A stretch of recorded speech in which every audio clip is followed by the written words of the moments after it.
The cold wind blew through the dilapidated old house, making a sound like crying. Xueling, who had just arrived at her destination, calmed down and looked up at the moon that was half covered by dark clouds. It was a good day for a mission with a dark and windy night. Her mind moved slightly, and a translucent live broadcast panel appeared in front of her. Identity confirmed. F-level anchor Xueling, welcome to the Infinite Live Broadcast System.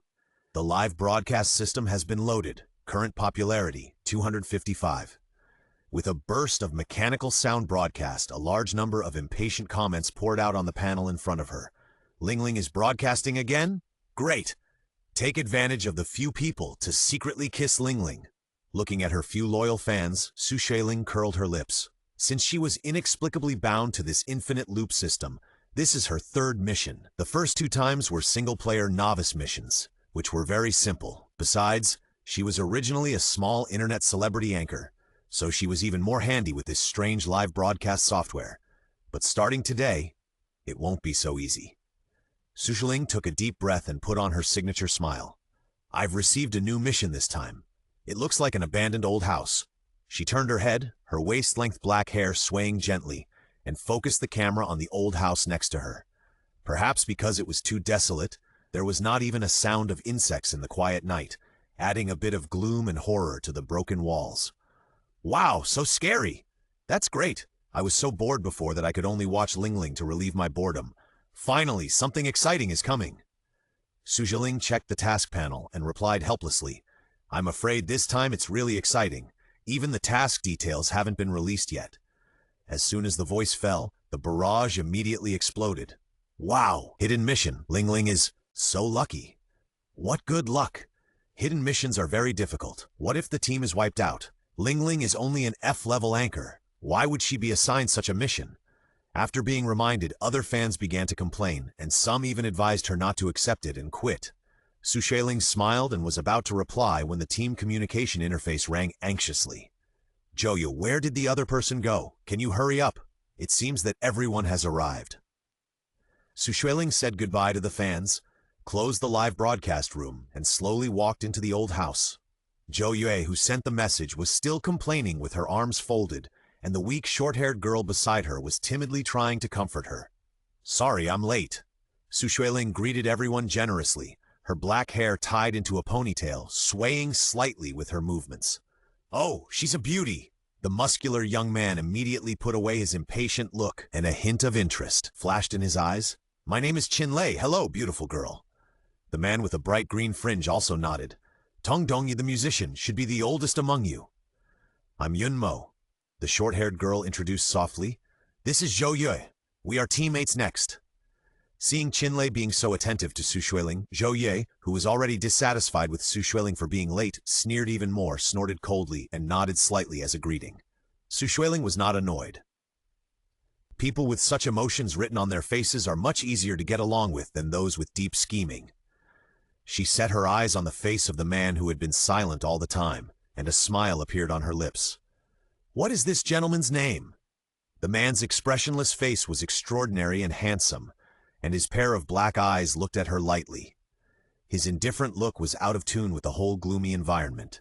Jiangnan, he said coldly, turned around and walked inside.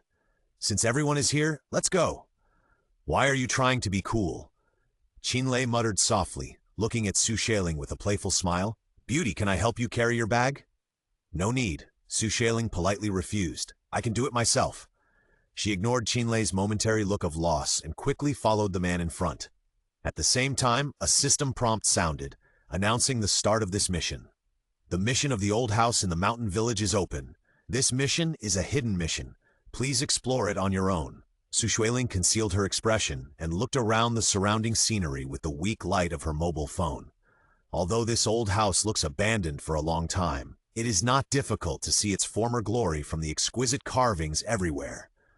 Yunmo seemed very interested in these carvings. After studying them for a long time, he said slowly, It's probably the style of the Ming dynasty. Qinlei couldn't help but tease. Little Momo, you are from the history department? You know so much? Yunmo seemed a little embarrassed, and his cheeks flushed slightly.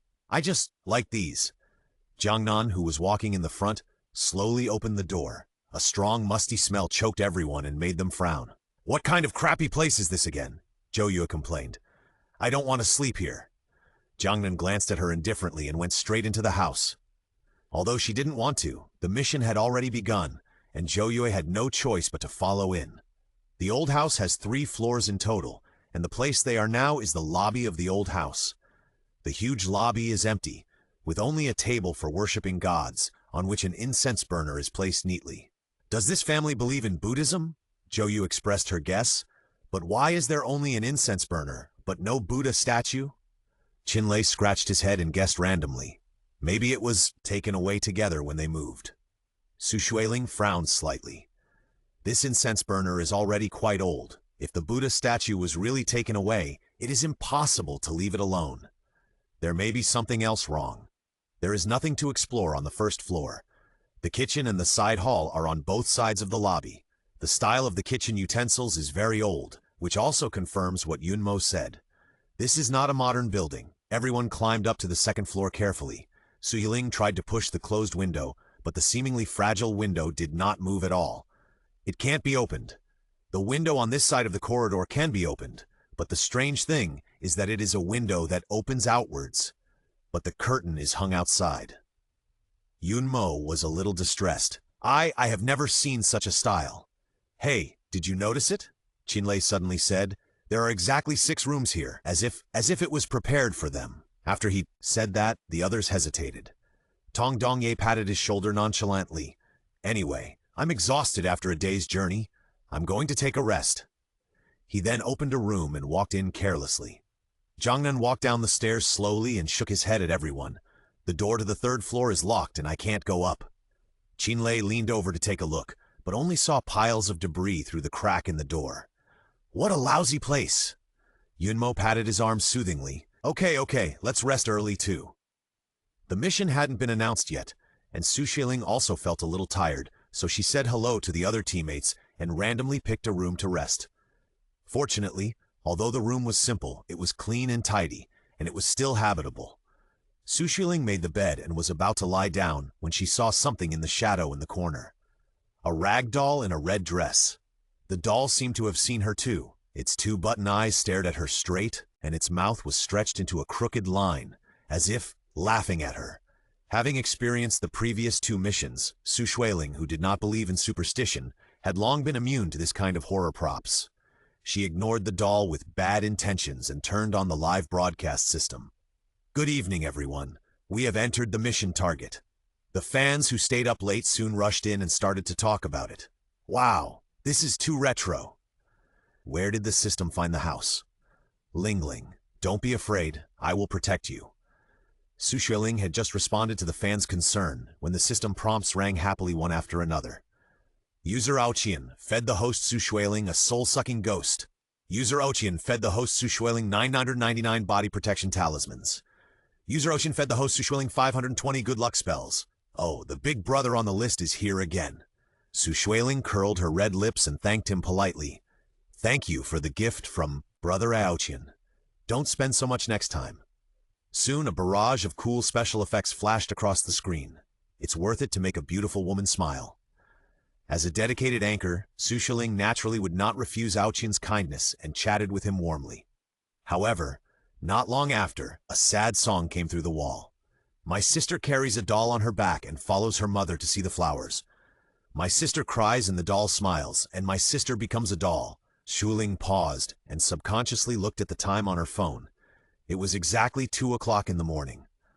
Although her expression was calm, the audience who came to the live broadcast room to seek excitement were really scared. "Oh, what kind of scary nursery rhyme is this? Oh, my cabinet has moved and I don't want to play anymore. Oh, instantly filled the entire screen, and only the special effects of the Big Brother with colorful light were different. Don't be afraid, Ling. Even if there is a ghost, Brother Aoqian will catch it and stew it for you." Xueling thanked Brother Too High in silence and stood up to check the situation. She pushed open the window in the corridor and found no one outside. A cold and eerie breeze blew, and the pure white curtains swayed slightly. Xueling closed the window calmly, carefully pressed against the wall and listened for a while, and finally confirmed the source of the sound. It was next door. She knocked on the wall impatiently and raised her voice slightly. "Can you stop playing music?" After a while, Zhou Yue's cursing voice sounded. "What are you arguing about? I fell asleep a long time ago and you woke me up again." There was a hint of nasal sound in her voice, and it didn't sound like she was lying. Xueling shuddered. As Zhou Yue's complaining voice disappeared, the weird music also stopped abruptly in an instant. Wow, isn't it from next door? Could there really be ghosts? What platform did the anchor sign up for? It's too much to let people go to a place where there are real ghosts. Xueling smiled bitterly, chatted with the audience in the live broadcast room, and then hung up the live broadcast. If she could choose by herself, she would not come to this broken place. She lay down with her clothes on, and in a daze she heard a crisp sound. Tap, tap. Xueling, who was half asleep and half awake, opened her eyes slightly and looked towards the window subconsciously.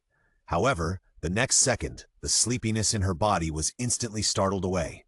The originally closed window had been opened at some point, and the curtains fluttered up and down in the cold wind like the banners at a funeral.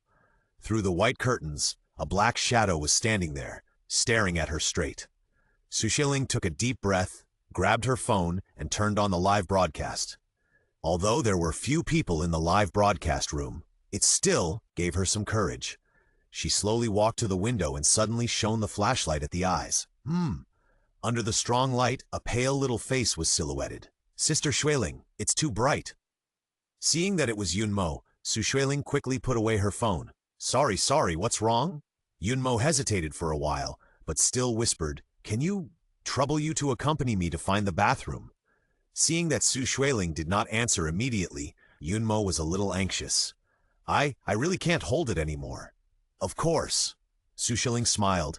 "This kind of ancient house probably doesn't have a toilet. Let's go outside to have a look." Hearing the affirmative answer, Yunmo seemed to be so excited that he was about to cry. "Thank you so much, I just went out to look for it, but I really couldn't find it." Yunmo scratched his head embarrassedly, revealing a sweet and innocent smile. Xueling has never had any resistance to such a simple and cute little girl, so she turned on the live broadcast and groped downstairs, just to show everyone the structure of the house. There was indeed a toilet behind the house. Xueling stood outside the door and introduced the yard in a disjointed manner. Suddenly, she heard a faint sound of dripping water. Tick-tock. Before she could react, Yunmo, who had been talking to her just now, fell silent. Oh no! Xueling didn't care about anything else and rushed into the toilet. However, it was empty. Not to mention Yunmo, there was not even a mouse. An inexplicable feeling of dizziness attacked her. Xueling gritted her teeth and rushed back to the second floor. Yunmo, are you there?" She climbed up the stairs anxiously. Just after turning the corner, she met a pair of dark eyes. It was not Yunmo, but Doll. The doll was still wearing the red dress she wore when she first saw it, but the two button eyes had been gouged out by someone, leaving only two deep, black holes. The corners of its mouth curled up, grinning into a weird arc. How could it be here? Xueling's fingertips holding the phone turned pale as she moved forward lightly. Just as her fingertips were about to touch the doll fell backwards as if pushed by someone. Bang! A loud noise came from downstairs. It didn't sound like a light rag doll, but more like a person. Xueling was slightly startled and quickly ran downstairs. The system's prompt sounded coldly like a ghost. Player Yunmo violated the rules and is out. What's wrong? Why is little Momo out? Qinlei was the first to stick his head out to check, and the other three who were startled also walked out of the room. Xueling sat blankly at the entrance of the stairs on the first floor. In the lobby not far away, a cold body was lying. Yunmo is dead. Ah, Zhou Yue screamed and trembled as she held the handrail of the stairs. Yunmo's limbs were twisted like a tattered rag doll, and her bloodshot eyes stared at them, as if she had been wronged. Her body fell right on the Buddhist table, and the scattered incense ash mixed with blood was smeared everywhere. This is a living sacrifice. Tong Dongye stared in horror. My grandmother told me that the souls of people who are covered with incense ash after death will be imprisoned for the demons enshrined here to enjoy. Don't say any more. Zhou Ye covered her face, looking like she was about to vomit. Jiangnan frowned and stepped forward to help Xueling, who had fallen to the ground. Are you okay? Looking at his calm and handsome face, Xueling calmed down a little. Since someone was out, It proved that the game had already begun. She didn't bother to thank him and quickly ran upstairs. In the room, the doll was still curled up in the corner, well-behaved and harmless. Its body was stained with some incense ash mixed with blood, which was smeared on its fair little face. With the unchanged smile on its face, it looked extremely ferocious. There was a faint smell of blood in the room, and a cold wind blew, making the curtains rustle. Xueling didn't feel like continuing to sleep. She sat on the bed with her legs hugged, looking at the doll in the corner. Not sure if it was an illusion, she saw in a trance that the doll seemed to blink at her, and the smile on her face became even weirder. When she wanted to see clearly, she was horrified to find that the doll that was just in the corner was gone. The fear in her heart continued to grow, and the light above her head flickered. After a chi-la sound, the room fell into darkness. Xueling's forehead was covered with fine beads of sweat. She turned on the flashlight on her mobile phone and shone it towards the corner. The doll was still there. But she always felt that this doll was a little different from before. The sun had climbed up the branches, and the sky was slightly white. Not in the mood to sleep anymore, Qinhao and Jiangnan found a piece of white cloth to cover Yunmo, and the 5 of them gathered in the side hall. Now that someone is out, we can't just sit there and wait for death. Qinlei had recovered from his shock. He waved his fist and said angrily, "No matter who is doing this, I must find him out." Jiangnan was very calm from beginning to end. "What if it's really a ghost?" Qinlei paused and replied with a guilty conscience. Then I won't let him go either." Seeing his stubborn look, Jiangnan raised his eyebrows slightly and did not comment. "How about this? We go separately," Tong Dongyi suggested. "The 2 girls stay on the 2nd floor, and I'll go to the periphery in my group, and you 2 can go to the 1st floor to search again." Jiangnan nodded. Although Qinlei didn't like Tong Dongyi's show-off look, he still agreed. Soon, the men walked out one by one. Zhou vomited several times, leaning weakly on the table, and happened to catch a glimpse of the phone Xueling was holding. "Xueling, Yunmo is dead, and you are still live streaming." Xueling was reminded by her, and then she remembered that she had not turned off the live streaming just now. She was busy looking for Yunmo just now, and she didn't even remember the live streaming. Due to the high-energy live streaming content just now, the popularity of her live streaming room has soared to 890 points. The barrage was swiping frantically, and all kinds of sleepless night owls were analyzing the cause of Yunmo's death. The system said that it violated the rules, so the anchor should understand the specific rules and be careful not to become the next Yunmo. Puh! A big beauty like the anchor will definitely survive to the end.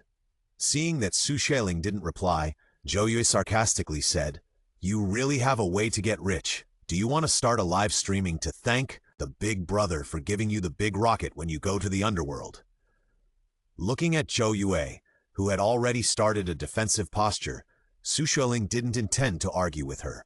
In this situation, the most important thing for them is to unite with each other and not to quarrel among themselves. The comments could not be restrained, and they all expressed their dissatisfaction for Xueling. "Since the system has chosen our Lingling, there must be a reason. Some people should not be jealous." "That's right. Live broadcasting is built into the system. Why can't Lingling broadcast it? We are also Lingling's foreign aid. Can your little brain be as useful as so many think tanks like us?" The comments in the live broadcast room were all displayed on the system panel that Xueling did not have time to put away. Zhou naturally took a general look. She stood up angrily and rushed out without saying anything. "Wait a minute." Xueling hurriedly chased out, but what was waiting for her was only a dark corridor. The empty corridor seemed to suck people in, making it impossible for people to step in. Xueling hesitated for a moment, but still walked over with her head held high. But in just a few dozen seconds, Zhou seemed to have disappeared out of thin air, without a trace. In desperation, Xueling had to check each room to see if there were any clues. Just as she opened the last door on the 2nd floor, the system's voice suddenly rang out. "Zhou is out. The task list has been announced." Xueling's heart tightened, and she suddenly opened the door. Sure enough, waiting for her was only Zhou's dead body. After witnessing the deaths of 2 companions in succession, Xueling's expression became numb. She called the other 3 on the team channel, squatted down silently, and helped Zhou close her eyes. Zhou death was not as hideous as Yunmo's, but her face was pale, as if all the blood had been sucked out by something. She held a note tightly in her hand, and her arms stretched forward, as if she wanted to convey something. Xueling gently took the note from her hand and unfolded it tremblingly. Task target: find the Ming Dynasty Night Pearl. Task time limit: 1 day and 1 night. Failure condition: team annihilation. The other 3 people quickly rushed over, and their system interface also received this task notification at the same time. Qinlei looked at Xueling squatting beside Zhao Yue. She was no longer as enthusiastic as before, but hesitated to speak. Tong Dongyi frowned, with some doubt in his tone. You again? Xueling's face darkened. It was too coincidental that the people who were with her had accidents twice. I think it's better to act alone. Tong Dongyi's tone was strange, and he continued to command. Each of you depends on your ability, and no one should say anything about anyone else. Obviously, he no longer trusted these so-called companions. It's better to form a team. It's safer. Jiangnan, who had not expressed his opinion, objected. His eyes fell on Xueling, and he didn't know what he was thinking. Yes, Qinlei quickly agreed. I'll be in a group with Brother Jiang. Tong Dongye glanced at Xueling, who was hanging her head, and frowned, obviously not happy. Xueling's eyelashes trembled slightly. Just as she was about to suggest that she could act alone, she heard Jiangnan's clear voice. I'll be in the same group with her. Xueling looked up in surprise and met the pair of dark eyes as calm as a pool. Tong Dongyi and Qinlei did not object. They responded, and the 4 of them separated in pairs. Aren't you afraid that I'm really a traitor? Jiangnan paused and turned back calmly. Then I'm confident that I won't lose to you. Xueling chuckled. She was really a confident and arrogant person, but unexpectedly gentle. Thank you for helping me out. The man walking in front just waved his hand gently, indicating that she didn't need to care. It was too dark to see clearly just now. This Jiangnan is so handsome. Look at his broad shoulders, narrow waist, and long legs. He is more attractive than the school hunk in our school. Ling, hurry up and take this handsome boy. The male god and the goddess are matched. We will have a feast for our eyes. Bullshit. Ling is mine. The barrage quickly passed by, and Xueling rubbed her forehead helplessly. Sorry, they were just joking. Jiangnan glanced at the comments that were jumping back and forth on the edge of approval and shook his head slightly.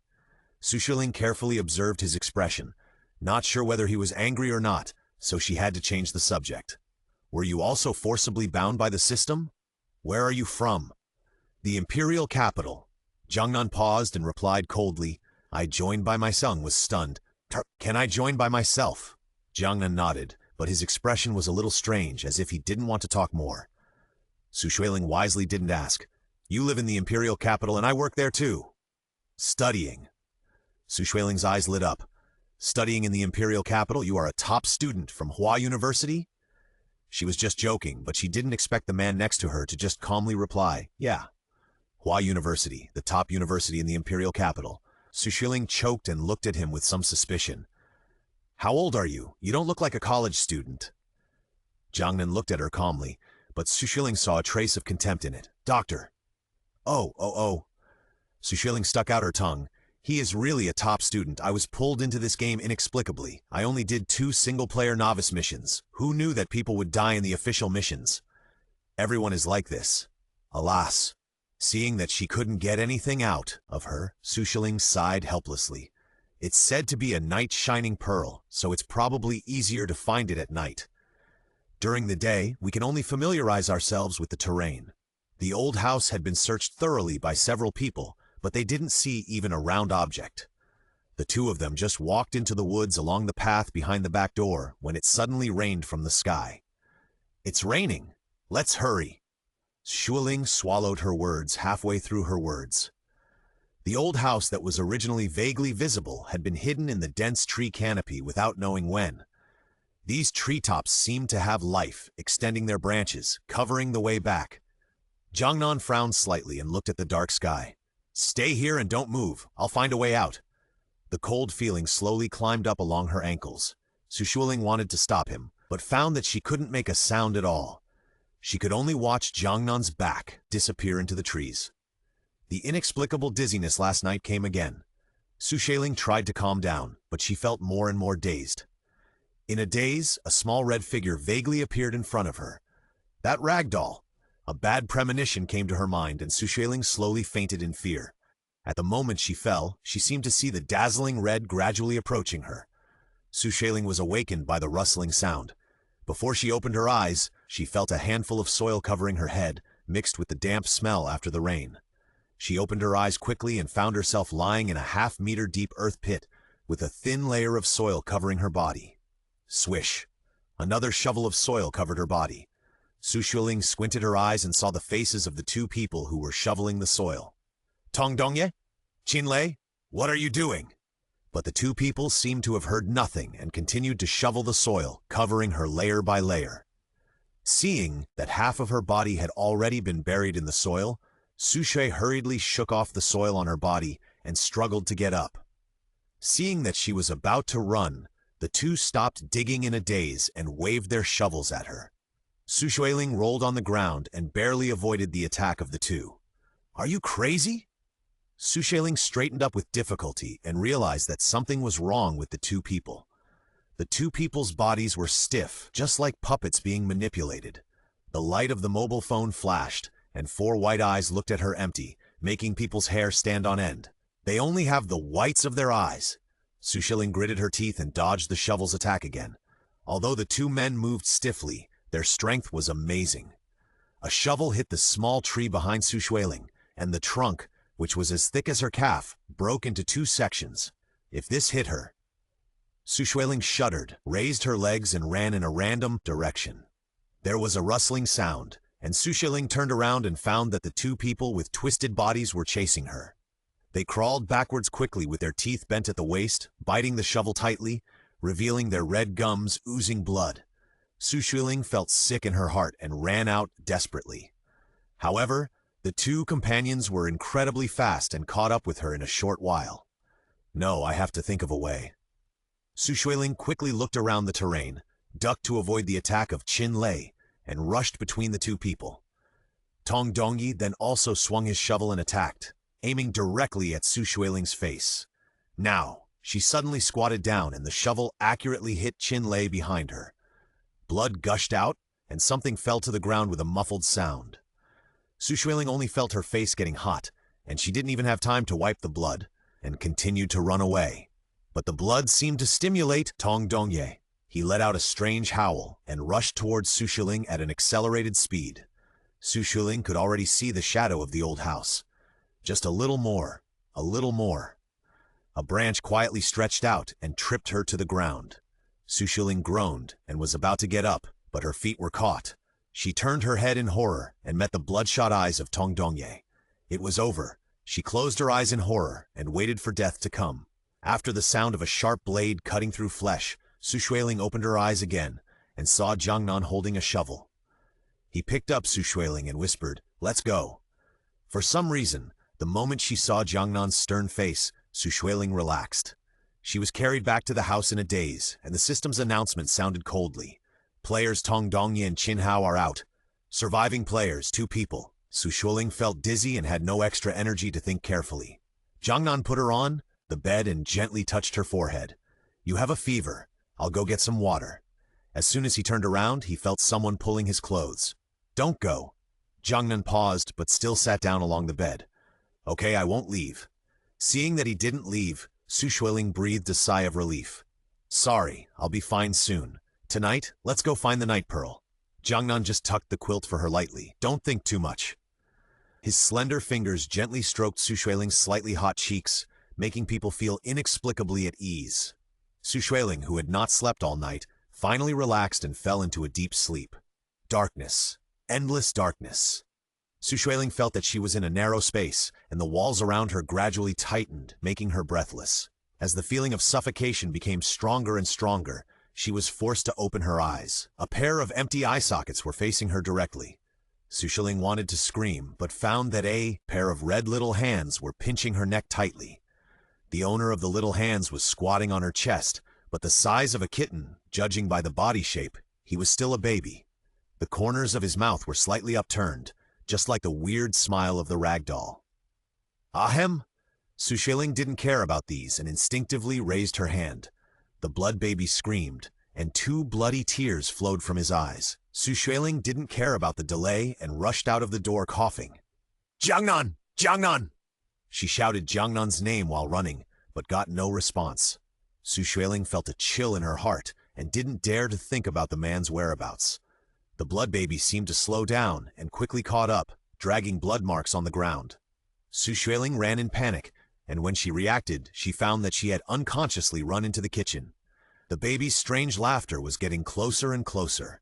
Xueling took a step back and stepped on something. She looked down and found that there was a cellar door with an iron ring handle on the ground. There was a secret passage. Xueling was delighted and quickly used all her strength to open the door and got in nimbly. The cellar was very narrow and exuded a faint, musty smell. She didn't care about that and crawled straight in. The blood baby's angry cry sounded above her head, and the heavy wooden door of the cellar was slapped. Xueling bit her lip and huddled in the corner with her head down. When she lowered her head, she found something wrong. Not far away, a pottery basin filled with turbid sewage seemed to emit a faint light. Could it be? Xueling's heart moved, and she quickly got up to check. Sure enough, after some salvage, a bead emitting a faint fluorescence appeared in her hand. Night Pearl! The system's broadcast did not sound, but there was a loud bang, and the door of the cellar fell down. A bloody baby also fell down. The baby propped himself up, looked at Xueling with empty eyes, and laughed giggle. Xueling saw clearly that the so-called red skirt was not a dress at all, but half of the skin peeled off the baby's body. The blood baby seemed to see her fear, and no longer looked anxious just now, but slowly approached her step by step, like a cat teasing a mouse. 1 step, 2 steps, getting closer and closer. When it was only half a meter away from her, the blood baby suddenly opened its mouth, revealing a mouthful of sharp teeth, and flew towards her. No! Xueling closed her eyes and subconsciously aimed the night pearl in her hand at the blood baby. A faint green light shone on his body, and the blood baby seemed to be burned. It screamed shrilly and disappeared in midair. After a long time, Xueling dared to open her eyes. There was only a layer of dust on the floor of the cellar, and there was no trace of blood, as if everything that happened in the past 2 days was just a dream. However, the next second, the system broadcast broke her fantasy. Congratulations to player Xueling for reaching the clearance conditions. Please leave the scene after dawn. Xueling sighed, sat on the ground for a long time, and then struggled to get up. Originally, she thought that this was just a means for the live broadcast platform to attract viewers, but after experiencing what happened today, she felt that things were not that simple.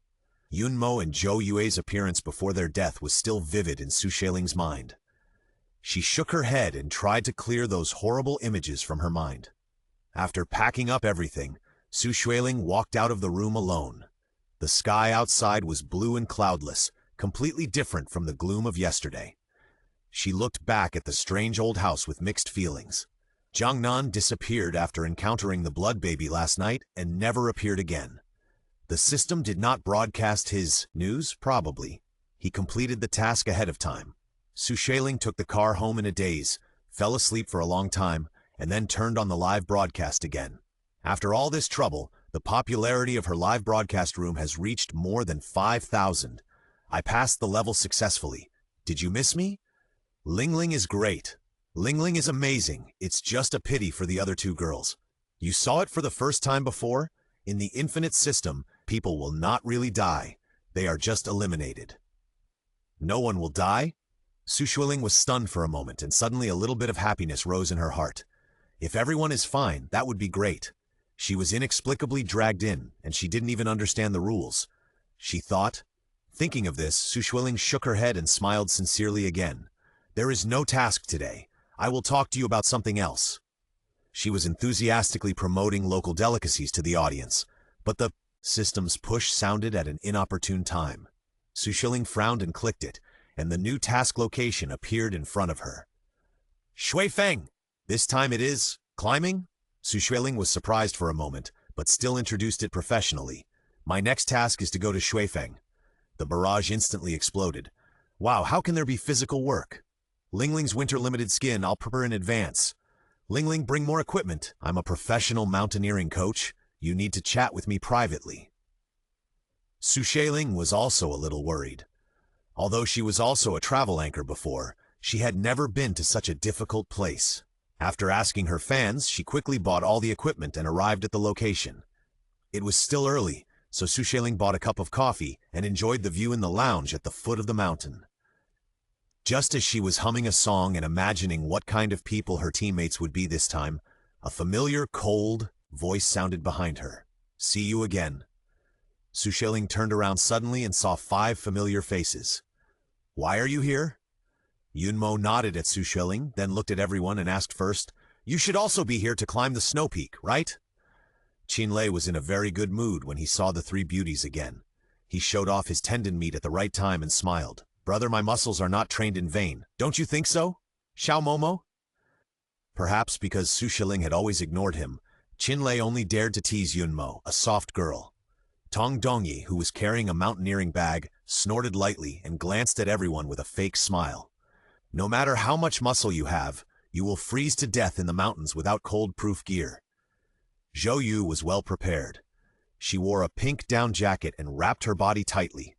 She rolled her eyes at Xueling and said, "I won't be eliminated this time. I'll show you my strength. It's not something that some small anchor can compare to." Xueling didn't think that a failed mission would help Zhou Yue improve much, and she didn't care that she regarded herself as an imaginary enemy.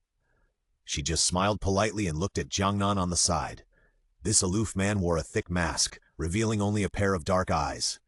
He did not show any surprise when facing several familiar faces, as if he had expected all this.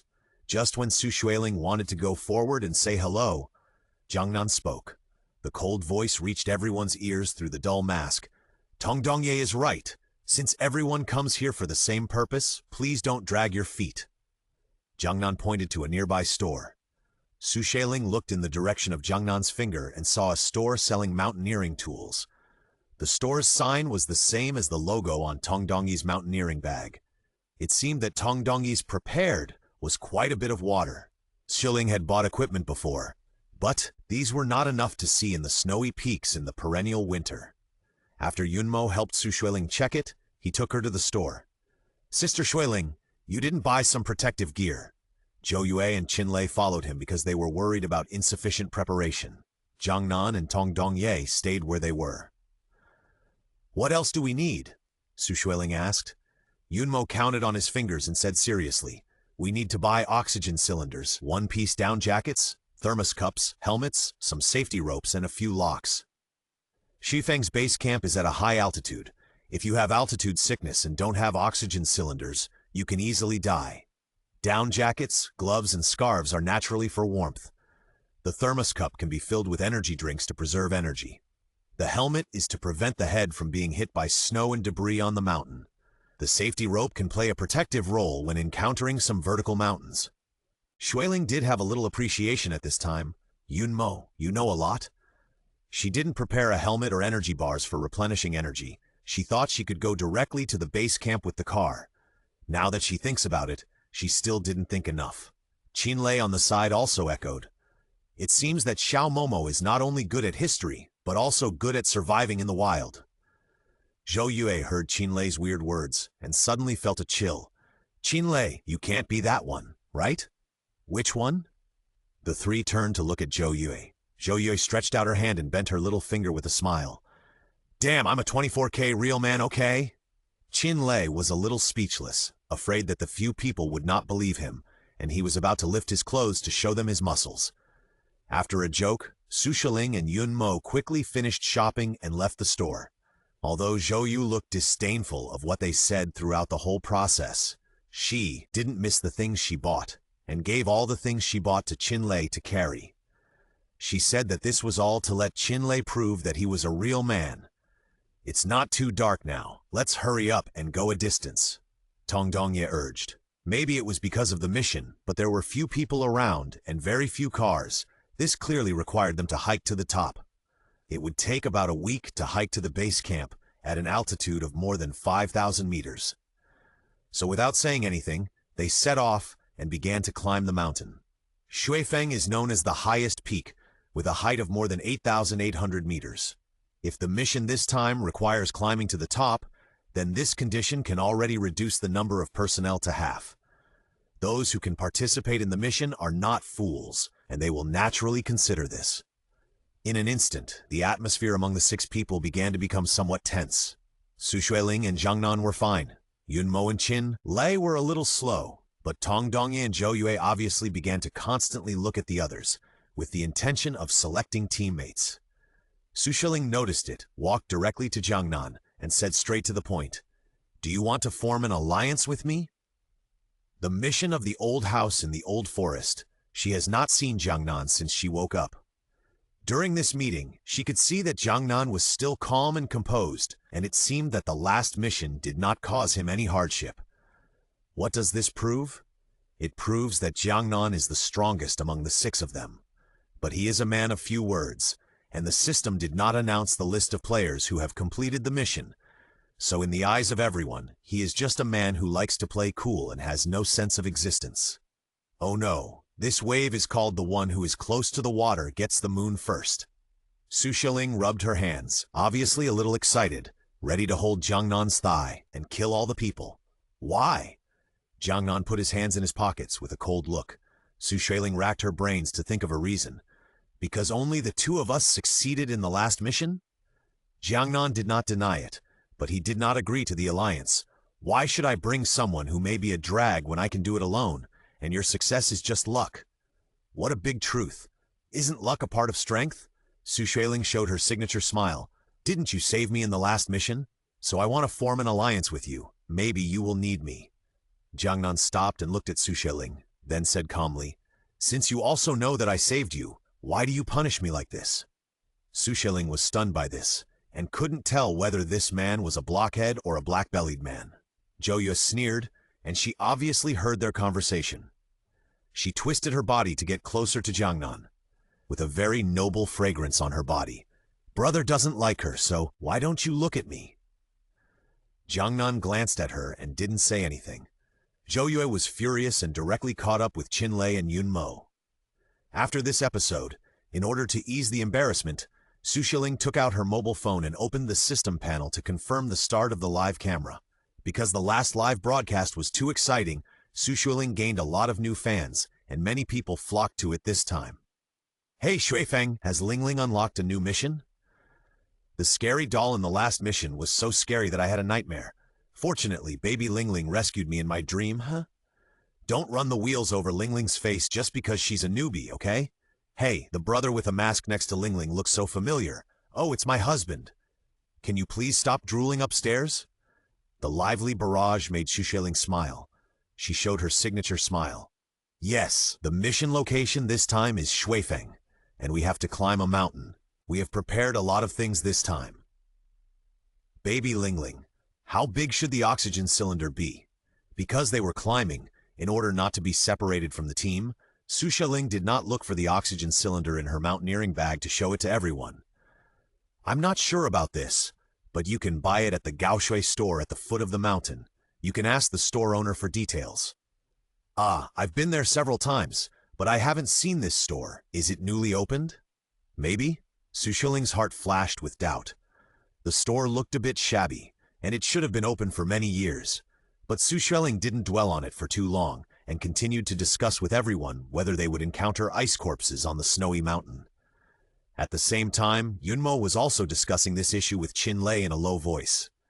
Yunmo wrapped his short hair with a scarf, revealing only his round eyes and nose. His tone was gentle but very firm. Although I often play some crazy extreme sports, I would still hesitate if I had to sacrifice my life for them. I didn't expect you to like extreme sports. I thought you were a soft girl. Qin Lei joked, "This is the so-called contrast cuteness, right? Such a noise." Zhou Yue was still depressed because she was ignored by Jiangnan, and her tone was a little unhappy.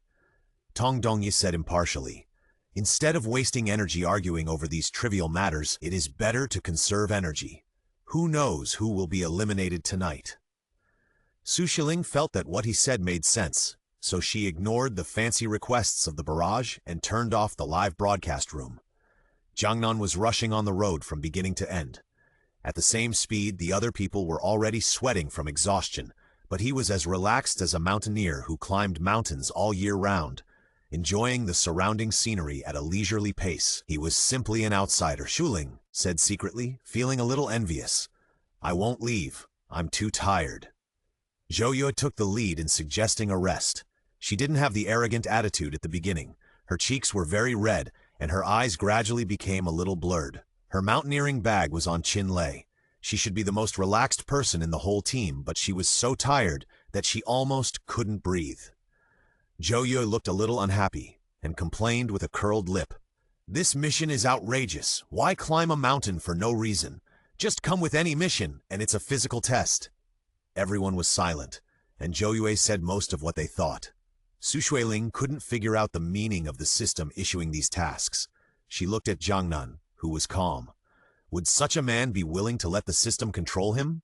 In this case, let's camp here first. Jiangnan was stared at by Xueling and felt a little strange. He said at the right time, the mission has not come out yet, so there is no need to rush. Tong Dongyi sneered. You are here to be a good guy at this time. What if something happens when you camp here, or if the progress of the mission is delayed? You have the ability to survive to the end. Isn't it all because of us? Qinlei and others looked at Tong Dongyi, surprised that he would say such a vicious word. Zhou Yue insisted not to climb up. Jiangnan intended to camp and rest. Yunmo and Qinlei said that the minority obeys the majority and did not mind delaying this time. Seeing that they were unwilling to move forward, Tong Dongyi simply left everyone behind and walked forward on his own. Xueling touched her chest, which was a little breathless, and looked at Zhou Yue, who was in a bad state. Let's do this for now. Qinlei and Yunmo began to set up camp, and Jiangnan went to help. Xueling took out the energy bar in the mountaineering bag and handed it to Zhou Yue. Replenish your energy first. Although their relationship was not very good, they were assigned to the same task, so they naturally had to adhere to the principle of strength in numbers, and there was no need to create opposition. Zhou Yue did not accept her kindness, and her resentment reached its maximum. She tore off her down jacket and threw it on the ground. What a broken system. What a bullshit task. I quit. Yunmo rushed over and picked up the down jacket. Sister Zhou Yue, no matter how angry you are, there is no need to risk your own body. It was indeed cold. Zhou Yue went down the steps given by Yunmo and put on her down jacket again. After some trouble, Qinlei and Jiangnan set up the tent. Several people gathered together. Yunmo skillfully made a fire, used the fire to roast the luncheon meat, and distributed it to everyone. After doing all this, Qinlei might be too tired and went to sleep first. The rest of the people finished their food and went into the tent. The two tents were close to each other. Xueling vaguely heard Qinlei snoring in the middle of the night. Last time Zhou Yue and Qinlei lived next to him, she didn't hear Qinlei snoring. Maybe he was really tired, Xueling thought. The next second, Qinlei's snoring became louder, and the tent trembled. Can snoring have such a strong power? No, this is not Qinlei snoring, it's an avalanche. Xueling got up and woke up Zhou Yue and Yunmo, who were sleeping next to him. Zhou Yue rubbed her eyes. What are you doing? It's not even dawn yet. Go. After leaving a harsh sentence, Xueling quickly got out of the tent and faced Jiangnan and Qinlei, who were about to call them. The rumble gradually became deafening, and the ground shaking became stronger and stronger, as if this place was about to collapse. Run! Jiangnan gave the order, turned around very quickly and grabbed Xueling's hand, and ran forward regardless of everything. Yunmo and Zhou Yue didn't react in time. In the end, Qinlei quickly pulled Zhou Yue and Yunmo. Everyone tried their best. If they were buried in the snow, they would die. Zhou Yue's ankle was hit by a stone in the snow. She fell forward instantly, and Xueling was caught by her without any warning. The snowball was about to crush them. Xueling only felt someone holding her and rolling for a while, and then her eyes went black and she lost consciousness. Xueling regained consciousness again and was awakened by a rustling sound. Zhou Yi pushed her down, and in a hurry, Jiangnan held her and seemed to have rolled behind a huge rock. Now, listening to the movement outside, it seemed that someone was digging the snow off them. A ray of sunlight came in, and she closed her eyes subconsciously. After a moment of adjustment, she opened her eyes and saw Tong Dongyi wrapped in a headscarf. Didn't he leave? Why is he here? Behind Tong Dongyi was a man with long hair, and his clothes were so dirty that the color could not be seen clearly. His face was not very good, and it seemed that he did not expect to meet the 5 people from Jiangnan again. What's going on? Xueling opened her mouth and found that her voice was hoarse. I encountered an avalanche on the mountain and was rescued by this person. Tong Dongye introduced. He said that he has lived here for many years and should be more familiar with the situation here, so I brought him back and then saw you were buried and saved you with him. Are you still not getting up? As soon as Tong Dongye finished speaking, a cold male voice came from behind, and Xueling realized that she was half pressing Jiangnan. She was now lying on Jiangnan and talking to Tong Dongye. No wonder Tong Dongye's expression was still a little indescribable. Xueling stood up and helped Jiangnan up, but he ignored her, stood up on his own and patted the snow off his body. She was right, Jiangnan was the strongest among them, and he could be so contented in this situation. It was already dawn, and it should be the next day. Xueling found that Zhou Yue, Qin Lei, and Yun Mo were also rescued. After a rest and adjustment, they began to care about the man brought by Tong Dongye. The man didn't speak very clearly, to the point where he couldn't even say his own name, and he stammered and said things that were a headache. But his reaction was too strange, not like what Tong Dongye said, like a savage living here. Yun Mo asked kindly, "Do you need us to provide food and water?" "Provide him with food. Our backpacks are buried in the snow. Do we have any food?" Zhou Yue rolled her eyes at Yun Mo. She had always disliked this savage. Even though he had rescued her, she still stayed away from him. "What else can I do? Of course I'll drive him away. What kind of a lousy mission is this? I might as well go back." Zhou Yue was about to leave when everyone's system panel lit up. "The mission has been started. No player may leave the mission world, otherwise they will bear the consequences." What is this? Are they going to restrict their personal freedom? After a dead silence, Zhou Yu reluctantly stayed and vented her dissatisfaction on the savage. "Now, there is still such a person of unknown origin around me. What's the difference between this and seeking death?" The savage stood quietly and looked at the chattering group of people. He is familiar with this place. It might be useful to keep him. Xueling thought Zhou Yu was noisy. Zhou Yu seized on this sentence and became even more aggressive. "I think you want to drive me away instead of the savage." Tong Dongye suddenly said, "If you have any opinions, just say it directly. Why do you have to do such a roundabout thing?" Everyone's eyes shifted from the savage to Tong Dongye, as if they were looking at a fool. It was these eyes that stimulated him even more excitedly. "You just can't stand my previous behavior, and you maliciously exclude me. You say you want to drive away the savage, but the person you want to drive away is me." Tong Dongye has always been a loner and insisted on doing things his own way. I didn't expect that he could be so sensitive in his heart. Zhou Yue said directly, "Since you know you are wrong, shut up. No one here will tolerate you." The scene became chaotic again. The quarrelers and the ones who tried to persuade them to stop fighting were entangled together. Xueling, who was watching, was upset, but Jiangnan was still calm and composed. "What are you looking at?" Xueling walked to Jiangnan's side and followed his gaze. Jiangnan was observing the savage, but Xueling couldn't tell what he was observing. "The knots on this man's clothes are so neatly tied, it doesn't look like the way a savage would do it. It seems more like a program setting. It's just a guess." Jiangnan didn't finish his words but walked up towards the savage. Su Lingshe glanced at the people who were still arguing and was too lazy to pay attention to them. She caught up with Jiangnan's pace, but the language barrier was a fatal problem. No matter how hard she tried, she couldn't get any useful information. "I think he doesn't know how to talk, but he doesn't want to talk at all." After failing to ask questions, Jiangnan raised his hand and looked at the savage's collar, trying to find some flaws. This action angered the savage, and the savage suddenly exploded, let out a howl, and then waved his arms and rushed over. Su Lingshe was right in front of him. When the savage rushed over, he had no room for resistance except for a look of fear on his face. Fortunately, Jiangnan was quick enough and kicked the savage and kicked him out. Jiangnan's strength was unexpectedly great. The savage was kicked by him and hit the rock. When he fell to the ground, blood was hanging from his mouth. "What's going on?" Qin Lei had been trying to stop the fight. When he reacted, this was the scene. He saw the savage lying on the ground motionless and subconsciously walked over. Before he got close, the savage suddenly jumped up from the ground. Qin Lei couldn't dodge in time and was scratched on the left cheek by the savage's claw, leaving a red mark. Savage is crazy," Zhou Yu exclaimed and quickly hit at the back. That's enough. Tong Dongye walked towards the savage in the surprised eyes of everyone. The savage, who was originally very manic, actually calmed down.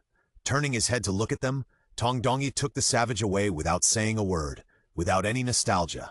No one expected that things would turn out like this. He is not an ordinary savage. Xueling murmured. This is not a good thing. The wound on Qinlei's face was very deep. When he opened his mouth, it would be pulled and faint blood was turned out. Qinlei gasped in pain. Suffering such a big loss, he would not let it go. He cursed and chased after him. Before Tong Dongye could react, he grabbed the savage and dragged him to a slope. There are dangers everywhere here. This savage may be a link in the crisis. It is better to deal with it cleanly than to keep him. At this point, the savage, who originally did not understand Chinese, suddenly changed like a different person. Before Qinlei could make a move, he grabbed him tightly, and the two rolled down the slope together. On the way, the savage tried to resist, but suddenly a barrier appeared out of thin air, sucking the two of them in instantly. The two of them just disappeared in front of several people. Player Qinlei eliminated. Everything happened too suddenly. By the time others reacted, Qinlei had already been eliminated.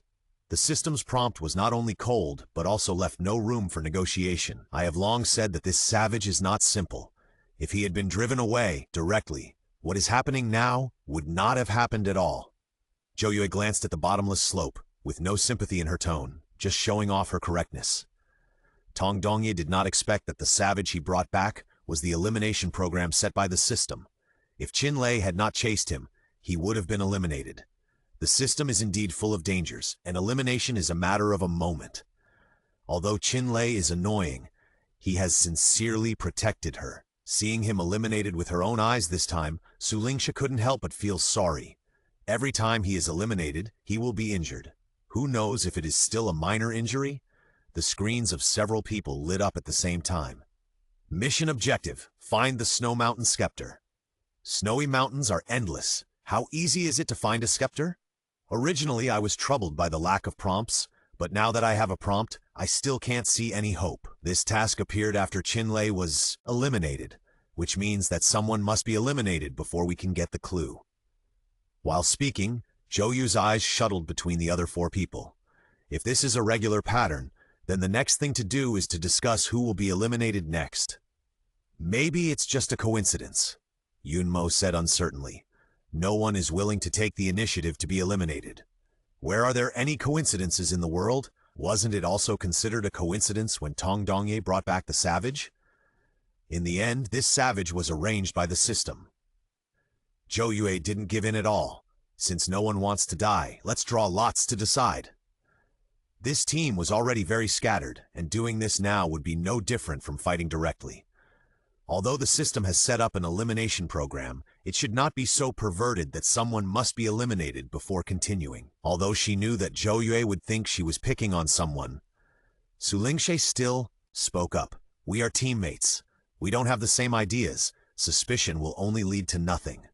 Well said. Zhou Yue praised her in an unusual way and even applauded. Since you are such a team player, you will be the next one to be eliminated. You. Xueling was so angry that she couldn't speak. She looked down and saw the injury on Zhou Yue's calf. If she wanted to fight back, she should say that the injured should be eliminated. Why, you don't want to? Zhou Yue sneered. In her opinion, the so-called team spirit was just a self-consolation for Xueling, a poor man. Everyone, look at the task panel. Jiangnan, who had been silent on the side, suddenly spoke up. His words were still very effective. After his reminder, the dispute was temporarily put aside.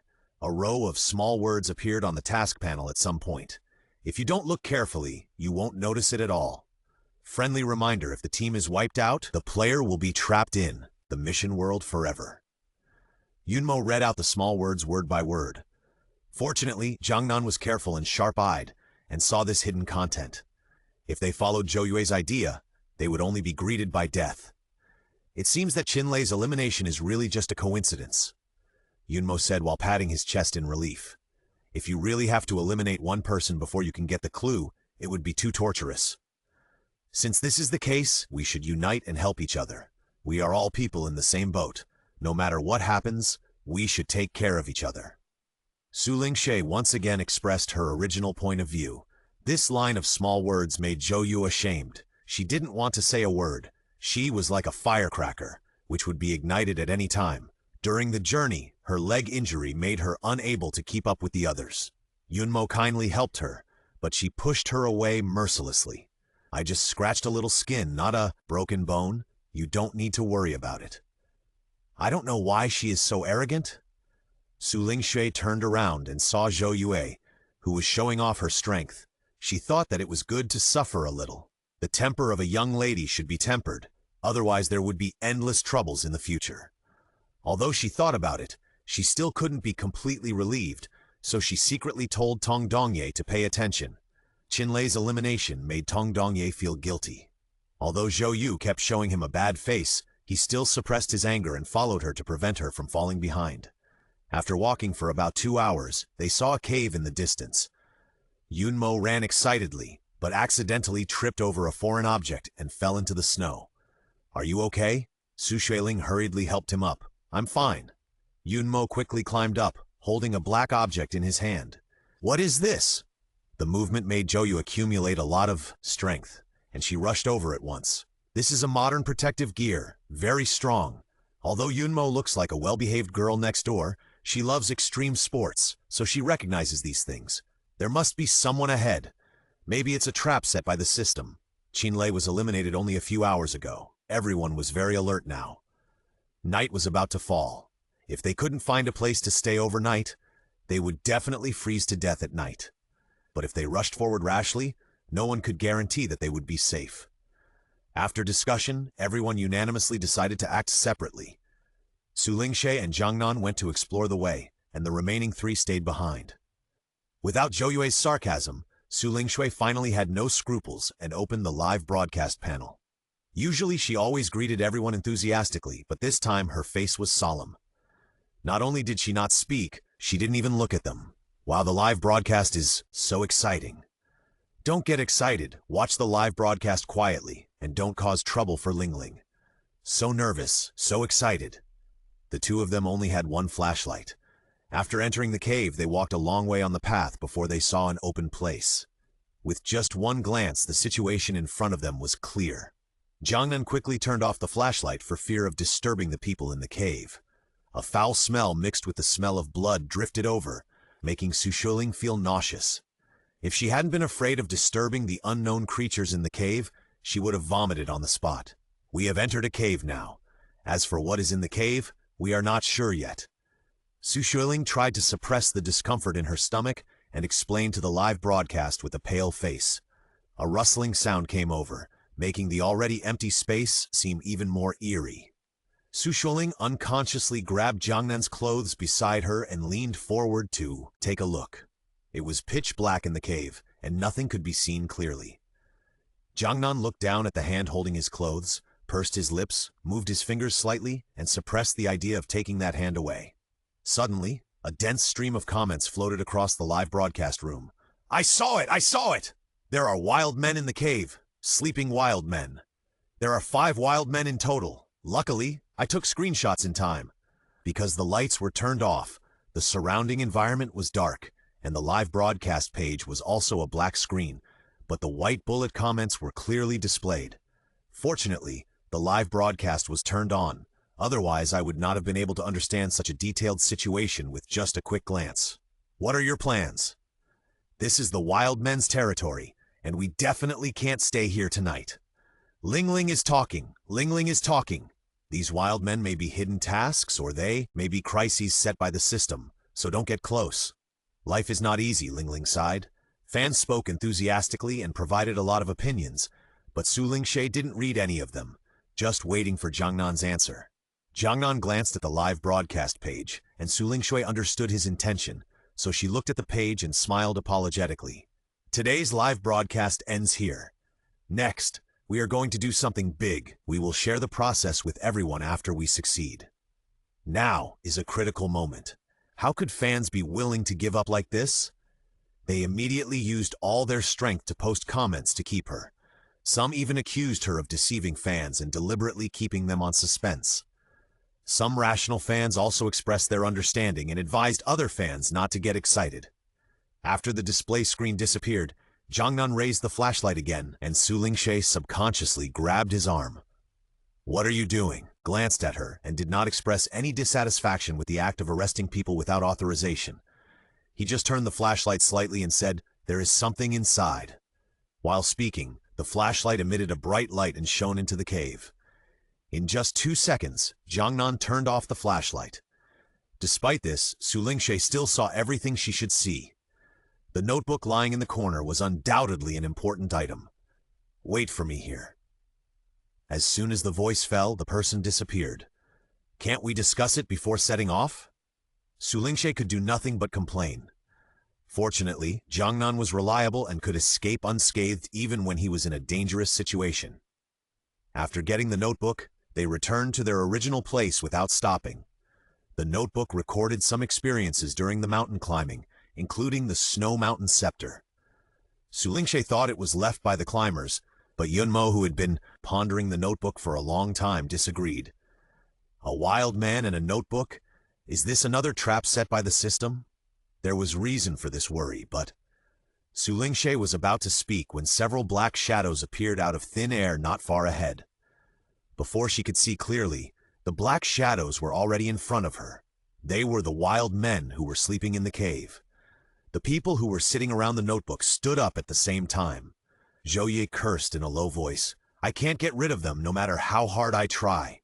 It's so annoying." These wild men came aggressively, holding wooden sticks in their hands. It was obvious that they were here to fight. Jiangnan tried to communicate with them, but failed because they could only shout and protest, and could not speak at all. "Do we really have to fight them head-on?" Yunmo took Xueling arm and rubbed her shoulder. "Will we be eliminated suddenly when the fight starts? It's not impossible." Xueling patted her hand and wanted to say something to comfort her, but she couldn't find any words. Even if they were really wild men who had nothing to do with the system, they couldn't beat them. Just as the wild men were about to attack, a shout suddenly rang out from the crowd. This shout made all the wild men quiet down and make way. The wild men lowered their heads and dared not look, and tried to keep their breathing as low as possible. So the wild men also have a boss. Yunmo quickly said something in Xueling ear.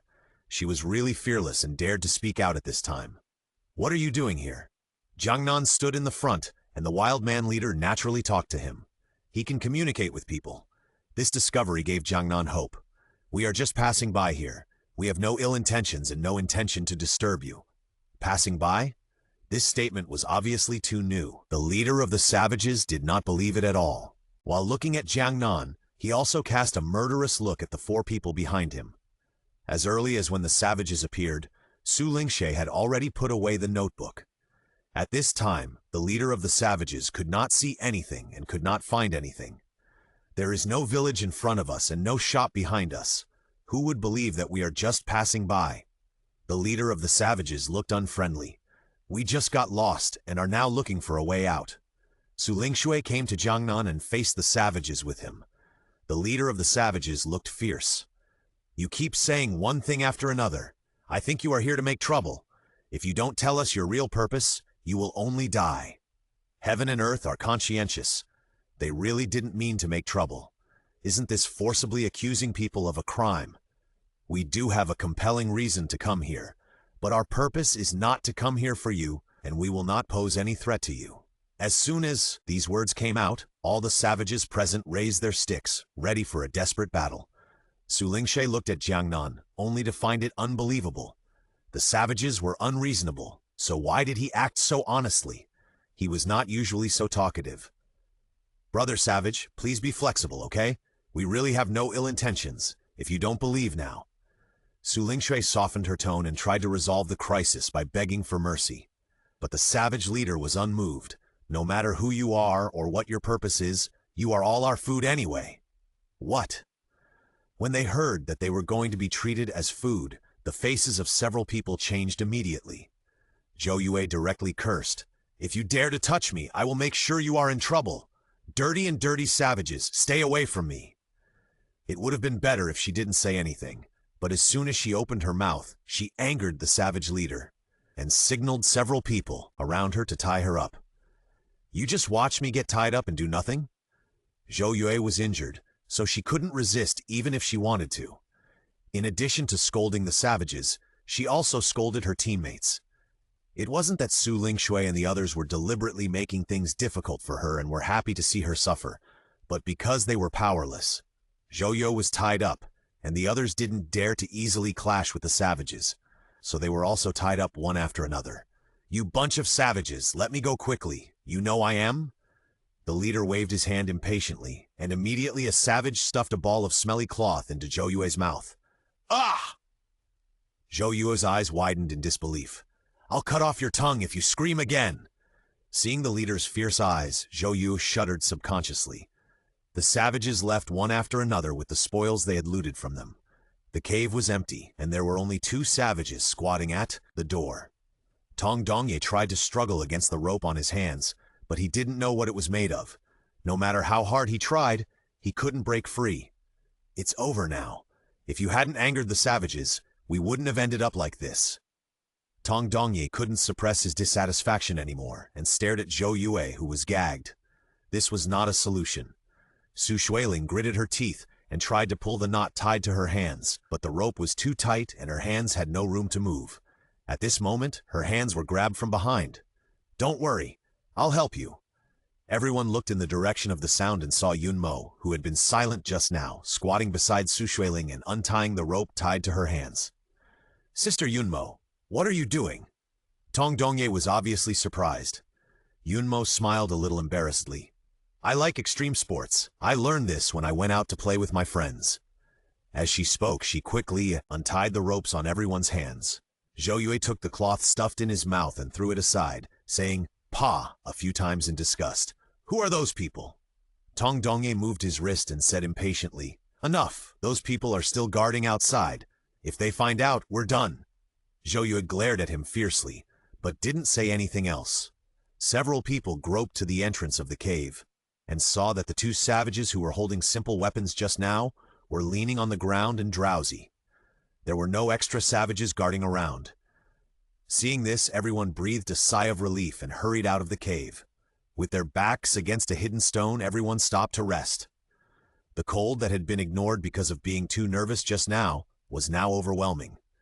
Yunmo couldn't help but shiver. "This is not a solution. Our sleeping bags are all in the backpack and now they are gone. We will freeze to death if this continues." Tong Dongye stamped his feet and rubbed his arms to provide himself with some heat. "What should we do now?" Zhou Yue's lips turned purple from the cold. She looked at Xueling and said sarcastically, "Why don't we ask the almighty netizens how to avoid freezing to death?" Netizens definitely had no solution. Xueling subconsciously turned her gaze to Jiangnan, who seemed to be the calmest. Jiangnan frowned and squatted on the ground looking at the footprints around him. He seemed to have noticed something and looked up at her. "Go negotiate with them," Jiangnan whispered. "You're crazy," Zhou Yue said without thinking. "Are we going back to them to seek our own death?" Jiangnan looked up at her and said, "You can choose not to go." "That's right." Xueling at the side suddenly remembered something and took out a small notebook from her pocket. This was not taken away by them. Everyone came over when they heard it. Zhou Yue rolled her eyes in annoyance, but since it was related to the mission, she snorted and took a step forward. "This is an adventurer's diary, which records what he saw and heard on the mountain in detail. Because it was buried in the snow for a long time, some of the handwriting has become blurred, and only the legends about the snow peak and the records of the Snow Mountain scepter can be vaguely seen. The ruler was determined to get the Bai people's magic staff, but the Bai people refused to obey and were eventually exiled to the Snow Mountain. The magic staff, which was later called the Snow Mountain scepter, was also stored in a secret place by the descendants of the Bai people. However, the notebook did not elaborate on how to get the Snow Mountain scepter, but only vaguely said that someone would come to look for it every once in a while. Those people use very strange tools and live on the snowy mountains. At the end of this sentence there is a strange totem. Yunmo pointed at it and exclaimed, "I saw this on the leader. Those savages may be descendants of the Bai people." Xueling frowned. "There may also be taskers from outside." Jiangnan carefully flipped through the notes and frowned. For some reason, the taskers stayed here and gradually merged with the descendants of the Bai people. Now, even for the scepter, they must make this trip. In a sheltered place deep in the snowy mountains, houses built with stones are scattered here. In the largest room, the leader squinted his eyes and looked at the mountaineering tools he had searched out of his backpack in a trance. The other savages took out the things in their backpacks in a mess. Seeing that they rarely encountered strange things, the leader let them go. One of the savages came over with a bag of compressed biscuits and smiled ingratiatingly. He knew that this was asking what the thing in his hand was. The leader looked down at the package and didn't say anything for a long time. He had been here for a long time. When he first entered here and wanted to go out, he found that there seemed to be an invisible barrier around the snow mountain, and the people inside couldn't get out at all. In these years, he had never found outsiders stepping into this place. The people he met today, the savage in front of him fiddled with the compressed biscuits in his hand for a long time, picked up a stone beside him and knocked on the compressed biscuits to open it. "You! How can you waste our things like this?" Zhou, who rushed over, pushed away the savage guarding the door, regardless of anything, rushed into the door and wanted to snatch the backpack from a savage, but was pushed aside rudely by the other party. "Who let you go?" The leader looked at Zhou, who broke in coldly, raised his hand and asked someone to pull her away. "We have no ill intentions, we just want to talk to the leader." Xueling saw this and said hurriedly while standing outside.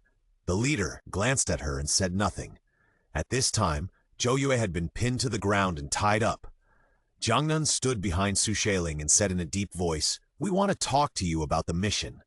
The leader looked up at Jiangnan calmly and said, "What do you know?" "We are just helping each other. Please give us this opportunity," Xueling said with a smile. The two of them sang in unison and actually frightened the leader. He pondered for a while, nodded, and asked someone to let them in.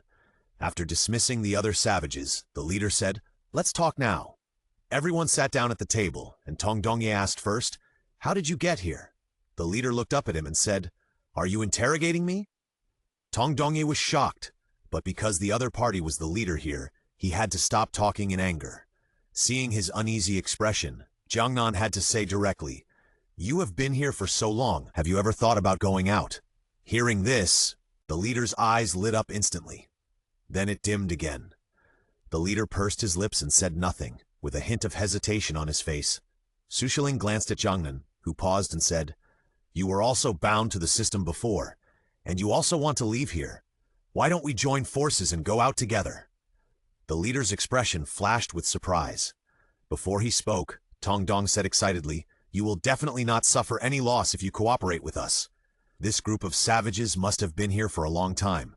It would be great if we could pull them over to cooperate together." Zhou said unhappily, "Can you stop talking?"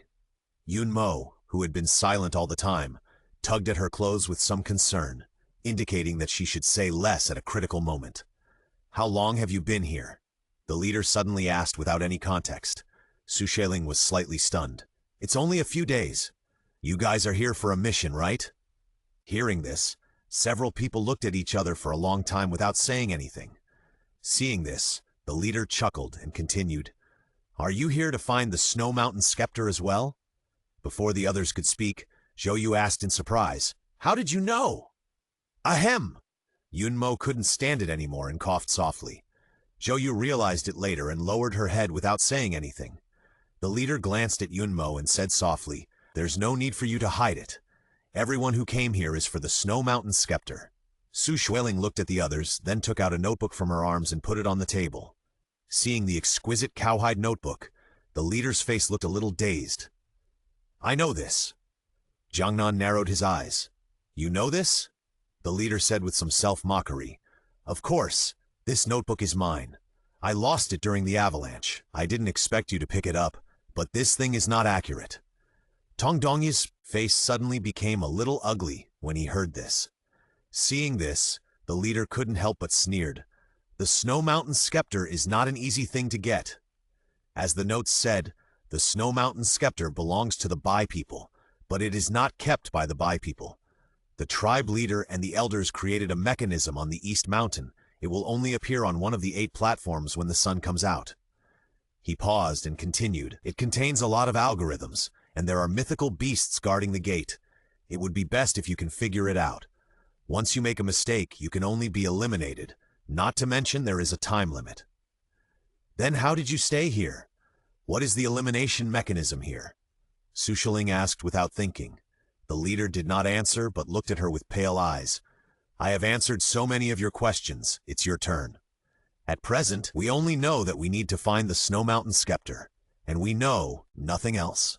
Xueling spread her hands and said helplessly. The leader did not speak, but just looked at her with an inquiring look, and the house fell into silence for a while. Suddenly, a panel popped up in front of the few people. Mission target, find the Snow Mountain Scepter. Mission time, 7 days. Clue, glowing object. As if to verify the leader's words, the system quickly issued a new task. The light screen disappeared soon after issuing the task. Xueling said softly, Now you should believe us, right? We can go find the scepter and then take you back. The leader was silent for a long time after hearing this. At this time, Jiangnan suddenly said, I can take you out. If you have friends, we can also help you. As soon as the voice fell, Zhou's eyes widened in disbelief. Are you okay? Carrying these burdens? They must be abandoned by the system when they become like this. What should we do if they get into trouble? Tong Dongye, who had been silent for a long time, snorted and said, As long as the time limit is not over, we can go out, right?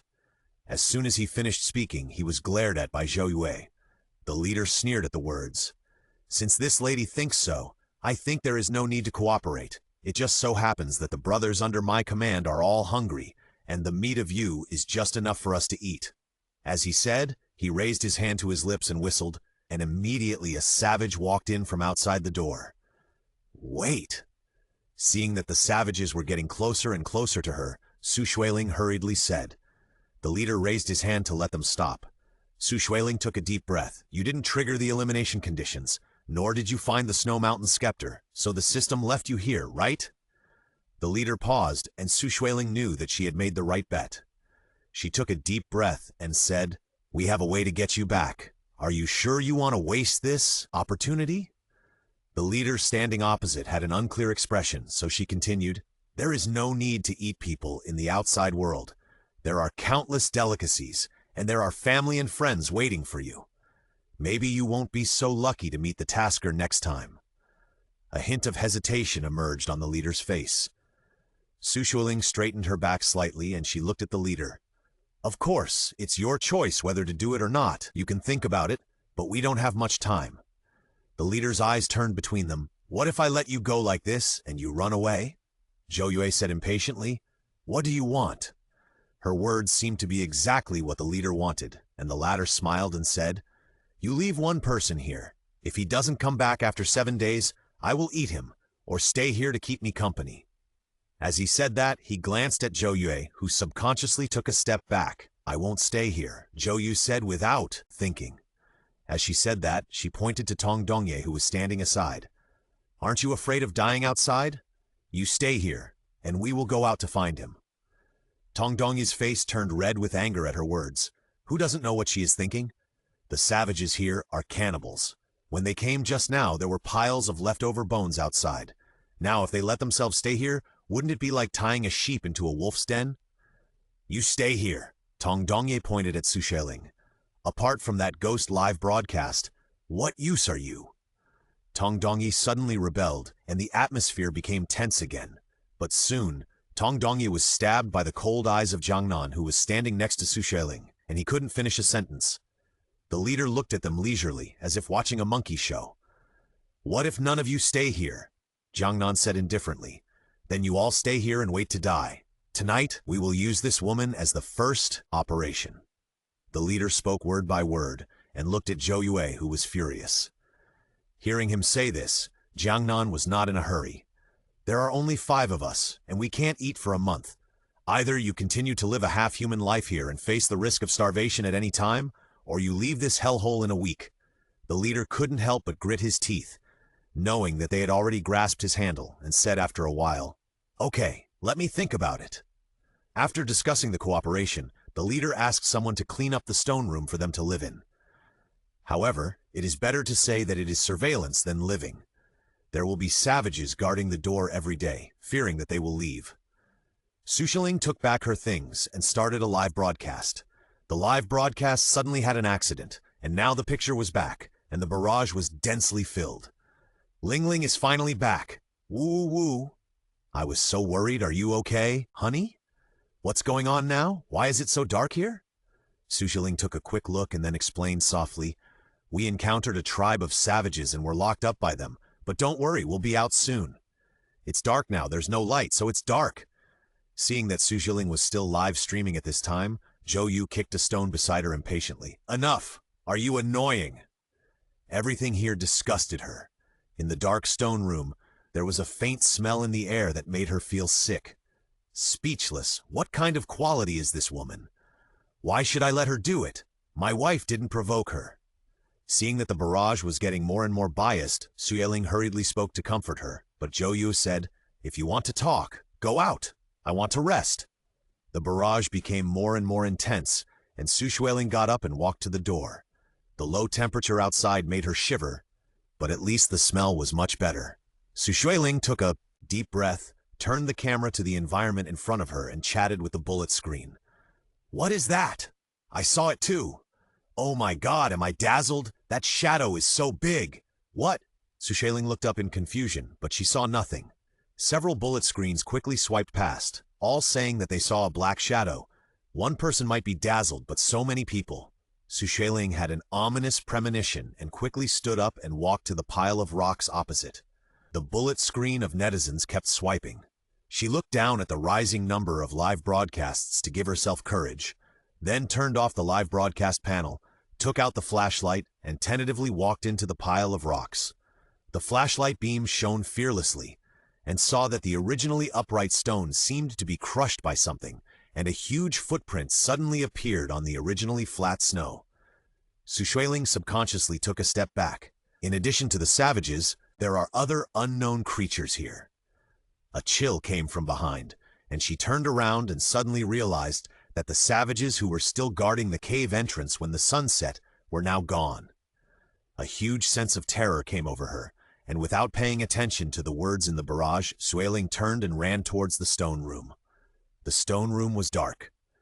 The two girls and Tong Dongye had fallen asleep because they were too tired. Only Jiangnan was sitting in a corner, sheltered from the wind, holding a flashlight and looking at the notes in his hand. Except for Xuling's unsettled panting, everything seemed so quiet and normal. Xueling calmed down, leaned over and gently tugged at his sleeve. There is something outside. She tried very hard to stay calm, but her face was still a little pale. Jiangnan glanced at her, got up and walked out with her. The huge footprints on the snow did not disappear. During the short half-minute, Xueling was still thinking about the 1 in 10,000 possibility that she had seen it wrong. But it was not. The snow was still falling, but the huge footprint was particularly conspicuous, proving that the size and weight of this unknown creature should not be underestimated. Jiangnan did not speak, but silently handed over the notebook. Xueling's heart sank, and she lowered her head to look over. On the area that Jiangnan had illuminated with a flashlight, there was a simple outline of a footprint. It was exactly the same as what they had seen in the snow. There were only a few lines of words below. Snow Mountain Monster. Rumor has it that it is 3 meters tall and weighs 2 tons. We don't know the details of the other party yet, and it would be extremely dangerous if we encounter it rashly. Of course, what's worse is that resources are scarce on the Snow Mountain, and who knows if that thing will eat people. Go back first and talk about it in the morning. Jiangnan looked at the footprint carefully and whispered. At dawn, Zhou Yue's restless foot stretched out and kicked Tong Dongye. The latter suddenly woke up, looking at the dark cave, but couldn't fall asleep again. The dim light of the torch flickered, and Tong Dongye always felt that there was a whispering sound outside, so he couldn't help but look outside the cave. What made Tong Dongye's hair stand on end was that there were really people at the door. One of them, Tong Dongye recognized, was the wild man leader he had just seen during the day. The leader had his back to him and didn't notice that he was awake, but the wild man with the leader suddenly stopped talking. Tong Dongye subconsciously moved uncomfortably, fearing that he would be discovered and taken out for processing. The wild man didn't seem to expose his thoughts, but just smiled at him. I don't know if it was the effect of the firelight. The sharp white teeth were particularly conspicuous, and Tong Dongye seemed to be able to see a mouthful of sharp teeth in his mouth. What's wrong? Noticing that something was wrong with the wild man, the leader turned his head with some confusion. Fearing that the two of them would eat him here, Tong Dongye couldn't bear it anymore, and didn't even make an extra sound, rolled his eyes and fainted. When he woke up again, it was already bright, and the torch had fallen to the ground and gone out. Tong Dongye stared at the ground in front of him, remembering what happened yesterday. Although he didn't know why they didn't deal with him, Tong Dongye couldn't sit still, so he stood up and called the others. What's wrong? Seeing his nervous look, Xueling handed him the hot water at hand to calm him down. Tong Dongye looked outside the house suspiciously, and after confirming that there was no one else outside, he whispered, "Yesterday, the leader brought a strange person in. If I hadn't been smart enough to escape last night, I would have been eaten by them by now." Xueling frowned. Tong Dongye didn't look like he was faking it, but what was the leader doing in the middle of the night? The group discussed to no avail, and when they went out, they found that the leader was already standing at the door with his men. It seemed that they knew something, and the few wild men guarding the door were a little restless. Xueling found a strange face standing among them, standing very close to the leader, and the two seemed to have a close relationship. "Is this the first time you meet? Let me introduce him. His name is Fei. Something happened before, and he just came back last night," the leader said with a smile. Tong Dongye's face turned pale, and he took a step back. This Fei was the one who smiled at him last night. "Hello," Fei greeted with a smile. Yunmo's eyes widened immediately. "You can actually talk?" Fei smiled a little embarrassedly. Zhou Yu stood aside and interrupted impatiently. "Enough, don't waste time, we should set off." Xueling also remembered, looked up and said to the leader, "By the way, we don't have much time to find the scepter. Have you thought about it?" The leader nodded, raised his chin and said, "I can let you go to find the scepter, but you have to take Fei with you." After that, he placed a tattered package in front of them. Xueling looked at Fei. The other party's origin was unknown. If he had bad intentions, they might all be involved. As if he noticed her hesitation, the leader put away the smile on his face. "Either you die here now, or take Fei with you." In a light sentence, Xueling felt a strong sense of oppression and murderous intent. She subconsciously glanced at Jiangnan. "Okay." Jiangnan frowned. "Let's take Fei with us. Let's go now." The group walked out of the sheltered valley with the help of a compass, but before they completely stepped out, they were almost buried by the oncoming blizzard. Xueling tied the backpack to herself, took out the folding trekking pole to explore the way, and with Fei leading the direction, the group walked forward in the wind and snow. "The situation will be much better after we get out of the valley." Fei raised his hand to wipe the snow off his face, and turned back to say to everyone, "Then we will find a place to set up the tent and set off again after the blizzard passes.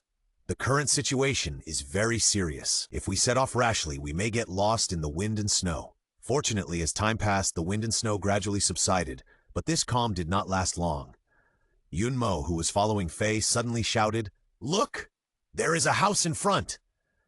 Everyone looked up and saw a wooden house standing in the snow and exposed rocks as if it appeared out of thin air. When they approached, Xueling's eyes were obviously stunned. "Gao Shui store?" She looked at the sign at the door of the wooden house and said, with some disbelief, "Isn't this the Gao Shui store at the foot of the mountain?" The whole view inside could not be seen from the outside. The house was dark. If it were not for the tables and chairs inside, one would almost think that the windows were pure black. However, everyone was too familiar with the appearance of the store, and the 5 people who were traveling with them couldn't help but feel scared. In this tense atmosphere, Xueling's brain worked very fast. She quickly remembered her live broadcast room. Something was wrong at that time. It was obviously a very old-looking store, but no one in the live broadcast room remembered it. No one. At that time, there was an old mountaineer in the barrage who said that he had been there 3 times and had never seen it. Jiangnan, who was standing on the side, glanced at Fei, who looked normal, squinted his eyes and said, "Do you know this place?" Fei was slightly stunned, then smiled and said, "I've been in before, but there's nothing inside, nothing to see. Let's go quickly." His tone was too calm. Xueling had to temporarily suppress the doubts in her heart and pulled the rope tied around her waist to move forward. After all, the task at hand was the key to passing the level. Several people continued to move forward. Fei in front of them was struggling to explore the way. Xueling, who was following behind him, couldn't help frowning when she looked up. Why did she feel that the back in front of her was a little familiar? The road ahead was white, but the dark Gaoshui store suddenly appeared in front of them again. The compass has always been normal. Xueling looked at the compass in her hand, and her heart skipped a beat as if she remembered something. If the compass is fine, then wouldn't the store move? Fei, who was walking in the front, narrowed his eyes and said, "Go around it." His tone was still so calm that no one could hear any waves. This house was so strange. So everyone chose to follow Fei to go around the store. But if they didn't go in, the store seemed to have grown legs and kept appearing in front of them. Until the 5th time he saw it, Fei's face had become very ugly, and everyone stopped tacitly. Undoubtedly, they were going in circles now. The barrage on the live broadcast panel that Xueling opened was also swiping the screen crazily. She took the time to look at the live broadcast room and found that the popularity had reached more than 3,000 points, and they were all discussing this strange store. "Don't you want to go in and take a look? What on earth is inside? Black Mountain Old Demon?" Netizens just felt novel, but Xueling and others were immersed in it, wrapped in a suffocating feeling. Jiangnan was the first to speak. "This is not a solution. Everyone has limited energy. Let's go in and see what's there." Fei glanced at him, and to Jiangnan's surprise, Fei agreed quickly. "Then, you wait here for me. I'll go in and take a look." "Wait." Before his hand touched the handle, Jiangnan suddenly said from behind, "Are you okay to go in alone? How about I go in with you? He has been paying attention to this wild man since just now. It's too strange." Fei paused, then turned around and smiled. After that, he raised his hand, pushed open the door, and walked in. The few people who stayed behind looked at each other. Tong Dongye gritted his teeth and wanted to go in and take a look, but was pulled by Xueling. "Don't act rashly. Be careful to trigger the elimination conditions." Tong Dongye glared at her. "What if he takes all the good stuff?" "Stop it," Jiangnan said coldly. Tong Dongye had to shut up after hearing this. The waiting time always seemed very long. Several people huddled in the snow and became a little impatient before they saw Fei step out of the store. He motioned for everyone to find a place to rest and wait for the storm to stop completely. As for the situation in the store, it was as if it was a taboo, and he didn't say a word. Xueling and Jiangnan both felt that Fei was weird. Jiangnan glanced at Xueling and walked to Fei. "Have you encountered this store on the snowy mountain before?" Fei paused as he added firewood. "Yeah." Jiangnan smiled when he heard it. "I also saw this store at the foot of the mountain. Are there any supplies for sale inside?" While asking questions, he observed Fei, but the latter acted as if nothing had happened. "There's nothing inside. I walked around inside and didn't see anything, so I came out." "Nothing?" Xueling listened to the conversation between the two, and her uneasiness gradually grew. She remembered the strange footprints that she had no clue about last night, and now a moving store appeared. Xueling couldn't help but shudder, but she saw a faint light shining in front of her from the corner of her eye. That bright light didn't look like the refracted light of the sun shining on the snow, but more like the colorful light refracted by glass. Look, this was probably a rare sign of good fortune during these inexplicable days of doing tasks. Xueling seemed very happy and turned the live camera to the bright light, but she didn't realize that the camera of the mobile phone also captured Fei sitting there with an indifferent expression. A barrage of comments floated across the middle of the screen. "Am I seeing things? Isn't this Liu Fei?" "Liu Fei?" Xueling noticed the colorful subtitle. Zhou Yu immediately raised her head and looked at Xueling with a strange tone. "Liu Fei? Is he the vice president of Baohe Group?" Xueling didn't say anything, but looked at Fei, who was sitting on the ground processing the meat. Fei paused, looked up in a daze. "Well, since I was trapped here, I haven't heard this name for a long time." Zhou Yue had already dropped what she was holding and walked over. "Are you Mr. Liu? I'm from the Zhou family." Fei looked at her for a long time, as if he just remembered, and suddenly realized. "You are Miss Zhou. I met you at the party before. I have an impression of you." Zhou Yue was immediately excited when she heard it. Baohe Group and Zhou have always had a cooperative relationship. At the beginning, Zhou's father reminded them to build a good relationship with Baohe's people. I didn't expect to meet them in the mission world at this time. After learning about Lu Fei's identity, Zhou Yue's attitude was obviously much warmer than before. She followed Fei and asked about his well-being, and even contributed her only food. Although Fei didn't take it in the end, it still caused more or less dissatisfaction among the Barrage and Tong Dongye. Is this Zhou guy sick? He used to sneer at others, but now that he knows Lu Fei is a big shot, he's rushing to pay him back. Isn't the point that Lu Fei said he saw someone named Zhou at the party? In summary, Zhou Yu is also from a wealthy family. Oh my god, I didn't expect that I would be so lucky to see two big shots worth hundreds of millions broadcasting live for me. Xueling was not interested in the discussion in the live broadcast room. All she could think about was the glowing object. She glanced at everyone, turned off the live broadcast room, and took the opportunity to tell them about the glowing object she saw. Everyone decided to go over and take a look. Perhaps there was a rift between the few people, and when they set out again, they walked more separately than before. Zhou Yue followed Fei step by step. Yunmo and Xueling walked in the middle, Jiangnan followed behind them, and Tong Dongye followed far behind. They were tied together by only a climbing rope. Just a few steps away, Gao Shei's store appeared again. The damn cycle is here again! The wind and snow suddenly became fierce, and the rumbling sound of the wind made people tremble. A faint smell of blood floated in the air. Xueling moved her nose and sniffed, and the faint smell of blood disappeared. She frowned slightly. Could it be that she smelled it wrong just now? She turned her head and looked behind her, only to see Jiangnan, who was almost falling down due to the blizzard. She stretched out her hand to pull him, but Jiangnan seemed to notice it, raised his head and shook his head slightly at her, and pointed to the front, motioning her to continue walking. Xueling wanted to ask him if he smelled anything, but seeing him like this, she could not hold back the words on her lips. She looked back again, and saw nothing but a vast expanse of white snow and the wind and snow hitting her face. Strange! Xueling's mind flashed with doubt. Why didn't she seem to see Tong Dongye? Could it be that he left by himself?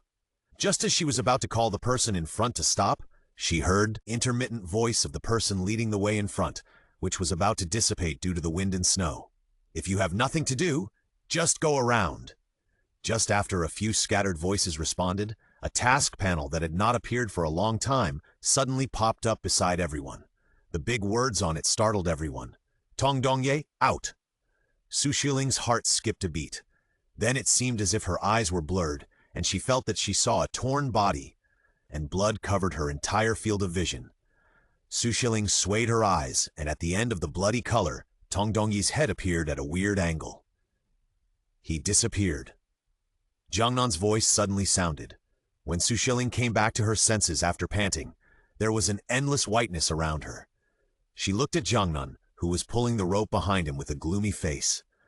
The rope that was supposed to tie Tong Dongye had been broken in the middle at this time. What's going on? Fei asked, solemnly. A living person disappeared just like that, and the atmosphere suddenly became depressing. Yunmo shook his head in bewilderment. His eyes reddened with fear. He answered when I called him just now. Answered? Xueling's doubts were even greater, as she seemed not to have seen Tong Dongye just now. Was it because of the heavy snow and wind that she was dazzled? Maybe he did it himself. Zhou Yu said unhappily. Yunmo's eyes were red. We are companions after all. Okay, stop arguing. Fei Shishi came out to smooth things over. After that, we will pull the rope and walk side by side, so that if anyone encounters something, others will know immediately. In the end, several people walked side by side while pulling the rope with suppressed emotions. What was very strange was that the glowing object seemed not far away from them.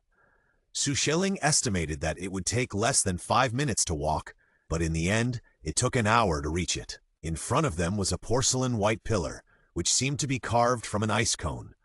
It was translucent and had a glowing sphere on the top. The pillar was about 2 meters high, and several people stood below and looked up. Jiangnan took out the hook rope from his backpack, raised his hand and swung it, and then directly wrapped the rope around the glowing ball, but the ball stopped glowing as soon as it landed. Jiangnan took off the knife from his body and cut open the ball. Inside was a slightly yellowed craft paper with a line of words written in complicated fonts. This is...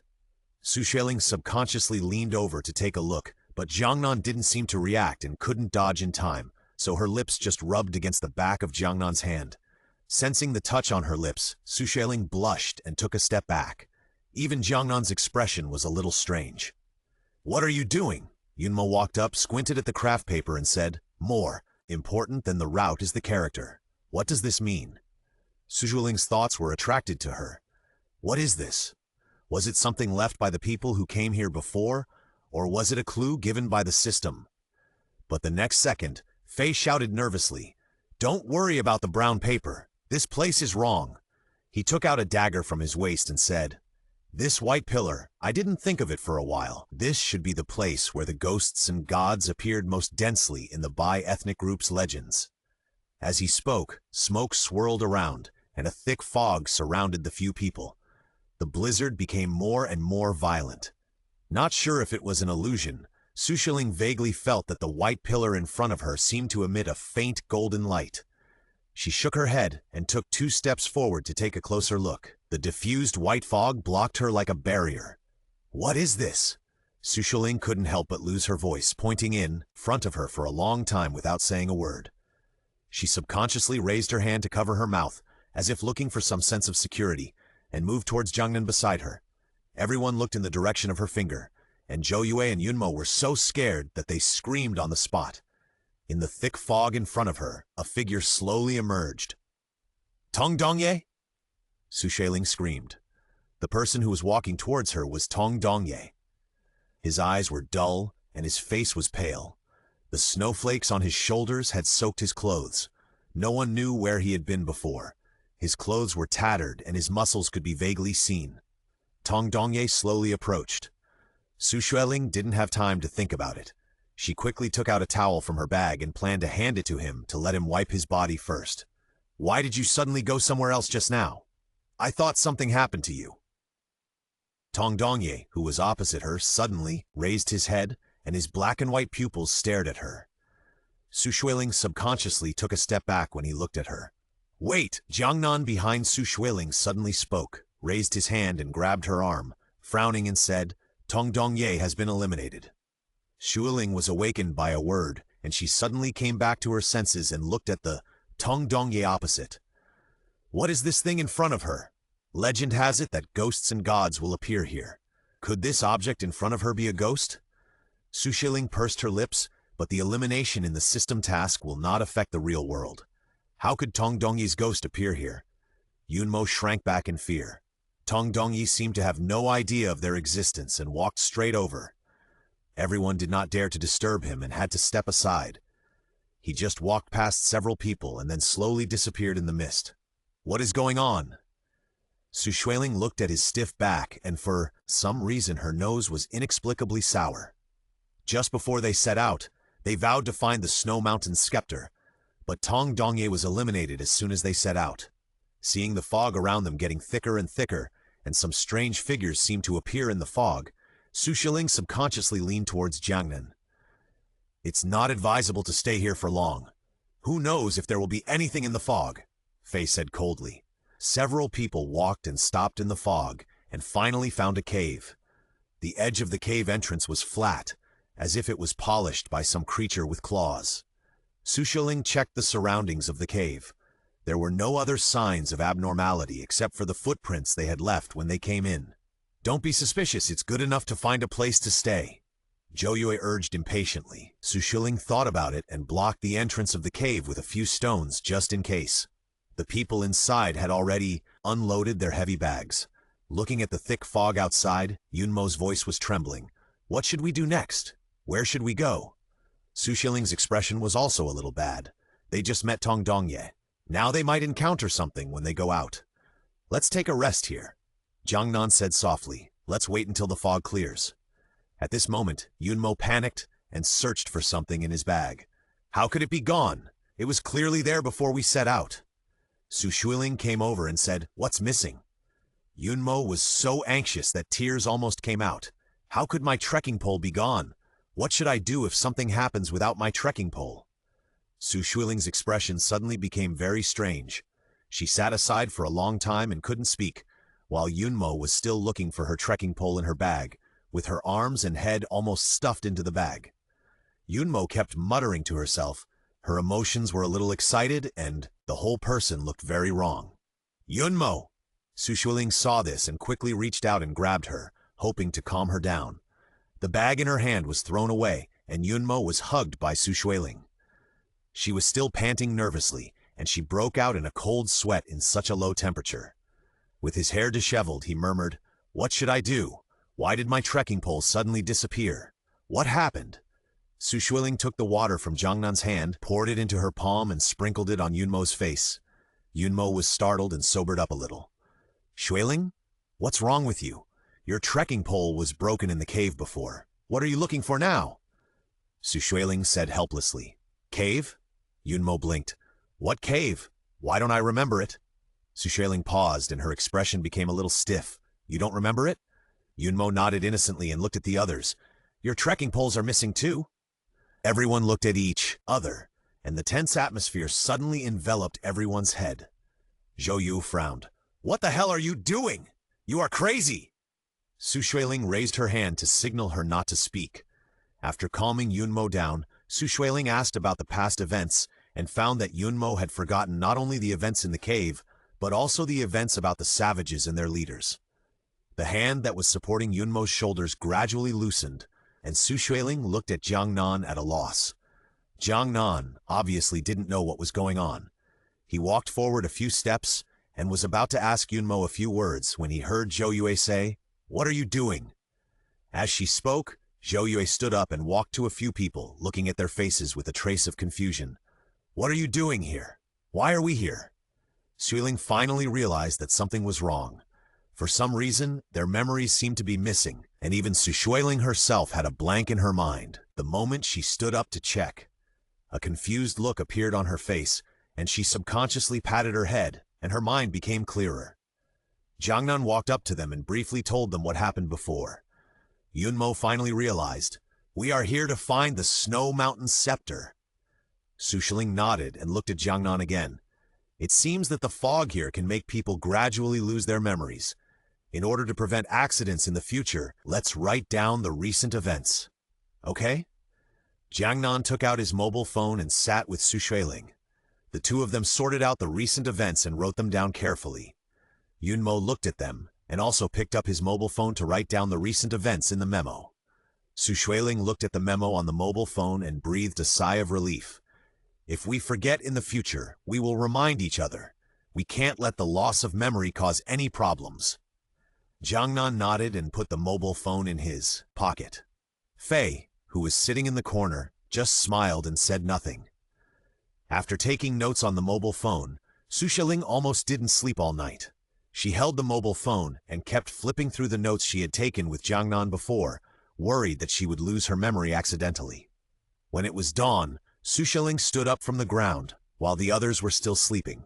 She had nothing to do, so she simply moved the messy stones blocking the door and looked around. The thick fog last night had dispersed. Xueling walked around and found that in a hidden corner next to the cave, a pile of weeds emerging from the snow was crushed by something. After looking around, she estimated the size. Xueling's heart skipped a beat. It was the huge footprint she saw outside the stone house that day. Without thinking too much, she turned around and ran into the cave to wake everyone up. Knowing that there was a huge footprint outside, the sleepiness of the others was immediately dispelled. "Let's leave quickly," Yunmo said fearfully. Fei narrowed his eyes and looked at Xueling. "Take us to see the footprint you saw." Although Xueling was a little confused, she waited for everyone to pack up their things and went out to check the footprints on the ground together. They walked around and found that there was not only this one footprint, but also many scattered and disorderly footprints nearby. It seems that it should have happened when everyone was resting last night. Xueling thought about it and decided to open the live broadcast panel to explain the current situation to netizens and to give herself courage. "We found some huge footprints nearby this morning, so we came out to check the situation." Xueling interacted with the barrage while aiming the camera at the footprints. "Look here." Jiangnan walked to a place and squatted, looking at the footprints on the ground and said, "This footprint has appeared near the stone house before. It should have been left last night, but the footprints here are very messy. That thing should have night blindness," Jiangnan said in a low voice after a careful inspection. "But that thing should have a good sense of direction. It actually followed us all the way here." Xueling murmured, "I don't know what a creature with such a large footprint looks like." Yunmo was also curious when he heard this and stretched out his hand to compare. The footprint was at least as big as her two hands. She shuddered and retracted her hand, looking at everyone with a horrified face. "Our mission is just to find the Snow Mountain scepter. Let's not worry about this giant, right?" Xueling nodded. "We should not act rashly without knowing the other party's intentions. Let's set off today to avoid encountering that creature." Then she looked at Fei again. "It was mentioned in the previous notes that there are far more races on the Snow Mountain than we imagined. In order to avoid trouble, it is better to leave as soon as possible." Before others spoke, Zhou Yue sneered, "Where do so many monsters come from? It's nothing more than my own fear at work." Before she finished her words, she saw a nervous expression on Xueling's face. She was about to laugh, but suddenly found that Xueling's eyes passed through her head and fell behind her. "What's behind me?" Zhou Yue stopped in place and dared not move, and asked with a horrified face, "Don't move." Xueling said softly, "What on earth is it?" Zhou Yue wanted to ask, but was afraid of angering the creature behind her, so she could only speak in a low voice. Xueling approached cautiously. Behind Zhou Yue there was a white little beast lying. It was furry and round, and looked very much like a rabbit, but its legs were longer than a rabbit's. It looked like it had a pair of barriers on its head, which looked very cute. Yunmo wanted to touch it. But when he thought about the fact that there were all kinds of things on this snowy mountain, he was worried that the other party would hurt him, so he hesitated for a long time and had to give up. Xueling picked up a branch on the ground and wanted to scare the little beast away. But the thing was so bold that its nose twitched a few times and it actually moved closer to them. Zhou Yue finally lost her patience and turned her head away. After seeing the little beast, she excitedly shouted, "What is this?" As she said that, she picked up the little beast on the ground and rubbed its head with her hands. The latter immediately made a coquettish sound of snoring. Seeing that the little beast was harmless, everyone felt relieved and continued to investigate the surroundings. Xueling stood up and rubbed her shoulders. She looked back unconsciously and saw a huge monster squatting behind Zhou Yue. "Zhou Yue!" Xueling shouted, nervously. "Don't move." The latter raised her head and said, "What's the matter with you?" Her voice suddenly stopped. This time, she didn't need them to remind her. Through the sunlight above her head, she clearly saw a huge shadow cast on the ground in front of her. "Don't move," Xueling said, picked up a stone and threw it at the feet of the beast. Unexpectedly, the beast didn't react at all and continued to move slowly towards Zhou Yue. Seeing that they were getting closer and closer, Fei raised his hand and threw a sharp branch over. The branch pierced the beast, and the latter screamed and turned his head to roar at them. Zhou Yue quickly ran over with the little beast in her arms and hid behind them. Fortunately, they also took self-defense tools when they left the camp of the savages. Fei and Jiangnan protected the three girls behind them to resist the bloody mouth of the giant beast. Although the giant beast was huge, its movements were very clumsy, so it was more or less injured when it faced them. Xueling saw that the giant beast did not retreat after being injured, but became more and more courageous and rushed towards Zhou Yue without giving up. She looked at Zhou Yue, who was nervous and her hands were slightly clenched. The little beast in her hand also began to struggle because of discomfort. Seeing this, the giant beast roared and rushed towards Zhou Yue regardless of everything. Zhou Yue was so scared that her legs softened and she knelt directly on the ground. Seeing this, Xueling gritted her teeth and flew over. The two rolled on the ground for several rounds before stopping. The little beast in Zhou Yue's hand took the opportunity to break free and ran towards the giant beast. Fei and Jiangnan panted and looked at the giant beast vigilantly. Fortunately, the latter just glanced at them, lowered his head, picked up the little beast, and left. "Are you all right?" After the crisis was resolved, Fei quickly put away his weapon and rushed to them, reaching out to help Zhou Yue up. "It's okay," Xueling said quickly, picking up the phone that had fallen to the side and patting the dirt off her body. Jiangnan also rushed over at this time, frowning when he saw Fei asking Zhou Yu about her well-being. He didn't know if it was an illusion, but he always felt that Fei was with them for other purposes, not just to find the Snow Mountain Scepter. The Gaoshe store before, the giant beast this time. Everything seemed to be within Fei's expectations. After what just happened, Xueling and the others were scared. They didn't even dare to go back to the cave just now. After a simple adjustment, they could only move slowly forward. Xueling's palm was injured in the previous action. She didn't bother to bandage it. She first took a look at the live broadcast. The live broadcast was not interrupted when she was fighting with the giant beast. Now the live broadcast room was actually popular among the audience. Newcomer reporting, the adventure anchor is actually a girl. Follow Lingling and don't get lost. Please give me your advice. Is that creature from Earth? Oh my God, who recorded the screen? Lingling is really brave. Xueling explained when she saw this. It was just a misunderstanding. It didn't mean any harm. As she said that, she moved the camera in the direction where the giant beast left. There was nothing in front of her, a vast expanse of white. Just as Xueling was about to speak, the screen went black, and a window suddenly popped up in the background. Your live broadcast room is suspected of false propaganda. After system review, the live broadcast room is banned for 3 days. If you have any questions, please contact customer service.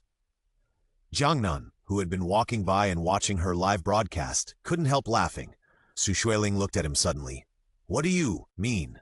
Jiangnan paused and seemed to realize that he was a little rude, so he coughed and said, Nothing. Wasn't your live broadcast popular just now? Maybe someone was jealous of your live broadcast room and maliciously reported it. After speaking, he glanced at Fei, who was standing next to Zhou Yu. The live broadcast room can be banned, but there were no problems in the previous live broadcasts. Why was it this time? Moreover, she had tried to contact the staff of the live broadcast platform before, and the answer she got was that her live broadcast room was not controlled by their platform. Xueling pursed her lips. No matter what the reason was, the next live broadcast would definitely be cancelled. Thinking of this, she sighed and closed the live broadcast panel helplessly. Maybe the incident with the giant beast completely scared Zhou Yu. Zhou Yue was very quiet for a long time afterwards. The group walked and stopped all the way to a valley. According to the leader's previous hint, the scepter should be nearby, Fei said. Jiangnan tilted his head and looked around. The previous clues have always reminded us to pay attention to the people and things around us. Everyone, pay attention to your feet. If there is anything wrong, remember to say it. Xueling responded and walked forward with the others. The road in the valley is difficult to walk. After the girls almost fell one after another and hurt others, they finally decided to untie the ropes tied around their waists. Yunmo fell behind because of her poor physical strength. Xueling was afraid that something might happen to her, so she looked back from time to time, fearing that she would be eliminated suddenly like Tong Dongye. Yunmo followed the people in front of him absent-mindedly and walked forward. Soon his feet seemed to kick something. A bottle was lying quietly on the ground. Yunmo picked up the bottle and saw white paper inside. What did you see? Before she could do anything, Xueling came over and asked softly. Yunmo was startled and subconsciously hid the bottle. Her memory was already very vague. She only remembered that she came out with them, but she forgot what they wanted to do. Others noticed the movement and gathered around, which made Yunmo take a step back nervously. Xueling saw this and felt a little nervous. She guessed that her memory might be wrong at this moment, so she took her hand and gently persuaded her. It's okay, we have no ill intentions. We came out together just to be able to go back safely. Go back? Go home? Yunmo asked cautiously. Xueling nodded patiently and explained to her softly. After a while, Yunmo carefully took out the bottle from behind and handed it to Xueling. Xueling breathed a sigh of relief and poured out the contents. There was only a photo of a trekking pole on it. Xueling frowned and was about to take a closer look, but she didn't expect Fei beside her to scream and fall towards her. She couldn't dodge in time and subconsciously held Fei, but her hand loosened and the photo fell out. After floating in the wind for a few times, it disappeared into the valley. Photo! Xueling screamed and reached out to grab it, but it was too late. She almost fell down, but Jiangnan on the side reached out and pulled her into his arms. Xueling turned her head and looked at Fei, who had finally stood firm. Why are you so careless? How could someone who was so agile have problems at this moment? Fei relied on Zhou Yue's strength to stand firm and said apologetically, I'm really sorry. I didn't notice the stones under my feet when I came here just now, and I got into trouble. Jiangnan looked at Fei calmly. Fei, they would definitely be able to guess something important by now. Seeing this, Fei looked at Zhou Yue with some grievance. I really didn't mean to do it. I really slipped just now. Xueling snorted coldly and didn't say anything. At this time, Zhou Yue, who had been slow to speak, said, What's your attitude? Fei is our guide. Besides, if Fei didn't stand firmly and fell down just now, it would be a life. As for the clues, we will look for them later. Xueling looked at the two people in front of her and almost laughed out loud. A better attitude? If the clues were lost, they couldn't get out, and it would not only be a matter of Fei's life. That's the clue Yunmo found. Jiangnan whispered, What if we can't find it after the clue is gone? Are we just going to keep wandering around in the snowy mountains? He had just stood by and saw it clearly. Fei's stagger was obviously intentional, so Jiangnan's tone was inevitably a little impatient when he spoke. Fei didn't say anything. Seeing this, Xueling could only sigh. Do you have paper and pen? I can probably remember the things in the photo. I'd better draw it quickly before I forget it. I have it here. Yunmo hurriedly took out paper and pen from his backpack and handed it to Xueling. This is not a place to talk, Fei said. Seeing that everyone was looking at him, he smiled awkwardly. It's windy here. It's not safe. After we go up, find a flat place to rest and then draw it. Seeing this, Zhou Yue hurriedly persuaded, I think this is also good. Let's find a place to rest, and you can draw slowly next to it. Perhaps because he had just knocked off the clue, Fei seemed particularly enthusiastic and led everyone to find a stone platform that was sheltered from the wind. Xueling spread the paper and pen on the ground and drew the trekking pole in the photo, according to her memory. Just as she drew the first stroke on the paper, a clang-clang and a sound came from the side, which immediately disturbed her thoughts. What's going on? Xueling turned back with some dissatisfaction. Everyone turned back after hearing this, and saw Fei sitting on the ground, holding a hammer in his hand, and said awkwardly, I want to open this and see if I can help. If you really want to help, then be quiet. Jiangnan glanced at him and said coldly. Fei smiled at him apologetically, put down the tools in his hands and waited aside. The surroundings returned to silence again. Xueling took a deep breath and tried her best to draw the appearance of the trekking pole in the photo on the paper. This is... Several people gathered around. Yunmo squinted his eyes and looked at it for a long time and muttered, This trekking pole looks familiar. But she couldn't tell where she had seen it. The fog had a great impact on her memory. She would have a headache if she thought about the previous things too much. After a whole afternoon of hard work, they all sat down on the ground to rest in a somewhat depressed mood. Xueling leaned against the stone behind her, looking thoughtfully at the blueprint in her hand. Jiangnan was resting with his eyes closed, but Xueling beside him suddenly stood up, looked at him excitedly, and handed the blueprint in her hand to Jiangnan. This trekking pole! I seem to have seen it in the cave. Upon hearing this, the others also stood up and came over. Xueling took out her mobile phone and flipped through the things she had written down before, and said uncertainly, If I remember correctly, I should have seen this in the cave. We have to go back and take a look. Maybe there are some clues to look for. Soon, several people packed their luggage and walked in the direction they came from. Not long after, Xueling saw a small house appear in front of her, and she felt something was wrong. Sure enough, the familiar store appeared in front of them, again like a ghost. What on earth is this? Zhou Yue's mentality was already a little broken. The last time he encountered this store, Tong Dongye was eliminated. Who knows what will happen this time? Let's go back, Yunmo said timidly. Xueling pursed her lips and was about to speak when she suddenly saw a figure from the corner of her eye. The man seemed to be hiding in the window and watching them, staring at her with malicious eyes. Jiangnan also saw it. He took a step forward and raised his hand to protect Xueling behind him. The figure seemed to notice them as well and disappeared from the window in a flash. Is there anyone else? Yunmo asked nervously. While talking, the man poked his head out of the window again. Xueling noticed that the man's outfit was very similar to that of the wild man she met before. Squeak! The door of the wooden house slowly opened, revealing the dark room inside. The next second, a black shadow suddenly flashed out from inside, and its speed was so fast that it even left an afterimage, and it rushed straight towards Xueling. Xueling subconsciously used her hands to block it, but the black shadow had already flashed in front of her. Her waist suddenly tightened, and Xueling was held in Jiangnan's arms and barely avoided the attack of the black shadow. Fei raised his hand and hit the black shadow out with a stick. The thing let out a strange cry and lay on the ground. With a ferocious look on Xueling, it made a series of low roars in its throat, as if it was ready to rush over and attack at any time. Xueling, who was put down, swallowed a mouthful of saliva, glanced at the pile of rocks not far behind her, and planned to hide there. But it was too late. With Yunmo's exclamation, Xueling watched the thing rush towards her again. This time, Jiangnan was knocked back by it and could not block its attack. At the critical moment, Xueling nimbly dodged to the side and barely avoided the monster's sharp claws. "Xueling!" Jiangnan shouted loudly.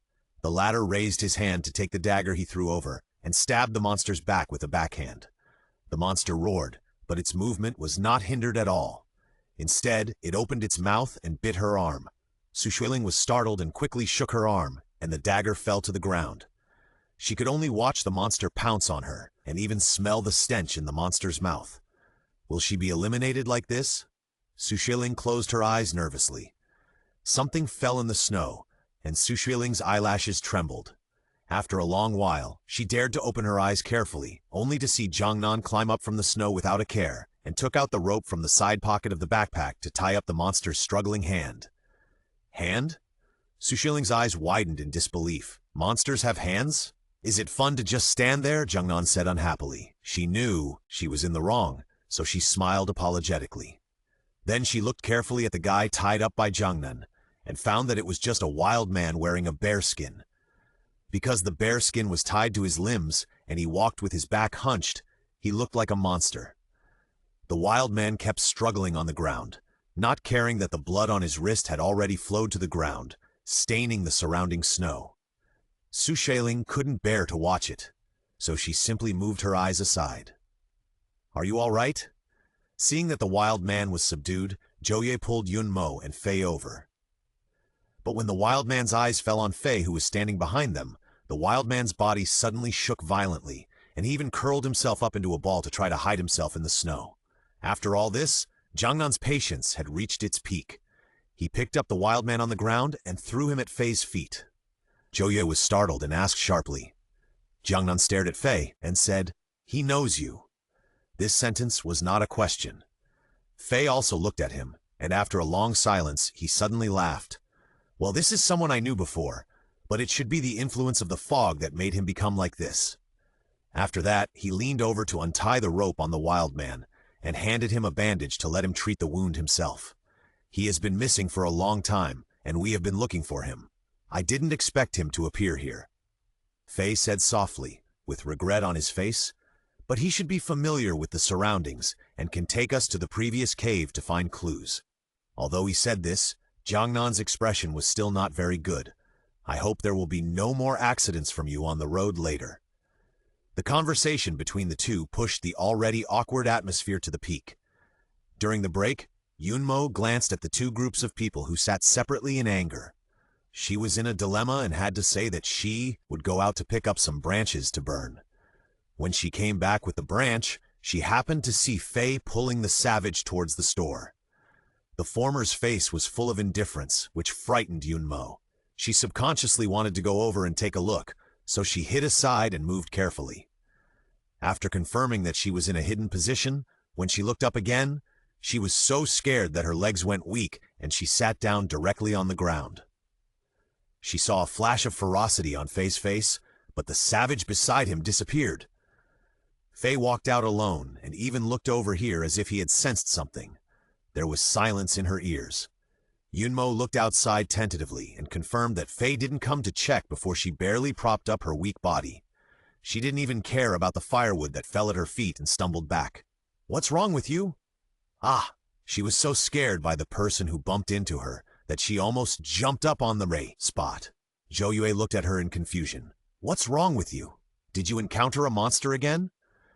The commotion here also attracted Xueling and Jiangnan to come over. After seeing Xueling, Yunmo seemed to have seen a savior. She grabbed Xueling's clothes. Xueling, I just saw Fei. Fei he. What do you want to say? Zhou Yue frowned and asked. Yunmo thought of Fei's sinister look just now and shuddered subconsciously, and then told what he had just seen. How is it possible? Zhou Yue refuted without thinking. Lu Fei is the deputy general manager. How could he do such a thing? Xueling did not respond but reached out and patted Yunmo's trembling shoulders to comfort her. What I said is true. I saw them go in with my own eyes, but only Fei came out. Yunmo said excitedly. I didn't dare to go over and see, and I ran back in a hurry. Jiangnan's face darkened.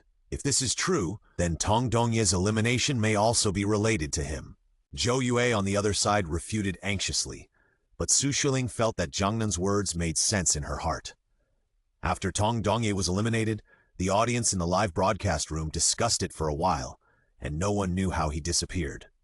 If the elimination of the players was really related to the Gaoshui store that suddenly appeared, then Fei, who was able to come out of Gaoshui's store safely, became the #1 suspect. Seeing that everyone was silent, Zhou Yue became a little anxious. You can infer that there is something wrong with him just based on this. Aren't you a little extreme? Xueling looked at Zhou Yue and laughed angrily. What do you mean by extreme? Everything was fine when we set out. How many accidents have happened along the way? From Tong Dongye being eliminated inexplicably to being hit by Fei and losing the clue, and being disturbed by Fei's noise when he wanted to draw the trekking pole. Which of these points does not show that there is something wrong with Fei? Just as Zhou Yue was about to speak, Fei's voice came from not far away. What are you doing here? Hearing his voice, Yunmo was startled at first, and then quickly moved away from him.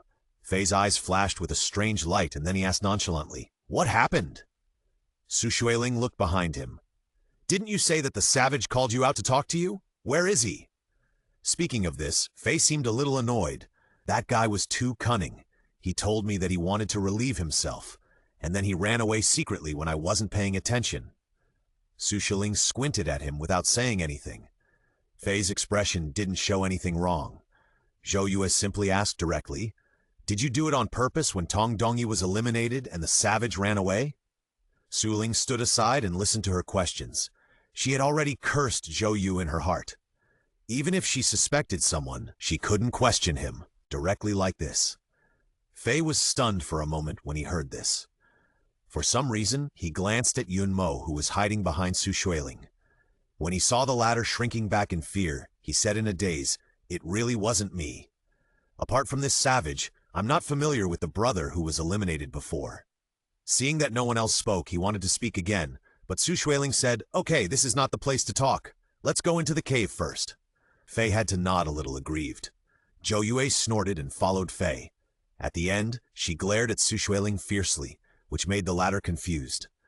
After several twists and turns, everyone finally found the previous cave. Before entering, they heard the noise inside. Xueling and Jiangnan looked at each other. The latter drew out a dagger and walked in carefully along the wall of the cave. The others followed closely. In order to prevent Fei from using any tricks again, Xueling took the initiative to ask to be the last one to leave. When they walked into the cave, they saw the previous savage leader and several savages fighting for something in the open space in front.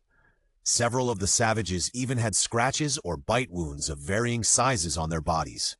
Seeing them coming in, the savage leader turned around abruptly and bared his teeth at them like an ape. Xueling was stunned by the scene for a moment. The leader's expression was a little dazed, but he quickly came to his senses.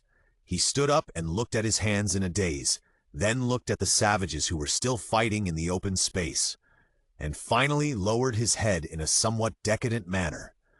Xueling saw that his expression was not right and was about to speak, but she heard a threatening, snoring sound from his throat, and in the blink of an eye he quickly rushed into the savages again. Seeing this, several people hurried forward to separate them, and it took a lot of effort to finally separate the few people. Being held tightly by Jiangnan, the leader seemed to have finally recovered. With disbelief on his face, he gestured to Jiangnan. Have you forgotten how to speak? Jiangnan was rarely stunned. The leader nodded in frustration. Xueling frowned. The longer they stayed here, the more dangerous it would be. The leader in front of them was a living example. They couldn't waste any more time. "I'll go and communicate with them," Jiangnan said. "Look for trekking poles around. Don't forget the stone house they built. Maybe you can find clues." Xueling nodded, watched Jiangnan take the leader to the side, and then stood up to move. This cave and the stone houses not far from here are almost all places where wild people hide. They searched up and down for a long time, but only found a few sticks in a pile of messy things, and didn't even see the shadow of the trekking pole in the photo. Xueling sighed with a headache, got up and went to find Jiangnan. She wanted to see if she could ask something from the leader. Jiangnan was sitting next to the leader to rest. After learning about her purpose, although he was a little hesitant, he still nodded and agreed. "Do you know a trekking pole? It looks very similar to this one." Xueling raised the portrait in her hand. The leader came over to check, and Xueling raised her hand in cooperation. Unexpectedly, the leader suddenly jumped up the next second, pointing at her and shouting angrily. Then, the surrounding savages quickly surrounded them at a speed that they were not prepared for. The leader made a few short monkey-like calls, and the other savages surrounded them aggressively.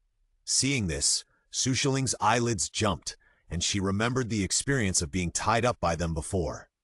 "Wait!" Jiangnan hurriedly said when he saw this.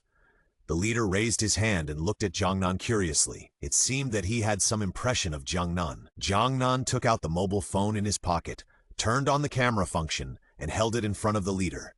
"Look, this is your appearance. Exactly the same as us, so we are friends."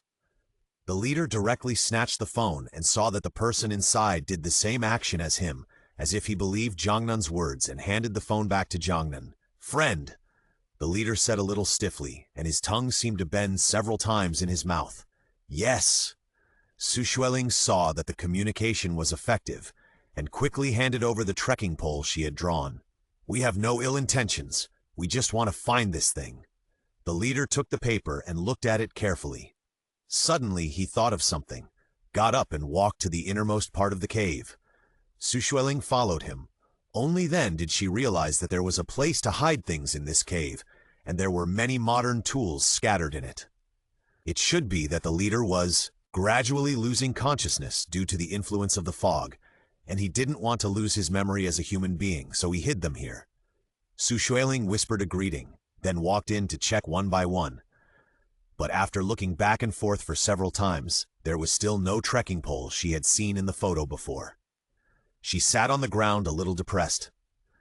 She had clearly seen it before. Why couldn't she find it now? Seeing her leave with Jiangnan in disappointment, the leader turned around a few times in place unwillingly, but was accidentally tripped by something in the weeds. The weeds on it were kicked away, revealing a pure white trekking pole. The leader shouted angrily, and he kicked the trekking pole. Seeing that the trekking pole was not damaged at all, he took a few steps forward, grabbed the trekking pole angrily, and walked out. Xueling was sitting at the entrance of the cave, and she only had time to see the leader's back as he left, angrily. She didn't think much, but just took the time to lower her head and study the drawings in her hand, hoping to remember the specific location where she saw the trekking pole. "You are here." Fei came over with two girls and said with a smile, "I was too hurried when I came back, and I didn't have time to report to the leader. You should rest first, and we will talk about what happened in the past few days tomorrow." He smiled apologetically at the few people, turned around and gave a few words to the wild man behind him, and then turned and left. "I think Fei is not right." After he left, Xueling said with a firm face. As she said that, she looked at Zhou Yue, who was unusually not jumping up and shouting at her. It seemed that she was tired from walking all day, and she huddled in a corner to rest as soon as she came in. Xueling looked at Jiangnan, who was resting with his eyes closed, and finally couldn't help but whispered, "What should we do next? If they can't find the scepter in the last 3 days, their consequences are likely to be the same as those of the savages now. People who stay here will lose some memories, but why is Fei fine?" Jiangnan asked the most curious question in the hearts of several people. Yunmo carefully glanced at the door, and after confirming that there was no one else, he whispered, "Is it related to that store? Only Fei entered the store and nothing happened." Xueling also agreed with this view. She secretly observed Fei along the way, and some of his behaviors always revealed some cunning. Especially after the savage disappeared, Fei often stared at Yunmo motionlessly. There was even a greedy light in his eyes, just like the look of a beast when it sees its prey. Yes, sometimes Fei regards Yunmo as the prey he is about to capture.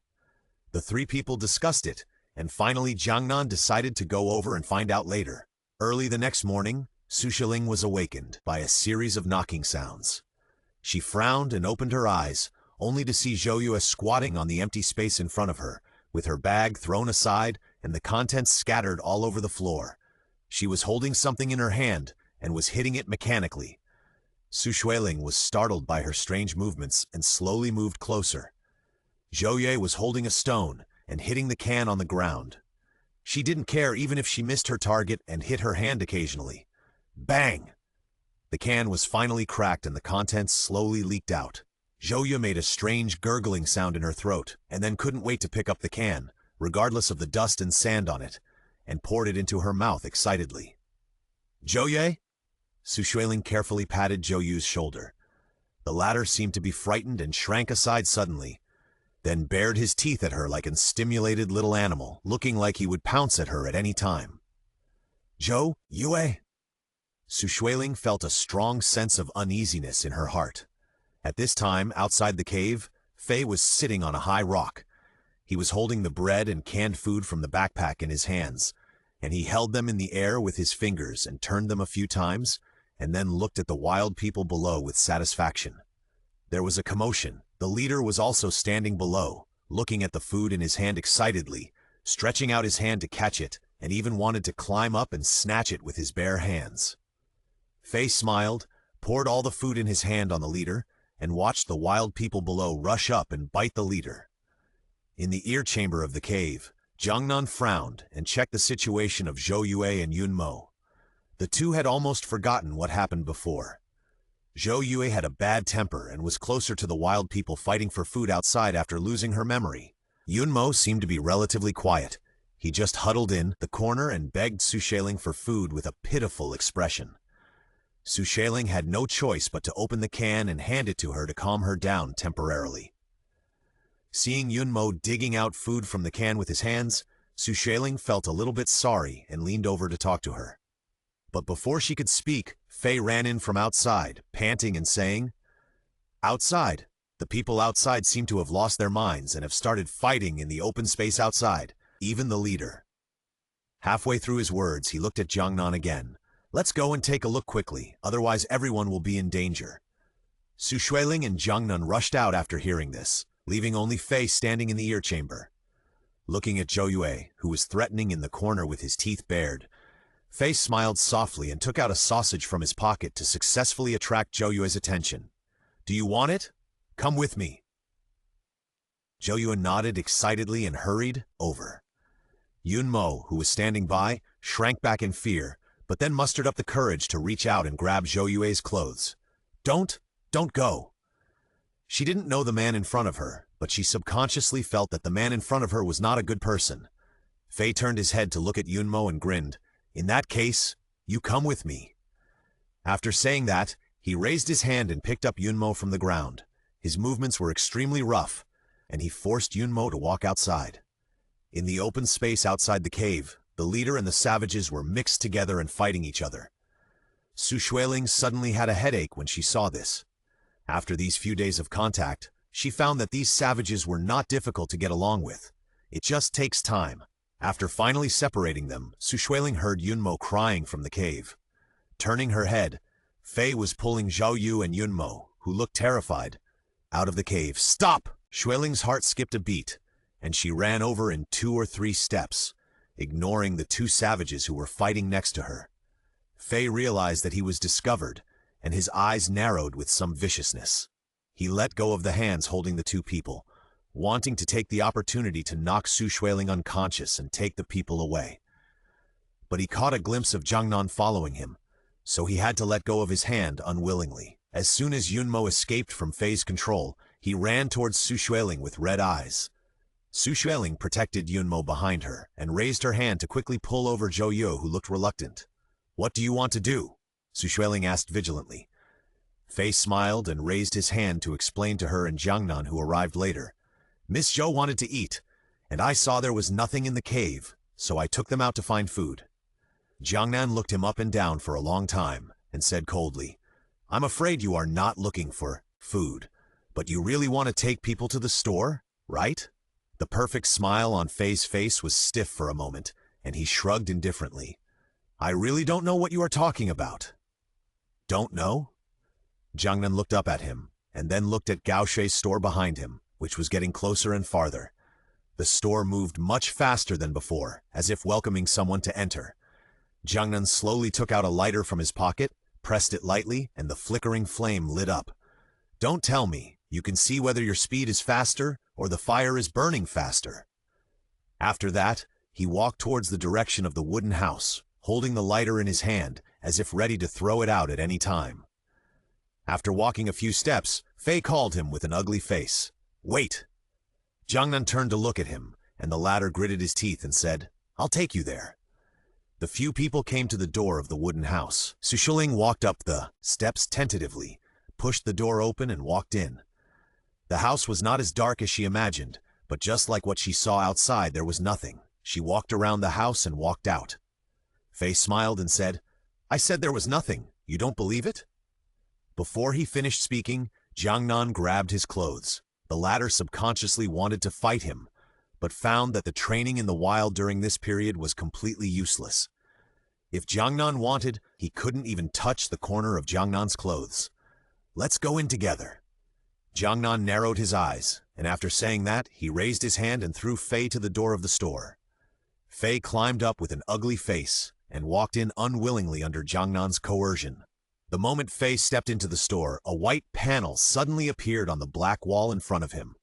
Choose whether to exchange for memory, health, or satiety. Note, you need to exchange for one person, and this operation can only last for 3 days. After the panel popped up, 2 lines of words appeared in front of Xueling. Is this it? Xueling asked in surprise. The diary said that people around her disappeared, one after another. It should be that Fei brought those people in and traded with the system in this way. This is probably why Fei was missing for so long and was still safe. You used the resources you exchanged from the system to make those people fight each other, and then took the opportunity to bring them here? Xueling asked in disbelief. Fei didn't say anything, but lowered his eyes and looked to the side, obviously with a default attitude. You? Xueling was so shocked that she couldn't speak. Jiangnan smiled with a hint of sarcasm. You did this for your own selfishness. You are lucky to be the vice president of such a big group. Fei took a deep breath but suddenly laughed. If you were me, you would do the same. The fog is shrouding us. We have no way to deal with it. We can only watch the memory disappear. You will never know the feeling of not understanding anything. Jiangnan glanced at him, sneered, and stopped talking. Xueling pressed the no button, and the light screen in front of her disappeared. The store returned to darkness, and several people left the store and rushed back. On the way, Fei explained everything that had happened recently. When they left together, he found Tong Dongyi in advance and hinted to Tong Dongyi that there was a clue in the cabin. Then he took the opportunity to exchange his memory with him. As for the wild man before, he was indeed a spare, but he didn't expect to be discovered by them. At this point, Fei sighed softly. I'm not harming them. You can still go back after being eliminated here. It's just that it will be much more painful than those who pass the level smoothly. Jiangnan walked in front, not wanting to listen to his high-sounding words at all. When the group walked to the vicinity of the cave, they found that a group of savages had started fighting again for some reason. Yunmo and Zhou Yue were temporarily in a confused state, so Fei and Jiangnan stopped the few people who were fighting. After separating the few people, Xueling saw the leader lying on the ground with wounds all over his body. He had fallen into a coma. His clothes were tattered, and there were countless wounds of various sizes on his exposed skin. There were even a few footprints on his body. Judging from the situation, he should have accidentally fallen and been trampled when he went to persuade the fight. Xueling hurriedly stepped forward and helped the leader up. His arm hung limply by his side, his wrist twisted at an abnormal angle, and blood slowly flowed down his arm to the ground. Leader? Xueling trembled as she took out the bandage she had brought with her and pressed it on the leader's wound. But it was obviously futile, as blood continued to gush out. She could even feel the leader's body gradually becoming colder. Ah! A scream came from behind. Xueling was startled and turned her head to see only a familiar figure running away in panic. There was a small object discarded on the ground where he had stood, and on the snow-white ground, it emitted a strange cold light. Damn it! It was Zhou Yue! Xueling was startled, and she carefully placed the injured leader on the ground, got up, and quickly chased after him. But Zhou Yue was very fast, and after Xueling had chased after her for a few steps, Zhou Yue's figure quickly merged into the snow and mist and disappeared. Where did she go? Seeing that the situation was not right, Xueling did not dare to delay and turned back to get help. Fei helped the leader lying on the ground to lean against a stone. When he moved, he accidentally touched the wound on the leader's body. Fei heard him take a breath. When Xueling arrived, the leader was covering his wound with a painful look on his face and whispered something to Fei, who was standing by. Seeing this, she didn't think much about it. She took out a first aid bandage from the first aid kit she carried with her and covered the leader's wound. The leader coughed lightly with some helplessness, and his words were full of lung sound. It's useless. I know my situation. Because of the severe pain, he remembered most of the things at this moment, and his speech was much clearer. He raised his eyes and smiled at Xueling. Thank you for this period of time. If it weren't for you guys' help, I'm afraid I would always be in this state of confusion. Don't talk first. Cover the wound with a bandage. Seeing a living life about to disappear in front of her, Xueling turned her head away with some reluctance.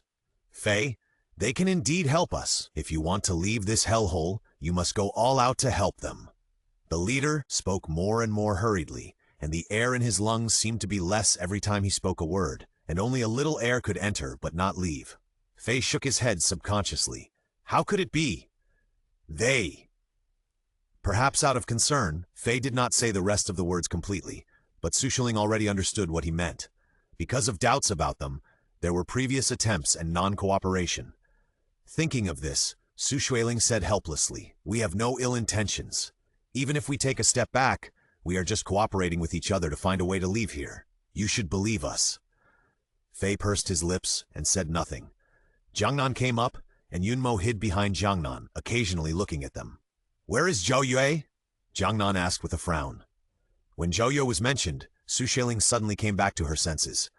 I don't know why Zhou Yue suddenly ran away. I can't catch up with her. Before she finished speaking, Fei stood up and interrupted her. You guys chat first, I'll go out and calm down. After that, he stood up and left with a gloomy face. There were too many unknown dangers hidden outside. Xueling and Jiangnan did not dare to go out to look for Zhou Yue rashly, and reckless notification would increase the possibility of being eliminated. Miss Su. In the cave, the leader said with a weak breath. Miss Zhou ran away. You don't have to worry about what's going on here. You should hurry up and go out to find someone. Jiangnan whispered. It's okay. And the system didn't prompt Zhou Yue to be eliminated at this time, which meant that Zhou Yue was temporarily safe. Seeing this, the leader sighed.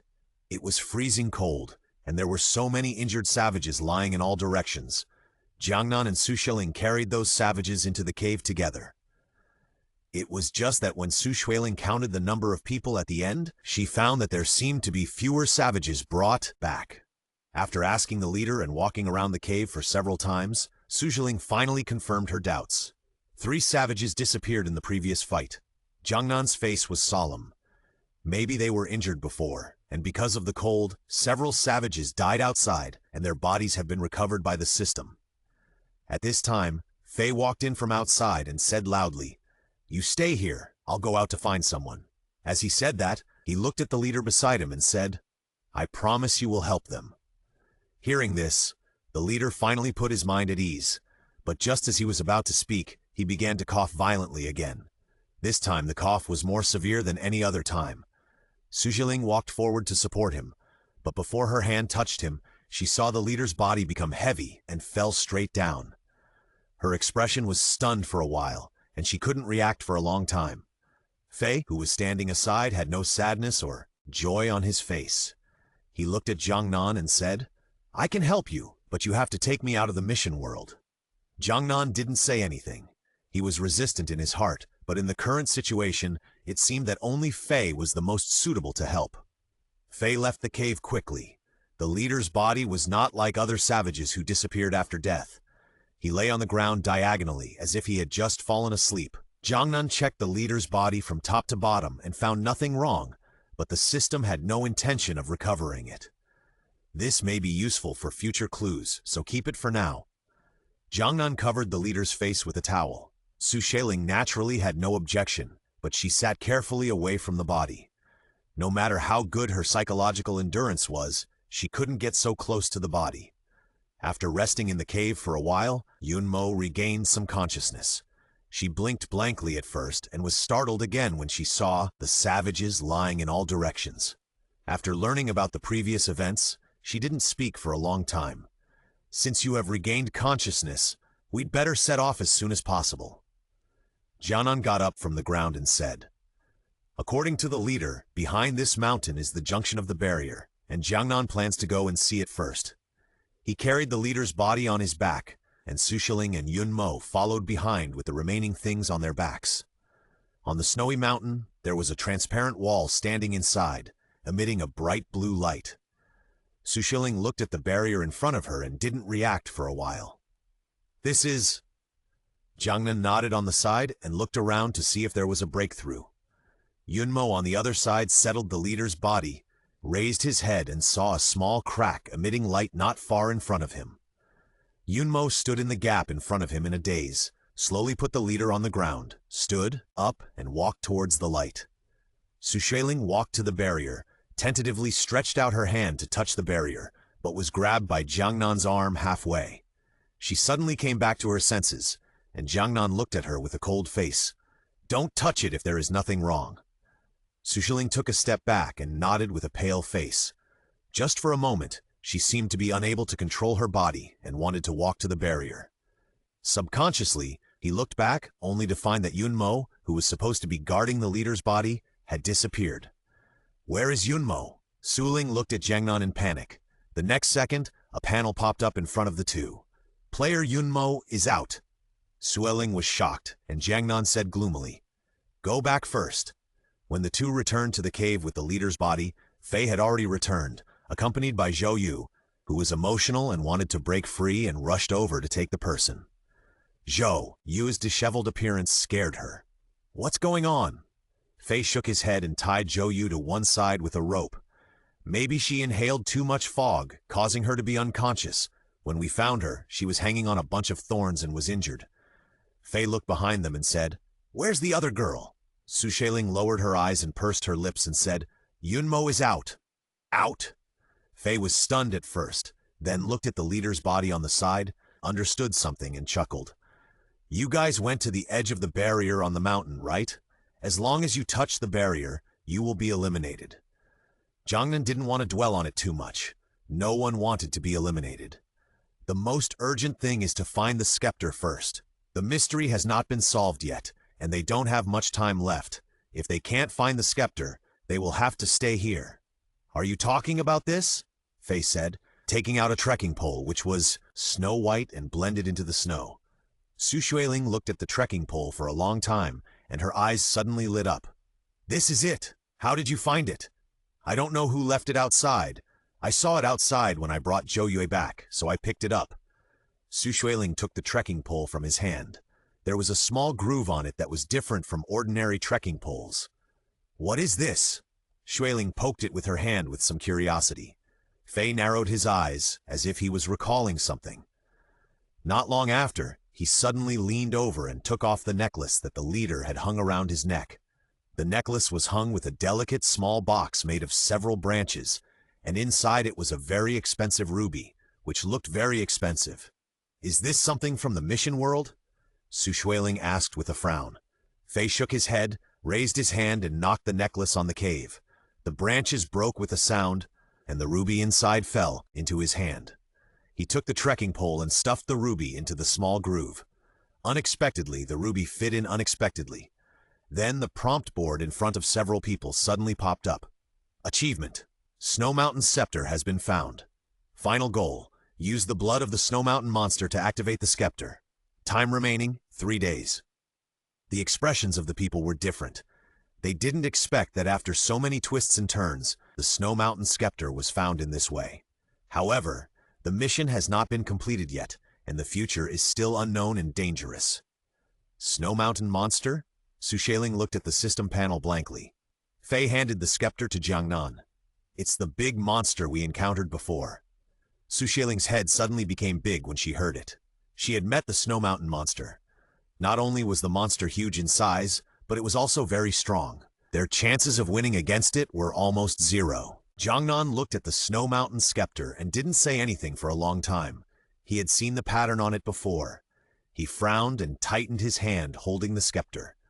The pattern of the Xueling blood jade was very similar to the pattern on the scepter, almost like a copy of it. He pursed his lips and put the scepter away. There must be a connection between them. Fei told Xueling everything he knew, and she was stunned. Since you knew this, why didn't you tell me? If they had known this information, they wouldn't be in such a mess. Fei said helplessly, "You guys came here later. Who knows what your intentions are? Maybe you are NPCs set by the system. Just in case, I have to keep this a secret." After that, they exchanged information. Xueling looked at Zhou, who was taking a nap in the corner with worry. "What should we do now? We still need the blood of the Snow Mountain Monster." This was only the 4th time she participated in the mission, and she actually encountered such a difficult mission. What else can she do? Fei sneered. The atmosphere suddenly became low, and several people stopped talking.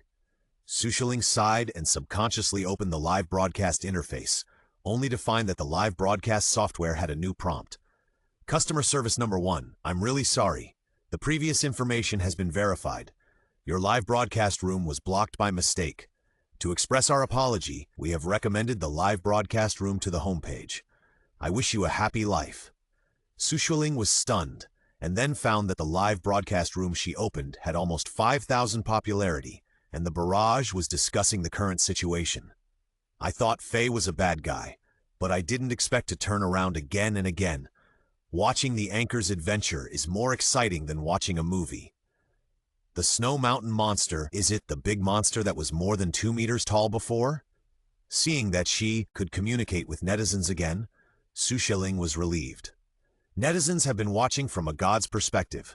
It would be great if they could help draw a map to find the Snow Mountain Monster. So for more than an hour, Xueling interacted with netizens and drew a simple map. Your live broadcast is quite convenient. It can make money and provide clues. Fei has been sitting next to Xueling and seems to be very interested in her behavior. Xueling is still not used to talking to him like this, so she just laughed a few times perfunctorily. Fei was not embarrassed to see that she was unwilling to pay attention to him. He shrugged and went to rest aside. It was more than 7 o'clock in the morning when they set out. Perhaps because the matter of the Snow Mountain Monster made everyone feel a little uneasy, Xueling had not slept for half the night. When it was just dawn and everyone else was still awake, they prepared to set off. However, when they were packing up the Snow Mountain Scepter, Zhou, who was resting quietly aside, suddenly rushed over, snatched the scepter from her hand and ran outside. "Wait!" Xueling screamed. Jiangnan, who was standing aside, chased after her without saying a word, and Fei and Xueling followed closely behind. Zhou ran away in the snow in panic, holding the scepter. She slipped and fell straight down, rolling several times on the mountain road and falling in the snow. Zhou squinted her eyes and looked at the sky above her head, still holding the scepter in her arms, and almost lost consciousness. After a while, a furry little animal crawled out of the snow. It sniffed and approached Zhou tentatively. It sniffed around Zhou and climbed onto her shoulder. Startled by the strange touch, Zhou subconsciously turned her head to look. When she saw the little animal, her eyes lit up. She dropped the scepter in her arms and hugged the little animal. When Xueling arrived, she saw Zhou lying in the snow holding the little animal. In front of her sat a huge monster. "Zhou!" Xueling's heart tightened and she wanted to remind her, but it was too late. It was not known whether Zhou's hand strength was too strong. The little animal in her arms chirped a few times, and the next second the monster pounced forward. The huge claws slapped Zhou and slapped her straight out. Zhou and the little animal rolled to the side and were buried in the snow. Jiangnan saw the opportunity, took advantage of the force to pounce, and took the scepter that fell to the side into his arms, and then picked up the cub that was confused and stumbling in the snow. The snow mountain monster stopped where it was, grinding its front paws on the ground restlessly, leaning forward with its body crouched low. The hot air from its nose sprayed on the snow, and its pair of red eyes stared straight at Jiangnan, ready to attack. The two sides were in a stalemate for a while, and Xueling hurriedly pulled Zhou Yue, who was lying on the ground, over. Zhou Yue, who was a little confused, groaned, and she held her head and looked around, and locked her eyes on the cub in Jiangnan's arms. "Ah!" Zhou Yue shuddered and screamed and ran over. Feeling that her hand holding the person was empty, Xueling cursed inwardly and quickly hugged Zhou Yu's waist. But Zhou Yu's strength suddenly surged, dragging her on the snow, leaving 2 deep snow marks. This person is not born in the year of the ox, Xueling thought, and wanted to call Fei, who was closest to her, to come and help. She opened her mouth, but she couldn't say anything. It was as if something blocked her upper palate, and the words went to her throat, and only whimpering came out at the corner of her mouth. She lost her voice? Zhou Yue was still roaring and trying to rush forward. Xueling hugged her with great effort, closed her eyes, and prayed that Jiangnan could quickly get rid of the snow mountain monster. Fei, who was standing aside, seemed to have noticed her difficulties, and finally moved slightly and ran towards Jiangnan. "Give me the scepter, I'll find a way," Fei shouted to Jiangnan. Jiangnan looked at the snow mountain scepter in his hand hesitantly, and seeing that the latter's expression did not seem fake, he had to grit his teeth and raised his hand to throw the snow mountain scepter out. Fei raised his hand to catch it, pretended to roll forward, and went straight behind the monster. The snow mountain monster moved a little restlessly, but because of the cub in Jiangnan's hand, it was restrained and struggled to move forward and backward.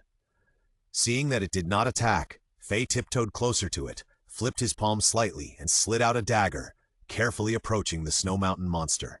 The snow mountain monster looked at the cub while being alert to Fei behind him, and growled anxiously.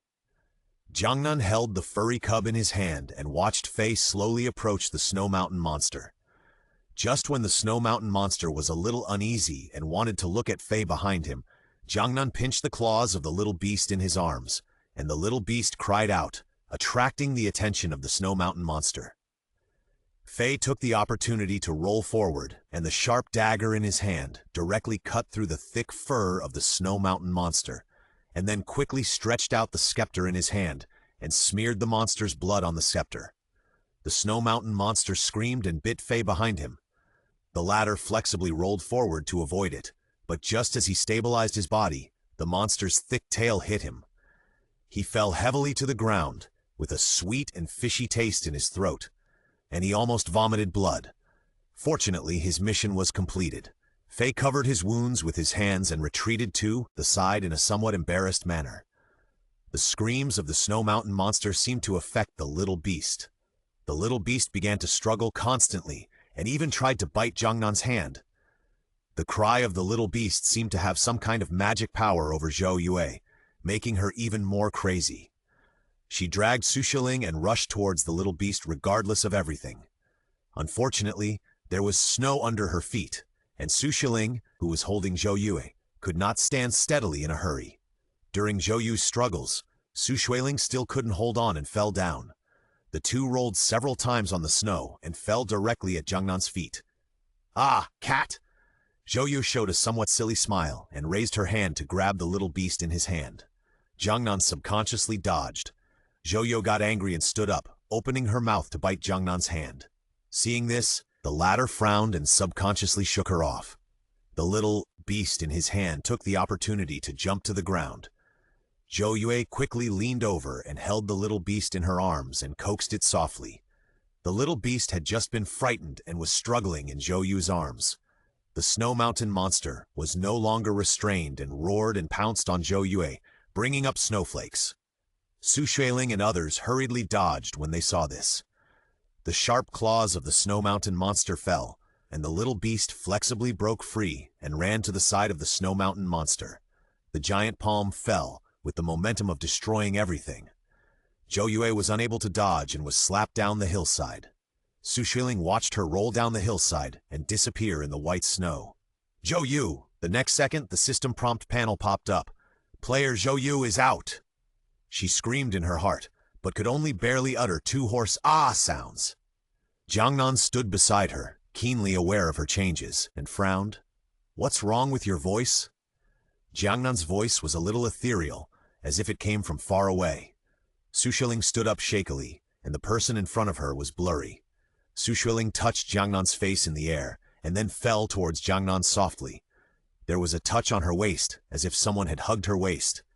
Xueling's cheek rested on Jiangnan's shoulder, squinting her eyes and giggling a few times. Then she slipped into Jiangnan's clothes restlessly and touched Jiangnan's abdominal muscles.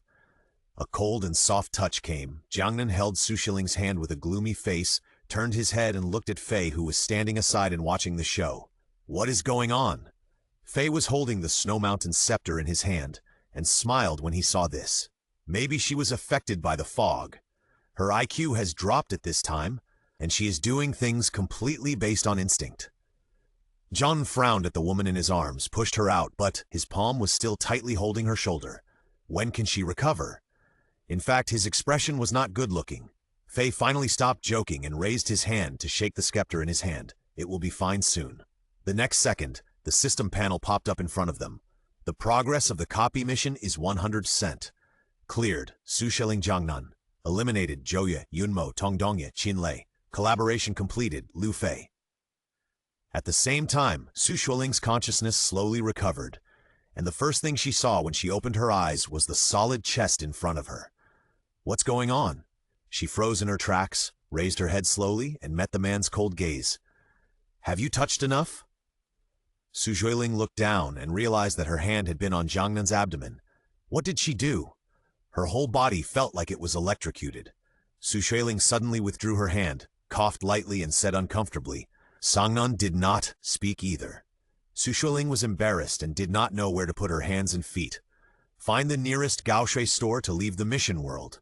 It was not until the prompt popped up on the panel again that Xueling had a good excuse to change the subject. There. Xueling raised her hand and pointed at the Gaoshui store that slowly appeared in front of them, and pulled Jiangnan into the Gaoshui store.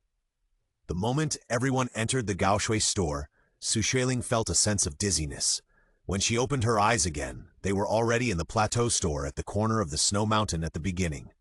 After leaving the store, Xueling took a deep breath. The air here was fresher than above. I'm leaving first. We'll see each other next time if we're lucky. The awkward feeling had not yet dissipated. Xueling said something random and left. Jiangnan withdrew his gaze from Xueling's back. The scepter in Fei's hand was recovered by the system. Jiangnan pursed his lips as he watched the scepter slowly disappear. What exactly is the relationship between the system and the Qilin blood jade? Xueling opened her eyes. Everything in front of her was very familiar. It was her home. Thinking of everything in the last mission world, Xueling rubbed her temples with a headache. The last mission world was too difficult. Ling slept for 3 days after returning. The mission world has a big impact on reality, right? Xueling reluctantly responded. Her head was dizzy after being affected by the fog. She was still a little slow to react after thinking about the past. She said goodbye to her netizens and quickly went offline. She slept for 3 days and 2 nights in a row. When she woke up, it was already dawn. Seeing that the clock was pointing to 12, Xueling got up and made herself some simple food. Before she had taken a few bites, the system panel popped up in front of her. World loading, Leyun Amusement Park. There was a countdown in the lower right corner.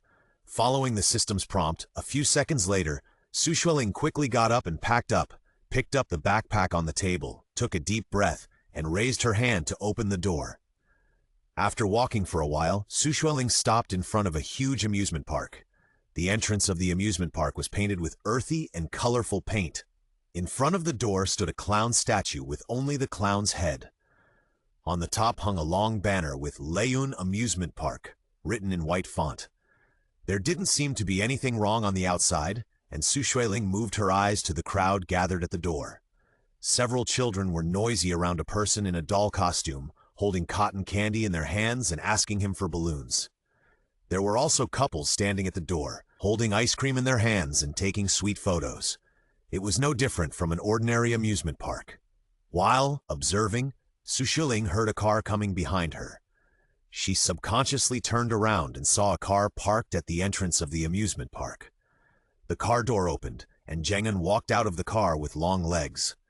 He was wearing a simple casual suit, which outlined his thin figure very clearly. Xueling stared blankly, and for some reason she suddenly remembered that in the last world she had even taken advantage of him while she was in a fuzzy state. The first world they encountered was a dark, haunted house, and the last world was wrapped up tightly. Xueling only realized how good his figure was now.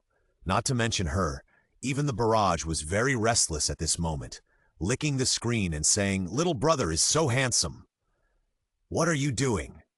Jiangnan seemed to have forgotten the little episode in the last world, and still had that poker face that never changed.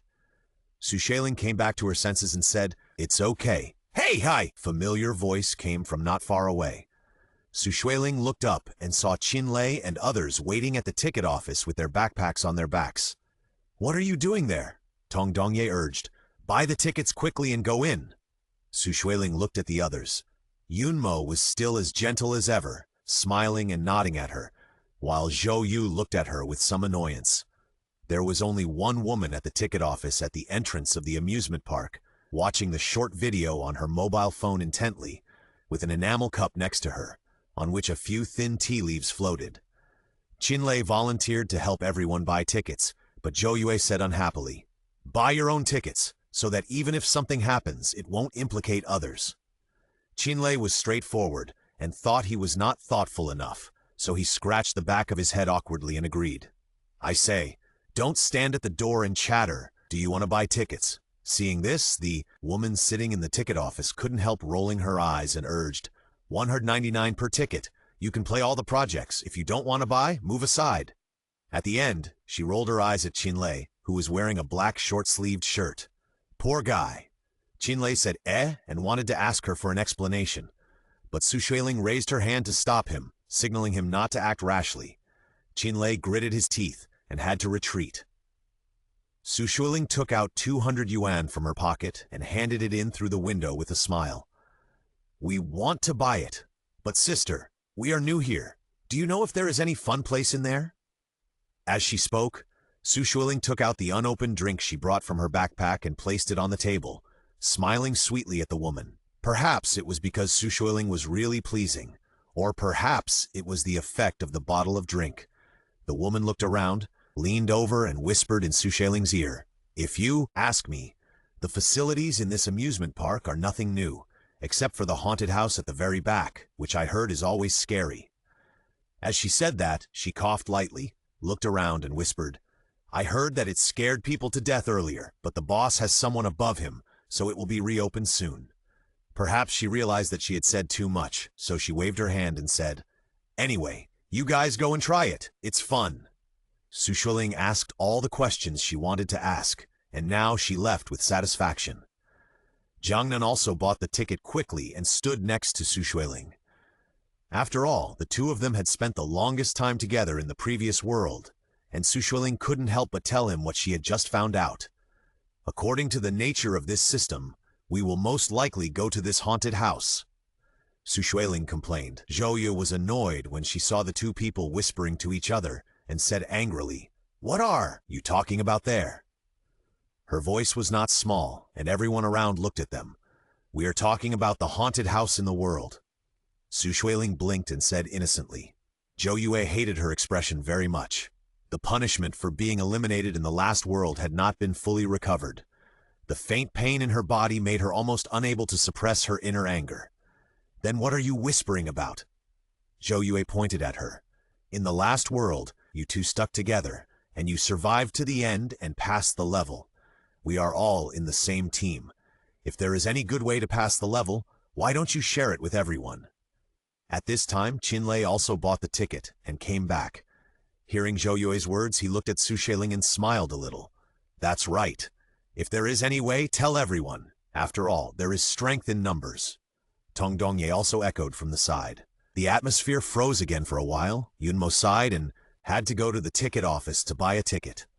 Xueling was about to speak when the woman at the ticket office called out, "Miss, I have one last map of the amusement park here. Do you want it?" Xueling came to her senses, nodded, walked forward, took the map. Just as her hand touched the map, the familiar transparent panel appeared in front of several people. "The mission has been triggered. Please accept the mission, players." Mission objective. Each person chooses 3 amusement projects. You can freely choose a partner or complete them alone, and successfully complete them and find clues to the subsequent mission points. Subsequent mission point: Clown Haunted House. The system panel in front of her disappeared, and Xueling suddenly looked at Zhou Yue with a smile. Now everyone's information is the same. Life and death depends on their own ability. Even if I really know more than you, it's because I have paid more than you. After that, she put away the map given to her by the woman in front of Zhou Yue. Zhou Yue's face suddenly turned pale and blue. Xueling snorted and turned her head to look at Jiangnan beside her. "Shall we go together?"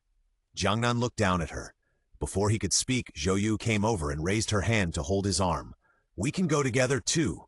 Don't worry, I know as much as she does." No matter what the other party knows, grab the person first. Zhou Yu thought so and smiled, which she thought was very beautiful. But unexpectedly, the next second Jiangnan pulled his arm out of her arms, shook his hand gently, and said, "Sorry, I have already made an agreement with her before." The smile on Zhou Yue's face froze before she could restrain it. If the occasion was not really inappropriate, Xueling almost asked directly, how could she not know that she had already made an agreement with Jiangnan? Looking at the look Jiangnan cast over, Xueling swallowed, subconsciously. Facing Zhou Yue's resentful gaze, she raised a natural smile. "Well, we had already made an agreement when we left the last world." At this time, the panel was almost covered with barrages. "Hey, when did you make the appointment? How come I didn't know about it even though I've never missed a live show? What do you know? This could be love. Mom, I'm hooked again." Xueling's face quickly flushed, pretending not to see the nonsense in the comments. Jiangnan, who was standing next to her, glanced at the screen vaguely, but soon moved his eyes away. Xueling seriously suspected that he had seen all the comments on the screen. In the end, the 6 people were divided into 3 teams. Xueling and Jiangnan were in one team. Tong Dongye chose one person in one team, and the remaining 3 people formed a team. When they left, Xueling still took out the map for them to take a picture of for reference. While Jiangnan went to the store to buy water, Xueling sat on a chair by the roadside and looked at the somewhat worn map in her hand. She didn't know when it was left. The words on the map were affected by the creases and could not be seen clearly. Fortunately, each amusement facility was marked with a conspicuous icon. Sister. Just as Xueling lowered her head and concentrated on studying the map, a childish voice suddenly came from her ears. Xueling raised her head and looked in the direction of the voice. A little girl in a light yellow princess dress stood in front of her. The little girl's nose was red and tears were hanging on her face. "I can't find my mother." The little girl whispered, "Sister, can you go with me to find my mother?" Xueling raised a kind smile and was about to nod in agreement, but suddenly thought of something. "Do you remember your mother's phone number?" The little girl shook her head pitifully and raised the little bear toy in her arms. "The little bear said that if you lose your mother, you have to wait for her at the same place, but I have been waiting for a long time." A long time. The little girl bit the last 2 words very lightly, almost floating in the air. Xueling could no longer maintain the smile on her face. If she didn't notice that something was wrong with this little girl at this moment, she would be a fool. If there was such a good little girl, she wouldn't have the courage to talk to a stranger like her. "Sister, can you accompany me to find my mother?" The little girl blinked her big eyes and asked again with expectation. Xueling thought for a moment and reached out to take out her mobile phone from her pocket. "But sister is not familiar with this place either. Do you really not remember your mother's phone number?" As if she had not expected her to say that, the little girl was stunned for a moment and then said pitifully, "I don't know, my mother didn't tell me." At this time Jiangnan came from a store not far away with 2 bottles of drinks. Seeing the tearful little girl, he was still a little unresponsive. "This is..." The little girl turned her head and looked at Jiangnan again. "Brother, can you accompany me to find my mother?" Her expression was very sincere. If it was an adult who didn't know the situation, he would definitely agree to her request. Sure enough, Jiangnan paused. Then, in the little girl's hopeful eyes, he called a staff member who was passing by. The staff member quickly asked with a professional smile, "Sir, is there anything I can do for you?" Jiangnan looked at the little girl with a cold face. "Shout on the radio. Someone has lost a child here." After a pause, he said, "If you can't help, I will call the police." When the staff member mentioned calling the police, he seemed to have thought of something bad. His face turned pale and he agreed, leaned over and carried the little girl away. After they left, Jiangnan sat next to Xueling. "What happened?" Xueling took the drink from his hand and asked in a low voice, "Do you know what I went to do?" Jiangnan did not answer, but asked instead. Xueling nodded as if it was a matter of course. The store was only a few steps away from here. He came back just now, so he must have gone out to buy things. According to Jiangnan's personality, he probably investigated the surrounding area. Jiangnan smiled at her expression and then said, "There is a barrier outside the amusement park that is the same as the one on the top of the snow mountain, but it seems that no one in this amusement park can see it. Does that mean that our activity range is only in this amusement park?" Jiangnan glanced at the map in her hand and nodded. Now we have to hurry up and complete the task. The two sat on the chairs and looked for a while, and finally decided to play the roller coaster closest to them first. When they were queuing, they unexpectedly found that Tong Dongye was actually queuing behind them. After Xueling saw him, she raised her hand and greeted him. There were not many people on the roller coaster. Xueling and Jiangnan chose a compromise seat and sat down. A boy with glasses sat in front of them. When he was fastening his seatbelt, he turned his head and said mysteriously, "Remember to fasten it tightly. Be careful not to fall down." Xueling was startled when she heard this, and before she could say anything, the staff next to her reminded her that it was time to start. She didn't have time to think about it. The roller coaster started slowly. When it reached the top, Xueling tightened the handrail in front of her, and then the next moment, she felt a sudden sense of weightlessness. A shrill scream suddenly rang in her ears, and Xueling was almost unable to open her eyes due to the wind. When she passed the next big turn, she suddenly felt something hit her shoulder. She was startled at first, and then she reached out and hugged the thing that hit her shoulder. In the whistling wind, Xueling barely opened her eyes, and the next second she immediately widened her eyes, and she almost dropped the thing in her hand with a shudder.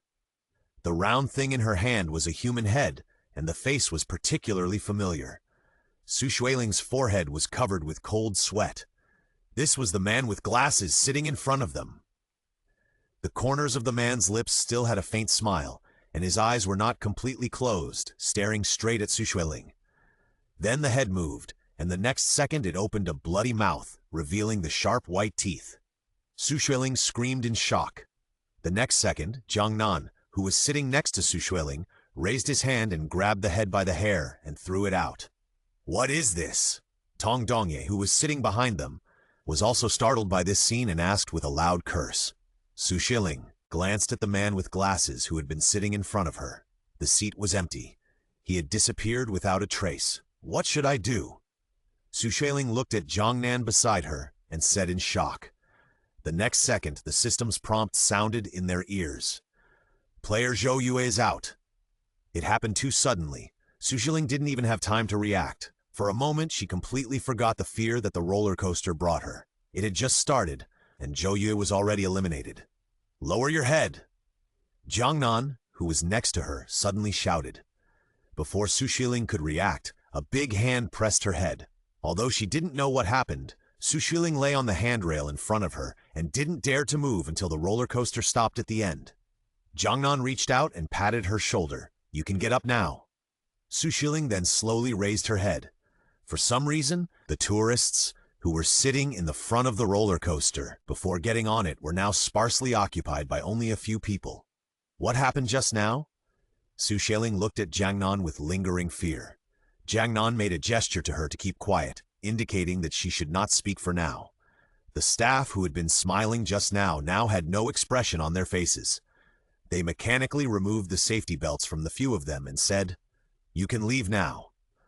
Before Xueling could speak, Tong Dongye, who was sitting behind them, suddenly shouted, "Is it over?" It's not that scary. Xueling was not in the mood to pay attention to his bullying at the moment. She just turned her head and glanced at him.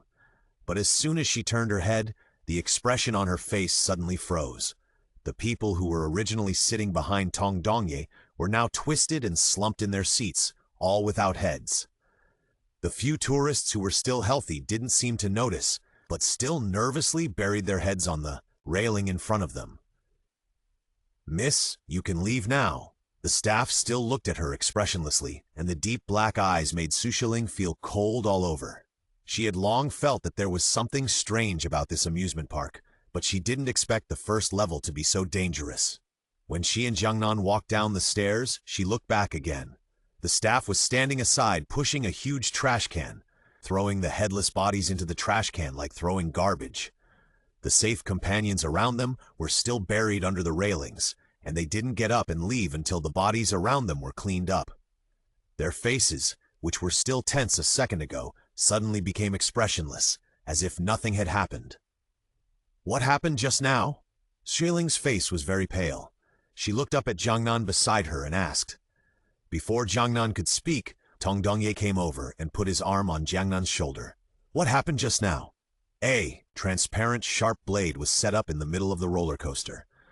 Anyone who didn't lower their head just now would have their head chopped off. Xueling shuddered all over. If it weren't for Jiangnan, she might have been forced to be eliminated because of her body and head.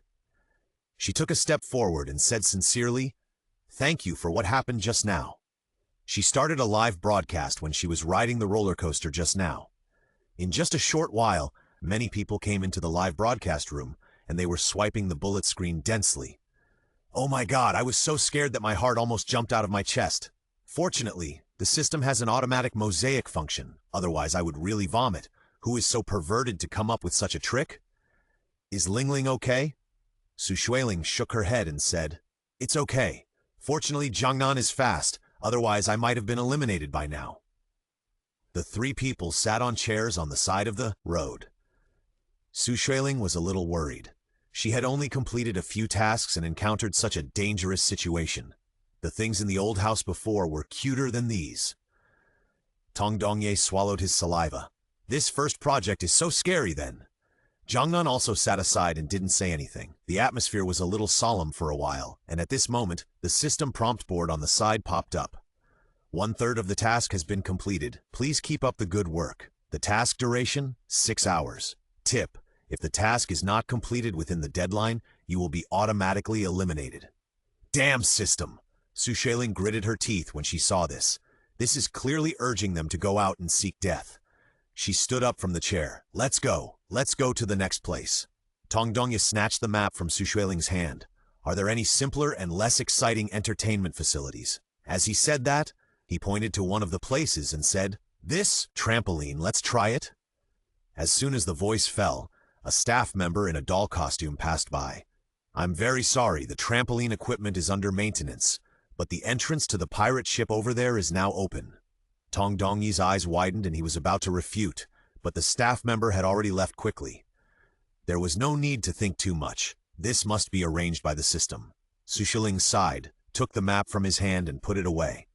Let's go to the pirate ship. Remember to pay attention to find clues later. We still have tasks to complete after playing." Several people came to the front of the pirate ship with tickets, and boarded the ship after checking the tickets. There were safety seats inside the pirate ship, and a woman was tied to the mast in the middle. "Please sit in your seats and fasten your seatbelts." The staff outside the ship reminded with a smile. Xueling watched the passengers who came in with them sit down in their seats in an orderly manner. She subconsciously turned her head to ask the staff what was going on with the woman tied to the mast, but when she looked up, she found that the passengers around her had disappeared. Tong Dongye was startled and sat down on his seat, cursing several times in a row. The entrance had been closed long ago, and even the staff on the platform had disappeared. Now the only living people who could talk on the entire pirate ship were the three of them and the woman tied to the mast. "I'll go and take a look." Xueling looked at the mysterious woman tied to the mast and said. Tong Dongye, who was standing aside, immediately exclaimed, "Ah!" and saw Xueling stand up and walk to the middle and Jiangnan, who was standing beside her, followed. Tong Dongye stood there for a long time and said hesitantly, "Then I will go too." When Xueling approached the woman, she heard her sobbing and saying, "Please save me." She looked around and found that there were no extra people around. She was worried that the woman would break free from the rope and attack herself, so she approached the woman cautiously. "Who are you? Why are you tied here?" The woman looked up at them, and a pair of blue eyes appeared under her messy hair. "Please save me. Those pirates want my tears." "Tears?" Xueling muttered these two words repeatedly in her mouth. "Who would tie someone here just to shed tears? It's not worth anything." At this point, Xueling realized something and looked down along the woman's face. There was an iron bucket under the woman's feet with a few round beads on it. She quickly motioned Jiangnan and Tong Dongye to look over. Tong Dongye suddenly widened his eyes in disbelief, looked at the woman and stammered, No, you are not that mermaid, are you?" Xueling hesitated, then asked softly, "Are you a mermaid? How did they tie you up here?" At first, she couldn't believe it, but then she thought that this was a task world composed of the system, and it might not be surprising even if dinosaurs appeared. But the woman seemed to be stimulated by something. She hung her head weakly, still muttering, "Please save me. Those pirates want my tears." Seeing the woman's dull look, Jiangnan boldly approached the woman. Seeing that the woman had only these few words over and over again, he turned to Xueling and said, "Her mental state is no longer normal." Xueling took a closer look at the woman and saw that her eyes were dull. She took out a dagger from the pocket at her side and cut the hemp rope tied to the woman. The woman fell heavily to the ground, but she didn't even cry out in pain. Instead, she used her hands and feet to crawl towards the exit of the pirate ship. Xueling then realized that the woman's legs seemed to be broken. She fell limply to the ground, and her hands were almost digging into the ground, but she still insisted on crawling forward. A red blood mark was left where she crawled, and Xueling felt a little bit reluctant. Jiangnan stood beside the woman and wanted to continue asking something, but he heard the noisy sound of several people coming from the boarding gate of the pirate ship, and then several people dressed as pirates stood on the deck. They were not surprised to see Xueling and the others. They just fixed their eyes on the woman crawling on the ground and said, "Tsk," impatiently. Then two people walked up and stepped on the woman's hand. The woman screamed in pain, but strangely, no matter how much pain she felt, she couldn't shed a tear. Her eyes stared into the distance lifelessly, and her other hand struggled to pry the man's legs apart. "What do you want to do?" Xueling asked with a frown. One of the men raised his hand and pulled out the big knife tied to his waist. He waved it in the air arrogantly for a few times, then pointed the tip of the knife at Xueling and said, "I advise you not to meddle in other people's business, otherwise you will only get into trouble." As he said that, he walked to the iron barrel under the mast, took a look inside, and cursed softly. Then he strode to the woman and kicked her aside. "Useless thing! It's better to kill her early and be done with it. It would be a waste of food to tie her up here." Seeing the woman curled up on the ground screaming, Tong Dongye couldn't help but grin and said, "So cruel. Now we live in a society ruled by law." Jiangnan glanced at Tong Dongye and laughed in a low voice with some sarcasm. "You told this to the system?" As if realizing that he had said the wrong thing and embarrassed himself, Tong Dongye had to shut up. Several men over there leaned over and dragged the woman aside roughly. The woman struggled hard on the ground, but unfortunately her legs were broken, so she could only scream with her almost soundless throat. Xueling frowned and looked at them. Suddenly she thought of something and looked up at the electronic screen above her head. There were still 3 minutes before the pirate ship was launched. She raised her hand and tugged at Tong Dongye and Jiangnan. "Can you hold them back? That woman can't die." "Why?" Tong Dongye was stunned. It was too late. Xueling gritted her teeth. "I'll explain it to you later. Hurry over." Jiangnan knew what she had discovered and rushed over with the dagger in his hand. Seeing this, Tong Dongye had to follow him. Fortunately, those people dressed as pirates only looked ferocious. After a few rounds, Jiangnan kicked them away. Xueling took advantage of the fact that they were busy with their own affairs and carefully helped the woman curled up on the ground. The woman seemed to be scared and struggled to escape, but Xueling covered her mouth.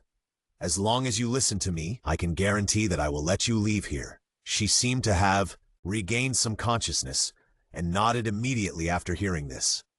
The woman's legs were broken, but fortunately, the strength in her arms was still good. Xueling helped her to the seat and told her to hold on tight. She glanced at the countdown on the side and saw that there were only 10 seconds left. She hurriedly shouted at Jiangnan and Tong Dongye, reminding them to come quickly. Jiangnan kicked the person in front of him away and immediately ran over with Tong Dongye. The cold electronic sound rang 3, 2, 1. The moment the sound stopped, the pirate ship started up immediately. Xueling, who was moving so fast, had no time to fasten her seatbelt and was almost thrown out. Fortunately, Jiangnan, who was standing by, grabbed the railing beside him and pulled her back. Xueling was still in shock and turned her head to say thank you to Jiangnan. The latter just said lightly, "Hold on tight." The next second, the pirate ship shook violently and Xueling groaned from the feeling of weightlessness. Xueling grabbed the railing and looked back at the woman she had saved. Fortunately, although the woman looked dazed, her hands subconsciously grasped the railing. Seeing that she was fine, Xueling breathed a sigh of relief. Tong Dongye was about to vomit. He tried hard to sit in his seat and fasten his seatbelt, but the pirate ship was shaking too much, so this action was impossible to complete. When his arm hit the railing for the umpteenth time, Tong Dongye finally couldn't help it. "Why should we save this woman?" Xueling lowered her head and grabbed the railing, closed her eyes and didn't want to talk at all.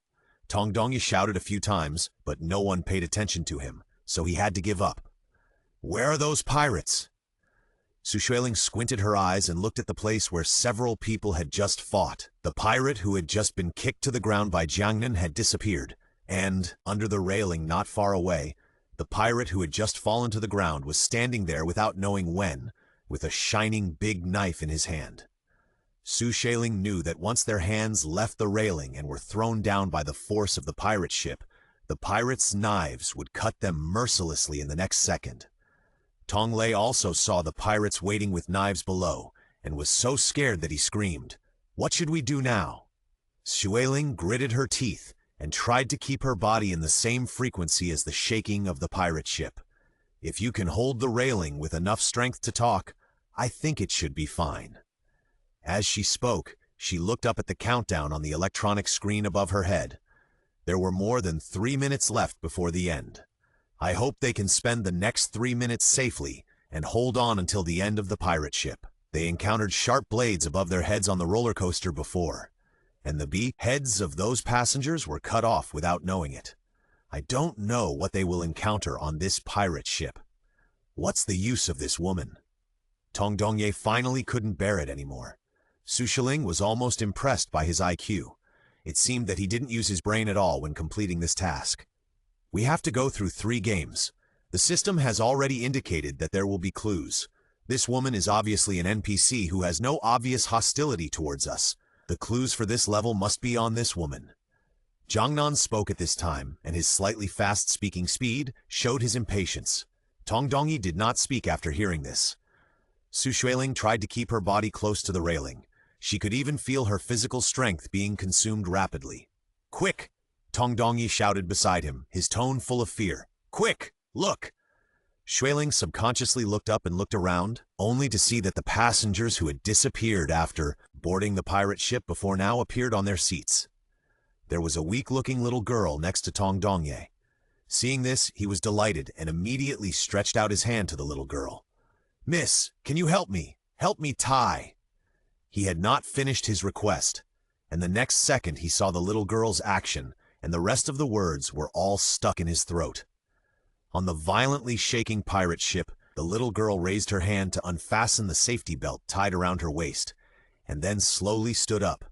Everything around her seemed to have no effect on her. The little girl hung her head, and her face did not look good, so Tong Dongye nervously leaned towards Xueling beside him. Not only the little girl, but also several other passengers unfastened their safety belts. They walked to the middle of the ship together and stopped, looking at them. "What's going on?" Xueling asked with some fear. The next second, the passengers whispered, "Anyone who releases the evil sea girl will be punished, and must be punished." They walked on the pirate ship as if it were flat ground, and slowly approached Xueling and the others. Fortunately, the movements of several tourists were very stiff, and they looked like puppets being manipulated by others, slowly approaching Xueling. Anyone who releases the evil sea girl will be punished, just like locking up the sea girl, breaking her legs and tying her up. The little girl standing in the front raised a sneer on her face, and her voice sounded very strange, with a hissing sound in her throat. Be careful. Xueling's heart suddenly rose to her throat. After the little girl finished speaking, she stretched out her hand towards Tong Dongye. Tong Dongye was also startled and subconsciously wanted to dodge, but he didn't expect that the pirate ship would suddenly shake at this time. Jiangnan on the other side reacted quickly, kicked the person to the ground, and then quickly kicked the people who came over. After they fell to the ground, they struggled for a while like fish on the shore, and then stood up again and approached the people. Xueling kicked away the passengers in front of her while taking care of the woman beside her. As the pirate ship shook up and down for a while, the woman gradually regained consciousness. She looked around and then set her eyes on Xueling. Thank you. The woman spoke softly. She seemed to have gotten used to this situation. Although her body occasionally shook, she seemed much more stable than them. Thank you for saving me. The woman's voice was a little louder this time, and Xueling heard it clearly this time. She turned her head and looked at the woman. You're welcome. As she spoke, she reluctantly changed her hand and hung her arm on the railing, hoping to stabilize her body. The sea girl pursed her lips and put her hand on Xueling's shoulder. Xueling immediately felt that the burden on her body was much lighter. Feeling the weight on her shoulders, she thanked the woman. The woman whispered, It's all my fault. If it weren't for me, you wouldn't have encountered this kind of thing. Jiangnan said in a deep voice, Do you know what's going on in this amusement park? The woman was stunned and stammered, I haven't been here for a long time. There are. Before she finished her words, she screamed, her hands slipped off the railing, and the whole person fell down with the bumps of the pirate ship. Jiangnan raised his hand and grabbed her. What's going on? Xueling was startled by this sudden change.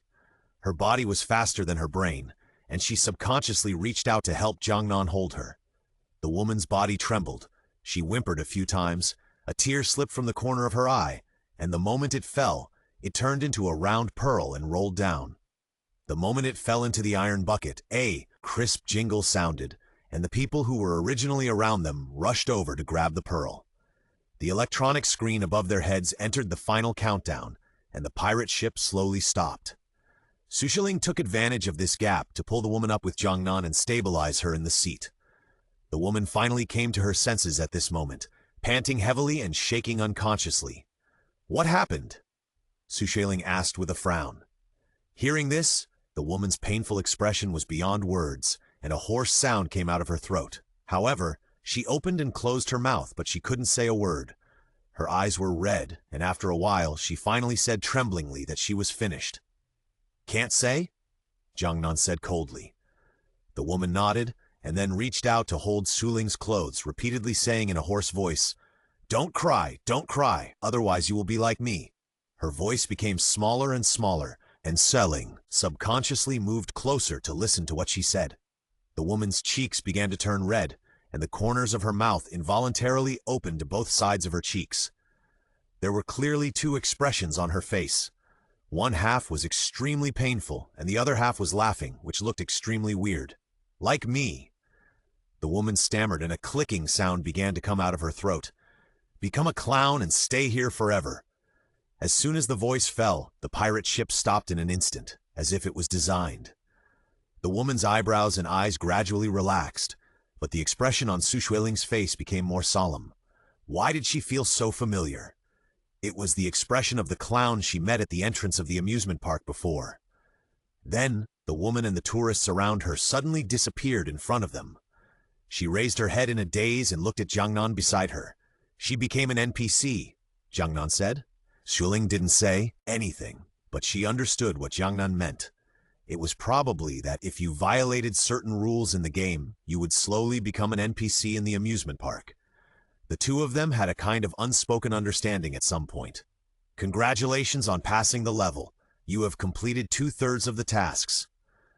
Xueling silently took off her safety belt and followed Jiangnan down. The staff at the door opened the door with a cold face and glanced up at Tong Dongye, who was pale with fear and sneered with some sarcasm. Tong Dongye didn't have the heart to think about anything else at the moment. He followed Xueling and walked down the pirate ship like a ghost. After going through so many things just now, Xueling's legs were a little weak at the moment. She sat on the chair for a long time without saying anything. Jiangnan stood aside, and his expression didn't change much. He seemed to be about to say something, but at this moment the system panel on the B side popped up. Player Yunmo is out. Xueling stood up almost immediately, frowning, and looked at Jiangnan in front of her. What on earth is going on? It was too fast. She could understand that Zhou, who was spoiled by her temper, was eliminated, but how could Yunmo, who loved extreme sports so much, be eliminated so quickly? Without time to think about it, Xueling opened the team communication interface. Xueling, Qinlei, are you there? What's going on over there? The two of them were in the same team, and Qinlei should know best what went wrong. But the message she sent out seemed to have fallen on deaf ears. She waited for a long time but didn't see any new messages. Xueling had no choice but to suggest that they take a rest for a while before rushing to the next mission point. What happened on the pirate ship left the three of them with lingering fears. The amusement projects they encountered were more difficult than one another. Considering their physical strength and mental state, Jiangnan suggested that they take a rest for a while after buying food from a store nearby. While Jiangnan was shopping, Xueling called up the live broadcast room to see if the barrage would provide any clues. Unexpectedly, netizens were shocked by what happened on the pirate ship. This game is completely different from the traditional pirate ship. Why are there still hostages tied up?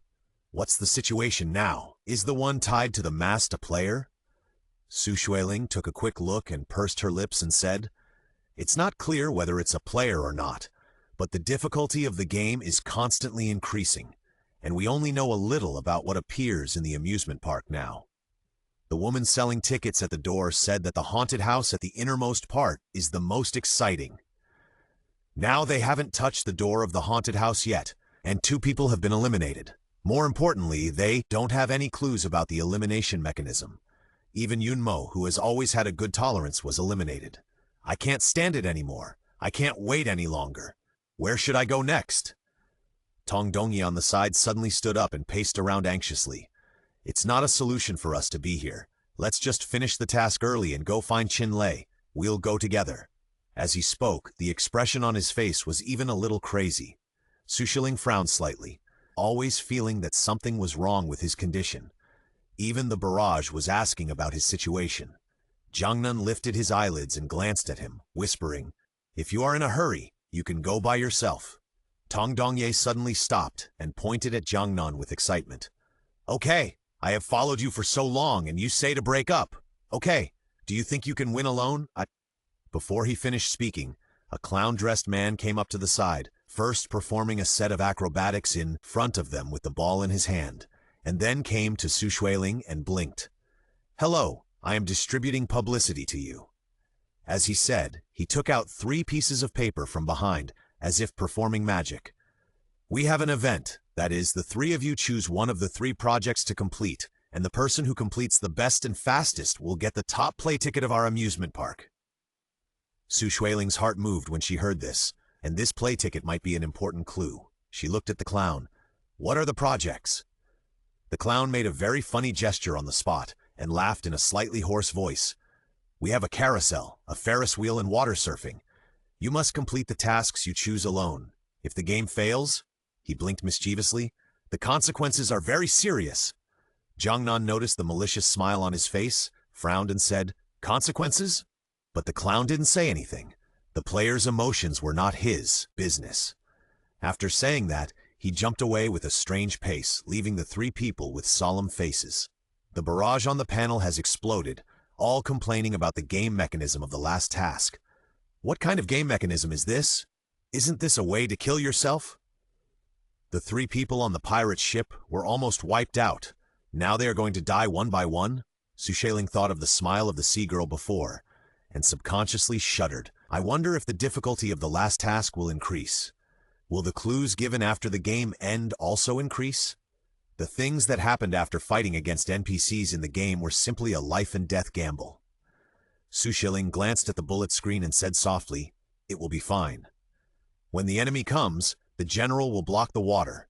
When the water comes, the earth will cover it." She had survived so many difficult levels before, and she would definitely be able to do it this time. While she was interacting with the bullet screen, Jiangnan and Tong Dongyi looked at the map of the amusement park. The locations of the three projects were quite far away. Jiangnan quickly scanned the surroundings based on the locations of the three facilities on the map. The other projects are okay, but the Ferris wheel may be the most difficult. Once people go up to the sky, it will be difficult to get down. Xueling nodded, but soon she felt a little embarrassed. One of the three people must choose the Ferris wheel, and she didn't know how to allocate it. Jiangnan, who was standing aside, said at this time, "If something happens and the Ferris wheel is difficult to escape, you choose one of the other two, and we will do the rest." Xueling was stunned. When she looked up and looked at Jiangnan's poker face, she was sure that he was talking to her. She shook her head. "How can that be? This is too unfair to you." Tong Dongye frowned quickly. He didn't want to go to the Ferris wheel from the bottom of his heart, but because of face, he also responded, "After all, you are a girl. I think the carousel sounds more friendly. Otherwise, you can go to that one." Of course, according to the bizarre operation of this amusement park, it would not be easy to go to any of the facilities. "It's decided. There's no need to discuss these and waste time." Jiangnan dialect had just finished when Xueling took out a pen and paper from her bag, wrote a note, crumpled it into a ball, and shook it in her palm, saying, "Let's draw lots. Whoever draws the lot will go." Seeing her like this, Jiangnan did not insist and looked up to take one of the paper balls. Tong Dongyi was naturally happy to draw one, and the remaining paper ball was held in Xueling's hand. She unfolded the paper ball in her palm and saw the three words Ferris wheel clearly written on it. Xueling was silent for a while, but the barrage on the panel exploded. "Good boy, Ling Ling's luck is so bad that she drew the most difficult one." The above-mentioned person said, "Bah, maybe the Ferris wheel is the easiest one, and there may be clues. Think about it in a positive way." "Then it's decided." Xueling said loudly, "I'm going to the Ferris wheel first. Everyone remember to pay attention to safety. If you encounter any problems, just send a message directly on the communication interface." She was thinking about the netizens in the live broadcast room and cast her eyes on the panel again. System. User Ocean feeds anchor Xueling 10 buckets of popcorn. "The top guy is back?" "Yeah, I had some things to do some time ago, so I just came back." Xueling felt a little more relaxed and greeted the live broadcast room. When she looked up, she saw Jiangnan standing by and watching her interact with the barrage. "Be careful," Jiangnan said, and then turned and left. Xueling touched her nose, obviously not used to the sudden change of concern for people by Wanian Bingshan, but she soon calmed down and went to the next mission location. As she walked along, Xueling paid special attention to the tourists around her. The flow of people here was not small, and people came and went. There didn't seem to be anything unusual, and there was nothing strange about the amusement equipment she saw passing by. Suddenly, a little girl with pigtails holding cotton candy bumped into Xueling's legs. The little girl raised her head and took a step back in fear, saying timidly, "Sister, I'm sorry." Xueling smiled, leaned down, and touched her head. Just when she was about to say it was okay, she suddenly smelled a bloody smell on her nose. She subconsciously leaned towards the source of the smell, but found that the smell seemed to come from the cotton candy in the little girl's hand. Only then did she realize that the cotton candy in front of her was extremely bright red, as if it was dyed with paint. "Sister, do you want it?" The little girl tilted her head and asked softly. Xueling was slightly stunned and shook her head subconsciously, but the little girl smiled and handed the cotton candy to her. "If sister wants to eat it, I can give it to you." Only then did she realize that the little girl's face was a little too white, and the black pupils of her eyes were particularly large, looking bottomless. Xueling looked at the smile on her face and suddenly felt a little creepy. No need. Xueling couldn't hold on to the smile on her face any longer. She pushed the cotton candy back from the little girl's hand and said, "Be good. My mother told me not to take other people's things casually. You should eat it yourself." The little girl had to take the cotton candy back with some regret. She took a bite of it, and some red sugar residue stained her lips, as if there was blood on her lips. "Go find your mother quickly. I still have to play games." The little girl tilted her head, turned to look at the tall Ferris wheel behind her, and then showed Xueling an especially bright smile. "Come on, sister, and be safe." After that, she jumped away with the cotton candy in her hand. The barrage was so shocked by the little girl that they kept complaining. "Is there something wrong with this little girl? Didn't anyone notice that the color of this cotton candy is wrong?" Xueling glanced at the barrage and said softly, "There is a smell of blood on that cotton candy." As soon as this was said, the barrage exploded. "Blood smell? Is this cotton candy made of blood? Oh my God, the anchor is really calm. If it were me, I would have fainted from fear." Xueling did not speak, but continued to walk forward. From what the little girl said just now, she should have been a guest who had been here before, and now she was probably left here as an NPC. It took her a long time to walk under the Ferris wheel. After a closer look, she found that the Ferris wheel here seemed to be different from those in other amusement parks. The Ferris wheel here has a horizontal bar outside and no door. The bottom of the interior is empty, with only a palm-sized bottom plate at the edge of the chair. There is only a single-sided seat inside, and a simple handrail next to the chair. The staff guided her to sit on the Ferris wheel, and gave her a familiar professional smile again. "Miss, please sit on the seat and hold on until the next circle of the Ferris wheel is over." After that, he made a gesture, indicating Xueling to sit on the Ferris wheel. After getting on the Ferris wheel, because there was no safety belt on the seat, Xueling could only hold the handrail next to the seat tightly. The staff member curled his lips, looked at her and smiled. "I wish you a happy ride." The Ferris wheel rose slowly, and the staff standing below could no longer be seen. Just when Xueling was about to breathe a sigh of relief, the Ferris wheel suddenly accelerated, and she was so scared that she quickly grasped the handrail beside her. The wheelhouse shook violently as the height rose rapidly. Xueling looked down quickly, and her face turned even paler, because she estimated that she was about 400 or 500 meters above the ground. But the Ferris wheel Xueling saw just now was not that high. Although the wheelhouse shook violently, fortunately, there was no other interference, and Xueling barely freed her mind to respond to the barrage. "Did you notice? There seems to be something dirty on the edge of the wheelhouse." This barrage flashed across the system panel. Xueling took a breath of cold air, and she didn't know if it was a psychological effect, but she felt a chill on her back. Fortunately, there were still bullet comments that kept refreshing. Xueling felt a little bit of popularity and mustered up the courage to turn her head and look at the edge of the wheel well. The bottom of the wheel well was a layer of somewhat worn iron sheet.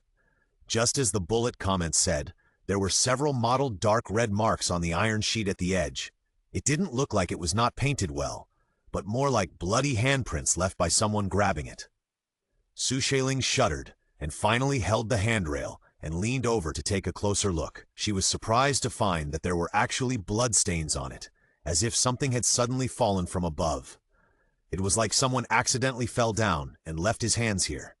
Based on the last cutoff of the bloodstain, she guessed that the unlucky guy must have fallen down. Thinking of this, Xueling swallowed a mouthful of saliva that didn't exist. She raised her head and looked at the top of the wheel well. The guillotine on the roller coaster cast a huge shadow on her, so she first checked whether there was any mechanism above her head that could drop the blade. At this time, a bullet screen reminded, "Is there a mechanism on the door? I've seen this before, where someone made a mechanism on the door and then murdered someone." But this broken wheel bay didn't have a door at all. Xueling couldn't help but grind her back teeth, but she suddenly caught a glimpse of several rows of sharp and tiny gears in the corners. If someone accidentally fell in, they would hold on to it. System. User Aochin gave 20 balloons to anchor Xueling. "Come on. Aochin, you are so rich. Come on, Ling Ling, you are the best." Seeing this, Xueling first subconsciously thanked her and then secretly felt depressed. What's the point of cheering her up in such a dangerous situation? It's a blessing to not fall in. Her thoughts quickly returned to thinking about the bloody handprint. If someone here falls in, it must be something unexpected. She suddenly realized something and looked at the handrail she was holding. What if the handrail fell off? Thinking of this, Xueling looked at the railing supporting the ceiling beside her and decided to take precautions and put her feet on the railing to maintain her balance. But before she could adjust, the handrail she was holding tightly in her hand made a clang sound and shook. She almost lost her balance and fell to the side. Fortunately, she hooked her feet on the railing beside her in a panic, and Xueling barely managed to stabilize her body on the thin seat. The wheelbase seemed to shake more violently, and the handrail also creaked. She knew that if this continued, she would fall down like the previous person. Just as she struggled to stabilize her body, the Ferris wheel finally reached the highest point. A huge, teeth-grinding creaking sound filled her ears, and the wheelbase stopped in the air. Clang! The handrail made a loud sound, and Xueling loosened her hand, and the handrail fell straight down, falling from a height of 100 meters, hitting the ground with a loud clang sound. But there was no panic at all below. Xueling's mind went blank for a moment. The falling handrail also shocked her whole body, and she almost fell down with the handrail. Fortunately, Xueling leaned against the back of the chair behind her, and her legs were on the railing beside her, barely able to stabilize her body. She just breathed a sigh of relief, and the entire wheelbase suddenly dropped again. Her body fell down hard, and her back suddenly hit the hard backrest, and she gasped in pain. The Ferris wheel was descending very fast, and the wind blowing in from the wheelbase without a door was whistling, blowing her cheeks. The wheelbase was descending quickly, and Xueling's fingers holding the wall with both hands turned white because of too much force. Fortunately, due to the increased speed, it quickly reached the ground. Her hands loosened and she fell hard on the chair. After reaching the ground, the heart hanging in her throat did not fall down. Who knows what kind of moth this damn place will play? Now I have to leave here quickly. Regardless of the pain in her body, Xueling managed to get up, propping herself up on the chair with trembling hands. Just as she was about to get up and go down, the staff who had been waiting outside raised their hands to stop her. Please wait a moment, miss. The Ferris wheel needs to complete 2 circles before you can get down. Why? Xueling frowned. The staff lowered his head and said nothing, so Xueling planned to get up and leave directly. But as soon as her hand was placed on the edge of the wheelbase, the staff reached out and tried to pry her hand off. The woman's cold hand touched her skin, and she shivered in the hot weather. The handrail here is broken, and I need to replace a wheelbase. Xueling gritted her teeth and said. The staff looked at her expressionlessly. I'm really sorry. Once the Ferris wheel is turned on, it cannot be stopped. Please return to your seat. After that, she lowered the iron railing outside the wheelbase and then quickly raised her hand to press the switch of the Ferris wheel. Xueling watched her press the fastest gear button, and then there was a crisp sound of squeaking above her head when steel was squeezed. The wheelbase where she was flying towards the sky at a faster speed than the previous round. Xueling gritted her teeth, stuffed her arms behind the back of the chair, and held her feet tightly against the railing opposite. However, she lost the thing that could stabilize her body and gradually slid down under the action of gravity. This was not a solution. She was about to give up before the wheelbase reached the highest point. If she did not take any action when landing, she would fall directly from the empty space in the middle. The wheelbase was shaking so badly that she couldn't even get up and adjust her posture.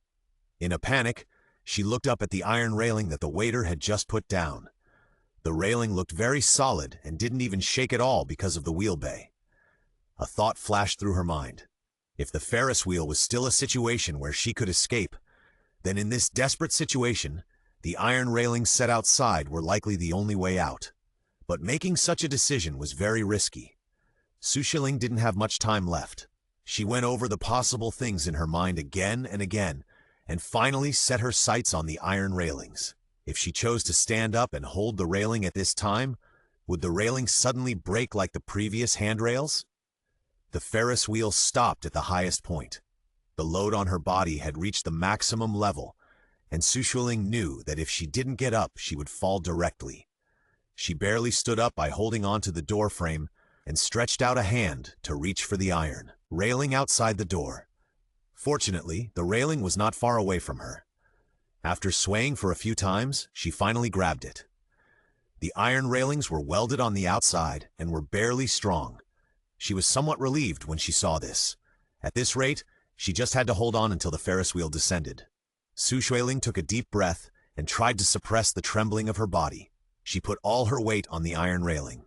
Now she was several hundred meters high. The bullet screen on the system panel beside her was praying that the iron railing outside would not fall. The fierce wind blew across her cheeks, and Xueling couldn't help squinting her eyes. At this moment, the entire wheelbase shook, and her body shook, and she fell forward.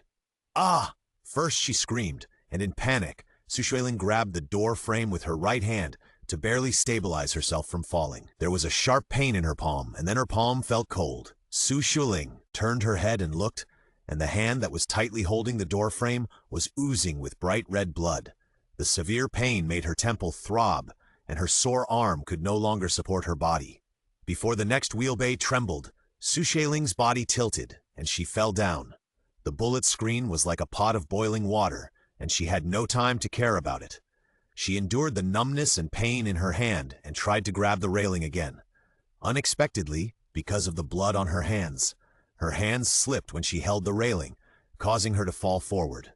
Xueling closed her eyes in despair, ready to feel the pain of free fall from a high altitude. The next second, her legs kicked the ground. She staggered forward a few steps, and then her legs softened and she knelt on the ground. At the moment she fell, the Ferris wheel landed at the bottom. This rare luck prevented her from falling from the sky and being smashed into a pulp. She opened her eyes nervously and saw a person standing in front of her. The staff member who had just spoken to her stood in front of her with a smile, holding something in his hand. The other party reached out and helped her up, staring straight at Xueling's injured and bleeding hand. Her exposed and eager eyes made Xueling frown and subconsciously hide her hand behind her. The staff member withdrew his somewhat regretful gaze, and with a formal smile on his face, he handed her the things in his hand. "Congratulations, miss, for successfully passing this level. This is the corresponding reward." Xueling then noticed that she was holding a piece of paper with a few lines of words vaguely written on it, which should be the clues about this amusement park. She subconsciously wanted to take it with her right hand, raised her head to meet the staff's strange eyes, thought about it, and then stretched out her left hand to take it, and said thank you. The staff member pursed his lips and seemed to reveal a trace of regret in his eyes, and turned away from the operating table. Xueling came down from the high platform, put the clue in her pocket, took out a handkerchief and simply bandaged her right hand, and then planned to study the clue carefully. Unexpectedly, before she had time to look at it, the electronic screen of the system on the side popped up. "Player Qinlei, out!" Xueling was shocked. Qinlei was tall and strong. How could he be eliminated so quickly? Netizens also talked about it. "When I was riding the roller coaster just now, I saw those facilities in the distance. They are different from those in normal amusement parks. This is too abnormal. Is Lingling's hand okay?" System. User Aochin gave 20 bottles of sparkling water to anchor Xueling. "Be careful." Xueling glanced at the barrage and smiled. "Thank you, my hand is fine." She didn't hold it up on purpose. The row of tiny thorns on the side of the wheel well door looked scary, but they were not sharp. The wound on her hand was naturally not serious. Xueling looked down at the handkerchief that was still oozing blood. Her hand had just grasped the rusty railing. She didn't know if she could get a tetanus shot in the mission world. "Xueling?" Jiangnan's voice suddenly came from not far away. Xueling looked in the direction of the voice and saw Jiangnan walking towards her. His body was still wet, and his hair was dripping with water. "You are?" Xueling was stunned. "You went surfing?" Jiangnan nodded. As he slowly approached, Xueling realized that his eyes and nose were red, his face was a little pale, and his voice seemed a little hoarse. "Well?" Jiangnan just said a word, and he couldn't help but start coughing softly. Xueling walked forward with some concern, stretched out her hand and patted him on the back. "Are you okay?" Jiangnan waved his hand and said, "It's okay, I just choked on the water." Surfing is not difficult, except for the fact that when he fell from a platform more than 10 meters high into a 3-meter deep pool, his whole body was washed away and his brain was blank for a few seconds. He choked on some water, but it was no big problem. He coughed a few times and stood up. Seeing Xueling's injured hand hanging at her side, he frowned. Your hand. Xueling hid her hand behind her back uncomfortably. It's okay. I accidentally scratched it when I came down just now. Jiangnan looked at her deeply, without saying anything extra, but took out a white note from his pocket. It was the clue given to them by the staff when he passed the water surfing just now. The clown's tears? Xueling murmured. The two compared the clues together and found that the two notes had the same content. Xueling subconsciously remembered what the woman said to her on the pirate ship before. Don't shed tears, and she didn't know if it was related to this clue. By the way, where is Tong Dongye? Xueling looked at Jiangnan and asked. Jiangnan shook his head. I haven't seen him since I came out from there. Xueling opened the communication interface on the panel. From beginning to end, there were only messages sent when everyone just entered the amusement park. She tentatively sent a message to Tong Dongye, but it still fell on deaf ears. Xueling looked at Jiangnan with some worry. Let's go and look for him. They found their way to the carousel and found that the facility had been stopped. Tong Dongye was sitting on a chair with his head down. He raised his head when he heard their movement. It's okay. Tong Dongye smiled and said, I just sprained my ankle. As he said that, he took out a note from his pocket. This is the clue I just gave me. You guys take a look. Jiangnan responded and took it. No need to look. It says Tears of the Clown, and we are going to the haunted house next. The haunted house was at the innermost part of the amusement park, but when they went there, they found that it was different from other haunted houses. This haunted house is full of clown elements. There are two clowns playing with plastic balls standing at the door. When they saw them coming, the two clowns copied their movements perfectly and threw the plastic balls in the air in a perfect curve. The balls were thrown very high, shrunk into a dot in the air, and then fell sharply back into the clowns' hands. They grinned and said, Welcome guests. The clowns' mouths were almost grinning behind their ears as if a scarlet crack had been cut open. Their faces were pale and creepy. Their foreheads were much longer than those of normal people, but their bodies were very short. They looked funny and weird, like a real clown jumping out of a movie. Tong Dongye took a step back with some discomfort. The clowns seemed not to notice and made a please gesture to them. If you want to enter the haunted house, please put on this mask. Please enjoy the happy time afterwards. After that, the two clowns laughed a few times. Several people walked to a table on the side. On the table was a mask that looked like those clowns. Jiangnan took the lead and took one and put it on his face. The next second, Xueling was surprised to find that his figure and clothes had changed. Xueling couldn't help but take a step forward. After a few breaths, Jiangnan's figure became short and fat, and the plastic mask on his face seemed to be fused with his skin and flesh. The clown's laughter sounded again, piercing people's eardrums. Xueling also tentatively put on a mask and looked down at her hands slowly shrinking. Now she looked almost the same as the person who was standing at the door playing ball throwing. Standing face to face with Jiangnan was more like looking in the mirror. If the clown opposite hadn't had the same expression as Jiangnan, she would have even thought it was the clown at the door. After the three people put on the masks and got ready, they saw the system panel pop up, and the system issued a new task. Please find the item Clown's Tears within 5 hours. If you fail to do so, you will be eliminated. Note, there are 3 related clues to the item Clown's Tears, which are hidden in the first 3 levels of the game. Please think carefully. Xueling stopped at the door and fell into deep thought. The haunted house in front of her was almost as big as a teaching building, and this did not include the places they could not see. Let's sort out the previous information first. Xueling looked at the 2 people in front of her and said softly, Now they only have 3 pieces of information. The head on the roller coaster that wanted to talk to them, the woman on the pirate ship who had her legs broken and tied up and told them no tears, and the card with Clown's Tears written on it that the 3 people got when they came down the 3rd level just now. There is very little information. The few people have no idea what to do. Now we can only take it one step at a time. Jiangnan looked at the 2 of them and said in a deep voice. The 3 people entered the clown haunted house. The layout inside was very similar to that of an art gallery, but the photos and wax figures inside all looked like clowns. Next to the gate was a spiral staircase, so they decided to go to the underground 1st floor first. There were scattered wax figures of clowns next to the staircase. Their cheeks were covered with solidified tears, their bodies were more or less incomplete, and their eyes were wide open, as if they had seen something that frightened them. What the woman on the pirate ship said was true. Xueling turned on the flashlight, looked carefully at the tears on the wax figure, and frowned. If someone shed tears in this amusement park, it is very likely that they will become the clown wax figure placed here, or the NPCs that exist everywhere in this amusement park. As soon as Xueling finished speaking, the panel beside her popped up. System notification. Congratulations to player Xueling for achieving the Goodwill Reminder of the Sea Woman achievement. The dim electronic screen made the three people stunned for a moment. Xueling glanced at Jiangnan, who seemed to be thinking about something and did not speak. Here, either die or pass the level quietly. There is no place to shed tears. Tongdong secretly complained. Jiangnan frowned and didn't agree.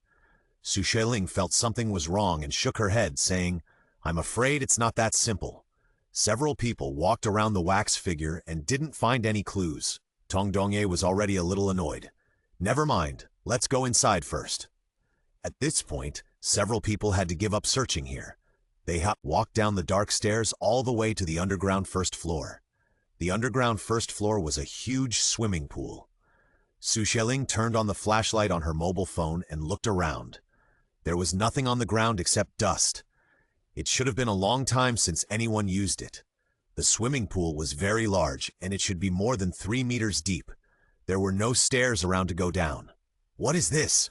Otherwise, let's go up and take a look. Tongdong said with a puzzled look. As soon as he finished speaking, a line of words appeared in front of several people. Only by swimming through the Sea of Death can we see the road of hope. Sea of Death. Xueling murmured, looking at the swimming pool. Don't you want us to swim through here?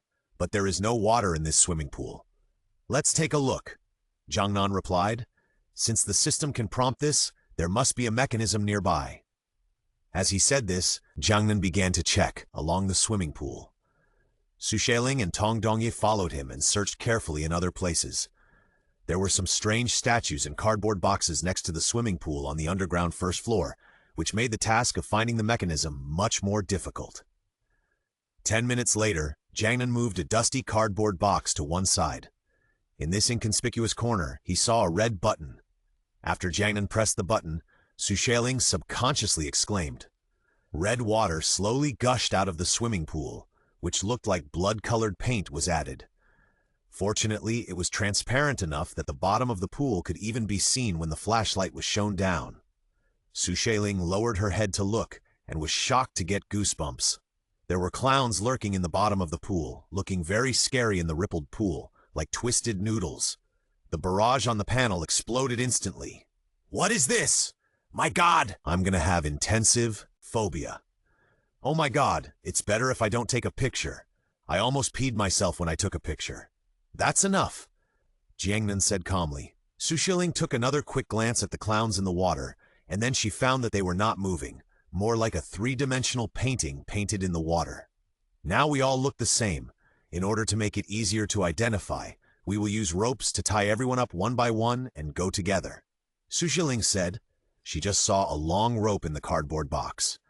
When she handed the rope to the two people, Xueling accidentally glanced at the swimming pool again and suddenly felt that something seemed wrong under the water. Jiangnan noticed something slightly strange about Xueling. What's wrong? No, nothing. She felt that the clown in the pool seemed to be moving, but when she looked closely, there was nothing unusual except the ripples of the water. After the episode, the few people continued to search. There were some swimming supplies in the cardboard box near the pool, and Xueling found a children's swimming ring. I can't swim, so I can use this. Xueling took out the slightly leaking swimming ring. The water in the pool rose to the edge of the pool and stopped rising, but Tongdong, who had been leading the way, refused to go in the water first. Let me do it, Jiangnan said. He walked to the front and entered the pool first. Xueling followed him into the water with the swimming ring on, and Tongdong followed closely behind. The water in the pool was not as cold as she imagined, and there was no peculiar smell, which made her feel relieved. Just as the three of them swam to the middle of the pool, Xueling suddenly felt a warm touch on her ankle. She looked down and saw the clown in the water move his arms stiffly, looking up at them with his head shaking. It was not an illusion. In just a moment, Xueling's scalp suddenly exploded and numbed. She shivered subconsciously and called out in a trembling voice, "Jiangnan?" Jiangnan, who was swimming forward, responded, and then he realized that there was something wrong with Xueling's voice and turned back. "What's wrong with you?" "Let's hurry up. This water." As soon as the voice fell, a sound of breaking through the water suddenly sounded. Xueling's calves tightened, and the whole person sank into the water. Jiangnan reacted the fastest, grabbing Xueling's arm and pulling her up. The thing under the water was incredibly strong. Xueling only had time to take a deep breath before the water covered her head. Before Tong Dongye could react, Jiangnan pulled out the dagger he carried with him, dived underwater, and stabbed the arm that was holding Xueling. The arm was so fragile that it broke with a muffled click in the water. Xueling squinted her eyes and could not see clearly in the water. There was not much oxygen left in her lungs. She'd die here today, or drowned. Her waist suddenly tightened, as if someone was carrying her upwards. The desire to survive made Xueling hold the person tightly, and soon she was brought to the surface. Sufficient oxygen instantly rushed into her lungs, and she could not help coughing. "Hold on for a while, we are almost there." Beyond the buzzing sound of tinnitus, it seemed that someone was talking to her. Xueling nodded randomly, and inexplicably calmed down. She just hugged the person tighter by her instinct. In a trance, she could feel the person's body temperature through a thin layer of clothes. There were dull screams in her ears, and Xueling simply closed her eyes to avoid causing any trouble to the people around her. Xueling didn't open her eyes until her arm touched the shore. What she saw was a clown face very close to her. If it weren't for the familiar expression of Jiangnan, she might have fainted directly because of the fright. The confusion caused by choking on water and lack of oxygen also made her a little more awake. "You can let go." Jiangnan's voice sounded, and Xueling was shocked to realize that she was still hugging someone's body. After putting on the clown mask, it seemed that it only affected the vision, and the touch was still the same as before. So now Xueling could feel his tight muscles and warm skin through his clothes. She immediately jumped away and tried to climb ashore in a panic, but failed several times because the swimming pool wall was too smooth. Just when she was struggling to ask Jiangnan for help, Jiangnan suddenly grabbed her waist and hugged her up. "I say, you two, can you flirt with these masks on?" Tong Dongye, who finally climbed ashore, said bitterly. Because Jiangnan swam very fast, those things couldn't catch up and came to find Tong Dongye, who was left behind. Just now, he had spent a lot of energy to get rid of the thing in the water, and now he was forced to watch others do something indecent when he got ashore. He wrung out his wet clothes while complaining, and took off the rope that was about to break. "What exactly is that thing in the water?" Xueling put the swimming ring aside, looked at the clown that had regained its motionlessness in the water, and asked with lingering fear. Jiangnan shook his head. Before the mystery was solved, nothing was known. After the three people got ashore, they did not dare to delay and went straight upstairs. The entrance to the second floor was a wall, and there was a crooked board standing on the side, with 2 words painted on it like ghostly talismans. "Maze!" Xueling squinted her eyes and had some difficulty in identifying it. The barrage on the panel next to her was full of complaints. "Does the system have a special liking for mazes? Every mission is a maze? What about the world of adventurers?" Jiangnan glanced at the bullet comments and curled his lips. "The group of netizens in your live broadcast room are quite interesting." Seeing this, the bullet comments were more like a pot of boiling water. "Brother Jiang saw my bullet comments. He has me in his heart." "Don't mention it. Even with this clown mask on, the little brother can't hide his own romantic and suave." Seeing that the style of the bullet comments in the live broadcast room was getting more and more distorted, Xueling quickly hid the panel and smiled awkwardly at Jiangnan. "Let's not waste time. Let's go in quickly." Because the rope just now was torn apart by the clowns in the water, the 3 of them planned to walk forward hand in hand.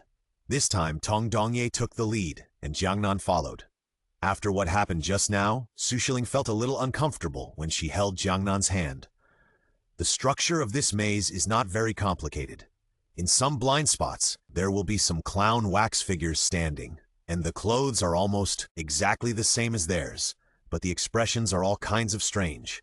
Tong Dongye led them around like they were avoiding the plague, and it took them half an hour to get out. "It's okay. It's still me." Tong Dongye stood at the exit, looking smug. Xueling subconsciously felt that something was wrong. This was going too smoothly, so smoothly that she felt it was a little unbelievable. Thinking of this, she subconsciously looked at Jiangnan behind her and found that the two were still holding hands. She immediately let go of them a little embarrassedly, and then coughed lightly and asked, "Did you notice anything just now?" But Jiangnan kept his head down and didn't answer the question. Just when Xueling couldn't help but want to step forward and pat him on the shoulder, she suddenly realized that something was wrong. This person's expression was too rich. Jiangnan has always been a cold person. How could he show such a funny expression? Xueling couldn't help but take a step back, only to see the clown in front of her scream and disappear on the spot. Broken! Xueling's heart sank instantly. She didn't know when the person she was holding was replaced. The real Jiangnan might still be inside. "I want to go find him." Xueling turned around and said without thinking. "Wait!" Tong Dongye stretched out his hand to stop her. "The clearance time is limited. Let's hurry up and pass the level." A living person was replaced without anyone noticing. God knows what else is waiting for them inside. Xueling looked back at the dark maze behind her. The system had no movement at this moment, which meant that Jiangnan was temporarily safe inside. From the ancient house to the snow-capped mountains and even in the swimming pool just now, Jiangnan had helped her. Naturally, she couldn't abandon Jiangnan at this time. Thinking of this, Xueling turned to Tong Dongye more firmly and said, "Then you go first. I'll go back to find him." As she said, she turned and walked towards the maze behind her. Tong Dongye looked at the dark maze and couldn't help but grit his teeth. He didn't want to follow Xueling back, but he also knew that Xueling was live streaming at the moment and didn't want to be described by netizens as a villain without team spirit. So seeing Xueling about to walk into the maze, Tong Dongye finally called her. "Let's find a rope nearby and tie each other up. I'll wait for you here. If you encounter any problems, pull the rope and I'll pull this end to guide you." As he said, he looked around and found a worn rope from the miscellaneous things in the corner. He tied the rope around the waists of the two people and smiled at Xueling again.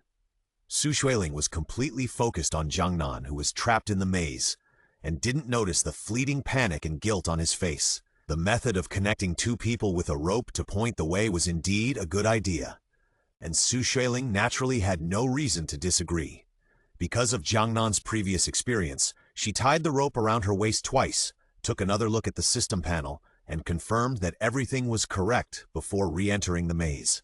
When she came in again, she found that the layout of the maze seemed to have changed. It was much more difficult than before. If it weren't for the rope around her waist, she would have almost gotten lost several times. There was nothing around, only the sound of Xueling's footsteps and her intense heartbeat and breathing. She looked around at the damaged walls around her and finally mustered up the courage to call Jiangnan's name. Her voice echoed in the maze, but there was no response except for the echo. After an unknown amount of time, Xueling finally sat on the ground to rest. Looking at the clown statues placed around, Xueling couldn't help but fall into deep thought. If the clowns here can imitate human movements and walk out, then will the people trapped here also lose consciousness and become part of this place? It has been almost an hour since entering this maze, and no movement has been heard until now. Is it possible that Jiangnan has been assimilated by the statues here? Thinking of this, Xueling couldn't help but focus her eyes on the statues around her. The statues all wore the same masks. Xueling reached out and grabbed the rope around her waist, holding it tightly like a life-saving straw. Walking forward, Xueling pursed her lips at the clown statue that was smiling at her. If Jiangnan became one of them, would she be able to find Jiangnan if she took off the mask? Thinking of this, she carefully reached out her hand and touched between the face and neck of the statue and felt a thin gap belonging to the mask. The barrage on the panel gradually became less, and everyone seemed to be concentrating on Xueling's next move. Xueling couldn't help but lean back and stretched out her hand to tear off the mask covering the clown's face. Swish! The next second, She and the netizens saw the face hidden under the mask at the same time. It was a face like dough, without facial features, and the deep eye sockets were like two black holes, as if they could suck people in. Fuck, this jump scare really works. I almost screamed in front of my mom. Is this statue so real? The mask can actually be taken off. Xueling calmed her breathing. Seeing that there was nothing wrong with the clown in front of her, she breathed a sigh of relief and bravely stepped forward to take a closer look.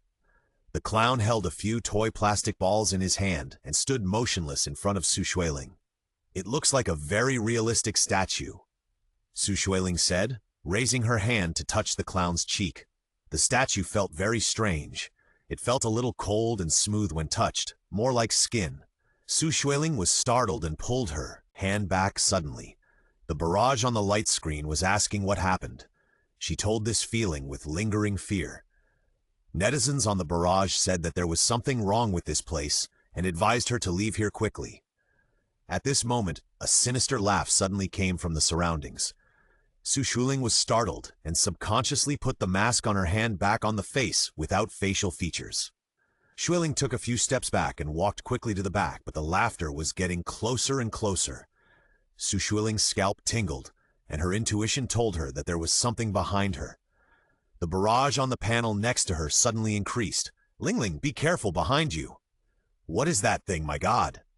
Xueling's body suddenly stiffened, and she turned her head back suddenly, only to see a clown standing not far behind her, looking at her with a smile on his face. Xueling raised her hand and pointed the flashlight on her mobile phone at the clown in front of her, but her pupils began to dilate suddenly. This was the clown whose mask she had just taken off. The mask on his face was crookedly attached to his head because he had not adjusted it in a hurry. It looked like a funny puppet. Xueling did not dare to go forward and check rashly, so she had to stand 2 meters away from the statue. The clown with a crooked face did not move much. Xueling was a little nervous, pulling the rope on her body tightly and thinking about how to leave quickly. At this moment, the team communication interface suddenly rang. It was sent by Tong Dongye, who was guarding the door. Tong Dongye, how are you doing over there? The rope has not moved for a long time. Xueling glanced at the message, looked up at the clown, turned around again, and ran towards the corridor behind her. But this time, she became smarter and turned around after a few steps. The clown who had just stood behind her was still motionless, but the distance between her and her was closer than before. She gritted her teeth and tried to turn around again. She heard the laughter behind her again, sweeping towards her quickly. When the laughter approached, Xueling suddenly turned around. The statue seemed to know what she was thinking. The moment she turned around, it stopped in its original place, as if everything that had just happened was her hallucination. Xueling was disturbed by its action and didn't know what to do. She stood there looking at the statue. At this time, the netizens who were watching the live broadcast also fell silent, until suddenly a bullet comment flashed across the light screen. Does the female anchor know how to do it? This bullet comment seemed to have turned on a switch, and for a moment the screen was filled with all kinds of doubts. The difficulty of this game is very high. It's normal that the anchor can't do it. Can it really work, knowing that you are not capable enough? You still rush in to find someone, and then drag your teammates down. I really don't know what the anchor is thinking. The bullet comments on the panel were in a mess. Seeing this, Xueling sighed helplessly and said, I'm not what you call a saint. I just don't want to give up on any teammates, nor do I want to give up on passing the level. No matter how difficult it is, I will go all out. As she said that, she stopped looking at the bullet comments, took a deep breath, and stared at the clown statue in front of her. She forced herself to calm down in this depressing environment, and then carefully repeated several experiments on the movement of clown statues. She found that every time she turned her back to the clown statues, laughter would come from all directions, and the statues would move forward a few points. After repeating this several times, she mastered the pattern of the movement of the statues here. She used the memo on her mobile phone to draw the locations of several clown statues around her, and after several attempts, she came up with a solution. Since she would not be attacked when facing these clowns, she searched among these clowns one by one until she found Jiangnan's location. After that, She would drive all these statues to one of the narrow corners and then take the opportunity to escape. Thinking of this, Xueling turned around and led the statues behind her to one of the narrow corridors. The clown statues in the maze were one after another, and each was about 2 or 3 meters apart. As long as Xueling stood in front of them and raised her hand to take off the masks on their faces, they would follow her like starting a machine. After searching 3 or 4 corridors, Xueling glanced at the time on her phone and stood in front of the clown at the corner. Unlike other clowns who laughed happily or cried sadly, the clown in front of her stood in front of her with an expressionless face, just like the person Xueling knew. Her heart moved when she saw this, and she took off the mask with excitement and expectation that she didn't even realize. Sure enough, after she raised her hand to lift the mask of the clown in front of her, the face under the mask was no longer a pure white face without facial features, but a face that belonged to Jiangnan.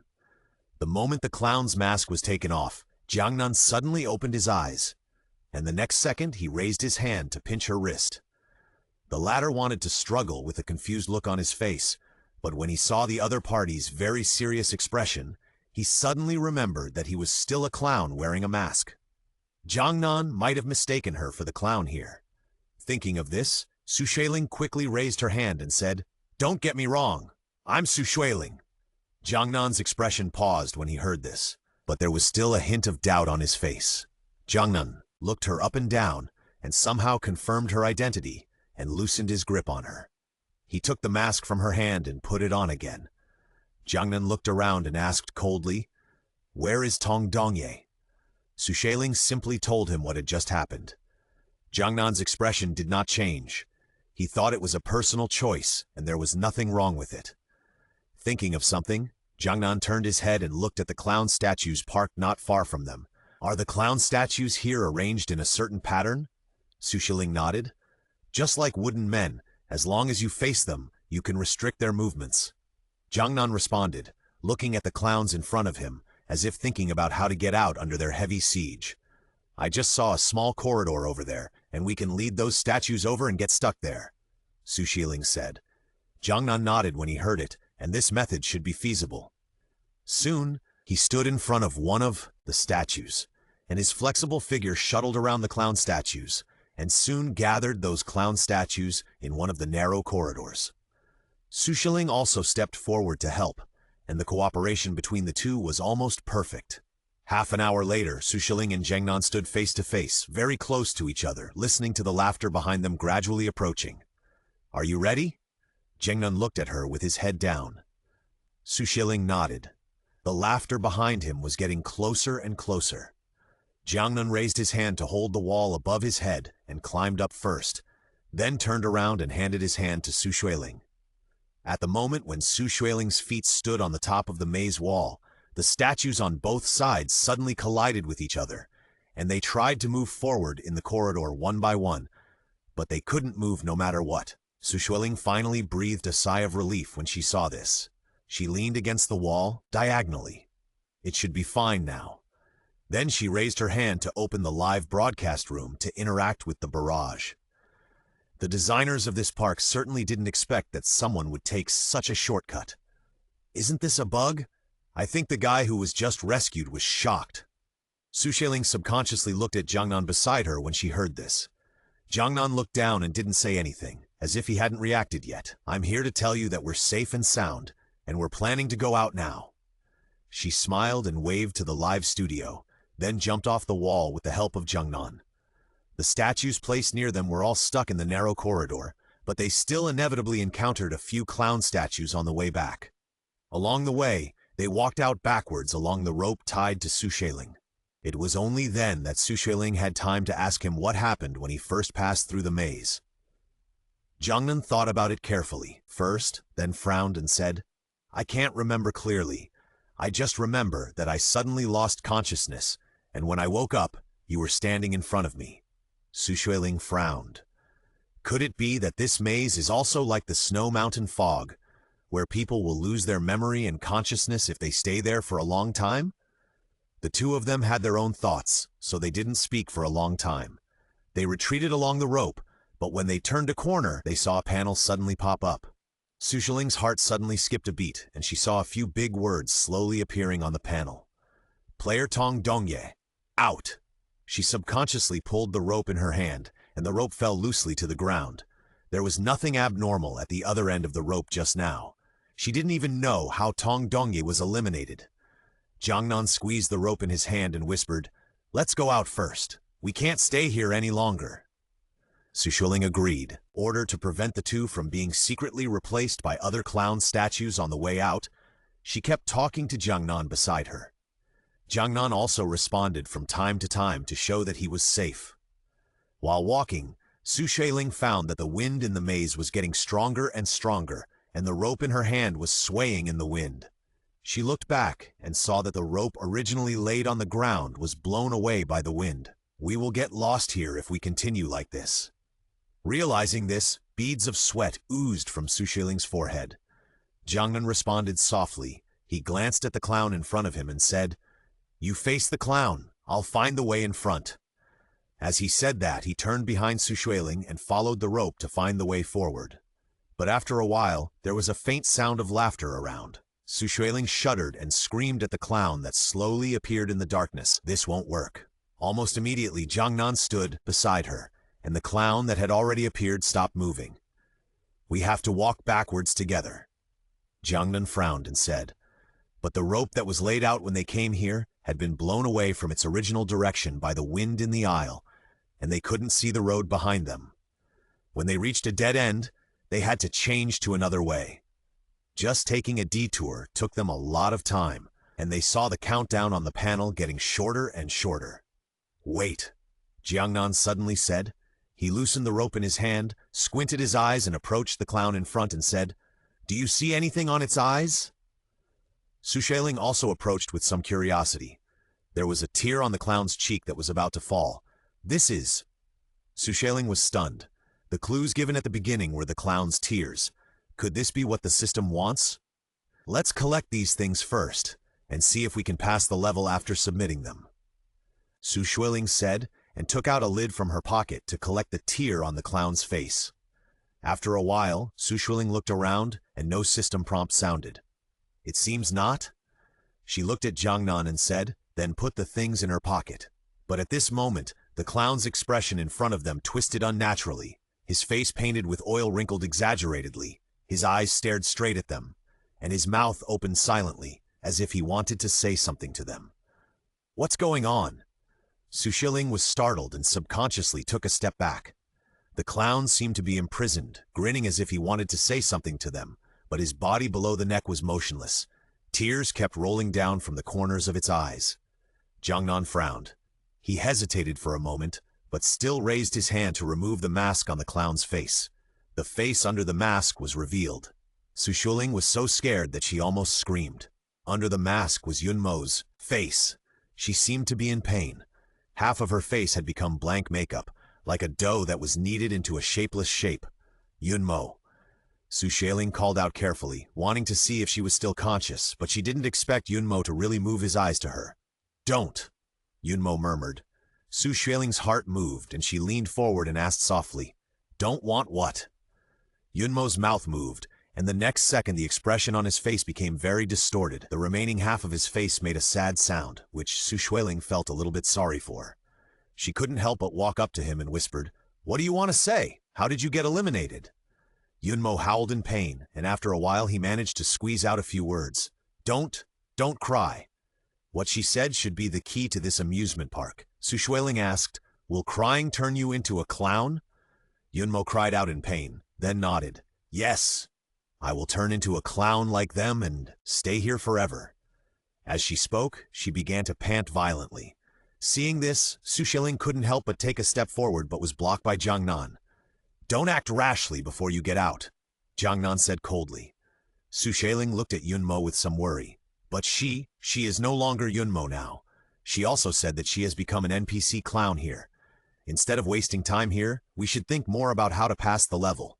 If we pass the level successfully, those trapped here will also follow us out. Jiangnan's words woke Xueling up, and she suddenly remembered the rule that the system had reminded her before. If the whole team was wiped out, they would stay in the mission world forever. Now only she and Jiangnan were left. Xueling sighed after realizing this, and when she raised her head again, her expression was much firmer. She waved to Yunmo in the air, as if comforting him from a distance.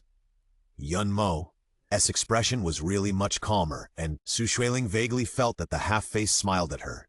Xueling also smiled knowingly, looked down at the clown mask in her hand, and threw it aside. Yunmo must not want to wear this thing again. The wind seems to have stopped. Jiangnan suddenly spoke. The sound of the wind around them died down at some point, leaving only the echo of the two people talking in the maze. Xueling also realized it. I think maybe Yunmo is helping us. Jiangnan looked at her when he heard her. Xueling was closing her eyes, concentrating on recalling the route she took when she came in before. Now, as long as they pass this maze, they only have the last floor left to go through. This floor of the maze does not have the answer she wants, and it is very likely that the real clown's tears are on the last floor. But the current trouble is still this maze. The barrage on the panel suddenly filled the screen with comfort. It's okay, I believe everything will go smoothly. System. User Aochin gave Anchor Xueling 10 marshmallows. Come on, you will definitely get out. When Xueling opened her eyes again, she smiled and thanked him, and then retreated along the rope with Jiangnan. Just as they turned a corner, Xueling clearly felt that the surrounding walls were far less complicated than before, and were almost the same as when they first came out. Her memory has always been good. After she calmed down completely, and with the approximate direction of the rope just ended at this time. The two of them spent nearly 2 hours to finally leave the maze. But just after she got out, Xueling's eyes suddenly went dark. Be careful! Jiangnan's voice sounded in her ears, and then a burst of wind sounded. Xueling was pulled back by a strong force and crashed into a solid embrace. Xueling, who was stunned for 2 seconds, opened her eyes again and saw a clown standing in her place with a grin. Thank you. Xueling patted her chest with lingering fear and turned to thank Jiangnan. If it weren't for Jiangnan's action just now, the clown would have thrown his whole body on her, and she might have been eliminated inexplicably. Looking at the clown, Xueling felt a little familiar. Her hands trembled slightly, and then she calmed down and quickly stepped forward to take off the mask on the clown's face. As expected, Tong Dongye's painful and twisted face was clearly visible under the mask. One of his eyes was gone, and after seeing Xueling, he opened his mouth in pain. Go quickly, don't cry. Xueling turned her head away and didn't want to look at him again. While Jiangnan was sorting out the clues around, she still walked to Tong Dongye and said to him, who was trapped in the clown's body, Don't worry, you will be free soon. Tong Dongye looked at her in pain and kept muttering, Don't cry. Xueling sighed softly, Don't worry, if Jiangnan and I pass the level, you who are trapped here will also regain your freedom. Just be patient and wait. The other party sobbed and nodded. Jiangnan finally cleared all the boxes placed on the side, found some useful clues and props and put them in his backpack, looked at Tong Dongye, and then walked to Xueling. We should set off. Now there are still 2 hours before the final clearance time. They wasted a lot of time in the maze, hoping to catch up in the last level. She followed Jiangnan and walked forward 2 steps, looking back at Tong Dongye, whose face had begun to turn slightly pale, and murmured in her heart. Since Tong Dongye had passed the maze and was waiting outside, he also knew the rule that he could not cry, but it was quiet here and there was no surprise. How did he suddenly get eliminated by the system? Jiangnan, who was walking in front, saw that there was no movement behind him, so he looked back at her. Time is precious, follow first. Xueling suddenly came, back to her senses, answered, and quickly raised her feet to follow. The two walked to the stairs and stood still. Unlike the underground first floor and the first floor, the stairs leading to the second floor were full of debris. It didn't look like something that could appear in a haunted house, but rather like the corridor of an ordinary residential building. Xueling looked around in a daze, and even found an old poster on the wall beside her. Jiangnan didn't react, so she could only temporarily put aside her doubts and followed Jiangnan up to the second floor. What she didn't expect was that there was nothing on the second floor. It was completely empty. Although there were a few clown statues in the corner, the shoulders of the statues were covered with a thick layer of dust, as if they were completely abandoned. Xueling walked around the second floor, but didn't find anything special. She glanced at Jiangnan, who was standing not far from her, and was about to speak when she suddenly felt a trance in front of her eyes. Her head suddenly felt a little dizzy, and she stumbled forward 2 steps, and then her head was confused and she fainted. The moment she fell to the ground, Xueling almost didn't feel any pain, but before she lost consciousness, she saw a figure running towards her. In the darkness, Xueling felt that her face seemed to be cold and gentle to the touch, and the bed under her was also very soft, making her want to indulge in it. It's just, didn't she remember that she was still in the haunted house? How come she was lying on the bed in the blink of an eye? Xueling struggled to open her eyes, and what she saw was a strange yet familiar ceiling. She looked around and saw the woman sitting by the bed holding a towel and looking at her gently. Seeing her open her eyes, the woman was surprised. "You woke up? I was scared when you had a fever a few days ago." This is... Xueling barely propped up one arm and stood up, and the towel on her forehead fell off. Seeing this, the woman raised her hand and put away the towel that fell on the quilt. The tip of her nose was full of the smell of the quilt that was exposed to the sun, mixed with the faint smell of medicine in the air. She wrinkled her nose slightly and saw the woman get up and bring the medicine on the table next to her, and said with a worried face, "You were sick a few days ago, and you were dizzy all the time. Now you finally wake up? Drink the medicine quickly." As she said, the woman handed the medicine bowl to her. Seeing Xueling's expression of resistance, the woman said helplessly, "You are so old, and you still think it's bitter? I won't bother you because you are sick. Here, I bought candies a few days ago, and they just come in handy this time." The woman held 2 candies in her hand. They were her favorite candies when she was a child. Xueling hesitated for a moment, slowly reached out her hand to take the candies and held them in her hand, and whispered thanks in a hoarse voice. She raised her head and drank the bitter medicine, and then fed the candies into her mouth, and then she felt better. The woman took the water and walked out of the room to clean up. Xueling got up and got out of bed, looking at her room with some curiosity. Xueling was still in a daze, vaguely feeling that she had not been back for a long time, and everything in this room seemed very familiar. On the windowsill were the wild flowers she picked on the roadside when she came back from vacation, and on the table was even a report that she had not yet finished writing. Xueling's hand gently touched all the objects, and after a slight pause, she heard the sound of cooking coming from the kitchen. Something seemed wrong. She tilted her head in confusion, but she couldn't think of anything wrong. When she heard the woman's urging voice from the kitchen, she put everything behind her, responded, and walked outside. The warm sunlight shone in through the window. Xueling put the dishes on the table, raised her head and squinted her eyes to bask in the sun. The woman over there put the steamer she had just taken out back on the pot, looked back at Xueling and smiled. "If you are full, sit down and watch TV for a while and have a good rest." Xueling looked back at her and shook her head blankly. Seeing this, the woman couldn't help laughing. "You are still the same as before." She smiled and raised her hand to touch Xueling's long hair, her eyebrows full of tenderness. "I know everything about the past. You must have suffered a lot of grievances outside, right? It will be good to go home." The woman's gentle tone was like a long drought finally ending. She rubbed the woman's palm with some attachment. "It's okay, Mom will be with you from now on." "Mom?" Xueling's half-closed eyes suddenly opened, and she looked at the woman standing beside her. "Mom?" The woman looked at her blankly. "What's wrong?" Xueling didn't say anything, but her heart was beating like thunder. Her mother clearly died when she was a child.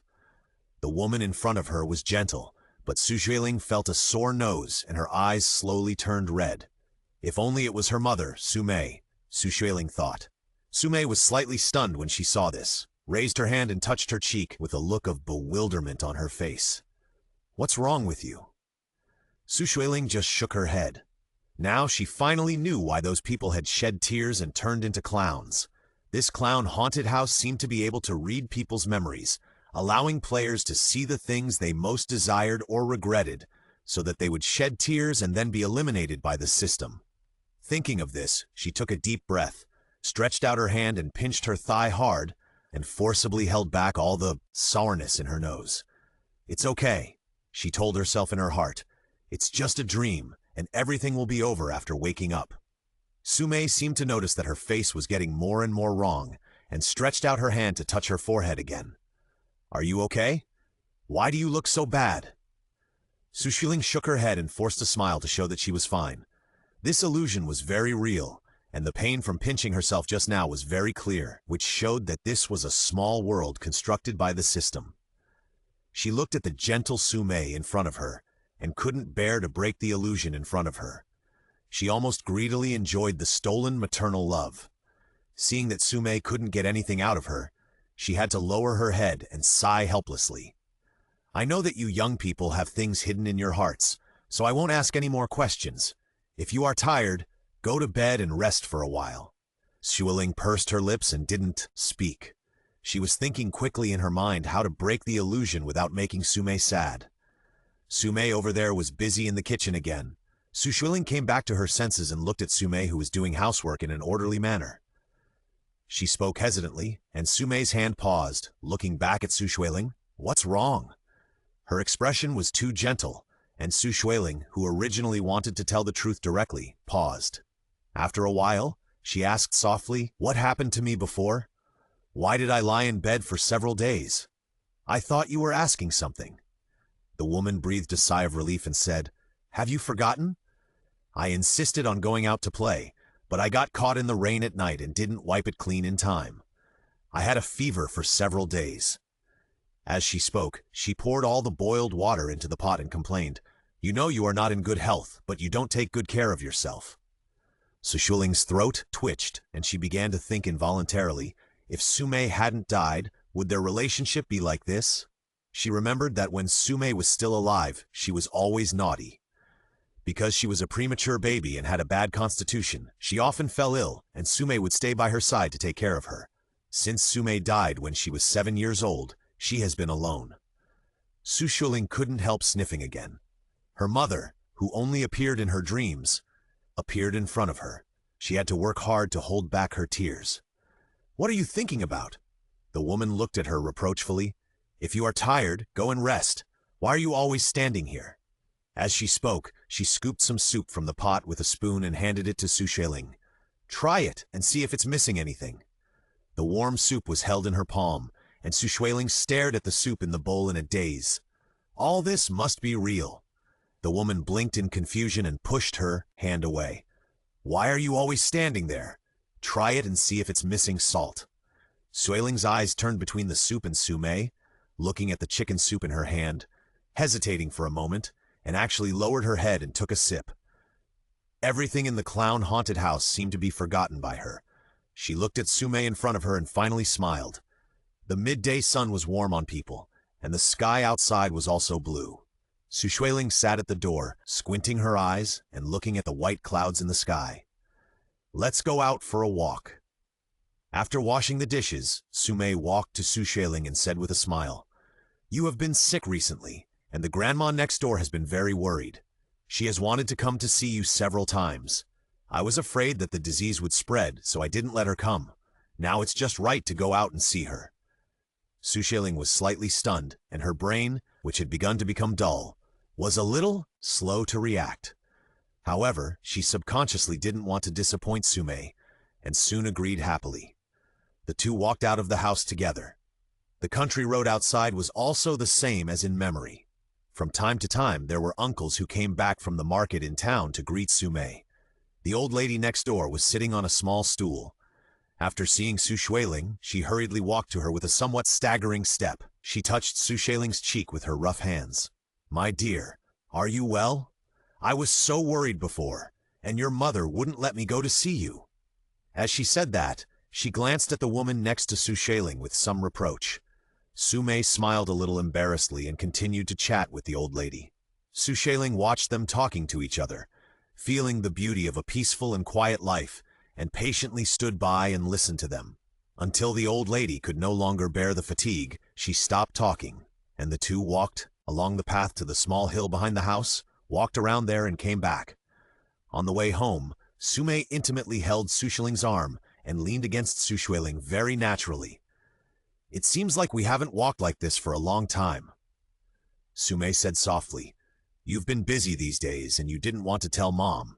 Mom was so worried.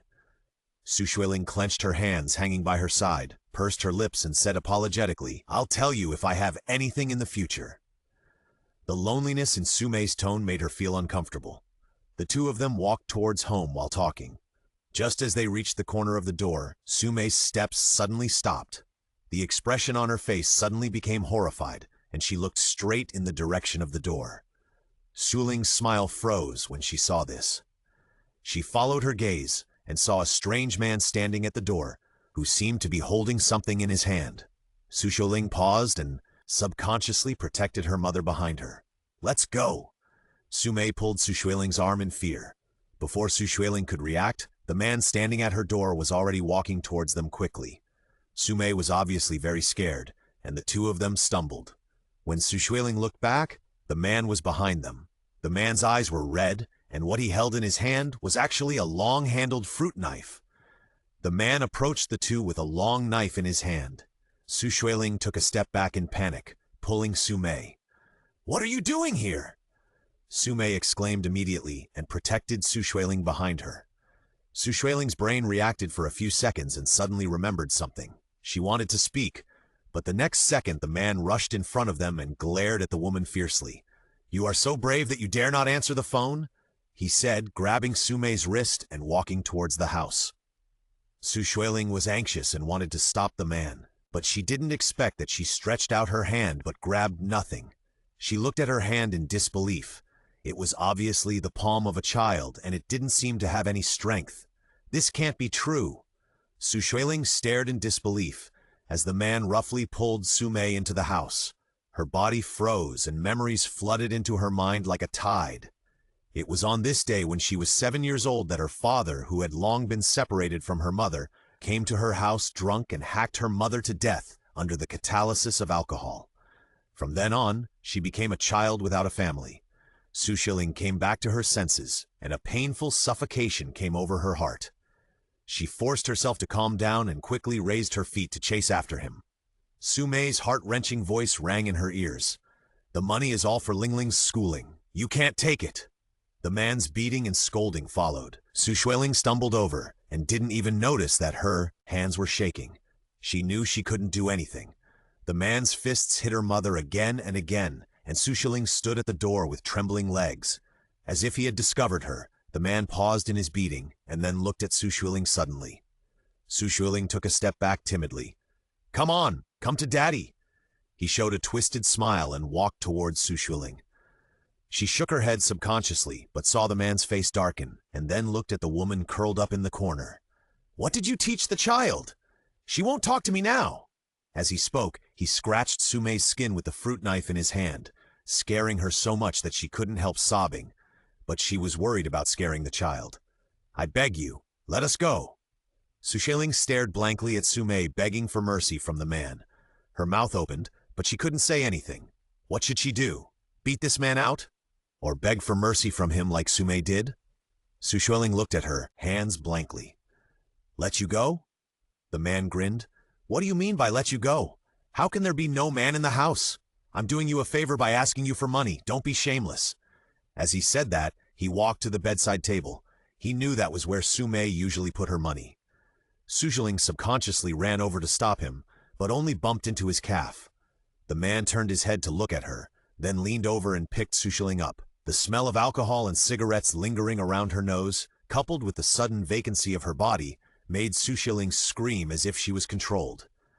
Seeing this, Sumei, who was standing by, immediately rushed over without thinking and bit the man's arm. Ah! The man screamed in pain and kicked the woman out. Xueling was thrown aside by him, and her head accidentally hit the corner of the cabinet, causing her to faint for a short time. When she woke up again, she saw the man holding a fruit knife in his hand. He raised his hand fiercely and chopped Sumei again and again. She stared blankly, and her mother, who was still chatting and laughing with her just now, was chopped to pieces by the knife. Mom, Mom, she shouted blankly. The man looked back at her with a sneer. His bloodshot eyes were her nightmare for a long time. Suddenly, a piercing sound rang in her ears, and then everything in front of her gradually distorted, and finally only Xueling and Sumei's body lying in a pool of blood were left.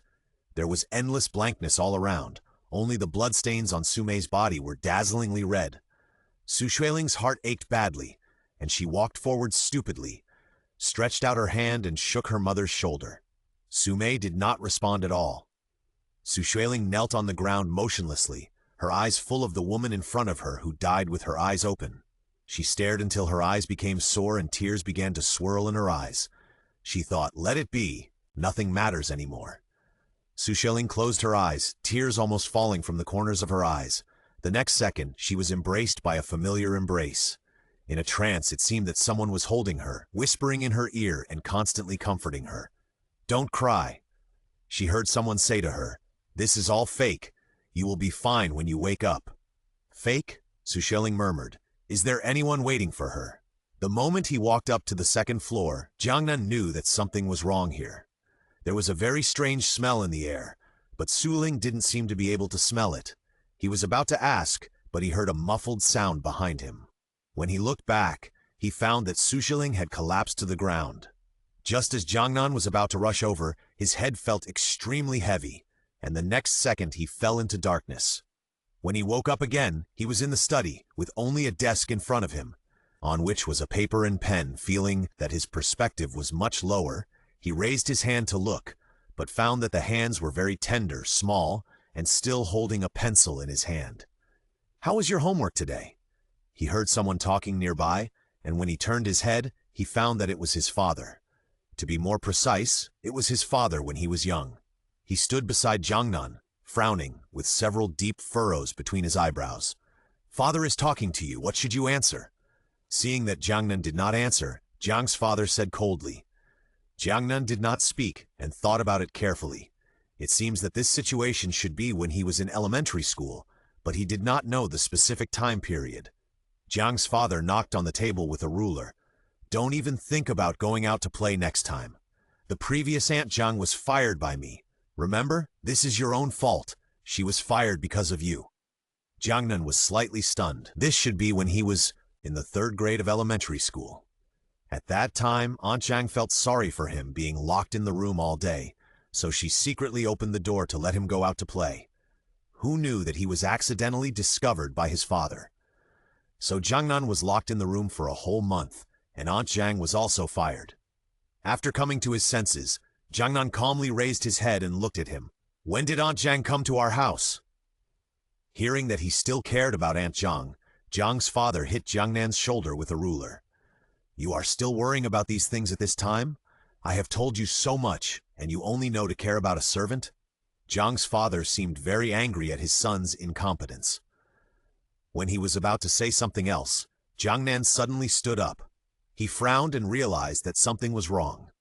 When Jiangnan was very young, his father was labeled as someone who could not be disobeyed.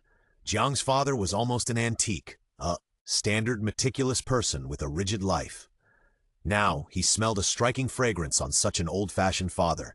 Jiang's father had no habit of using perfume, and this fragrance was also very strange. He felt that he had smelled it somewhere. It was the fragrance on the 2nd floor of the clown-haunted house. Jiangnan frowned and soon realized that this should be the incense set by the system, and it was probably related to this incense that he was here now. The sound of Jiang's father knocking on the table with a ruler interrupted Jiangnan's thoughts. What do you want to do? Jiangnan stopped, looked up at him, and then jumped off the chair and ran out of the study while he was not paying attention. The furnishings in the yard were exactly the same as when he was a child, but most of them were some fitness equipment. The young Jiangnan didn't even have a decent toy. He ran all the way to the garden and finally found the figure in his memory. Aunt Jiang had changed out of her work clothes and was talking to a man in a suit. Jiangnan knew who this man was. After Aunt Jiang was fired, the man in front of him replaced Aunt Jiang as the housekeeper of this house. He has always been flattering and is willing to help Jiang's father do almost any work for that little salary. Jiangnan frowned and didn't even look at the man. There is nothing for you to do here. You should leave first. The smile on the man's face was successfully frozen on his face. He first glanced at Aunt Jiang with a look that clearly showed some warning, and then left unwillingly under Jiangnan's repeated urging. It was not until the man's back walked away that Aunt Jiang in front of him asked softly, "What's wrong, young master?" Jiangnan looked at Aunt Jiang in front of him, and suddenly he felt a sense of grievance that only children can have. He opened his mouth and squeezed out a sentence from his throat for a long time. "Can you not leave?" Aunt Jiang was stunned when she heard the words, and then she laughed softly, reaching out and touching Jiangnan's head. "There will always be things that cannot be helped in this world. Young master must learn to grow up, but I am lucky to be able to accompany young master to this point." As she spoke, she leaned over and squatted in front of Jiangnan and said, "But I will come back to see young master in the future. Don't be sad." This was the first time in such a long time that Jiangnan looked at Aunt Jiang so seriously. He was raised by Aunt Jiang. Aunt Jiang was not a mother to him, but she was better than a mother. After being driven away by Jiang's father, he was depressed for a long time and wanted to go out to find Aunt Jiang several times. After being locked up and beaten by Jiang's father several times, he stopped thinking about it. And that departure was a farewell forever. After she was fired from the house, she went to work in other jobs and supported her family with that meager salary every month. However, misfortune favors the unfortunate, and later Aunt Jiang was diagnosed with cancer. However, Aunt Jiang did not come to seek help. Instead, she took her disappointing husband to borrow money everywhere and eventually died on the way to seek medical treatment. When Jiangnan heard the news, Aunt Jiang had already been cremated. Aunt Jiang in the portrait was almost too thin to be a human, but her timid husband was still hesitating and begging for pity, hoping to give him some money to subsidize him. Returning to this time again, Jiangnan opened his mouth, tremblingly reached out his hand to grab Aunt Jiang's clothes, and looked at her so sad that she could hardly speak. These were all the emotions of Jiangnan when he was young. After a long silence, he said softly, "Aunt Jiang, don't leave. Stay." His voice was slightly trembling. Aunt Jiang sighed and squatted down to touch his head. "There's nothing we can do about it." Her voice was very gentle. Jiangnan suddenly remembered the black and white portrait of Aunt Jiang in his memory and almost burst into tears. At this moment, Jiang's father's stern voice came from behind. "Why haven't you left yet?" Aunt Jiang's face showed a hint of reluctance. She pursed her lips and glanced at Jiangnan, then lowered her head and said, "Sorry, I'll leave soon." Jiangnan wanted to beg for mercy, but suddenly felt something was wrong. Jiang's father was not that kind of person. Aunt Jiang had worked in the Jiang family for 10 years, and his father would not interrupt the last moment of greeting.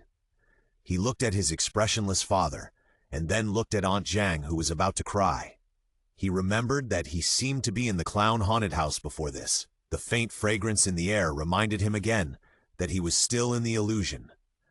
Father Jiang behind him urged him again, and Aunt Jiang in front of him hurriedly said that she would leave immediately, and she even fell down in a hurry.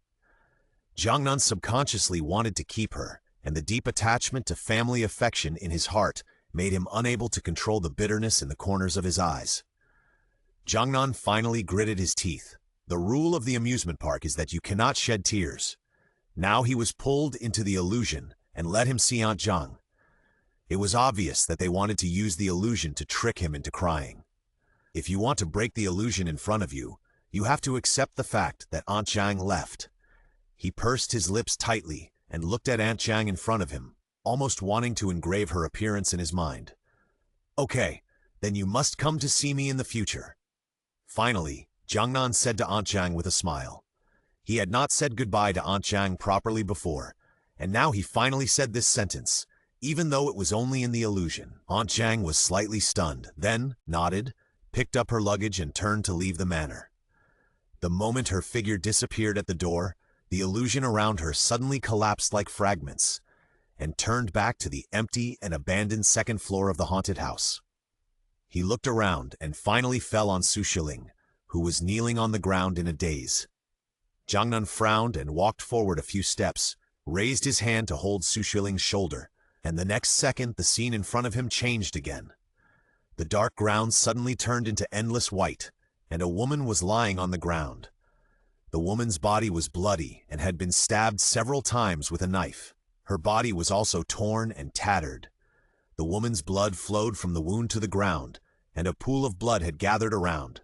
Xueling knelt there stiffly, staring blankly at the woman who had lost her breath, and the whole person seemed lifeless. He was moved in his heart, and when he reacted again, he was already standing in front of Xueling. Looking at her back, Jiangnan didn't have time to think about it. He subconsciously reached out his hand to cover Xueling's eyes and held her in his arms. The moment he touched Xueling's body, Jiangnan's throat inexplicably trembled, as if a heavy and sad emotion had crashed into his body. He subconsciously lowered his head and looked at Xueling, whose whole body was trembling slightly. Jiangnan had no experience in comforting people, so he paused for a few seconds, then put his hand on her head and touched it, and slowly said, "Don't cry." Jiangnan held her in his arms, and the two of them didn't speak again. They could only hear each other's breathing and heartbeat. After a long time, Jiangnan comforted her in a dry voice. "These are all illusions created by the system for your childhood. Don't take them seriously." Xueling didn't speak and nodded after a long while and responded muffledly, "I know." Knowing is one thing, and being able to let it go is another. She didn't even dare to look at her mother's body on the ground for fear that she would cry accidentally and fall into the trap of the system. Jiangnan reached out and patted Xueling's back and fell silent again when he looked at the woman's body lying on the ground. After a long while, Xueling stood up and asked in a hoarse voice, "Do you know how to get out of the illusion?" Jiangnan hesitated for a moment and said, "It should be to truly let go of this regret." As he said that, he turned his head to look at the woman lying in a pool of blood and said, "If you want to get out of the illusion, you should bury her." Although he didn't know what this woman was to Xueling, Jiangnan subconsciously felt that this woman was very important to Xueling. "Yeah," Xueling responded in a low voice. As soon as the voice fell, the surroundings suddenly changed. It was no longer a vast expanse of white, and slowly turned into the room where Xueling just woke up. Xueling didn't react much, just stepped out of Jiangnan's arms, walked to the closet to take out a clean coat, walked over to help Sume up, and slowly put it on her. Jiangnan stood aside, quietly without disturbing Xueling, but he saw a long hexagonal mark on the back of the woman's neck from the corner of his eye. The mark was very faint, and it would not be noticed if you didn't look carefully. His heart moved, and he looked up at Xueling, whose eyes were red, but he didn't ask any more questions. It was impossible to hold a funeral in the illusion, so Xueling had to wrap her body in a quilt and take her to the back mountain with Jiangnan's help to bury her. Xueling made the last stroke on the tombstone, and everything around her began to collapse. She stood there, watching the grave in front of her disappear. A dazzling white light flashed, and then she arrived at the second floor of the abandoned haunted house. Her heart suddenly felt empty. Jiangnan looked at his hands. There was some blood on his hands when he just moved the body. The bloody smell seemed to still be there. He didn't know what Xueling had experienced before, and she actually saw such a scene. Just feeling that her mood was a little wrong, Jiangnan still put away all his questions. "Let's keep going." After an unknown amount of time, Xueling took a deep breath and said. Jiangnan stood there without moving. He frowned and looked around. "Let's rest here for a while. Let's analyze the clues of these levels." He found a place to sit down. Xueling also walked over and sat next to Jiang. According to the current situation, Xueling listed the things they encountered and the clues they knew. From the beginning, the system reminded us to find the tears of the clown, but the tears we collected by approaching the clown statue were useless, so we are not looking for concrete tears. Xueling said, drawing a sketch on the ground with her fingers. "But if you shed tears in this amusement park, you will become a clown." Based on this, the system should not ask us to find tears in the traditional sense, but a prop related to tears. Prop? Jiangnan frowned slightly, as if recalling whether he had seen anything like tears before. During his silence, Xueling brought up the panel. After entering the illusion just now, she couldn't see the bullet screen. Now she brought it up to see if the audience who had always been in the god's perspective had any solution. At this time, the bullet screen was densely packed with the live broadcast interface. "Is that a 3D hologram? Since we can see it, it shouldn't be an illusion." To be honest, Ling is really strong in psychology. If what happened just now happened to me, I would probably be crying right now. The one in front, if I cry here, I will become a clown statue. Thought for a while, and then looked at Xueling and said, "Who was the person in the illusion just now?" Xueling raised her eyes and glanced at him, gently pursed her lips and said, "It's my mother." Jiangnan paused. Sorry. She lowered her eyes and shook her head, smiling reluctantly. It doesn't matter. My mother died when I was very young, and this illusion can be regarded as a chance for me to see her again. Does your mother have tattoos? Jiangnan thought for a while and still asked. Tattoos? Xueling was slightly stunned. Although it was a long time ago, she remembered that her mother didn't have tattoos. Seeing Xueling shaking her head, Jiangnan told her the pattern he had just seen. Xueling frowned slightly. She didn't know what the pattern meant, but since this was the last floor, there must be something to discover. Thinking of this, she stood up and said, Let's look here. The clown's tears must still be here. Jiangnan nodded and stood up. Just as he was about to speak, the system prompt sounded suddenly. System, the player has unlocked all side quests. The final goal, find the clown's tears, and successfully exit the game. If they find the clown's tears, they can leave this ghost place together. The two searched around in the empty room. Xueling found a mechanism in the corner. She carefully reached out and pressed it. The wall behind her made a boom sound. The wall opened from the middle, revealing rows of clown statues inside. Why are there more here? Xueling screamed subconsciously. No wonder the second floor is smaller than the other floors. It feels like everything is placed here. The clown statues here are different from those on other floors. They look more like comic strips, like a story of a child with low self-esteem becoming a star clown in a circus. Xueling's eyes finally fell on the clown standing at the highest point holding the trophy. There! Shouted excitedly. Jiangnan looked in the direction she pointed and saw that the light above his head was shining on the statue. The trophy in its hand was shining with a white light, as if something was placed there. I'll go up and take a look. Xueling saw the ladder hanging on the side and walked over immediately. Jiangnan frowned and was about to refuse, but heard Xueling continue. I don't know how long that ladder hasn't been used. I'm light, and I'll go up and take a look. If anything happens, you can take care of it downstairs. Be careful. This really made sense, Jiangnan warned him after hearing it. Xueling climbed up the ladder all the way, and when she was about to reach the hand of the statue, she tiptoed to take a look. There is a glass box here. Xueling reached out and carefully took the box over. She could vaguely see that there seemed to be a necklace with a six-pointed star inside. She carefully put the box in her pocket and climbed down the ladder. Just as she stepped onto the ladder, the rope suddenly broke, and Xueling's feet were empty, and she fell down. The only thing in her mind was that the height here was not high. At least, she would not die if she fell down. Unexpectedly, when she was about to accept the pain, her waist tightened. Jiangnan put an arm around her waist and used his strength to help Xueling stand on the ground. Thank you. Xueling looked at him a little embarrassed. Jiangnan stretched out his hand to her, and a trace of confusion flashed across Xueling's face. That box. Jiangnan's tone was somewhat helpless. Oh! Xueling finally reacted and quickly took out the glass box in her pocket and handed it to him. She glanced at the barrage on the panel, and it was just as she imagined. Her group of unvirtuous fans were teasing her. But her attention was soon attracted by the box in Jiangnan's hand that had been opened. In the box was a pendant with a six-pointed star, small and only the size of a thumb. What is this? Xueling asked curiously. Jiangnan frowned and shook his head, then added, However, the marks I saw on your mother in the illusion are exactly the same as this. As soon as he finished speaking, the system panel popped up. The progress of the dungeon mission is 100%. Those who have passed the level, Xueling, Jiangnan. Eliminated, Zhou Yu, Yunmo, Tongdong Qinlei. Players, please leave the mission world. The two looked at each other. Why didn't the system tell them how to leave the mission world? Xueling curled her lips in surprise and reached out to poke the pendant. Unexpectedly, the next second, her eyes suddenly lit up, and the light from above enveloped the two of them. Before she could even scream, she lost consciousness. In the dark room, only the screen emitted a faint light. The man in the black sweater looked at the screen quietly. The above showed the scene of Xueling and Jiangnan looking at the pendant. Then, white light lit up above the heads of the two people on the screen, and everything around them disappeared with the disappearance of the two people.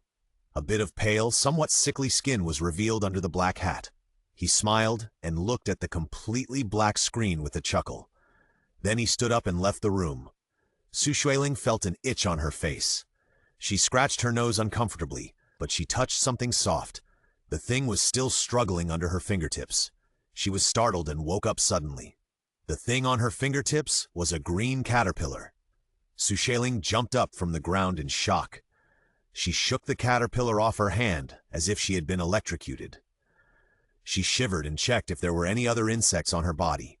Her movement woke up the others. Seeing the situation around them, everyone looked confused. Xueling realized that Yunmo and the others were all there, and they had inexplicably gone directly from the playground to a forest. There was a towering tree above their heads. The caterpillar she had just seen should be trying to make a cocoon on the tree. "Where is this?" Yunmo looked around blankly. Xueling shook her head, but she looked at her curiously and said, "When did you get a pendant on your neck? It's pretty nice." "Pendant?" Xueling subconsciously touched her neck, and when she looked down, she found that the pendant she had found on the clown statue was hanging on her neck. "What is that?" She frowned and wanted to take the pendant off, but as soon as her finger was placed on the lock of the necklace, her shoulder suddenly hurt, and she cried out in pain. It felt like being pricked by countless needles, making Xueling feel uncomfortable all over. Yunmo was startled by her and asked quickly, "What's wrong with you?" Xueling frowned and shook her head. She let go of her hand and let it hang by her side, and the pain suddenly disappeared magically. Her body stiffened, and she raised her hand and stretched it to her neck to test it again. Sure enough, her hand started to hurt as soon as it touched the lock, but it would be fine as long as she put it down. "Forget it if you can't take it off," Yunmo said when he saw this. "There are too many strange things in the mission world." While the two were talking, the others woke up one after another. Xueling opened the panel and found that the live broadcast seemed to be paused during the transmission, so she operated to open the live broadcast.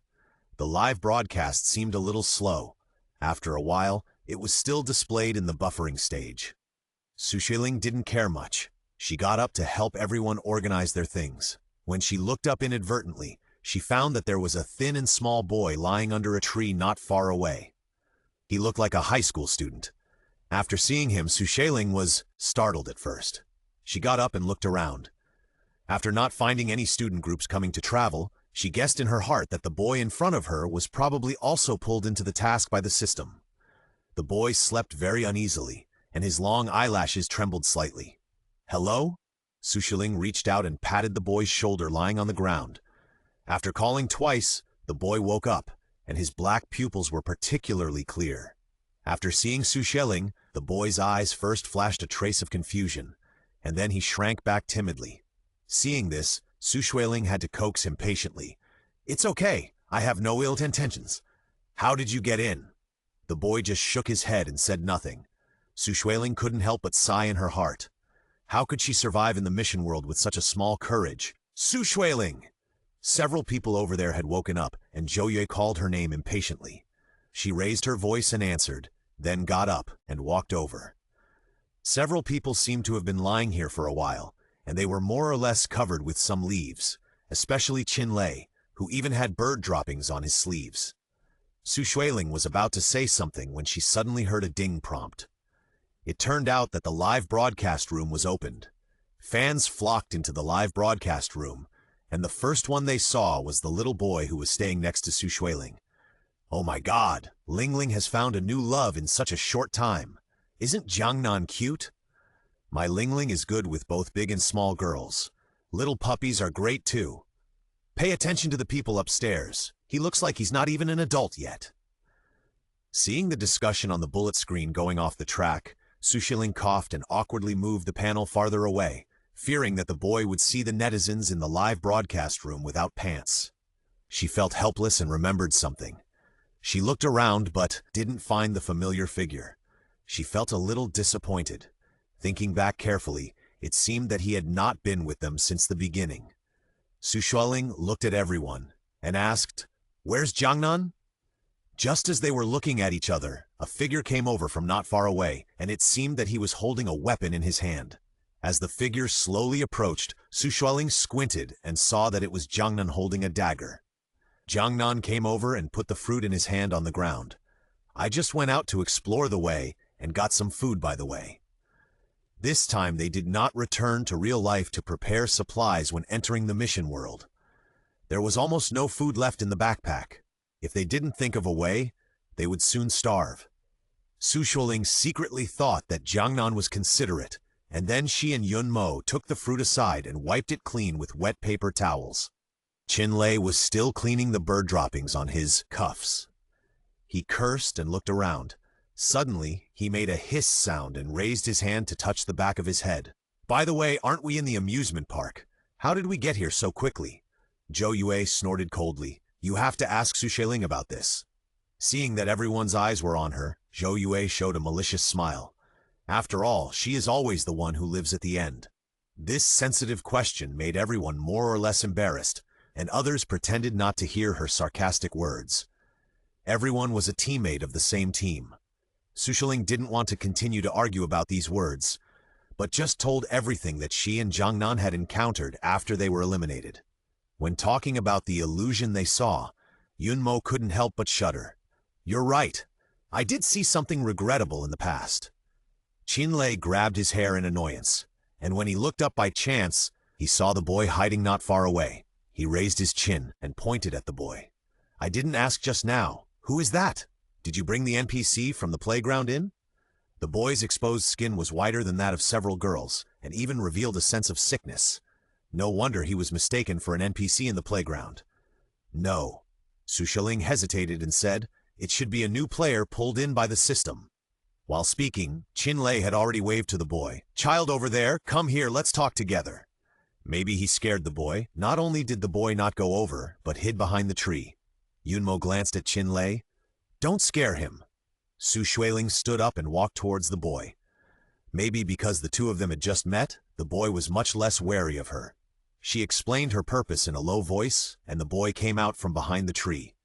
Xueling took him to the front of the group. The boy said timidly behind her, "My name is Xuanju. I'm still in class. I don't know why I suddenly came here." Laughed out loud when he heard this. "Why are you so weak? Go to my gym to exercise when you have time." Xuanju pursed his lips tightly and said nothing, and everyone laughed. When they rested, they planned to sort out their thoughts and see what to do. Jiangnan, who had come back from exploring the road, said that there should be forests within a few kilometers around here, and there seemed to be traces of wild animals. He didn't dare to go far, but only looked around. Fortunately, as long as he was willing to spend time collecting, there was still some food. "I don't know why we didn't return to the real world this time, but were directly teleported to the new mission world." Xueling frowned and distributed the fruits on her hands to everyone. Xuanju thanked him quietly, holding the fruit in both hands and eating it in small bites. "Do you know anything?" Xueling raised her head and asked. Zhou Yu, who was eliminated first, snorted coldly and turned her head away without saying anything. Yun Mo thought carefully and shook his head and said, "My consciousness became very fuzzy after I was eliminated. I seemed to see you in the middle. After that, I don't know." After hearing this, Xueling looked at the other two people again. The expressions on their faces were the same as Yun Mo's careful recollection. Xueling knew that they should have experienced the same thing. She looked at Jiangnan, who was silent. "You just went out to explore the road. Did you see anything else?" Jiangnan seemed to be thinking about something just now. After she called him back to his senses, he picked up a branch beside him and drew a few strokes on the mud on the ground. He pointed to the bulges and said, "The place where we are should be a large basin. The humidity here is relatively heavy. You must always be careful under your feet. You may encounter swamps." As he spoke, he suddenly paused and looked at the topographic map in front of him for a long time without speaking. He found that the pattern he drew was somewhat familiar. Xueling also came over to carefully examine the map drawn on the ground. The action of lowering her head caused the pendant hanging on her neck to fall out of her clothes. Jiangnan looked at it in a daze. "This is..." Xueling lowered her head and touched the six-pointed star in the middle of the pendant. She said with a headache, "I don't know.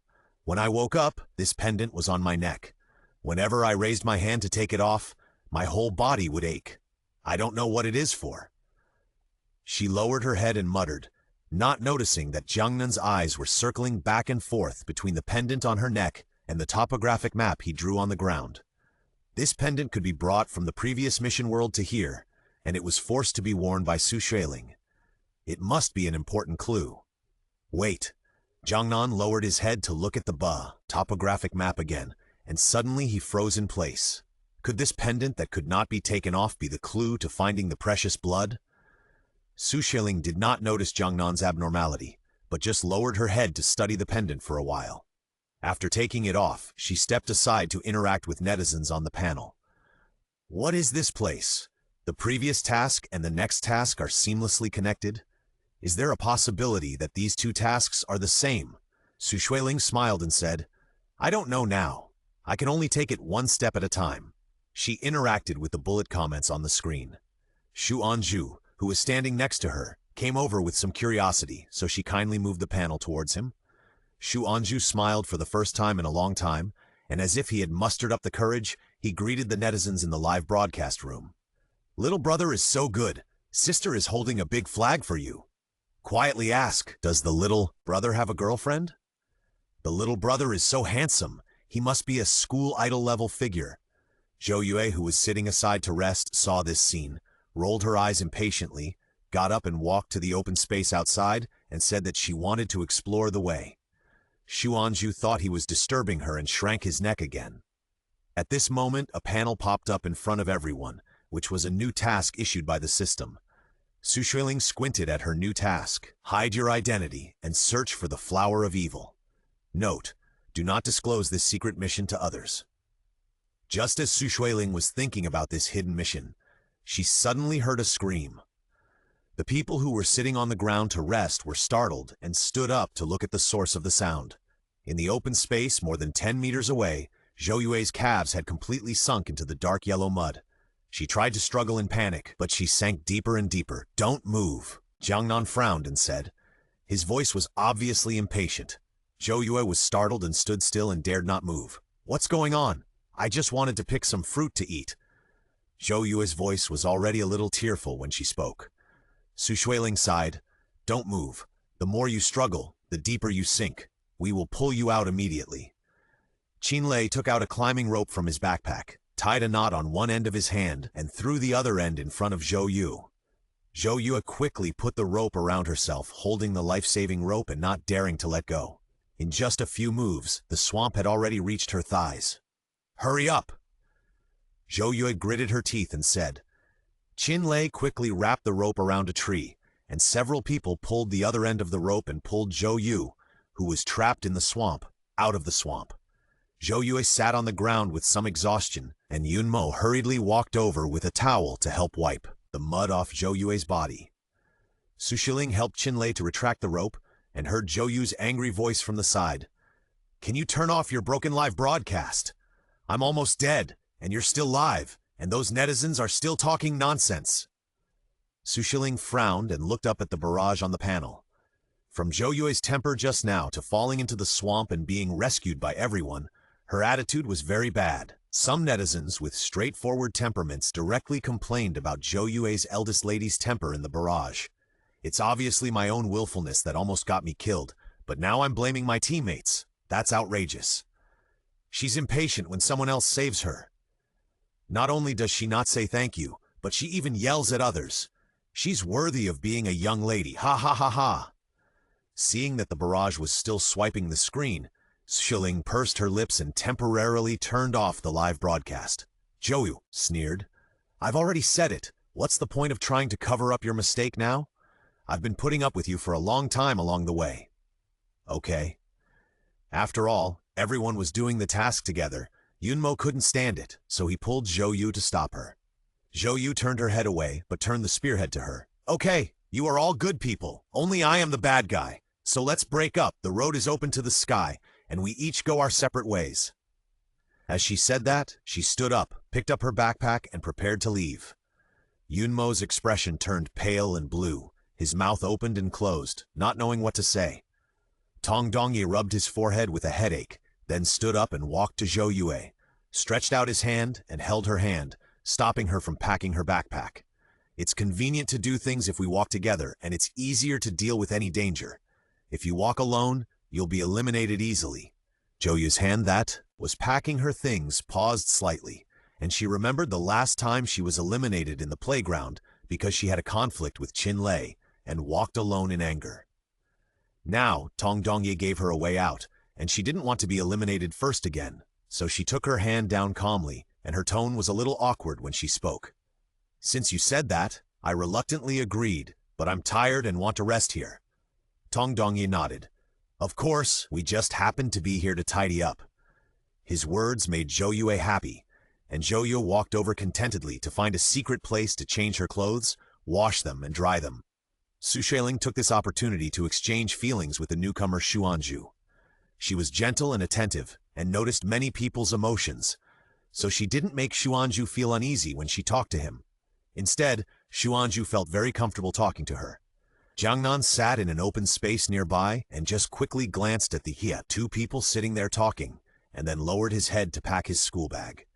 When Zhou Yue stopped throwing a tantrum, Xueling turned on the live broadcast, and the camera in the live broadcast room just happened to be able to capture Jiangnan. Many netizens immediately watched the fun and sent comments. "Ling Ling, look at brother Jiangnan behind. He is sad. Brother Jiangnan is so lonely. Come to my arms and I will comfort you." Xueling looked up inadvertently and saw several comments floating past on the panel. She remembered that there was a minor next to her, and she was a little embarrassed to ask netizens to calm down. But it was obviously too late. Xuanju looked dazed, looking at the panel and subconsciously reading, "Ling Ling, hurry back to Jiangnan's arms." His voice was not loud, but Jiangnan, who was sitting next to him, could definitely hear it. Xueling's face suddenly turned red. If she hadn't known that Xuanju was timid, she would have almost rushed over to cover Xuanju's mouth. But Xuanju didn't realize how shocking his words were. He blinked his innocent black eyes and continued, "Sister Xueling, it turns out that you and brother Jiangnan are a couple." Before he finished speaking, Xueling finally couldn't bear it anymore and put her hand on her mouth, signaling Xuanju to be quiet. "Don't say it. This is all nonsense made up by netizens. You are a middle school student. Don't care so much." "Oh." Xuanju pursed his lips obediently and didn't ask any more questions. Xueling breathed a sigh of relief, raised her head and stared at the treetops above her head in a daze, but suddenly realized that there was something wrong with the scenery in front of her. The branches that she could see just now were no longer clear in the fog that had risen at some point. In the mission world, you must be cautious about all unusual things. This is the lesson she learned after these missions. After waking up everyone who was resting around, Xueling asked everyone to be careful of the fog around them and suggested changing places. Everyone agreed. When they bent over to pack their luggage, Jiangnan said, "We don't know what is in the fog now. In order not to get lost, it's better for everyone to hold hands and don't run around." After going through several worlds in a row, everyone knew that Jiangnan was very calm, and his words at such a critical moment were still very useful. So even Zhou Yue, who was very dissatisfied with them, did not object to his words. After packing their luggage, several people walked forward hand in hand. Jiangnan walked in front, and Xueling followed closely behind. Feeling Jiangnan holding her dry and warm big hand, Xueling subconsciously remembered the jokes on the barrage just now, and looked at Jiangnan's back and couldn't help but be a little dazed. "Sister Ling, be careful." Xuanju behind her suddenly spoke, and Xueling came back to her senses and saw that a huge vine had crossed her feet at some point. She was startled and tripped over her ankle before she could react. Fortunately, Jiangnan in front of her turned back in time to hold her up. "I'm sorry," Xueling said subconsciously. This was a critical moment. How could she think about these things at this time? Thinking of this, she bit her lips with a guilty conscience. Unexpectedly, Jiangnan made a hush sound and covered her mouth with his hand. Then he looked around vigilantly. He saw fog all around, and something seemed to be quickly surrounding them in the bushes, making a crackling sound as it passed through the bushes. Xueling's heart skipped a beat. Before she could react, her ankle tightened the next second, and she fell to the ground. Xuanju behind her subconsciously wanted to reach out and hold her, but he didn't expect that the thing was so strong that he was pulled away with it. Tong Dongye, who was behind him, saw this and quickly let go, rolling to the side, but it was too late. A thick vine suddenly stretched out and entangled his legs. Zhou Yue behind him screamed, and the scream seemed to turn on a switch. The vines became stronger, and Xueling's wrists and ankles were entangled by the vines, and then she was hung upside down on the tree. Jiangnan, who dodged 2 vines, looked gloomy, grabbed the dagger at his side and rushed up. The dagger hit the vine with a clang sound, and the vines that bound Xueling shook violently, and the dagger bounced out and fell to the ground. "Be careful!" Xueling looked behind Jiangnan. Jiangnan subconsciously turned his head to look, and a vine broke through the air, entangled Jiangnan's waist, and pulled him up to the tree trunk. Who led this way? Zhou was also hung on the tree, and while struggling, she did not forget to make angry accusations. After the vines hung them on the tree, they stopped moving. Fortunately, Qinlei still had a weapon on him. He used a dagger to carefully cut the vines wrapped around his waist. The vines loosened, and Qinlei fell down immediately. Seeing that there was no unusual sound around, he helped others get rid of the vines on their bodies. Zhou couldn't help but shout, "This is not a place for people to stay." After regaining their freedom, several people began to pack up the luggage scattered on the side. Looking at the thick fog around, Xueling looked at Jiangnan. "Then shall we continue to move forward?" Jiangnan looked around and then raised his voice and said, "Let's rest here first. Those vines should not come over again. Let's rest here now and set off again after the fog has cleared a little. The current situation is complicated. Who knows what will happen if we continue to move forward?"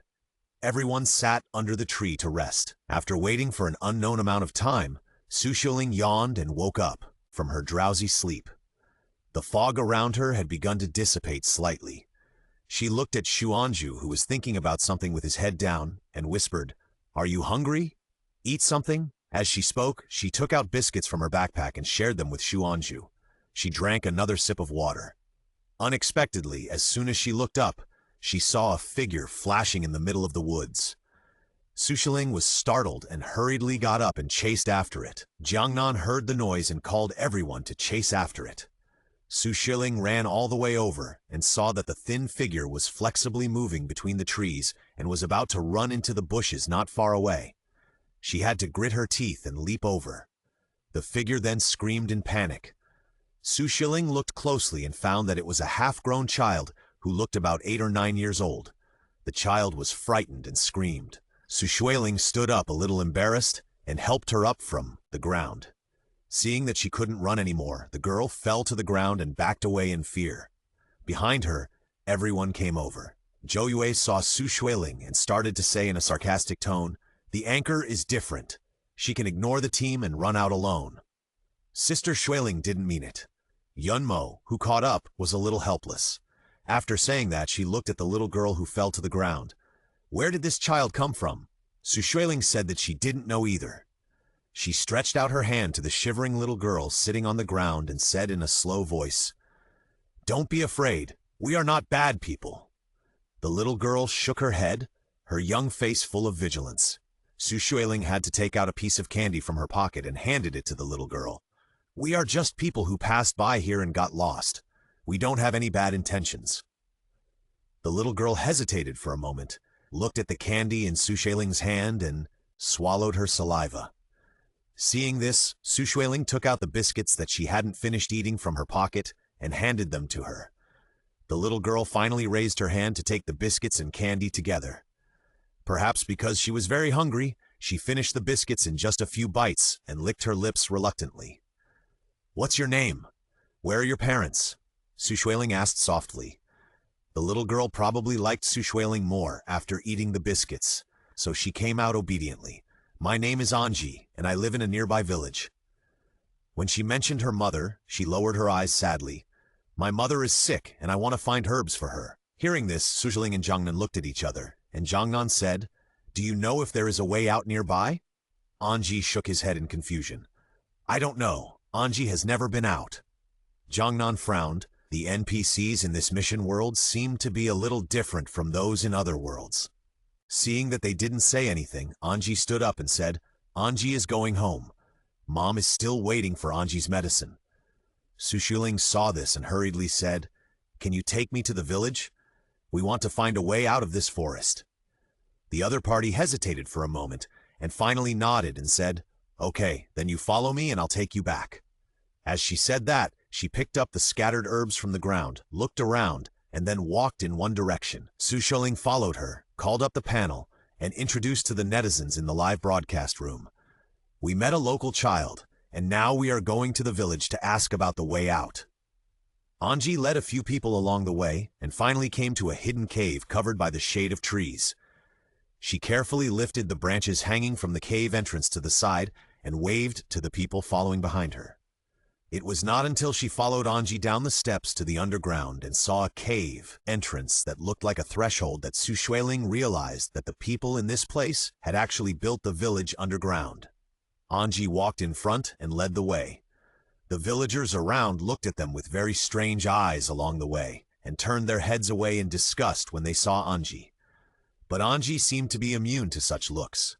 He walked all the way to a somewhat shabby house at the end of the village and said, "This is my home." After doing these actions, Anji stood up, turned his head and said, "This is my home." Just now. Xueling spoke hesitantly. Anji just shook his head and said, "Sister, don't worry about it. This is our custom." Having said that, Xueling naturally didn't ask anything else. She looked up and looked at the shabby stone house in front of her again. There was no ventilation on all sides, and she didn't know how the people here lived. As they were talking, a female voice came from the inner room. "Is Anji back?" Anji responded, and then walked to the door. "I met some lost travelers outside, and they said they wanted to come in and ask, so I brought them back." The woman in the room responded, "Then come in." The ground was damp, and although the furnishings in the house were neat and tidy, there was still a faint strange smell in the air. Zhou Yue couldn't help but retching when she just stepped into the door. She covered her nose and stood in the ventilation at the door and said in a muffled voice, "You go in and ask. I'll wait outside." Her voice was too loud, and Yunmo glanced at Anji awkwardly, but fortunately Anji didn't care and followed Xueling and Jiangnan into the house. "Mom, they got lost here and wanted to ask the way out." Anji helped the woman sitting on the bed up and said softly. The woman coughed softly a few times, nodded and said, "I know. You go out and boil the medicine and Mom will talk to the guests." Anji responded obediently and turned to go out to sort the herbs.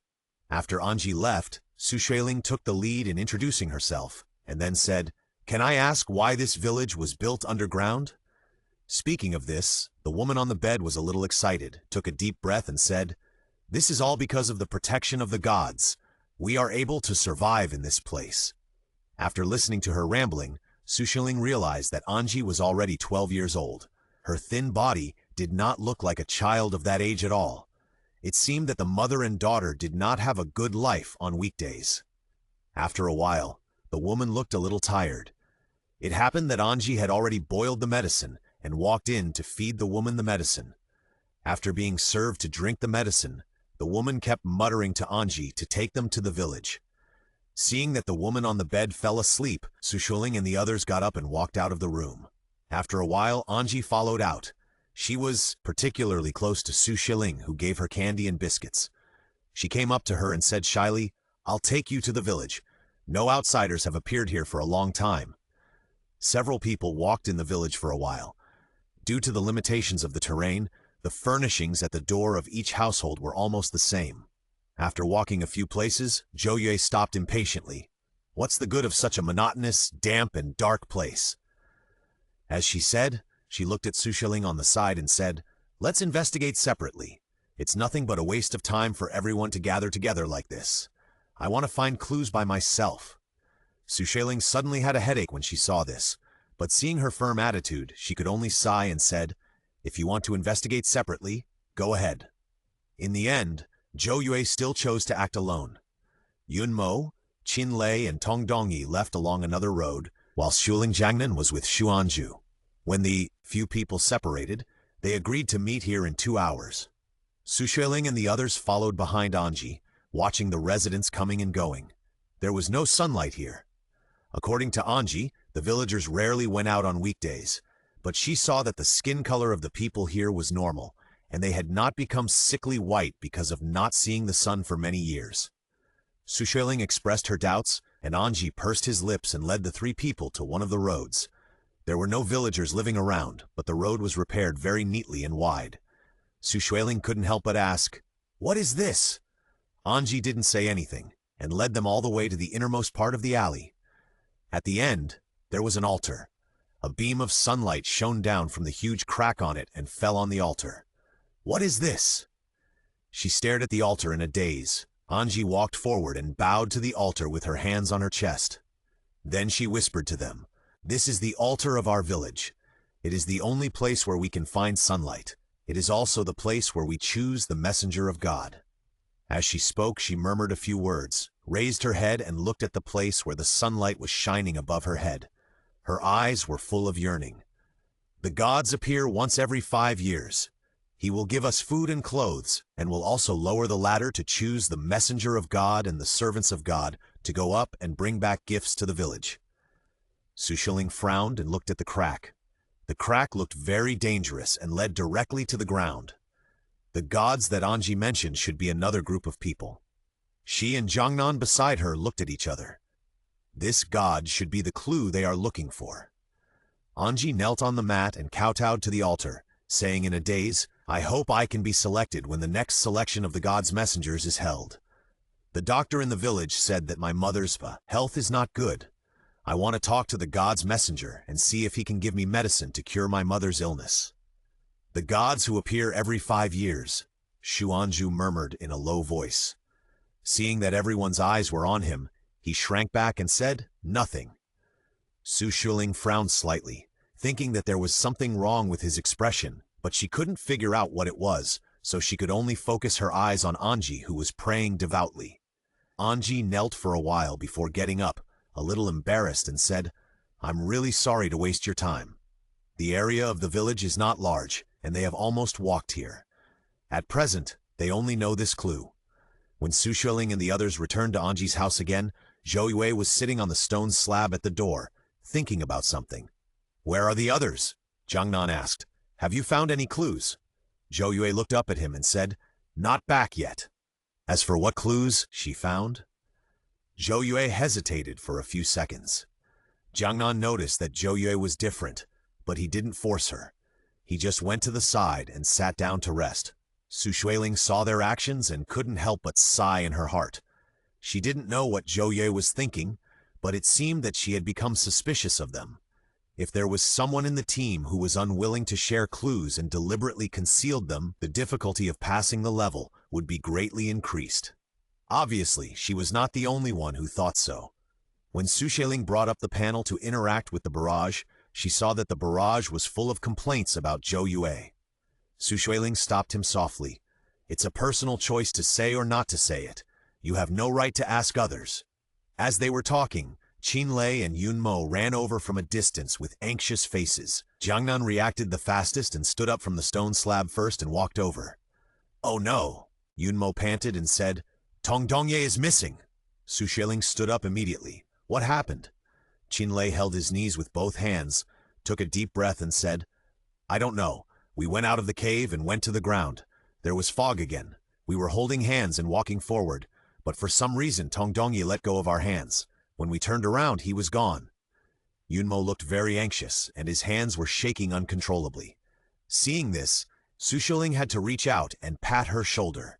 "Don't worry, since the system has not notified Tong Dongye of elimination, he must be fine now." Hearing what she said, Yunmo finally reacted and breathed a sigh of relief.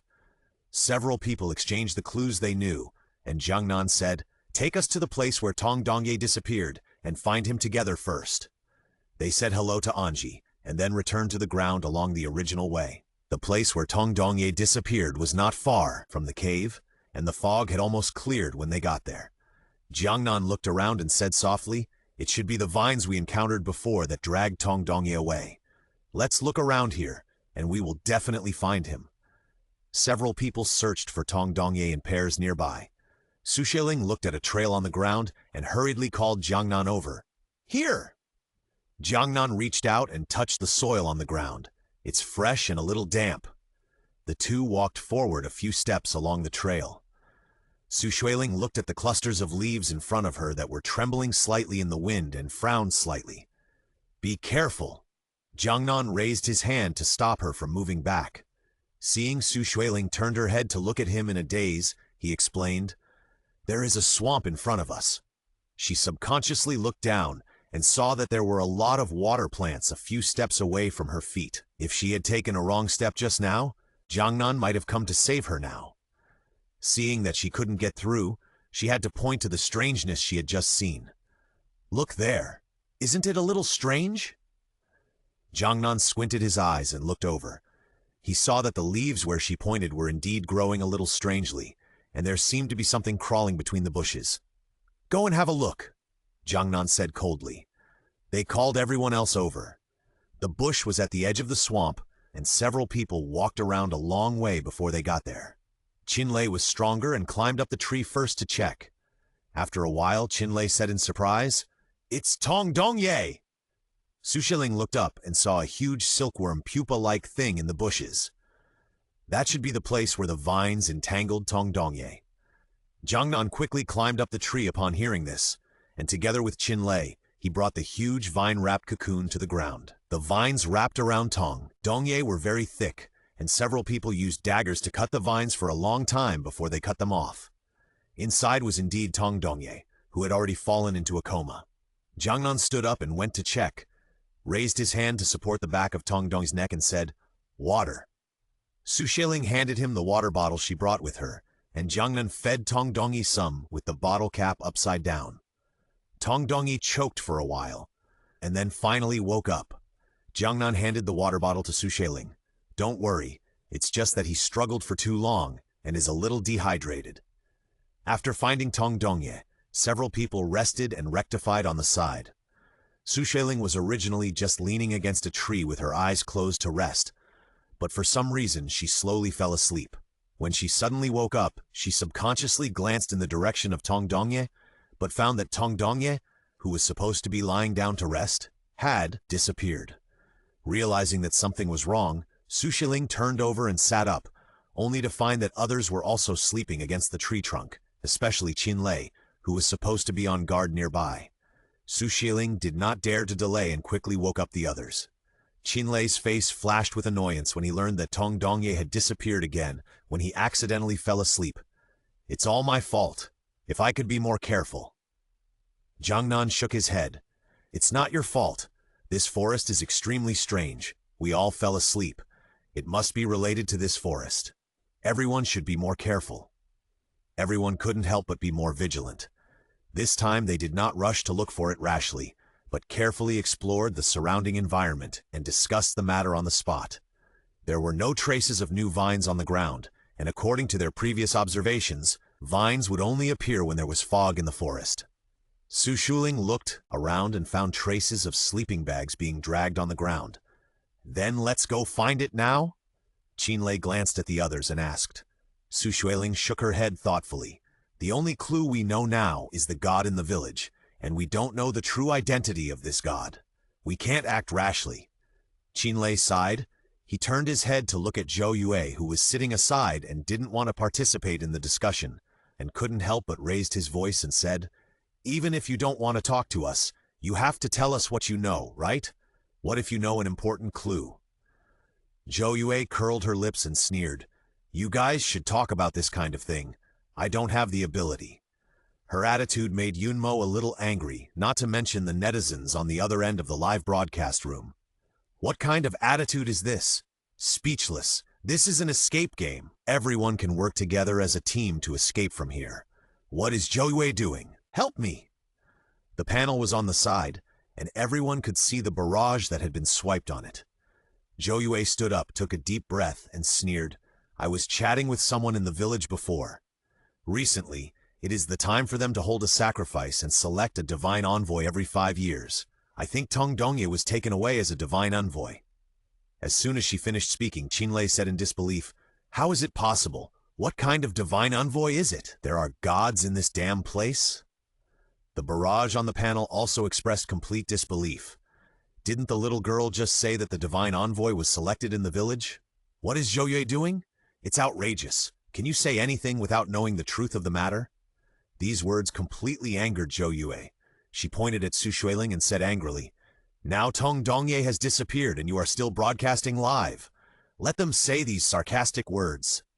Zhou Yue said and walked up to turn off the live broadcast on the panel, but she was stopped by Jiangnan before she took 2 steps. "You?" Zhou Yue stared at him. Xueling said a little embarrassedly, "I'm really sorry. If we close it halfway, it will not only be unfair to them, but also make them sad and disappointed. The comments may be a little extreme. I will talk to them later." As she spoke, she moved the panel to a place where Zhou Yue couldn't see. After doing this, she told Yunmo and others about the incident in which Anji took her and Jiangnan to the altar. Finally, Xueling put forward her own guess. This god is likely to be the key NPC of this mission. Everyone's faces suddenly changed, and the atmosphere was a little heavy for a while. Xueling pursed her lips and didn't speak. After a long while, Xuanzhu said, "What should we do now?" Tong Dongye was missing but not eliminated. They had to rush over to save him. However, they were unfamiliar with everything in the jungle. It would be easy for them to get into danger if they set out rashly. Everyone was sitting on the side of the road in a somewhat dejected manner. At this moment, there was a rustling sound in the bushes. Xueling was startled and looked towards the bushes.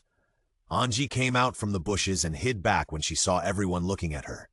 Xueling quickly reacted and walked over to bring Anji to her side. Anji looked at everyone and said softly, "Mom said it's easy to get lost in the woods, so let me help you."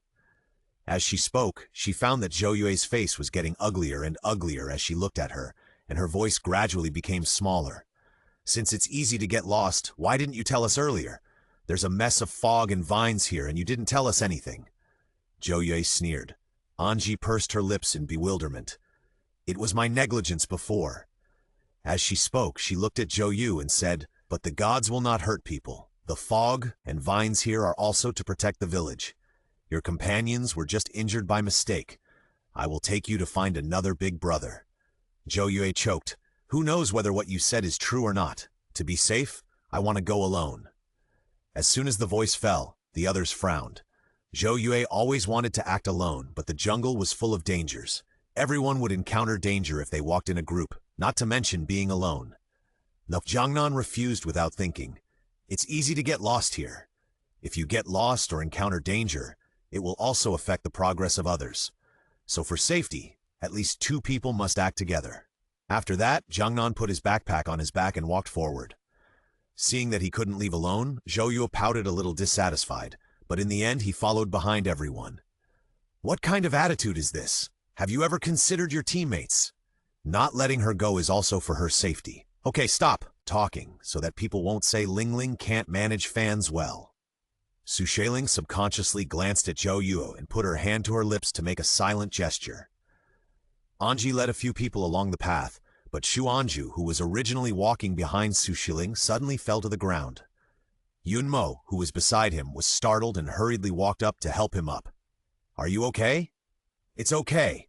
Xuanzhu barely got up from the ground, rubbed his knee with some pain, looked down at the thing under his feet, and was a little dazed. "This is..." Yunmo lowered his head to look and was also stunned. Xueling walked up and leaned over to pick up the thing under Xuanzhu's feet. It was a harmonica. It looked familiar. Yunmo squinted his eyes and looked at it for a long time. Suddenly, he took a breath of cold air. "This is Tong Dongye's harmonica." When she said this, Xueling remembered that she had seen Tong Dongye use this harmonica before. There was also a broken vine next to the harmonica, and the drag marks on the ground pointed to the deepest part of the path. Anji wanted to raise her foot and continue to move forward, but was grabbed by Xueling. "This place is not right." She looked around vigilantly and saw that a thin fog began to accumulate around her. Jiangnan also noticed something strange and raised his hand to let everyone retreat. "What's wrong?"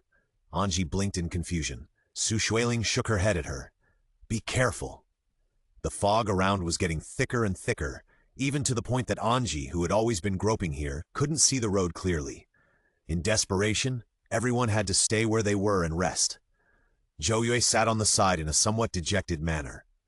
After a while, she kicked the stone at her feet hard to the side, then stood up suddenly and looked at the others. "Are we going to stop here and wait for death now?" The others did not speak, so Zhou Yue said impatiently, "Are you all dumb?"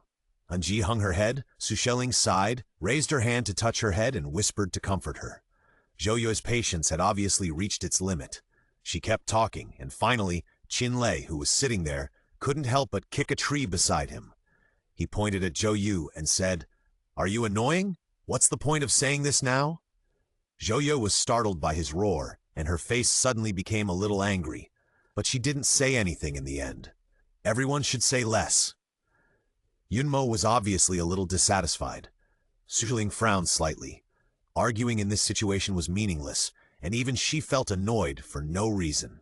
She frowned and stood up, sitting a little further away from them. Jiangnan, who had been sitting next to her without saying anything, reached out and touched Xueling, whispering, "There's something wrong with the fog here. It will affect our mood. We have to leave here quickly." After he said that, Xueling realized that it was not normal for her to be so upset at this moment. Anji, who was sitting next to her, raised his hand and scratched the back of his head. "I know a kind of herb that can calm people down. You wait here. I'll be back soon." After saying that, without waiting for anyone to respond, she jumped up and quickly got into the bushes like she had seen them for the first time. After a while, Anji ran over from not far away, holding a few flowers in her arms, and ran to the crowd to hand them the flowers. Xueling thanked him and took one, and put it in her mouth as Anji said. It tasted sweet, and the depression in her heart really dissipated quickly. Just as the few people were about to continue their journey, Jiangnan, who had already stood up, suddenly said, "No, there's one person missing." Xueling was startled, and before she could react, her body had subconsciously stood up. She looked over one by one and saw that everyone was sitting together, except Zhou Yue. They were all together just now, and they didn't even notice when Zhou Yue disappeared. Xueling asked for help from the live broadcast room. "Did you notice anything unusual just now?" As soon as she finished speaking, she bit her lip in annoyance.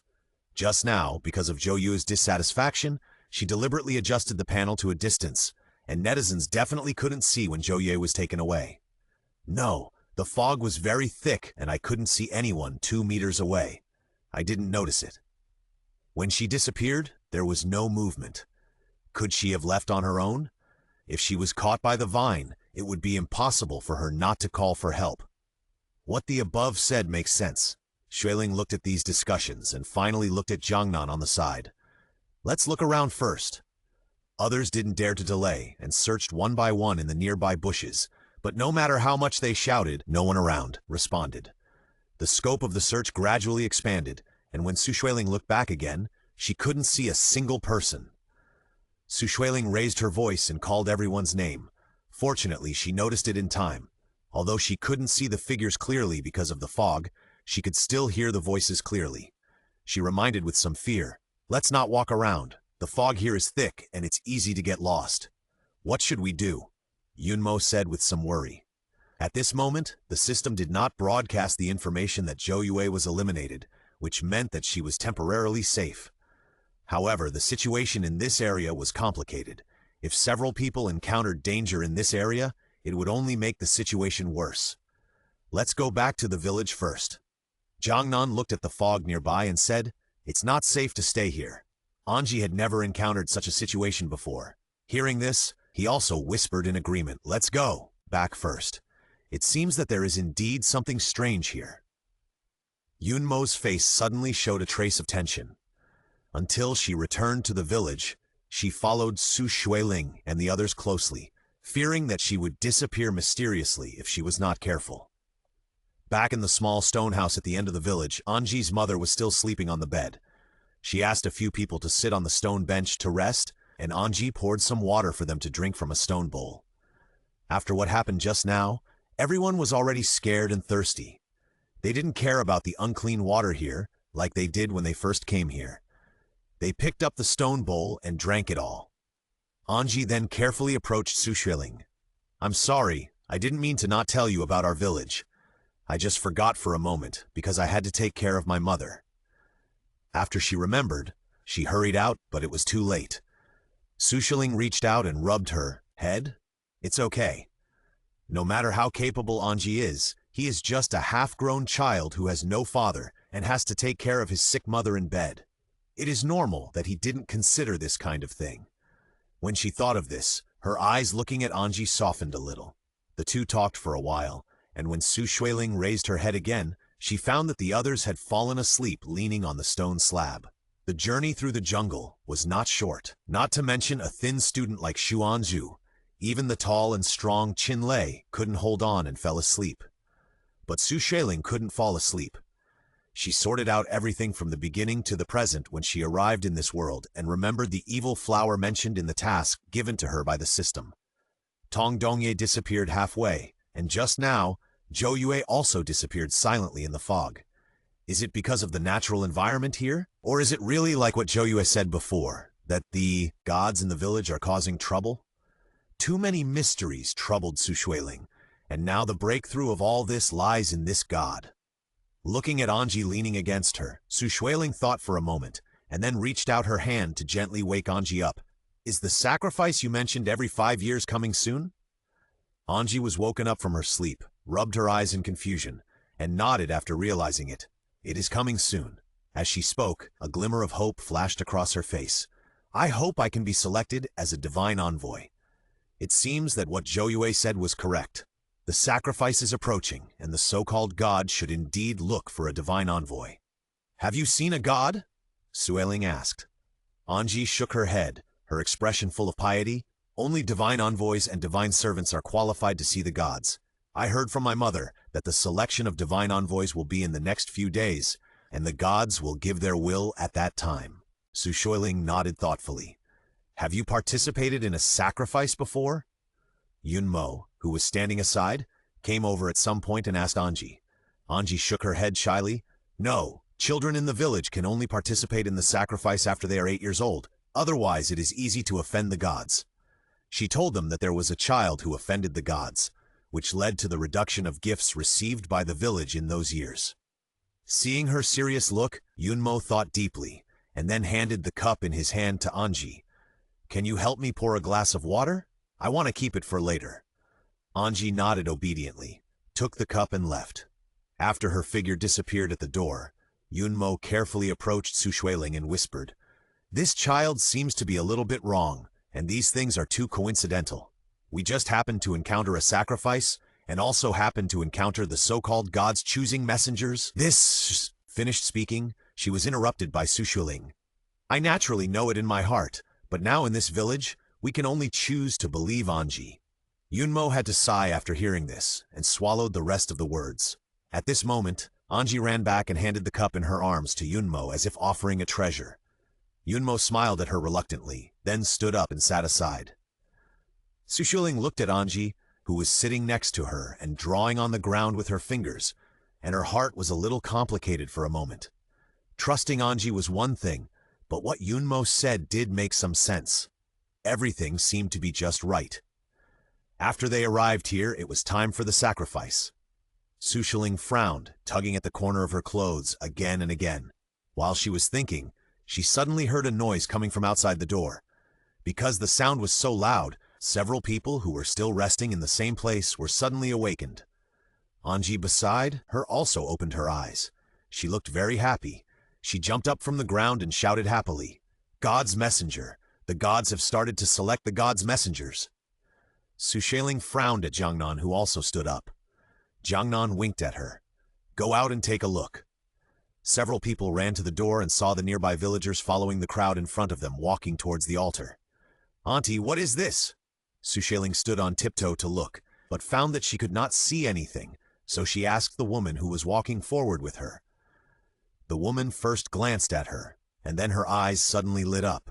Oh, this little girl is so beautiful. This is the gods selecting the gods' messengers. After that, the gods' messengers will lead the gods' servants to bring us food. As she said that, she raised her hand and gestured on her chest. Xueling nodded, and then tried to look forward. Anji seemed to be more excited than her. He had been mumbling something since he ran out of the house. Now he squeezed all the way to the front of the altar with his thin body. Great God, please bring down your divine power. An old man next to the altar was holding a bell in his hand, walking around like a shaman, and spoke loudly. Just as Xueling was secretly complaining in her heart, she saw a crash sound, and a piece of paper fell down and landed on the altar. Please protect the gods. The old priest shouted, and the others knelt down and kowtowed on the ground. In order not to appear abrupt, Xueling also half knelt down, but her eyes were still fixed on the man. The old priest took the paper that fell on the stone in his hand and pressed it under the stone with a muttered word. After a while, he took the stone down carefully and read out the name on the note in front of everyone. After hearing what the man said, Xueling frowned. Anji was on the list of the envoys, and the servants were them, and it was a coincidence that it was hard not to think it was arranged by the system. Anji in front of the altar almost jumped up with joy. She was actually selected as the envoy. If her mother knew, she would be very happy. After knowing that she was selected as the envoy, she hoped to go home quickly. This emotion was almost unconcealed on her face. Being selected as the servant of God also had a great impact on Xueling and others. The villagers passing by looked at them no longer with strange eyes, but with eagerness and envy. "Oh, I knew you were different." The ant standing next to Xueling said happily, "If you bring back new food, you must come to see me first." Xueling's mind was very confused, and she just nodded when she heard it. At this time, the old man who was performing the ritual suddenly stood in front and made a gesture to silence everyone, and then raised his voice and said, "Next, please ask the messengers to come forward." Xueling only then remembered that Anji seemed to have said that if she was chosen as a messenger or servant of God, she would have to show up in front of everyone. She subconsciously glanced at Jiangnan, who was not far away, nodded to him, and then followed the crowd. The old man who was performing the ritual breathed a sigh of relief after seeing them, and said in a very comforting tone, "Now that the Lord God has chosen you, you must work hard not to disappoint the Lord God." What followed was some very official nonsense. Xueling didn't believe in the so-called gods, so naturally she was not very interested in these mysterious runes. After a quarter of an hour, Xueling was already drowsy after listening to them. She shook her head to make herself more awake, but Jiangnan next to her suddenly bumped her arm. Xueling turned her head and saw Jiangnan winking at her. Xueling immediately perked up and nodded slightly to Jiangnan, understanding what he meant. Then when it was Xueling's turn to speak, she pretended that she was not standing firmly and accidentally leaned towards the old man. The paper in the old man's hand fell to the ground. Seeing this, Jiangnan naturally leaned over to help him pick it up. After seeing the content on it, he was stunned for a moment, and then quickly regained his composure and handed the paper back to the old man, who hurriedly picked up the paper. After the selection of the god's messenger was over, Jiangnan found a reason to let Anji leave first, and the rest of them hid aside to share the information they had just learned. At the beginning, Anji said that there would be 10 god servants, but there were only 8 names on the note just now. Jiangnan said in a low voice, "Ah?" Yunmo said softly, "Just now, those villagers didn't pay much attention to me, but when they saw that I was a servant of God, their attitude immediately changed 180 degrees. There are only 8 names on the paper. Since we are all selected, the other 2 should be the missing Tong Dongyi and Zhou Yue." Xueling stretched out her hand and patted Yunmo on the back while analyzing. But now they know very few clues, and they still have no ideas after sharing the clues. After discussing, several people finally decided to return to Anji's home first. As soon as they walked outside the familiar hut, they saw several villagers standing at the door of the hut, talking to Anji's mother. Her mother changed her previous sickly look. Now she was happy and rosy. She sat on the shabby chair at the door and talked to the neighbors, while Anji was squatting in the yard silently working. After seeing them come back, Anji's eyes lit up, and she quickly put down the broom and came over to say hello sweetly. The neighbor saw a few people and laughed. "Is this the newly selected servant of God? I heard that they are from outside." Anji heard the neighbor talking and responded with some displeasure. As if sensing Anji's rejection, the mother reached out and patted Anji's shoulder, asking Anji to take them to rest. Soon Anji's mother came in after seeing the neighbors off. She looked at Anji with some reproach. "It's the neighbors who notified you to attend the farewell ceremony tonight. Don't be like this." Anji pursed his lips but still didn't say anything. "Farewell ceremony?" Xueling grasped the key point. "Yes," Anji's mother replied. "Since you have been chosen as a divine envoy, you will go to the altar in a few days. When the Lord God descends the divine ladder, you will leave." She smiled and gently tucked Anji's hair behind her ear. "Our Anji has grown up and is also an independent divine envoy." Xueling sat aside, thinking, if she walked up the so-called divine ladder, she would be able to see the gods they had been talking about, and perhaps ask the gods if they knew Tong Dongyi's whereabouts. At night, villagers prepared a grand farewell ceremony for several people at the altar. Anji changed his tattered clothes and put on a white robe that was somewhat ill-fitting, while the others wore black robes and stood behind Anji. Several people stood on the high platform, and seeing everyone kneeling down to them, Xueling had a strange thought in her heart. When they came back a few days ago, the villagers looked at Anji with obvious disdain, but now they are able to kneel down devoutly at Anji's feet. Is this the so-called majesty brought by the gods? Xueling looked at the people in front of her, and ridicule surged in her heart. The villagers sang softly, and Xueling could barely hear that it was a song about praying for blessings. After they finished singing, Anji raised his hand and shouted loudly, and the villagers slowly stood up. It was already midnight when the tedious sacrifice was over. The villagers who were responsible for delivering meals to them wanted to stay and get close to Anji. However, Qinlei's expression behind Anji was too ugly, so the villagers left in dissatisfaction. They and the villagers separated and gathered together to rest. Anji seemed to be a little tired during the day and fell asleep quickly leaning on the stone shelf, but he was still wearing the white robe he wore during the sacrifice. Just when Xueling was about to fall asleep, Qinlei suddenly came over and whispered, "There's no one here now. Why don't we take this opportunity to run away? There may not be any clues in this shabby place." His words woke up Jiangnan and Yunmo. Seeing that they didn't say anything, Qinlei suddenly became anxious. "What's wrong? Don't you want to run? Who knows what else is in this ghost place? What if you don't run away and it's too late?" Xueling raised her eyes and glanced at Jiangnan. Her eyes were full of inquiry, as if she wanted Jiangnan to make this decision. Jiangnan shook his head. "We can't leave." "Why, look at those villagers. They all look sick." Qinlei widened his eyes in disbelief, and suddenly lowered his voice halfway through his words, for fear that the villagers who were resting not far away would hear him. Xueling looked up at him. "Zhou Yu and Tong Dongye are likely in the hands of that god, and..." She paused. "We have been wandering around the village all the way. Whenever we want to go out, we will be blocked by the fog. We found this strange god in the village. It is obviously a clue to the main task." She glanced at Qinlei, who looked a little excited. "If we go out now, where can we find people and clues?" Her words were well-founded. Qinlei's face suddenly turned pale and blue, and finally sat on the ground in a slump. Seeing that he didn't yell to leave, Xueling took a deep breath and leaned on the stone shelf behind her to rest, hoping that her guess was correct. The next morning, the sun shone on the altar. Xueling and others were awakened by the villagers who were also selected as servants of the gods. "It's time to get ready. The ladder is about to descend. As servants of the gods, you have to serve on the left and right."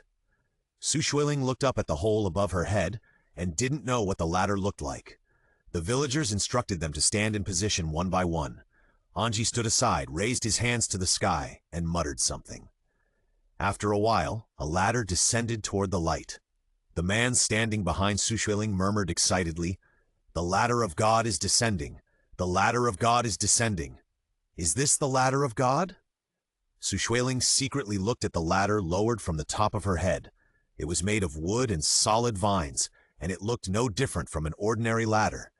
And because of the strange vines she had encountered before, she was very wary of anything related to vines. Is that god really a god, as the villagers said, or the vines that they had encountered before related to this so-called god? She hesitated and looked up again, wanting to see who was lowering the ladder from the cave entrance. Who knew that the movement was a bit too big, and the villagers behind her whispered a warning. She lowered her head quickly after hearing the words, and Jiangnan beside her looked at her thoughtfully. Several people climbed up the ladder in order. Xueling looked around and found that this was an open space. There was no fog and swamp in the woods when they entered the village before. Anji, who came up first, was communicating with several young people.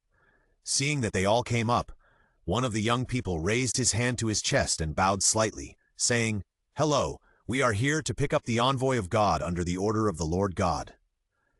Anji encountered this situation for the first time, and her face was flushed with excitement. She also hurriedly imitated the young people and made a strange salute, and then followed behind those young people. Xueling secretly looked at the young people from behind. The styles of their clothes were very strange. Apart from that, They looked no different from normal people.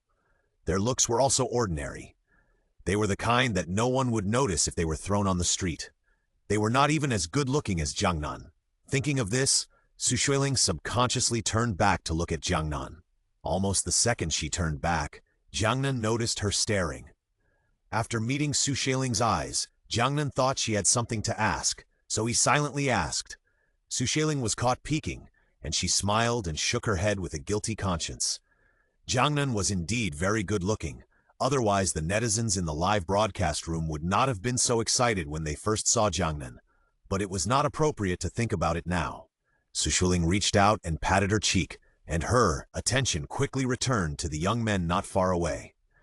After a while, the young men took them to the open space in front of an ancient castle, and then turned around and said to them, "The gods have been waiting inside for a long time." As he said that, one of the young men walked forward and knocked on the heavy wooden door, and then the wooden door opened. There were 8 people standing in the wooden door, led by a woman in a European dress. She was a very beautiful woman. The years left traces on her face, but she was more peaceful and mature. The whole person exuded a gentle and elegant temperament, which made people not feel bored. Even Xueling was secretly amazed. Even if she knew that the people in front of her were likely to have ill intentions, it was difficult to be wary of a woman with such appearance. After seeing them come in, the woman quickly came up to them warmly. "Finally, you are here. Your friends have been waiting for a long time. Come in with me quickly." Anji had never seen a god before. He nervously pulled at his white robe and glanced at Xueling. After seeing Xueling's affirmative look, he followed the woman step by step. The other people followed Anji. Xueling looked at the backs of the woman and the people beside her. She guessed that this was probably the so-called god. She secretly pondered the friend she mentioned. She always felt that something was wrong, so she wanted to remind others to be careful. Unexpectedly, when she looked behind her, she found that Qinlei's eyes were fixed on the woman. Noticing Xueling's gaze, Yunmo turned his head away and quickly understood. He raised his hand and pulled Qinlei's clothes helplessly. Qinlei came back to his senses and asked in a low voice, "What's wrong? Be careful on the road. Be careful of fraud." Xueling silently made a mouth shape to signal them. The people behind them nodded uneasily and followed them closely. The hostess, who was walking in front, turned her head slightly when she heard the movement behind her, with a strange look on her face. After passing through the luxuriously decorated corridor, the people arrived at a huge restaurant. The hostess turned around and said to them with a smile, "Your friends have been waiting for you here." Xueling stuck her head out and looked inside. Tong Dongye and Zhou Yue, who had been missing for a long time, suddenly appeared on the bench next to the restaurant. "Why did you come just now? Tong Dongye and I have been waiting for you for a long time," Zhou Yue said impatiently after seeing everyone. Xueling's face showed a trace of anger when she heard it, but she still held back and didn't say a word of reprimand. The hostess didn't seem to realize that the atmosphere was wrong. She invited everyone to sit down and then took the people behind her away, saying that she would prepare meals for several people. Suddenly, only a few people were left in the restaurant. Xueling said softly, "Zhou, you questioned us, so I want to know why you left quietly." Seeing Zhou Yue's angry face, Xueling's expression became colder. "What have you done during this time? How did you get here?" Everyone outside was frightened in order to save them. Have they been eating and drinking well in this sturdy castle? A trace of embarrassment flashed across Tong Dongye's face. He first glanced at Zhou Yue beside him and then hesitantly said, "We don't know why we fainted in the jungle, and when we woke up we were here." Zhou Yue also chimed in, "Yeah, then we thought that you would find this place sooner or later, so we didn't risk going out again." Even the good-tempered Yunmo couldn't help but frowned. Tong Dongye was taken away after he fainted, but you were able to move freely before you disappeared. How did you leave? A trace of guilt flashed across Zhou Yue's face, and then she stood up and said, angrily, "What's the use of saying this now? I didn't leave on purpose. Instead of arguing with me here, you might as well think of a way to see if you can leave this damn place through the mission." Jiangnan on the side didn't say anything, just looked at the furious Zhou Yue quietly. Seeing the atmosphere getting more and more awkward, Tong Dongye had to say, "Okay, let's talk less. It's most important to figure out the situation here now." At this moment, Jiangnan stood up from his seat, took out Tong Dongye's harmonica that he had picked up before and handed it to him. "Ah, this is my harmonica!" Tong Dongye was a little excited. "I thought it was gone, thank you." Jiangnan's eyes fell on Xuanzhu. "Xuanzhu found it." Tong Dongye nodded to Xuanzhu again. Xuanzhu smiled shyly, pursed his lips, and still didn't say that he was tripped by the harmonica. After the dispute ended, there was silence in the restaurant for a long time. The villagers and Anji on the side were also silent, fearing that they would accidentally ignite Zhou Yue, who was full of anger. After a long time, the young man who had picked them up before came over and whispered a few words to the 4 villagers, and then the villagers followed them out. After another quarter of an hour, the 4 villagers came back with the prepared meals in their hands. Xueling looked at the hostess with some doubt. They were also selected as servants of God, so why didn't they join the villagers? The hostess just laughed softly and said, "You are different from them. You are guests from afar. In order to let you come as guests, I spent a lot of effort to let them invite you as servants." As she spoke, she clapped her hands, and immediately someone with red wine came out and walked to them to help them pour the red wine. "Everyone, hurry up and eat. I carefully prepared this sumptuous banquet for you today," the hostess said with a smile. Xueling and the others looked at the sumptuous dishes on the table, which were almost all meat dishes, and the vegetarian dishes were just to embellish the large plate of roasted chicken in the middle. Since entering the amusement park in the last mission, they haven't eaten such a sumptuous food for a long time.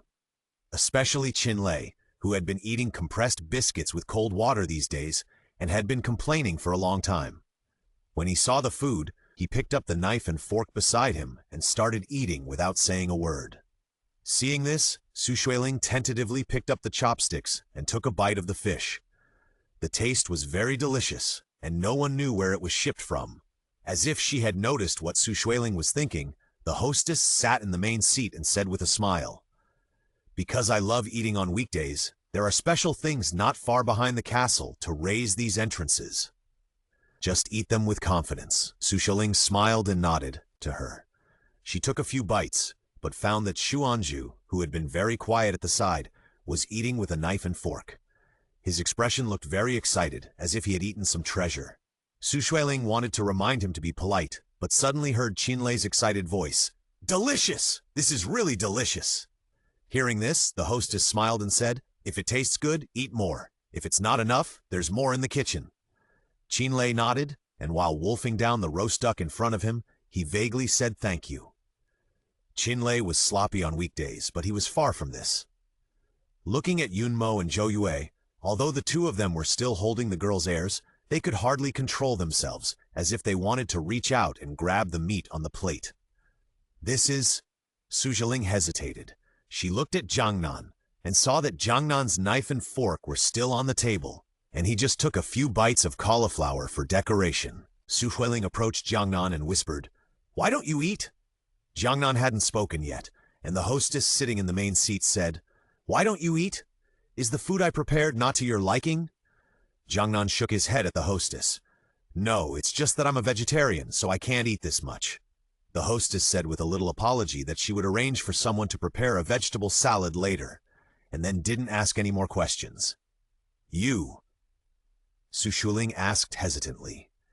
Jiangnan approached her and whispered, "This hostess should be abnormal. You should eat less," he said, looking at the people who were already excited to eat, and said, "They are already a little abnormal. You just pretend to eat a few bites later." Xueling nodded and carefully put down the chopsticks in her hand. Only then did she notice that the hostess sitting in the main seat had not moved her knife and fork, but had been drinking the red wine at hand. In order not to arouse the suspicion of the hostess, Xueling also followed Jiangnan's example and simply ate a few bites of vegetarian dishes, then put the knife and fork aside. It was not until the end of the dinner that the hostess stood up and said, "We have prepared rooms for several guests, and someone will take you there next." After the hostess said that, she turned and left the hall. Tong Dongye, who was sitting at the table, stood up shakily and said, "Wait!" The hostess turned around and looked at him. Tong Dongye burped and said, do you know that there is a kind of..."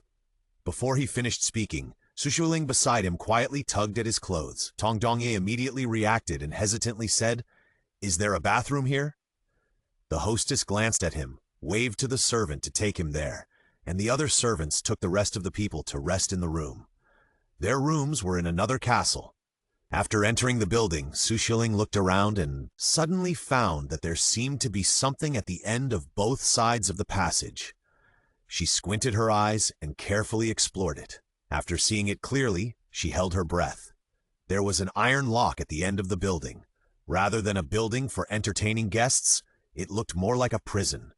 Xueling glanced at Jiangnan, who quickly understood. When the villagers arranged rooms for them, Xueling took the initiative to put forward her request. "I want to live with him."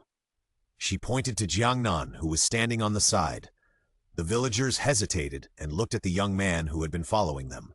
Seeing Jiangnan nodded, they left the room in front of them to the drunk Qinlei, and then gave the keys to the last two rooms to Xueling and Jiangnan. The room was very tidy, and there was even a faint scent of roses. Xueling sat on the bed, turned on the live broadcast panel, and fell into deep thought while looking at the netizens' speculations on the barrage. The task given to her by the system when it was issued before was to find the evil flower. What exactly is the evil flower? She still has no idea. There was also the six-pointed star necklace on her neck. Since it was brought from the previous clown-haunted house, it must not be an ordinary item, but she didn't know what it was used for. The oil lamp on the table emitted a faint light, and Xueling picked up the pendant on her neck and looked at it carefully. The six-pointed star on it shone slightly under the light. Xueling couldn't help squinting her eyes to check it carefully, but suddenly she felt that the light on the necklace was a little dazzling. Xueling was startled, but the light from the necklace became brighter and brighter. Xueling covered the necklace with her hand and could still see the light shining through it. Fortunately, the light from the necklace disappeared quickly, and Xueling was relieved. Just when she wanted to rest, she suddenly heard something coming from the window. Xueling sat up from the bed abruptly, carefully pressed against the window, and through the moon shining in from outside, Xueling saw two figures outside, who seemed to be standing together and whispering. The netizens on the other side of the live broadcast room were also startled.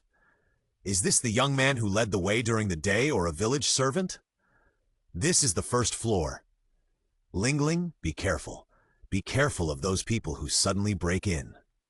Xueling thought for a moment, sat down on the bed and whispered, "I will take you around the castle tonight to find more clues, and take you to see what is in the castle."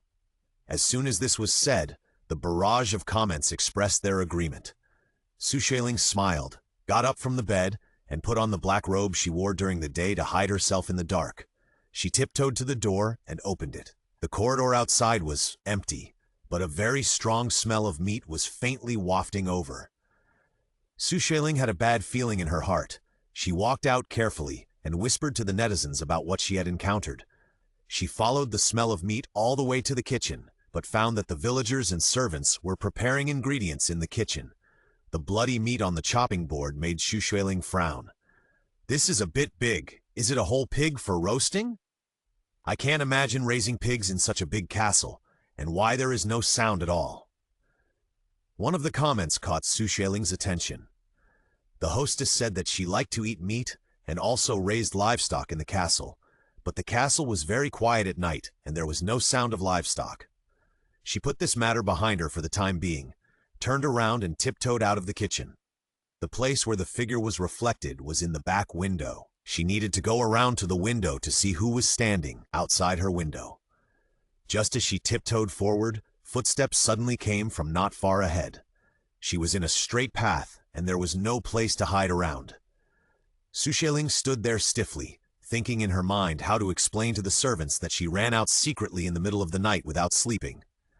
At this moment, her arms tightened, and Xueling was pulled into the bushes on both sides of the castle. Xueling was startled and tried to struggle subconsciously, but the man who was pulling her covered her mouth and whispered, "Shh." Xueling had never experienced this before. She was tense and followed Jiangnan closely. After they turned the corner of the castle, they saw the faint light of their own room. "It should be here," Jiangnan whispered, but there was no one outside the window. They thought they had left while they were out. She glanced at the other rooms. The lights had been turned off long ago. No one else should have noticed the bee figure outside the window. Jiangnan walked to the bushes to check carefully. Xueling stood aside to beware of the surroundings. After a while, Jiangnan's voice came from the bushes. Xueling walked over to check and looked in the direction he pointed. Under the moonlight, there were some messy footprints in the bushes. One was a high-heeled shoe print, and the other footprint looked bigger. It seemed to be a woman and a man. Xueling immediately thought of the castle hostess and those young men she saw during the day. She just didn't know why they were talking outside the window in the middle of the night. Xueling looked around, hoping to find some clues, but the search was fruitless.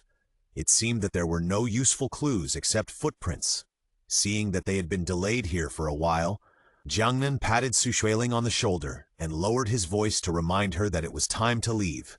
Xueling did not dare to delay, and the two of them quickly planned to return to the room along the way they came. The two of them were like when they came. Xueling was behind Jiangnan, but she took 2 steps and suddenly felt something was wrong. She looked down, frowned at a piece of kicked soil at her feet, and murmured in a low voice, "What is this?" Xueling took a closer look and found that it was newly turned soil.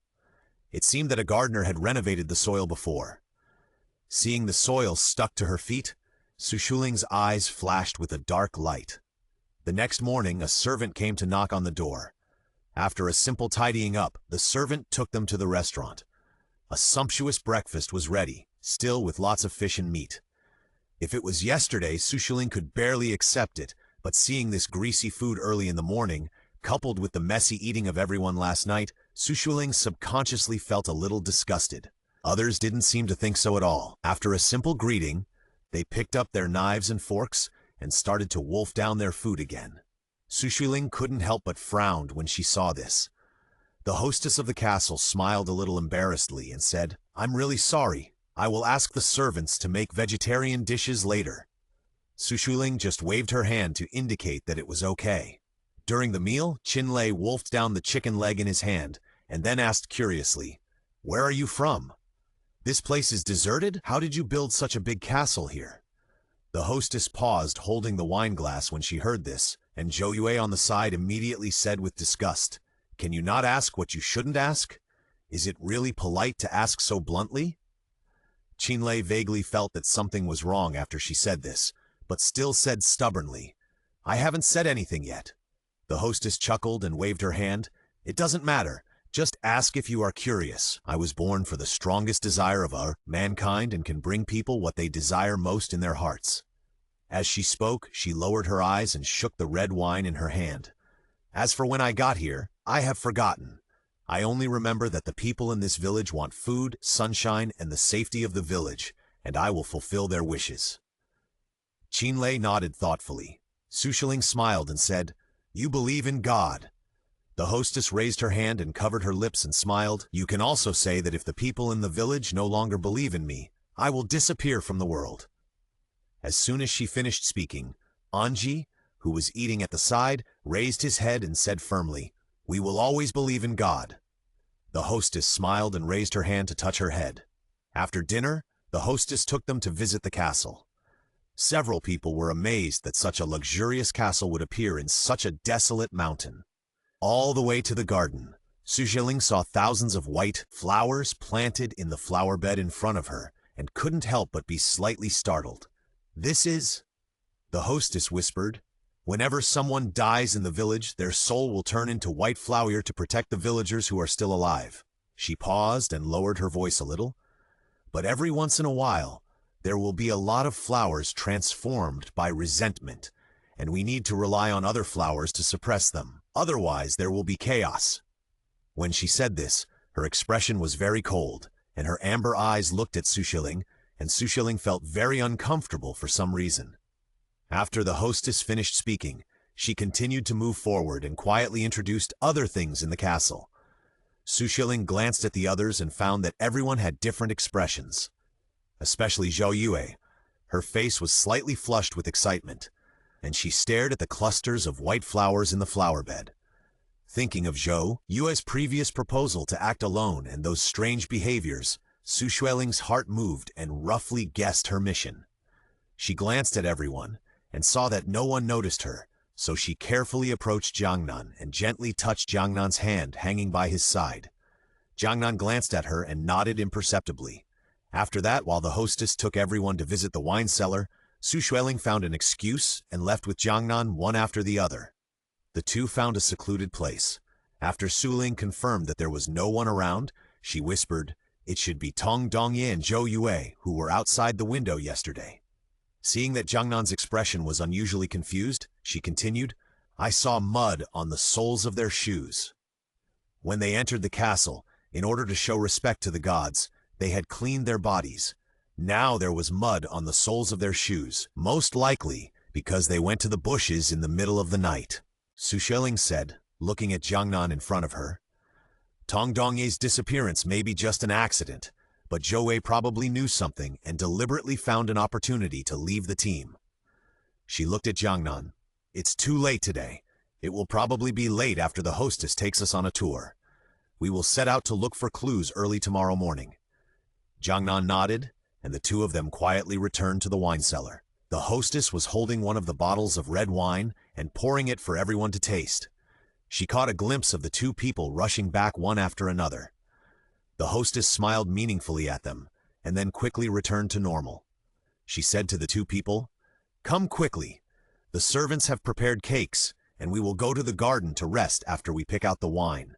After that, as Xueling said, the hostess was with them for almost the entire afternoon. Several people were forced to gather in the garden until they finished dinner in the afternoon before returning to their respective rooms.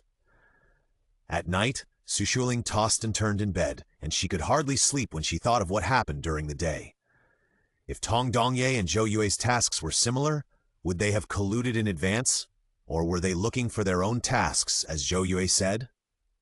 The next morning, Xueling got up and walked out. When she walked to Tong Dongye's room, she saw the servants were already cleaning the room. When she asked about Tong Dongye, the servant shook his head in confusion. "When I came here in the morning, the gentleman was not in the room." Before the servant finished speaking, Xueling ran out. If he had disappeared so early, most likely Tong Dongye was not in the room last night. I think he went to the garden to look for clues to the task. Thinking of this, she didn't dare to delay and ran towards the garden. At this moment, the servant in charge of watering the flowers had not arrived yet. Xueling glanced around and keenly noticed that one of the flowers seemed to be stained with something. She frowned, but when she looked closer, there was nothing. Xueling pursed her lips, thought for a while, and mustered up the courage to raise her hand and touch the flower. There seemed to be something sticky on the petals. Xueling was startled and retracted her hand suddenly. She looked at the petals carefully again. There was still morning dew on them. She didn't know why the touch of her hand was so strange. At this moment, someone behind her suddenly exclaimed, "Miss, you can't touch this!" Xueling looked back and saw a servant standing behind her. It seemed that he had just run over. His chest was still heaving up and down. After calming his breathing, he looked at the flower that Xueling had just touched with a nervous face. She retracted her hand and said apologetically, "I'm really sorry. I came here to see a friend. I seemed to see something on the flower just now, so I wanted to take a look." The servant didn't seem to care what Xueling said. He just kept looking at the white flowers in the flower bed. Seeing that nothing was wrong, he breathed a sigh of relief. As if realizing that he was a little excited just now, the servant said apologetically, "The Lord God has told us that the flowers here are extremely precious. If there is any mistake, I can't explain it to the Lord God." Xueling nodded to show that she understood. Watching the servant start to carry the wooden bucket and carefully water each flower with a ladle, Xueling thought about it and asked tentatively, "Have you seen the boy who is with us? The boy who arrived here first?" The servant stopped what he was doing and thought carefully. "I seem to have seen him in the morning. He looked a little strange. I asked a question, and your friend left without saying anything." Xueling pursed her lips. Tong Dongye had left? She looked at the servant and wanted to ask some details, but the servant had already started working. Seeing this, Xueling had to turn around and leave alone. intending to go to Tong Dongyi's room to look for clues. The servant in charge of cleaning the room had already left. The lock on the door was hanging. Xueling reached out and knocked. No one answered, so she reached out and pushed the door open. There was no one in the room, and the quilt had been folded neatly. Even if Xueling wanted to find any clues, it was useless. She searched the room in vain and sat on the bed helplessly. Why didn't they understand? If everyone wanted to act alone when passing through the mission world, the difficulty of finding clues would be greatly increased, and it might even lead to the failure of the mission. What are they doing now? She took a deep breath. Her eyes wandered around the room, and her eyes fell on the door not far away. Corner of the castle was decorated perfectly, but her eyes suddenly stopped when she looked at the wooden door of Tong Dongye's room. There seemed to be a few pieces of paint on one corner of the wooden door. It was okay if she didn't notice it before, but now she noticed that the exposed paint was particularly obvious, and she felt uncomfortable when she saw it with obsessive-compulsive disorder.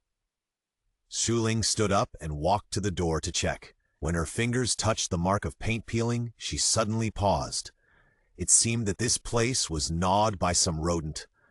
The wood on the door even had teeth marks left by those things. Is there a mouse in this room? Xueling pursed her lips, stood up, and walked to the bed, wanting to see if there were any clues in other parts of the room. But just as she turned around, the door behind her slammed shut, and then she heard someone locking the door outside. "Who are you?" Xueling rushed to the door and raised her hand to pat the wooden door. Through the light and shadow outside, she could see a figure outside leaving the door. Xueling knocked on the door with some effort, sat on the bed, and looked at everything in front of her at a loss. She clicked on the communication interface on the panel to send a message, but the message kept showing that it was being sent, and then there was a string of red exclamation marks. "Can't send it?" Then, even the live broadcast was interrupted. Does the mission world also have a bad signal? She sighed and lowered her head to sit on the bed. The room was so quiet that she could only hear her own heartbeat. Xueling glanced at the time. It was 8 o'clock. It was just the normal time to wake up. If she wanted others to find out that she was missing, she would have to wait until dinner time. However, Xueling had been in the room all the time, but no one came to look for her at night. Just when Xueling was about to fall asleep for the 4th time, the door lock was finally opened with a key. She quickly sat up from the bed excitedly and looked at the door. Jiangnan pushed the door open and walked in. After seeing her, the tense expression on his face relaxed. "You are here." Xueling nodded quickly. "You are finally here. Why are you here? I have been looking for you for a day." When she mentioned this, Xueling was a little anxious. "I think Tong Dongyi is a little strange. I wanted to come to find him, but I don't know who locked me in the room." Jiangnan looked around the room. "The hostess asked about it when we had dinner this morning. Joya said that you were not feeling well and were resting in the room. I haven't seen you for so long, so I was a little worried and looked for you in the castle." After saying this, Xueling saw that Jiangnan's forehead was already sweating. It seemed that he had been looking for her for a long time. A trace of strangeness flashed through her mind. He really looked for her for a day. "Did you find anything?" Jiangnan asked. Xueling shook her head honestly. "I was locked up here just when I wanted to come here to look for clues. Did something happen outside?" Jiangnan's brows suddenly frowned more tightly. "I didn't pay attention." After noticing that Xueling hadn't appeared for a day, he kept looking for her and didn't even pay attention to other movements. She should be in the castle. The two walked out of the room. The servants who were originally in the corridor didn't know where they went. They walked all the way to the garden. The garden was also empty, but Xueling saw a person squatting in the bushes doing something. "Zhou Yue?" Xueling frowned and muttered. Zhou Yue had her back to them, and no one knew what she was doing. Xueling slowly approached and saw Zhou Yue squatting in the bushes with her back to them, holding a shiny knife in her hand, cutting her wrist as if she didn't feel any pain. "Zhou Yue?" Xueling was startled and quickly walked forward and stretched out her hand to control her wrist. The other person still had a knife in his hand, and even unconsciously wanted to continue cutting his wrist. The blood on her wrist fell on the white petals, staining the petals bit by bit. Zhou Yue's blurred eyes fell on Xueling, and then she barely recovered after a moment, but her eyes were still a little confused. "Why are you here?" Zhou murmured softly, then pointed at the two people and said angrily, "Didn't you say that there is something I want here? How come there is nothing here?" Before Xueling could speak, Jiangnan said, "Are you here to find flowers?" He asked unexpectedly, and Zhou didn't react. She subconsciously said, "Didn't you say that the flowers are in the center of the swamp pool?" Xueling's heart moved, and she hurriedly asked, "Who?" Zhou shook her head with a headache. "I don't know." Looking at her face full of pain, Xueling sighed and said, "If you feel uncomfortable, don't say it first." Zhou nodded with sobs and curled up in the grass. Xueling sighed softly, took out a handkerchief from her pocket, and gently tied it to the wound on her wrist. After treating the wound, the two helped Zhou to leave. Xueling couldn't help but look back at the white flower stained with blood again, and shuddered inexplicably. If she guessed correctly, this flower is likely to release something bewitching, tempting people to cut their skin to release blood that can replenish their nutrition. Xueling was afraid that Zhou would have an accident in the middle of the night, so she thought about it and took Zhou to her room. Seeing Zhou lying on the sofa, she breathed a sigh of relief, tidied for a while, and fell asleep. Fortunately, nothing happened that night. When she woke up the next day, Zhou had returned to normal. However, she never mentioned what happened the day before. Xueling was afraid that she would be embarrassed, so she didn't ask any more questions. It was just that after everyone was led to the restaurant by the servants, the gods did not appear for a long time. Xueling glanced at Jiangnan beside her, and Jiangnan shook his head gently at her, indicating that he would not move for the time being. At this moment, a panel suddenly popped up in front of everyone. Xuanzhu seemed to be a little afraid of this. He couldn't help but exclaimed and leaned towards Xueling. "Player Tong Dongye is out? Eliminated?" Xuanzhu glanced at Xueling beside him. Xueling shook her head at him, and then reached out and patted the back of his hand, signaling him to calm down. She whispered in Xuanzhu's ear, "It's okay, being eliminated in the game will not affect your real life, but it's dangerous here. If anything happens, just hide behind us." Smiled a little embarrassedly and thanked him seriously. Several other people were also whispering, discussing the reason why Tong Dongye was eliminated. Except Zhou. She looked at the empty plate in front of her and was a little dazed. What the people around her did seemed to have nothing to do with her. Several people sat in the restaurant for a long time, and the hostess did not appear. Just when Qinlei wanted to get up and ask, a servant came out from behind. With a stiff expression on his face, he scanned the crowd and whispered, "The Lord God will not come today. Someone stole the flowers in the garden." The Lord God was furious when he found out and demanded that the thief be caught and severely punished. All other things in the castle should be put aside for now. The servant turned and left after saying this, and the others looked at each other in surprise.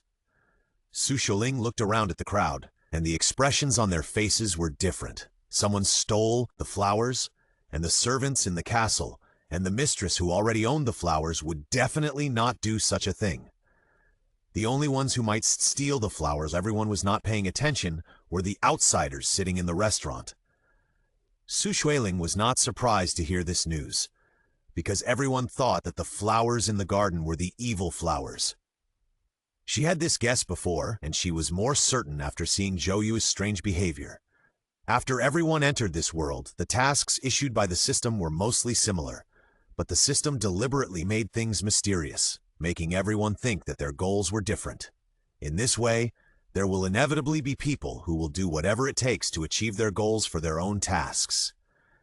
The behavior of Tong Dongye and Zhou, one after the other, is the best example. It was Jiangnan who stood up from his seat and said first, "Let's go to the garden to take a look." Others were also curious about this matter, and when they heard him say this, they all stood up and walked towards the door. Xueling looked around but found that Anji had not come until now, and she didn't know where she had gone. At this time, a servant came out of the small door behind. She pulled the servant's sleeve and asked, "Have you seen the divine envoy who is with us?" The servant thought about it a little blankly and then said, "The divine envoy has his own things to do, so you should be careful." After that, he put his hand on his chest and saluted, and then walked to the dining table to clean up. When everyone walked to the flower bed, Xueling was surprised to find that the white flowers that were still growing well the day before were almost withered at this time, and a few scattered servants were taking care of the flowers in the flower bed with bitter faces. This is... Xueling frowned at the scene in front of her. Right in the middle of the flowers, someone had cleared out a space, probably the empty space where the evil flower was planted.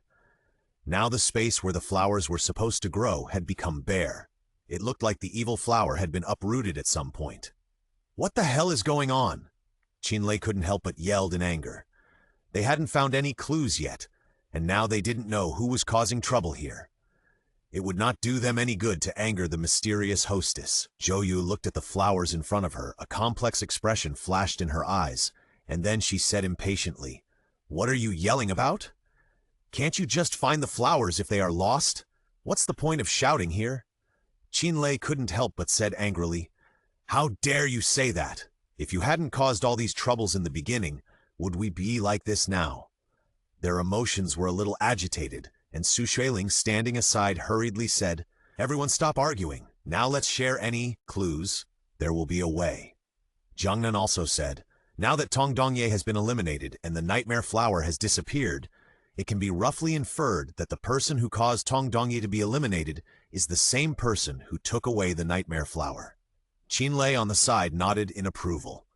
"What you said makes sense, but we are all here, and there is no surveillance in the castle. How do we know who that person is?" While the two were talking, Xueling walked to one of the withered petals and squatted down, reaching out and touching the almost withered petals. The sticky touch of yesterday has disappeared, replaced by a touch like the skin of an old human, wrinkled and very dry.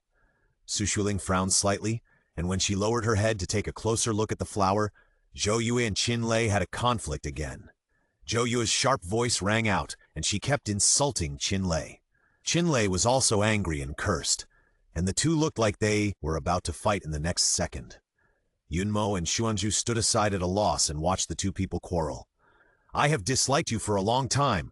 You look so arrogant, and you are always the one who drags us down," Qianlei shouted loudly. Xueling said with a headache, "Stop arguing. Come and see. There is something on this flower." Hearing Xueling's words, Zhou Yu and Qianlei snorted coldly and turned their heads away and stopped looking at each other. Jiangnan walked to Xueling. "What did you find?" Xueling pointed to the stamen in the center of the flower and said, "There are traces of solidified red on it. I feel like blood." Xuanzhu looked at Xueling and asked softly, "Sisterling, are these flowers really the flowers of the evil spirit?" Xueling looked at the withered flowers in the flower bed beside her, thought about it carefully and shook her head. "It shouldn't be." After she finished speaking, she looked at Jiangnan again. Jiangnan nodded and said, "If it is a real evil spirit flower, the player submitted the mission target and the game should have ended by now. Since there is no progress in the search for the evil spirit flower, the flowers here should be just ordinary plants." When he said this, Zhou Yu and Qianlei, who were excited, were stunned. What Jiangnan said made some sense.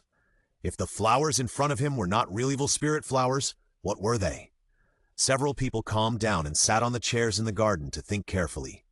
Suddenly, Xuanzhu pointed at the flower bed not far behind them with a panicked look and shouted, "What is that?"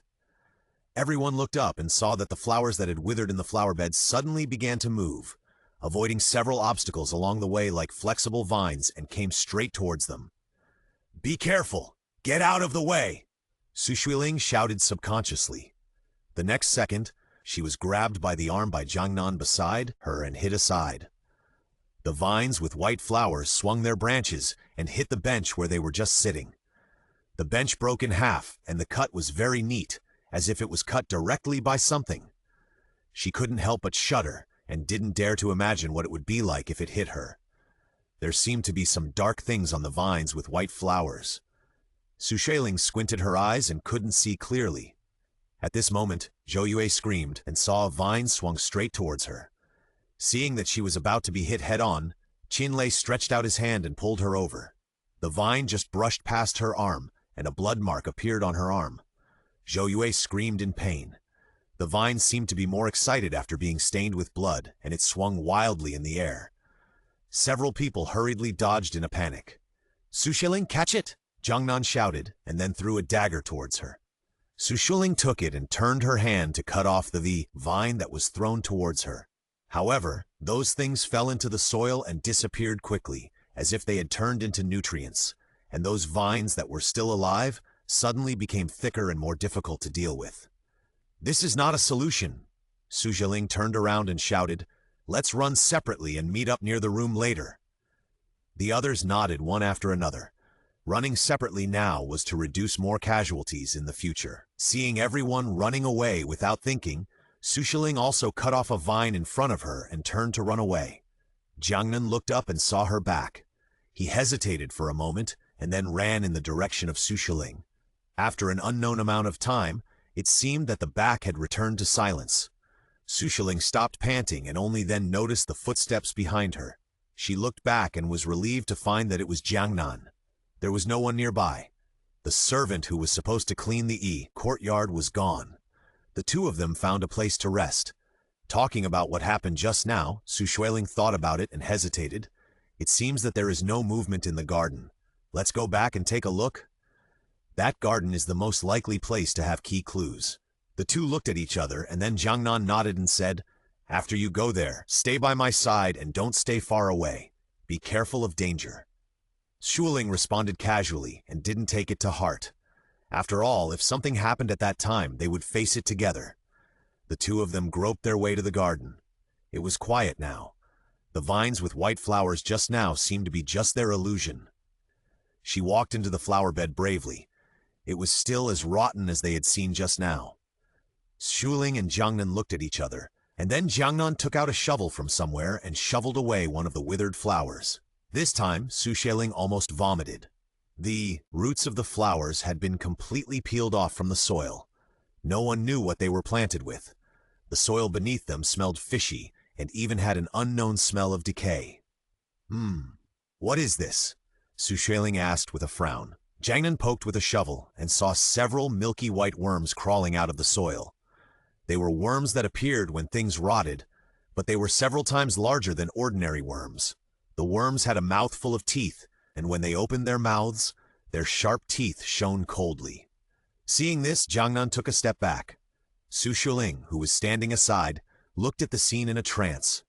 A white light flashed in front of her, and a huge swamp seemed to appear in front of her, and even bubbles were coming out. Xueling stared blankly at the swamp in front of her, not knowing what to do for a moment. At this moment, a very distorted face floated up from the swamp in front of him. His facial features were swollen as if he had been soaked in water for a long time. His eyes were corroded into black holes. He opened his mouth wide and bared his teeth at Xueling. Xueling was so scared that she covered her mouth to stop her screaming. The smell of rotting corpses in the air became heavier, and Xueling felt that it was difficult for her to breathe. She turned around and wanted to look for Jiangnan, but suddenly heard the face in front of her seem to speak. He muttered something in his mouth. Xueling seemed to be driven forward, and then heard him crying and repeating a sentence. "Please, save me. I don't want to die yet." This sound seemed to turn on a switch, and hideous human faces began to emerge in the swamp pool one after another. Xueling watched them approaching, but she had no way to do anything. "Please save me. I still have children and wife at home. Save me, save me." One of the men screamed particularly shrilly. Xueling felt a strange resonance in her heart, and she took a step forward with some reluctance. But at the moment she moved forward, the man suddenly retreated. Then came a sharp wail. Xueling felt a pain in her ears. She covered her ears and tried to retreat, but suddenly felt a sticky touch on her ankle. She lowered her head in horror and saw a hand bone tightly holding her ankle. Xueling's face turned pale, and she subconsciously raised her foot to kick. With a crack, the hand holding Xueling's ankle broke, and a dull and strange scream came from the mud under her feet. Xueling was startled, and just as she was about to run away, the sad voice rang again. "Can you save me? I'm trapped here and can't get out." She was slightly startled, and looked at the mud covered with rotten flesh under her feet. The hand that was kicked off moved clumsily, and then it was raised and tightly grasped Xueling's ankle. "Let me go!" Xueling struggled subconsciously, but this time she couldn't get rid of the hand that grabbed her ankle. In desperation, she wanted to ask Jiangnan for help, but when she turned around, she found that Jiangnan, who had been standing beside her, was gone. "Jiangnan?" she shouted in fear. There was no one around her. She looked at the hand climbing up along her calf and closed her eyes in despair. "Xueling!" Jiangnan's voice came to her ears, sounding like thunder in her ears. Xueling opened her eyes suddenly and saw Jiangnan, who was close at hand, and looked at her with a worried face. She was a little stunned. "What's wrong with me?" As she said, she looked at the soil under her feet. The hand bones she saw just now did not exist at all. Xueling looked at Jiangnan. What's going on? Was everything she saw just now an illusion? She looked at Jiangnan with some uneasiness. Jiangnan said sternly, "What did you just see?" Xueling swallowed her saliva and said with some uneasiness, "I just saw a human hand stretched out from the ground. Those flowers have changed and attacked people everywhere. There are ghost faces everywhere. Didn't you see it?" Jiangnan shook his head. "I only saw those withered white flowers." She looked around and saw that the garden was quiet, not as chaotic as she had just seen. If there really is a substance like the mist that affects people in this garden, why is Jiangnan around her not affected at all? She looked at Jiangnan, who was squatting on the ground again to check the withered plants. Xueling subconsciously raised her hand and touched the pendant hanging on her chest. Thinking of the pendant glowing at night before, she thought in a daze, could it be this pendant? She looked down, but could not see any changes, so she said to Jiangnan, "Look at the pendant on my neck. Is there any change?" Jiangnan paused slightly, then stood up and walked to her side, looking at her fair neck. The six-pointed star on the necklace just stuck on her collarbone. Jiangnan's eyes darkened slightly, walked to her side and stretched out his hand to pick up the pendant. The pendant lay quietly in the palm of her hand as before, as if it was just an ordinary decoration. "How is it? Did you see anything unusual?" Xueling asked. Her warm breath just hit Jiangnan's arm. Jiangnan's eyes darkened, and then he let go of his hand without a word. "No change." Xueling was a little confused, lowered her head and stretched out her hand to pull the pendant again. But this time, the pendant emitted a dazzling light, and then the system in front of her popped up a prompt. "Congratulations to player Xueling for obtaining the item, Eye of Truth. When you are in a dark and illusory world, it will help you see the truth hidden behind the fog." Xueling's heart moved when she saw this. If this was true, then the castle they were in now might be an illusion, and even the beautiful and gentle god might be a fake illusion. "Can I share this item with others?" Xueling thought of Jiangnan standing beside her and asked. "You can share it with others, but the applicable range can only be kept within 5 meters. Once you move away, it will become invalid. Note: system items cannot be taken down and given to others. If the sand value of one of the people using the system items drops sharply to 0, in order to protect the physical and mental safety of the players, the items will be automatically destroyed." After reading the introduction of the item, Xueling told Jiangnan, who was a little confused, about the general situation, and then shared the right to use the item with Jiangnan. At the moment when the system item took effect, the scene in front of the two people suddenly changed. Xueling saw that the flowers in the flower bed that had withered had regained their vitality. However, the flower was not white as before, but a strange black and red. This garden was not as sunny as in the illusion, but a gray and cloudy sky, with dark clouds almost covering the top of the head. The humid water vapor in the air made people feel uncomfortable. Xueling was a little breathless, raised her hand to fan her nose, and subconsciously took a deep breath to make herself feel better.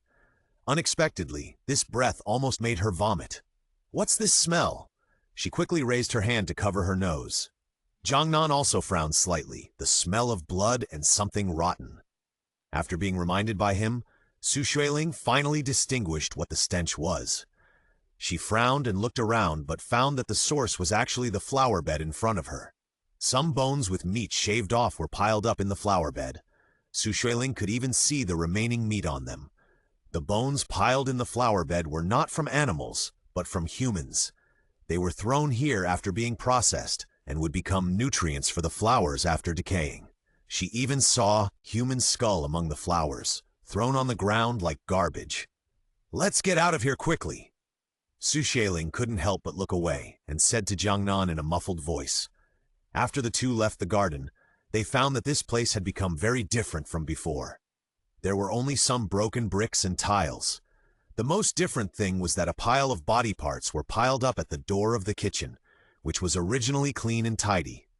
The limbs that could not be eaten were put in plastic bags and piled at the door. Xueling even saw something that looked like eyeballs in a dark plastic bag. She was stunned. The strong smell of blood in the air made her want to vomit, but she couldn't move at all. Seeing the situation in front of her, she naturally understood that the food they had eaten before was actually this kind of thing. This is... Xueling looked at the heads that had been cut in half and placed on the chopping board. Although their faces were covered in blood, Xueling could see their expressions clearly with a little identification.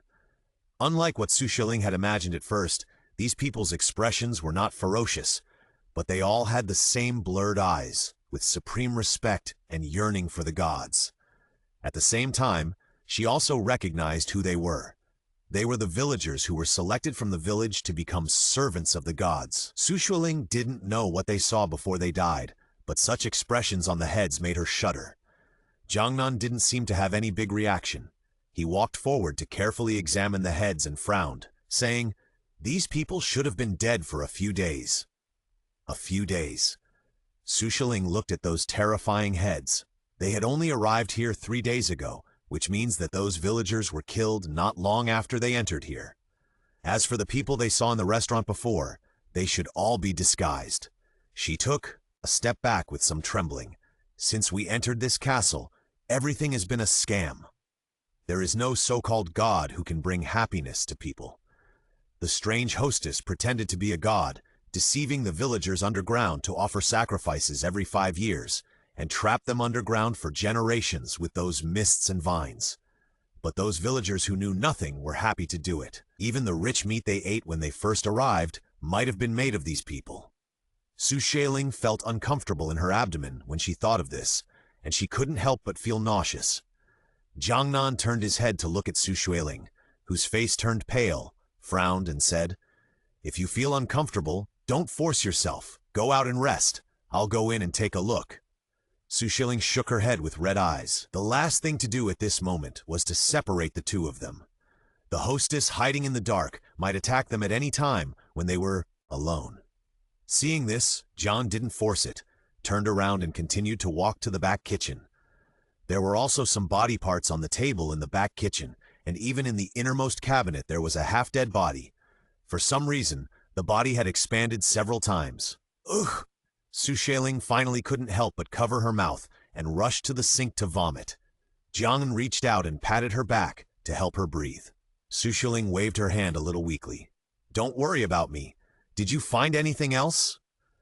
Jiangnan shook his head. This place should only be used to deal with these bodies. There were no other clues to indicate how to leave here. Xueling took a break for a while, and her stomach, which was stinging from hunger and vomiting, was much better. At this moment, footsteps suddenly came from outside, and the two people immediately became alert. Jiangnan grabbed her arm and took her to hide behind the huge freezer. After a while, figure rushed in and picked up the rotten meat on the table without saying a word and started eating. Xueling felt nauseous at the sight of this, but she held it back. The person had her back to them. From Xueling's perspective, she could only barely see that she grabbed the meat on the table and stuffed it into her mouth, even making a snoring sound in her throat to protect the food. This person should no longer be considered a human. Xueling cautiously shrank back. At this moment, the person standing in front of the stove murmured in a low voice, "Thirsty! I'm so thirsty!" Xueling was shocked and looked at Jiangnan beside her with wide eyes in disbelief. This was Zhou Yue's voice. Jiangnan nodded to her, put his index finger on his lips and made a gesture to silence her. She pursed her lips, hugged her knees, and tried to shrink into a ball so that she would not be discovered by Zhou Yue, who obviously looked abnormal. "Where's the water? Where's the water?" Zhou Yue's hoarse voice sounded, and Xueling realized that there was a sink next to them. Her heart skipped a beat, and the sound of water dripping from the sink seemed to hit her heart. If Zhou Yue came over, she would definitely be able to see them hiding next to them. Jiangnan, who was beside her, was even ready to rush out and knock Zhou Yu unconscious. Unexpectedly, Zhou Yu did not look at the faucet next to her, but impatiently searched around in the kitchen. then walked to the half-body, impatiently grabbed the arm of the corpse and took a bite. From Xueling's angle, she could just see that her teeth had bitten through the arm of the corpse, and black and red blood flowed out from the corner of her mouth, and a foul smell rushed towards her. But Zhou Yue didn't feel anything at all, and squinted her eyes and drank it like tasting fine wine. The impact of this scene was too great, and Xueling could only turn her head to the side and try not to look at Zhou Yue over there. I don't know how long it took. Jiangnan suddenly reached out and patted her shoulder gently. Xueling raised her head and looked in the direction of Zhou Yue, only to see that Zhou Yue had only one hand left since I didn't know when. The remaining blood-stained hand held a ball of blood and flesh that had become blurred, and stuffed it into her mouth with a wolf's mouth. Only the white of the eye was left, which looked very scary. Ah! Zhou Yue paused suddenly, whimpering, and suddenly dropped the things in her hands and rolled on the ground in great pain. The long nails on her hands scratched her body, as if she wanted to pick off something attached to it. Slowly, the skin on her face and body was scratched by her, and then, like a snake shedding its skin, the skin on her body was peeled off by her. Zhou Yue kept making miserable cries in pain, but the movements of her hands never stopped. After the skin on her body fell off, a layer of light pink flesh and blood was exposed inside. Xueling was stimulated by this evil scene and almost wanted to get up and leave immediately. Zhou Yue's body had already been alienated, and Tong Dongyi, who was directly eliminated, was much luckier than her. Suddenly, Zhou Yue's cries stopped, and the movements of her hands also stopped. She tilted her head. Then she looked straight in the direction where Xueling and the others were hiding. The exposed skin pulled the bones, and Zhou Yue stood up. The skin on her body piled on the ground like potato skin, and the floor where she walked was printed with blood marks. Xueling saw her coming, and subconsciously wanted to get up and run away, but Jiangnan behind her held her shoulders. Jiangnan whispered in her ear, "I'll tell you to run later, and you run again. Go out and wait for me outside." Xueling swallowed nervously and nodded. Zhou Yue, who was over there, stumbled over with her head tilted and suddenly turned her head when she walked to the refrigerator where they were hiding. Xueling looked at her unexpectedly, and Zhou Yue grinned. "I found you." The next second, Jiangnan took the stick behind them and swung it straight at Zhou Yue. Xueling's heart suddenly rose to her throat, but Jiangnan used all his strength and only made Zhou Yue's figure shake slightly. Zhou Yue's face, which was no longer covered by skin, suddenly showed an expression that could barely be called aggrieved. "Why did you hit me?" Xueling opened her mouth subconsciously, wanting to explain, but found that Zhou Yue suddenly laughed again. "Since you caught me, it's my turn to catch you. You hit me so hard, I want to hit you too. Run!" Jiangnan growled and kicked Zhou Yue away, who was blocking them. Xueling didn't even think about it and ran straight outside. Zhou Yue stood there. Jiangnan's kick just now seemed to have no effect on her. She got up from the ground and chased after him without a pause. "Why are you running? Let's eat together. There are many delicious foods here." Xueling and Jiangnan ran all the way. The wind started to blow outside at some point, and there was a very obvious fishy smell in the wind, which gave her a headache. Jiangnan took him to the back of a building, where there was a small room that was usually used to store sundries. But the space inside the small room was very small. Jiangnan was tall, so he went in with Xueling. After closing the door, the two could only stand face to face. Xueling leaned against Jiangnan's chest, stiff and didn't even know where to put her hands. Jiangnan's breath gently hit her forehead, itchy, and even her heart felt like being gently brushed by a feather. She was frightened, and some unknown emotions spread over her. Zhou Yue behind her seemed to have chased after her, frantically searching around. Xueling could see Zhou Yue's appearance through the crack in the door. "What should we do now?" Xueling raised her head and looked at Jiangnan and asked in a low voice. Jiangnan shook his head. "We can only wait until she leaves before we go out." "This is good. The system didn't broadcast it, and Yunmo and the others should be fine. After avoiding Zhou Yue, they can find a way to reunite." After finishing the business, she felt embarrassed again. Since the two of them met, she has never been so close to Jiangnan.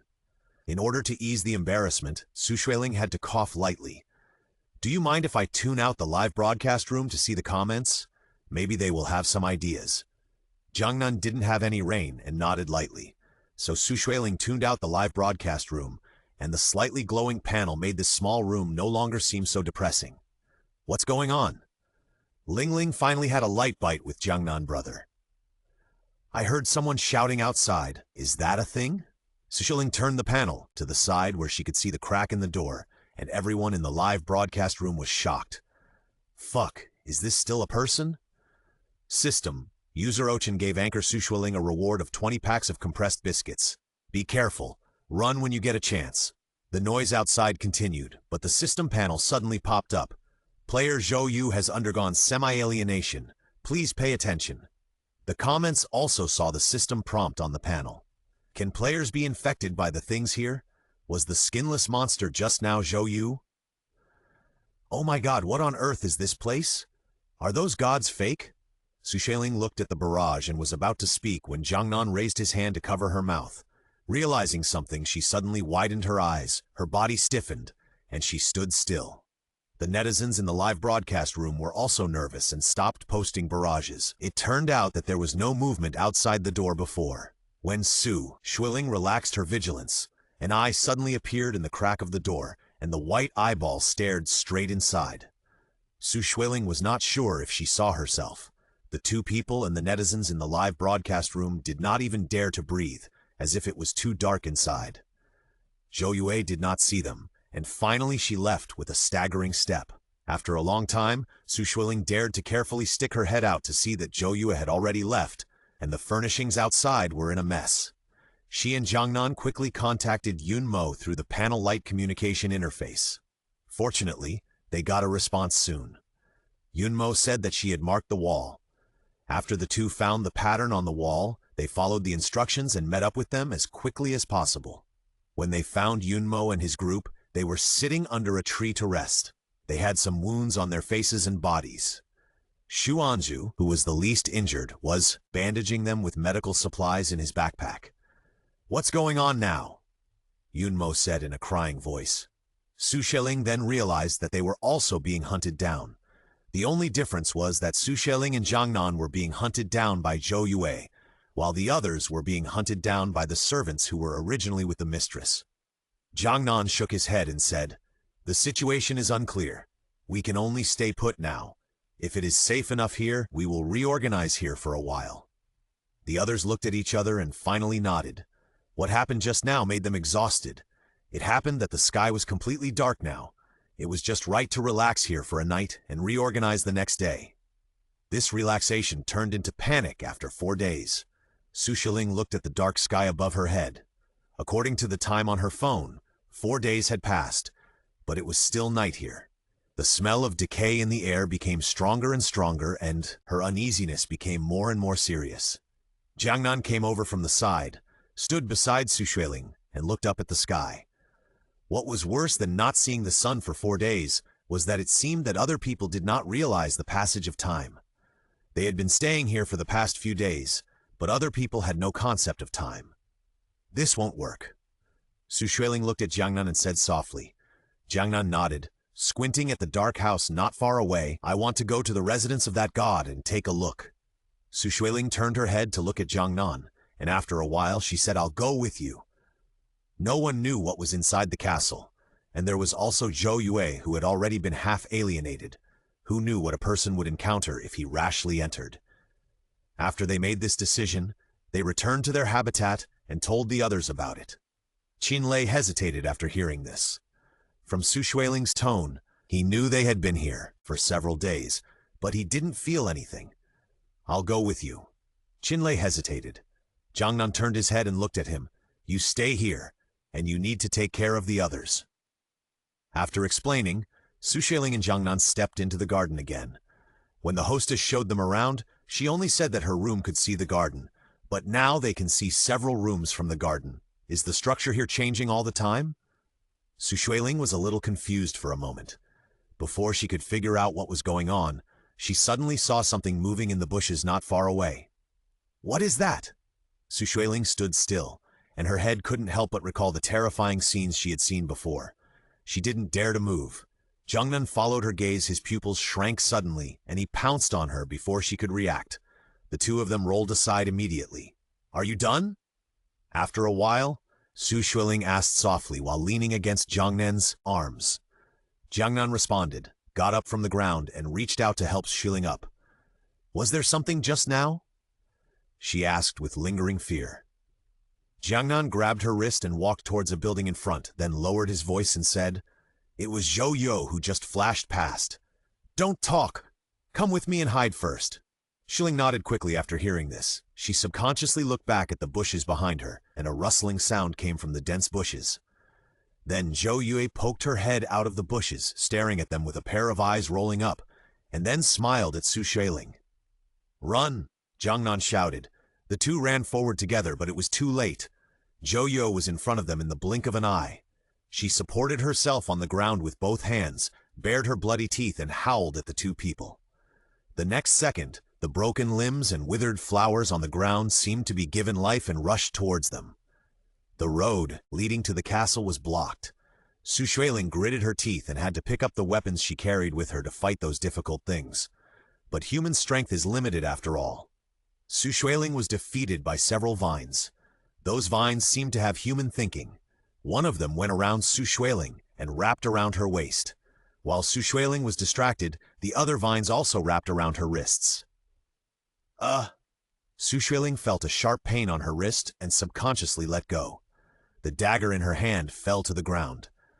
Jiangnan, who was entangled by several vines, immediately raised his voice and called out Xueling's name. Xueling took a deep breath and said, "Don't worry about me. If she was eaten by Zhou Yu, who had turned into a monster, she would be eliminated at worst. She must not drag Jiangnan down." Thinking of this, she gritted her teeth and closed her eyes with a fearless attitude. Jiangnan cut off several vines in front of him with great effort, turned his head and saw Zhou Yu approaching Xueling.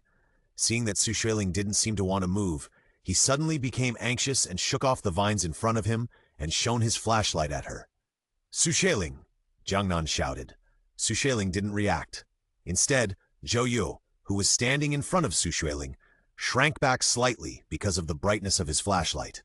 Jiangnan immediately realized that the street lights around them were destroyed along the way they walked. It should be that Zhou Yu, who had already been half alienated, was afraid of the surrounding light sources, so she destroyed them all. He immediately took out a handkerchief from his pocket, lit it with a lighter, and threw it down.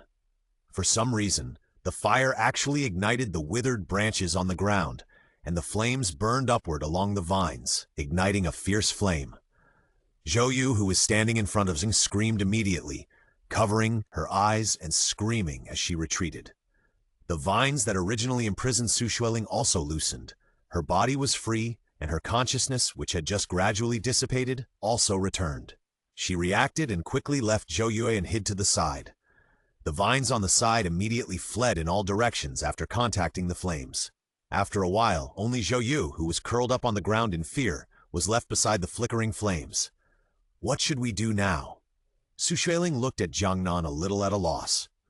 Zhou Yu on the ground kept twisting on the ground like a bug under the stimulation of the flames, but despite this, Zhou Yu still desperately crawled towards the two of them. Seeing the fire on the ground getting smaller and smaller, Jiangnan grabbed Xueling's wrist and said, "Let's get out of here quickly." Xueling took one last look at Zhou Yu, then turned around and left with Jiangnan. After they entered the castle, the fire on the open ground was completely extinguished. The vines and monsters with broken limbs that had originally escaped surrounded Zhou Yu again and ate up Zhou Yu, who was lying on the ground and almost unable to move. Player Zhou Yu's alienation progress is 100%, and she died in the game. Player Zhou Yu out. Jiangnan and Zhou Yu leaned against the wall, panting, listening to the teeth-grinding, crackling sounds of the monsters outside. Jiangnan looked at Xueling and whispered, "The situation will be more complicated later, so be careful." Now it seems that Tong Dongye's elimination before was not a real elimination, but that he was left in this castle as a monster. If nothing unexpected happens, they will also encounter Tong Dongye, who has become a monster later. Xueling nodded with lingering fear. The two of them walked through the dark and deep corridor and found that there was another garden at the end. The bloody storm outside did not seem to affect this place. She looked up and found that the scenery around here was still pleasant, like a paradise. In front of her was a magnificent castle, and even the handrails on the windows were inlaid with gems and colored glaze. Xueling walked forward and gently pushed open the door of the castle. The wooden door immediately made a creaking sound. There was no movement inside, so it seemed that no one was here. Walking up the stairs decorated with jewels, there was a house at the end of the corridor filled with diamonds. She carefully pushed open the door, and it was indeed empty. However, Xueling saw a lot of scattered jewels on the carpet and table. If it was just for decoration, there was no need to put these jewels here. Xueling frowned and squatted down, picked up a few jewels scattered on the ground, and looked at them. Jiangnan over there walked around the room. The furnishings in the room were much simpler than what one would imagine from the outside.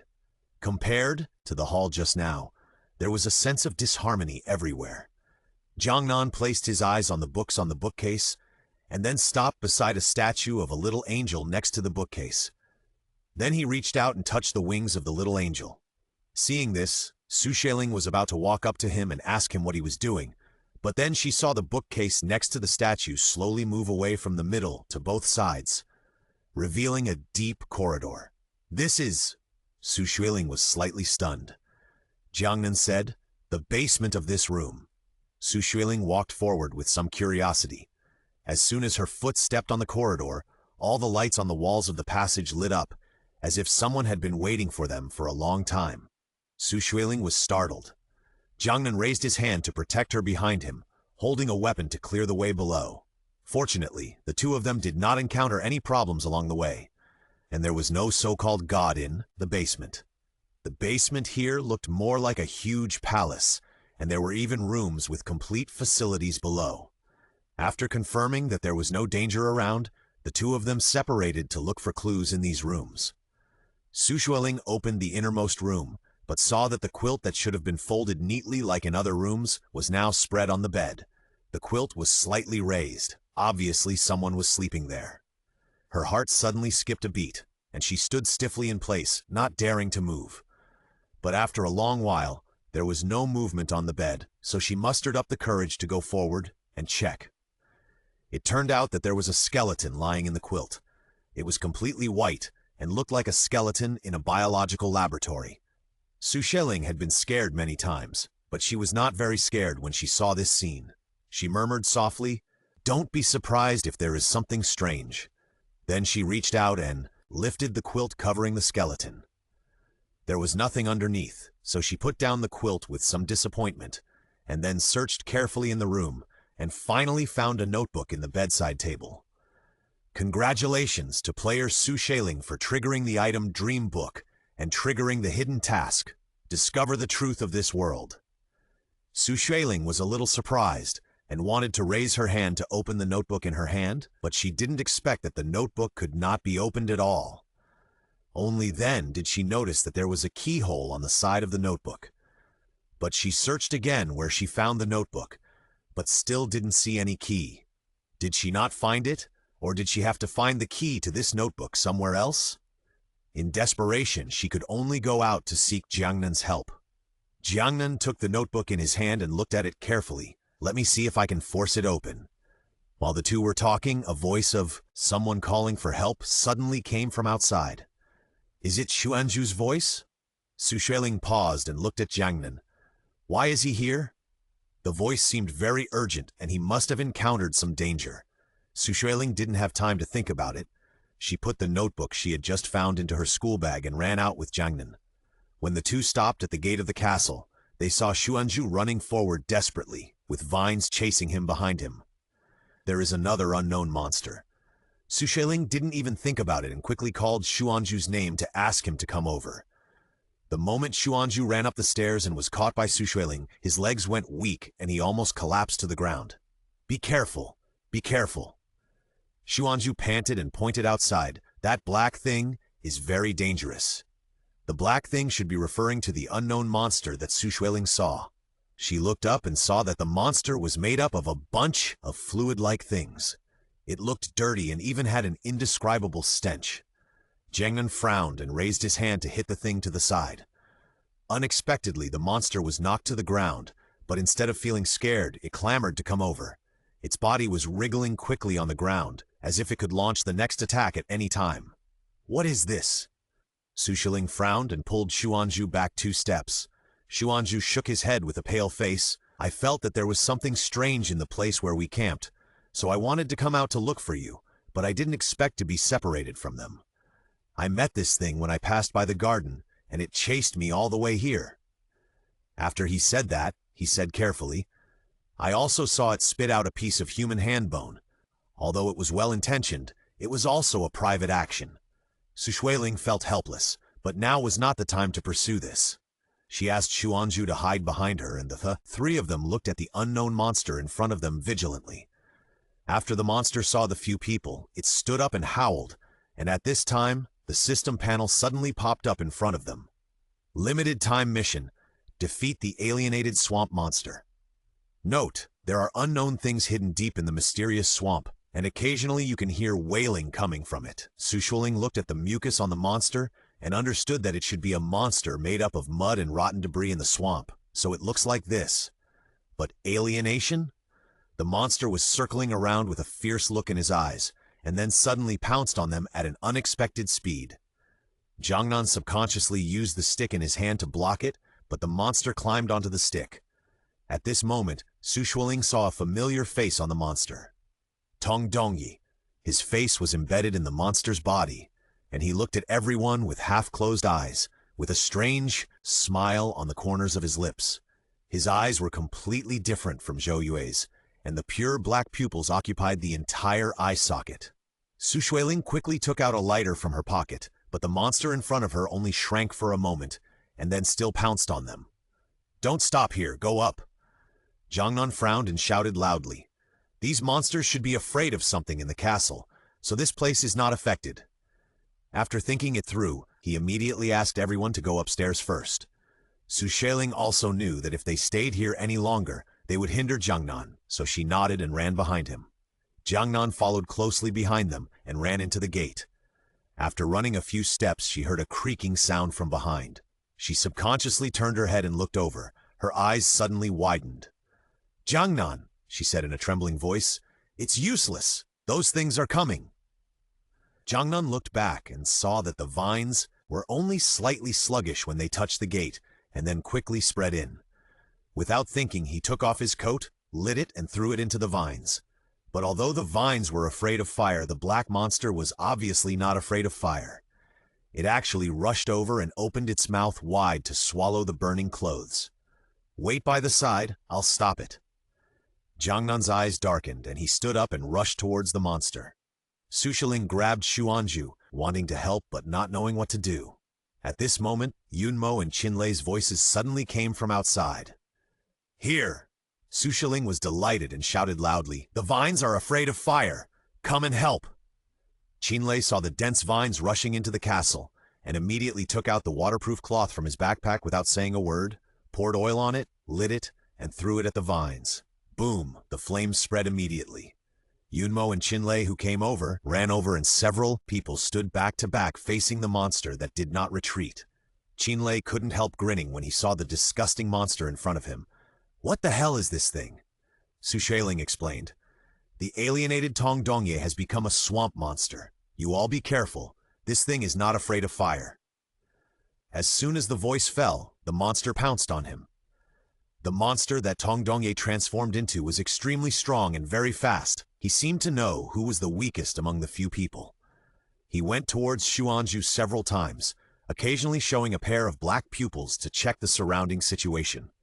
Xueling tried her best to avoid the monster's attack and said to them with a serious face, "Try to be careful and avoid his attacks. You may be affected if you are entangled by this thing." As for what the impact was, she did not say, but the others couldn't help but feel a little scared when they saw Tong Dongyi, who had been transformed into this. Fortunately, everyone cooperated tacitly. The monster tried to rush over several times but failed. In the end, it turned around unwillingly. After a while, it suddenly turned around and pretended to leave. "Is he leaving?" Yunmo asked curiously. "Wait," Xueling frowned and said, "That thing is very thief. Don't let your guard down." As soon as the voice fell, the monster that had just left came back again and rushed towards Xuanzhu in just a blink of an eye. "Be careful." Jiangnan was quick-witted and pulled Xuanzhu over. Xuanju stumbled and the water cup in his backpack fell on the monster. The monster roared and crushed the cup, and the water inside flowed out and stained the monster. Unexpectedly, the monster suddenly screamed, and the parts of its body that were touched by water slowly dissolved and seeped into the ground. "It's afraid of water." Xueling quickly took out her own water cup from the backpack behind her and poured it on the monster, and everyone followed her example. The monster roared and revealed Tongdong's head that had been hiding in its body. Yunmo paused in his water-splashing action when he saw this, and the monster seized the opportunity and immediately pounced on him. "Be careful!" Xueling screamed, but it was too late. The monster wrapped around Yunmo's wrist and immediately climbed up along her wrist. "Ah!" Yunmo screamed in pain and stretched out his hand to tear off the monster wrapped around his arm, but the monster's body was made of some strange thing, and he couldn't hold it at all. Seeing this, Xueling quickly poured the little water left in her cup onto Yunmo, but the monster seemed to be ruthless and wrapped Yunmo to the ground, as if they were going to die together. Yunmo's bones made a crackling sound, and his expression twisted in pain. "Don't move, I'm here to save you." Xueling's eyes suddenly turned red. She wanted to walk towards Yunmo, but was pulled back by Jiangnan beside her. Jiangnan whispered, "Don't go over there. Before he completely melts, anyone who goes there will end up like Yunmo." Yunmo's eyes gradually became dark, and she had a premonition that she would be eliminated soon. Thinking of this, she reluctantly took out a piece of paper from her pocket, crumpled it into a ball, and threw it to Xueling. "This is the task I haven't completed yet. If you can successfully go on, this is the clue I found." After that, she gritted her teeth, took out a dagger and stabbed it directly into her heart. A conscious person will become a monster after being alienated. She would rather die with these ghosts than become a monster that is neither human nor ghost. Yunmo soon lost his voice. The monster that was entangled with her cried out unwillingly, but soon melted into the soil. Tongdong's head rolled to their feet. "Player Yunmo died in the game and is out. Find a place to bury him." Xueling looked at the head at her feet, tried to calm her breathing, and said softly. Jiangnan responded and leaned over to wrap up the head. At this time, Tongdong's facial features had returned to normal, but his eyes were still open unwillingly. Xueling felt a little reluctant and reached out to close his eyes, but the expression on his face was still a little wrong. She keenly noticed that the muscles on Tongdong's cheeks, which looked a little stiff, expanded slightly, as if something was stuck inside. "This is..." Xueling reached out and touched Tongdong's cheek, but found that there seemed to be something hard inside. Jiangnan frowned, raised his hand to pinch Tongdong's mouth, and a key fell to the ground. Xueling came over and wrapped the key with a tissue and picked it up. "Here is a key." Almost instantly, she thought of the locked notebook she found in the basement. They put the key away, buried Tongdong's head under one of the yacht trees, and finally sat on the ground to sort out the clues they had just found. Xueling took out the notebook she found in the basement and tried it with the key that fell from Tongdong's mouth. Sure enough, after a click, the notebook was opened, and there seemed to be a lot of dense records inside. Xueling took a quick look and found that what was written on it was what happened decades ago. At that time, the village was still on the ground, there were no so-called gods, and everyone worked hard for life. The record stopped abruptly on one day. Xueling flipped through it and found that several pages should have been torn off manually. "This person is too cruel." Qinlei couldn't help but burst out a swear word. Now it seems that what is written in this notebook is likely to be the key clue, especially the torn pages. It is obvious that someone wants to conceal this information. Seeing that the clue is close at hand and suddenly cut off, Qinlei grabbed his hair in annoyance, grabbed the notebook in Xueling's hand, and threw it on the ground. "What's so good about this?" "Hey!" Xueling was startled and hurriedly walked forward to pick up the notebook. Who knew that the moment her hand touched the notebook, a huge suction force surged from her hand, and Xueling fell to the ground uncontrollably. Jiangnan quickly grabbed her hand, but was sucked over with her. The others realized something was wrong and wanted to escape first, but a huge vortex appeared around the notebook. After a strong wind, several people disappeared. When Xueling opened her eyes again, she found herself in a forest. Unlike the forest outside, the forest here was full of sunshine and looked vibrant. "What is this place?" Qinlei emerged from the bushes, followed by Jiangnan and Xuanju. As soon as he finished speaking, a group of people suddenly passed by them. People passing by carried sickles and farm tools and passed by them, but they seemed to be unable to see Xueling and the others. The world in the notebook? Xueling murmured as she looked at the beautiful little village at her feet. They were on a hillside, and the entrance to the village was directly down. Although the village was not very prosperous, it was thriving everywhere. Xueling rubbed her eyes. For some reason, she felt that her vision was very blurry, as if a thick gauze was covering her face, and she couldn't even see the faces of the villagers who had just passed by. She looked at the expressions of the others and realized that they should have seen the same thing as she did. The world in the notes should be like this. Just get used to it, Jiangnan said softly. Notes don't record people's appearance, so it's normal that they can't see the villagers' appearance clearly. Excuse me. Qinlei stretched out his hand to stop one of the villagers, but the words he just said were stuck in his throat, because his hand went straight through the villager's body. This is... He looked at his hands in disbelief. Jiangnan glanced at the villagers around him and said softly, "They can't see us. We can only see what happened in this village in the past." As they spoke, they saw a staggering man holding a crutch made of branches walked into the village to ask for water. Soon he was taken to the village chief's house by the enthusiastic villagers. The time in the notes seemed to be fast-forwarded. Several cycles of day and night passed, and several people watched the man live in the village for several days before leaving. After a few days, the man returned to the village.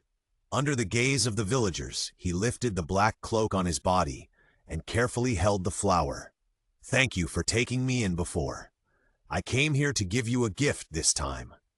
The white flower was something the villagers had never seen before. The delicate and beautiful buds were hidden in the green leaves, which looked particularly beautiful. Outsiders would not come into the village all year round, and they could not see such beautiful flowers. The children playing around came over and clung to the man's arm to see the flower in his hand. "What is this?" An old man came forward with the help of everyone and asked in confusion while looking at the flower. The man spoke softly, with a hint of mystery in his tone. "This is a flower that can fulfill any wish of a person. If you plant it and wait until it matures, as long as you make a wish, it will help you realize it." "Wow, is it true?" Qinlei looked at it from the side and said in shock. As he spoke, he tried to get closer to take a closer look at what was different about the flower. The words of the cloaked man obviously aroused the interest of the crowd. They whispered and discussed that if they had this flower, no one would starve to death in the dry season and no one would be buried in the woods because of the attacks of the surrounding wild animals. The village chief coughed lightly to stop everyone, thanked them, and then asked, "How to grow this flower?" There is no free lunch in the world. Although he has not read for a few years and has not traveled to the outside world, he still knows this truth. Sure enough, the man smiled and said, "When it matures, the purest person needs to irrigate the flower with blood, and the flower can bloom." The village chief's face changed when he heard this, and the villagers behind him were silent. It sounded so weird, and they vaguely understood in their hearts that this flower might be an evil thing. Things that can really bring hope to people will not harm people's lives. After a long while, the village chief slowly said, "I'm really sorry. I'm afraid we can't keep this flower alive. We appreciate your kindness." The man didn't get angry when he heard this, but just smiled and said, "Okay, if you need this later, you can find me in the woods 3 miles away." Xueling saw that his head tilted slightly, as if he was looking at a woman standing next to him. After that, he raised his hand to hide the flower in his cloak again, bowed to everyone and turned away. Xueling always felt that this man was strange and had bad intentions. She turned her head and tried to see the woman he had just looked at clearly. The woman was no different, but there was a timid little girl in a skirt following behind her. Presumably, this girl should be the key to the clue. She squinted her eyes and tried to distinguish who this girl was, but the girl's facial features were shrouded in a shadow from beginning to end. She tried for a long time but failed and had to give up. After that, time passed quickly, and within a few minutes they had experienced several days and nights together. Finally, a noisy sound came from the village chief's house. Several people followed the sound, and saw a little girl kneeling on the ground, holding a gray-haired old man with both hands. "Please, save my mother. She is seriously ill." Although she could not see the expression on the little girl's face, Xueling knew that she was extremely sad. The old man shook his head and said softly, "There is no way to deal with this matter. Your mother is too seriously ill. The doctors in the village can't do anything." The little girl sat on the ground dejectedly and cried in despair. Seeing this, the old man could only sigh and shake his head. The sigh dissipated in the air like the wind, but was heard by the little girl. "I guess there is no way. But if the white flower that the man said can make wishes come true is true, maybe there is still a way." After the voice fell, Xueling looked at the little girl and wiped her tears and stood up from the ground. In the dark cabin, the man looked at the little girl, his tone full of teasing. "Do you really want it?" The little girl sobbed and nodded, so the man handed her the flowers on the table and told her in detail how to grow flowers. "Remember, the most pious wishes made when the flowers are in full bloom will come true." They watched the little girl secretly take the flowers back and grow them in the backyard, irrigate them with blood during the flowering period, and then kneel beside them devoutly and make a wish for her mother to recover. The next morning, the little girl's mother was able to get out of bed. After the diagnosis by the village doctor, she was no longer in danger. Then someone spread the news that they saw the flower that the man held in his hand that day in their yard. After that, it was the beginning of the nightmare. Some people knew that this flower could really make wishes come true, so they hoped to plant it on a large scale to make wishes come true. Another part of the people believed that this flower would expand people's desires and hoped to destroy these flowers. In this way, the villagers gradually split into two factions. They quarreled over the flower planted in the soil and finally started fighting. Xueling looked at the fighting shadows and suddenly saw a familiar shadow standing beside them. Xueling was refreshed and was about to go forward to check. The next second, the illusion in front of her was suddenly broken. "Is the village where the gods have not appeared yet?" Xueling murmured. Everything in the illusion was so real that she couldn't help but feel a little dazed. She looked down at the notebook in her hand and found that the notebook in her hand had been blown to the last page by the wind at some point. It was written in black handwriting. "This is all a conspiracy. We are sorry. Pray for the destruction of this flower." She could vaguely see that two words were crossed out with a black pen. It should be a person's name, but the black pen was so thick that Xueling couldn't tell what was written on it. It's such a pity for this village. Just because of a flower, it has become like this. Qinlei couldn't help but sigh. "Yes," Xuanzhu also whispered. "That man in black is obviously problematic." Xueling did not respond. She focused on the notebook and then flipped through it again. "Don't read it." Jiangnan came over and said, "What's written on it is completely different from what they saw in the village before." The other two people came forward curiously.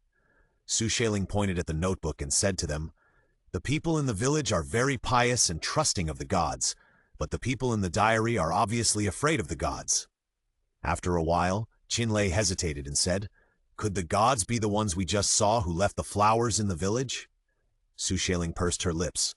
What Qinlei said made sense. If someone left the flowers and made a wish to tamper with the memories of the people in the village, it is not impossible for the villagers to worship the flowers and the person who made the wish as gods. It's useless to speculate here now. Jiangnan frowned and stood up and said, "Let's go find that god first. Only after we find her can we get the clues later." Everyone stood up to pack up their things. Xueling thought about it and told others that she had obtained the Eye of Truth. "You have such a good thing?" Qinlei looked at the pendant around Xueling's neck, and his eyes suddenly became straight. Xueling smiled and said, "I was worried about not being able to take it off at first, but I didn't expect it to be a hidden prop." As she said that, she called up the panel and let the Eye of Truth be bound and shared with the other two people. After the panel showed that the binding of the prop was successful, Qinlei looked around and said, "There is no difference." Xueling was a little helpless. If there is nothing around that can produce illusions, the world under the Eye of Truth will not be any different. As she said that, she looked at the sand value statistics of the two of them that appeared on the panel. but she didn't expect that Qinlei's sand value was actually lower than Xuanzhu's. She looked at Qinlei with a complicated expression, thinking that Qinlei looked like a big man, but he didn't expect that his psychological quality was not as good as that of a high school student. Then where should we go to find the gods now? Qinlei was unaware of Xueling's slander. He looked around and looked at Jiangnan and asked. They had not seen the shadow of the gods along the way, and they didn't know where the gods were. Let's go to places we haven't been to first, maybe? Xueling said while adjusting the live broadcast barrage to the front of the panel. But she stopped talking before she finished, because she felt something seemed to move in her pocket. Xueling frowned and subconsciously rummaged in her pocket. When she took it out, she found that it was the jewelry she had just taken out from the god's room. At that time, she didn't know what it was for, so she thought of taking some to study. At this moment, the white pearls looked sparkling in the light. Is there a treasure here? Qinlei took a step forward excitedly and raised his hand to take it from her hand. Unexpectedly, the pearls seemed to be alive and rolled to the side. Before Xueling could catch it, the jewelry fell to the ground. Why is it still running? Qinlei frowned and leaned over to pick it up. At this moment, the pendant on Xueling's neck suddenly heated up. The next second, Qinlei screamed and then sat on the ground. Under the eye of truth, the jewelry that had fallen on the ground turned out to be a human eyeball. The barrage on the panel exploded immediately. How perverted are the so-called gods in this castle? I'm going to throw up. Storing eyeballs as pearls in the bedroom, this kind of perversion has gone beyond the scope of human beings, right? Xueling glanced at the barrage and laughed sarcastically. If they were really human beings, they wouldn't have created so many disgusting monsters. The eyeballs on the ground rolled around like marbles. Qinlei, who was sitting on the ground, shuddered and stood up immediately. He swallowed the rest of his words back. The eyeballs that were originally scattered on the ground suddenly grew limbs and mouths, and they screamed and ran away. Qinlei finally couldn't help it, and covered his mouth with a pale face and ran to the tree not far away. After Xueling saw those eyeballs running away, a thick red mist began to surge around her, and a faint smell of blood lingered at the tip of her nose. She frowned, and Jiangnan said, "Don't get lost." As he spoke, Qinlei's movements became quieter, and then he walked out of the thick blood mist. He frowned and fanned his nose as he walked. What's this smell? As soon as he finished speaking, the castle next to them changed its appearance and began to distort from bottom to top, as if the world was in a funhouse mirror. No way. I just said one sentence. Qinlei looked up and was shocked by the changes around him. Xueling was about to speak, and the whole person suddenly sank down. The originally solid ground under her feet turned into soft mud, and there was a rotten smell everywhere. She moved and tried to get her feet out of the mud. Qinlei was stronger, and he pulled one of his feet out of the blood mud with all his strength, but he pulled out the things in the blood mud with it. Xueling looked at him and saw that several people had already drilled out of the ground in front of Qinlei, and he pulled out a hand mixed with blood mud. She didn't even know whether to call those things people. Those people came out of the soil, holding their ankles tightly with their bloody hands, and the blood mud blocked their 7 orifices. Fortunately, with the eyes of truth, she could see things clearly in the blood mist. Xueling could even see blood stains falling out of those people's open mouths. "Help!" Xuanzhu, who was standing aside, suddenly screamed. Those people's hands went up along Xuanzhu's ankles and held his calves. Xuanzhu stood there motionless, and it seemed that he would faint at any time. Xueling was anxious when she saw this. She called Xuanzhu's name. "Close your eyes. Don't think about anything. These are all fake." Xuanzhu shuddered when he heard it, and then nodded tremblingly and closed his eyes. Jiangnan took out a rope from his backpack, raised his hand and threw it to a tree trunk not far away, trying to use the force to pull himself out of the mud. But no matter how much effort he put in, it was useless in the end. Qinlei had finally pulled one foot out of the mud, but the next second, 2 hands stretched out from the soil and grabbed his legs tightly. The blood mud around could even hear strange voices. Those people were chattering, and Xueling raised her hand to rub her temples with a headache and turned her head to look around. They were more like being in a huge flower garden at this time, and there were even flowers planted in the blood mud. There seemed to be an invisible barrier around these flowers, and the petals were still pure white, without a trace of mud. If it weren't in the blood mud, Xueling felt that she might still appreciate it for a while. Save Masavimi. The people in the blood mud were still whispering for help. At this moment, a voice suddenly came from not far away. The people who were originally noisy suddenly became quiet, and even the hands holding their ankles shrank back in fear. Several people successfully pulled their feet out of the blood mud. Xueling looked at the people coming not far away. She saw a man in neat clothes walking over from not far away, followed by a group of people dressed similarly to him. When those people came closer, Xueling realized that their skin was different from that of normal people. It was pink all over, as if someone had peeled off a layer of skin. The leading man was not surprised to see them appear here. Instead, he stretched out his hand and put it on his chest, and then bowed. Xueling looked at the man in front of her vigilantly, squinting her eyes to look at him. She could recognize this man. He was one of the people who took them up the mountain. At that time, his skin color was still normal. Unlike just now, after these people appeared, the noisy blood mud around them became terrified and quiet.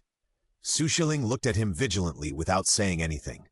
The man was not in a hurry either, just standing there quietly waiting.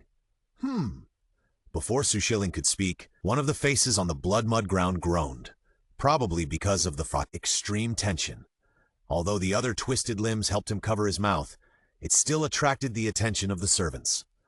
The leading servant narrowed his eyes, leaned over and tore off the face abruptly, and stuffed it into his mouth, regardless of the face's shrill screams. The sound of skin and teeth rubbing against each other and chewing made Xueling feel sick. The servant narrowed his eyes contentedly and swallowed the last bite. Seeing that Xueling was still not talking, he smiled, showing his sharp fangs on both sides, and asked, "Dear guests, the Lord God asked us to come here to ask why you left early." Xueling looked at the blood mud still on his lips, subconsciously felt psychologically uncomfortable, and couldn't help but take a step back. The man didn't mind this disrespectful behavior, but smiled and said, "If it's because of the theft of flowers, you don't have to worry. The Lord God has caught the flower thief and has punished him." As he said that, he raised his hand and took out a small book from his shirt pocket. He looked through it carefully and said, "The male guest who came with you stole the Lord God's flowers and was made into flower fertilizer by the Lord God, and the female guest had thoughts that she shouldn't have, so the Lord God only gave her a small punishment." Xueling watched her finish her words and turned to reveal what was behind her. It was clearly the completely alienated Zhou Yu. Zhou Yu was seen being inserted straight into the blood mud like a scarecrow. Most of her limbs were not her own. The left arm was longer than the right arm, and the upper body was not even symmetrical. It should be that the head was placed on the limbs by someone. Despite this, her eyes were still rolling unconsciously. Although she had prepared herself mentally in advance, Xueling still swallowed a mouthful of saliva timidly. She took a deep breath and tried to comfort herself in her heart that what was in front of her was just Zhou Yu's body left here. The real Zhou Yu had been eliminated by the system. But the servant in front of her showed an expression of enjoyment. "I have to admit that this is the most successful work of art that the Lord God has ever made." Qin, who was standing not far from them and watching their conversation, finally couldn't help swallowing his saliva. The servant's expression was vaguely a little crazy, as if he remembered his mission. He took a deep breath to control his emotions and whispered to Xueling, "My lady, the Lord God likes you very much." "Me?" Xueling pointed at herself in disbelief. The servant nodded and smiled. "Yes." He straightened up and looked at the people in front of him and continued, "The God said you are a smart person. She is very interested in you. If you are interested in joining us, the God will give you the highest treatment," he said, glancing at the blood mud and the flowers trembling in the wind, with a bright temptation in his tone. "Come on, we and the God will welcome you very much. You can realize all your wishes and even get eternal life." "Eternal life?" Xueling's body seemed to be stiff, and then she said, "Can I get eternal life and fulfill my wishes?" Before the servant spoke, Qin hurriedly shouted, "Don't believe him. They are all ghosts." Before he finished speaking, the servant standing in front of Xueling looked at Qin with a smile, and then raised his hand towards him. After seeing his action, Xueling immediately stopped. Xueling pursed her lips and looked back at Jiangnan behind her. Jiangnan looked at her calmly without saying a word. Xueling was slightly stunned, but then she quickly reacted. When she looked back at the servant, her expression was full of hope. "Is what you said about my ability to gain eternal life true?" The servant smiled. He expected Xueling's expression. "Yes," he whispered seductively. "If you join us, the gods will give you the best things." Xueling was stunned for a moment, then slowly stretched out her hand. The servant in front of her smiled and waved to Xueling. "Come, follow me. We will all have a very bright future." Just as her hand was about to touch the servant, Xueling suddenly retracted it. "Who do you think the gods are?" The smile on the servant's face froze. Xueling smiled sarcastically. "Do you think gods are real gods? Even the delusion of being able to fulfill people's wishes and achieve eternal life is nothing more than borrowing the white flowers that can make wishes to control people's hearts. It's just a poor ghost who wants to be the master among the countless living beings, but in fact he is also manipulated." The servant didn't know what this sentence meant, but Jiangnan, who was standing aside, understood that whether she was a god or not, she was arranged in the world where the system was located and was affected by the will of the system. This so-called god was just a person trapped here by the system, using the white flowers that can make wishes. The servant didn't understand this sentence. He only knew that Xueling rejected him. He showed an angry expression on his face. "If you don't accept the toast, you will be punished. Those who disrespect the gods will be made into flower mud." After that, he raised his hand and pointed at Xueling like sentencing a criminal. The next second, Xueling felt that the blood mud under her feet began to roll violently, and bloody hands stretched out from the blood mud to grab her feet. The blood mist began to spread again, and Xueling smelled a strong smell of blood, which almost made her unable to breathe. "Ha ha ha! You will never get out forever. Want eternal life? Stay here with us, and you will get eternal life." As the few people continued to struggle in the blood mud, those trapped in the mud were also chattering in their ears. The situation in front of them was very complicated. Not to mention others, even Xueling, who was always good-tempered, felt a little headache. "Why don't you speak?" Someone chattered in Xueling's ear. The man slid his body in the blood mud with difficulty, circling around Xueling, and kept saying in a sharp voice, "Stay here, stay here. This is heaven." Xueling turned a deaf ear to them from beginning to end, pulling the rope tied to the tree trunk to try to get herself out of the quagmire. "It's no use, little girl." The man in the blood mud laughed. "I tried this before. You can't get out." Xueling paused and turned her head to look at him. "Have you done this before?" The man in the blood mud was slightly stunned, then sneered. "I was also a challenger here. In order to complete the mission, I was locked up here by them." After that, he raised his bloody head and looked at Xueling carefully, and then laughed. "It seems that you can't complete the mission like this, and in the end you can only be left here forever like me, until the next batch of suckers come." He grinned, and the blood mud in his mouth fell down. Xueling turned her head away and couldn't bear to look. "Can't you bear it? The mission behind is more dangerous. It will be safer for you to stay here and make flower mud than the road ahead." "Bullshit!" Xueling, who was not far away, finally couldn't help cursing. "We have good legs and feet. Why don't we use them? Are you a fool?" The people trapped in the blood mud didn't care at all and laughed wantonly. "The village is full of their people. Even if you go out from here, you will be sent back. Do you see the flowers over there?" Xueling subconsciously looked to the side when she heard it, and saw that the clusters of white flowers were still dancing in the wind, just like what she saw in the diary illusion. At this moment, Xueling heard that the rustling sound made by the wind was like a low cry. The man then said slowly, "The villagers who were sent here were killed here. The nutritious trunks and heads were eaten, and the remaining limbs were planted in the garden to absorb the flower mud."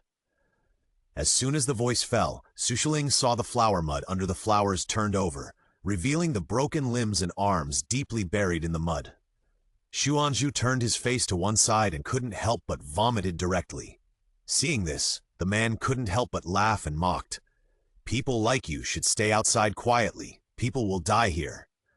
Xueling pursed her lips, and then looked through the man to Jiangnan, who had unknowingly climbed to the shore with a rope.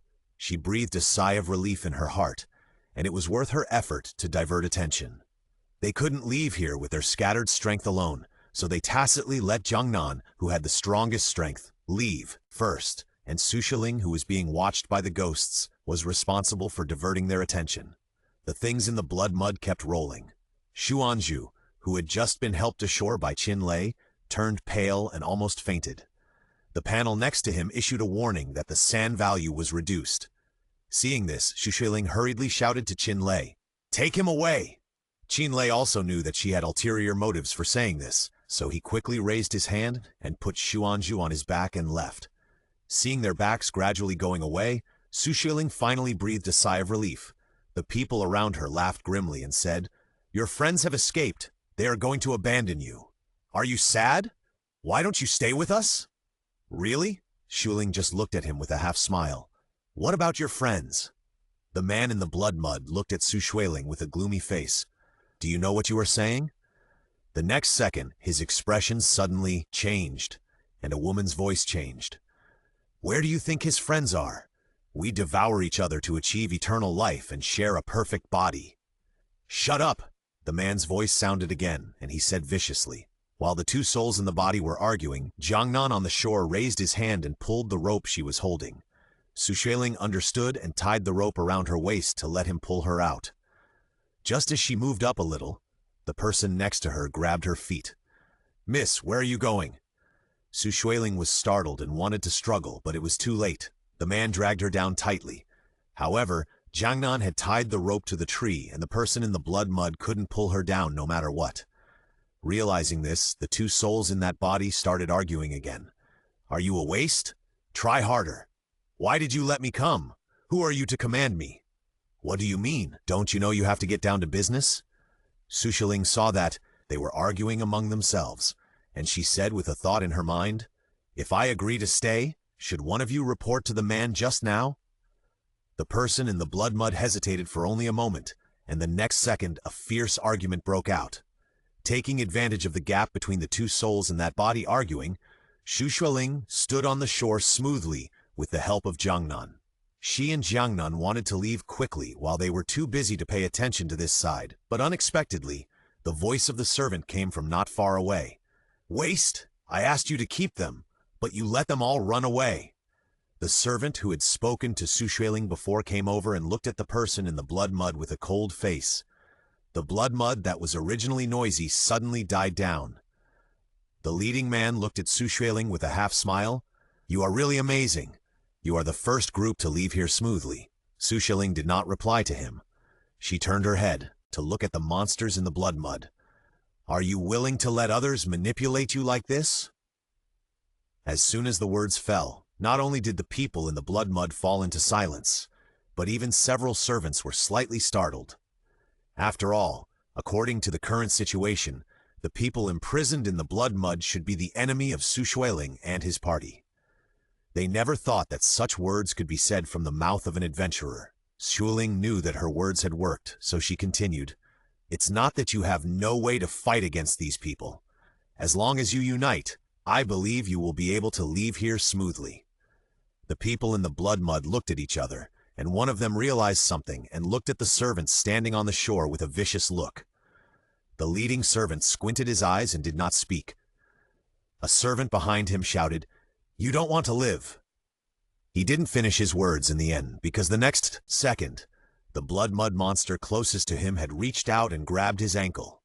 The man grinned and said, "We have been trapped here for so long. You come down and accompany us." The next second, several servants behind the man entangled with the people in the blood mud, and Xueling and Jiangnan took the opportunity to leave there.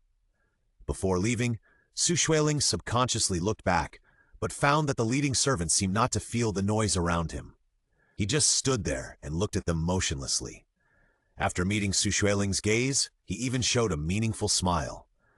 The two of them passed through the dense bushes and followed the traces left by Qin Lei. Suddenly, there was a rustling sound behind them. Jiangnan's eyes were stern, and he pulled Xueling into the bushes without hesitation. "Hush!" Jiangnan made a gesture to her and raised his hand to point outside. The servant leader who was just beside the blood mud had caught up. He looked around and set his eyes on the bushes where they were hiding. "You two should come out. There is no point in hiding like this. Xueling pursed her lips. When she was hesitating whether to come out, Jiangnan beside her had already stood up. She also quickly got up and followed him. What do you want to talk to us about?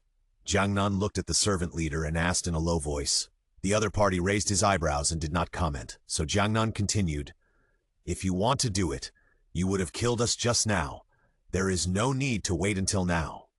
The servant leader laughed immediately after hearing this. You are a smart man. It is a pity to kill you like this.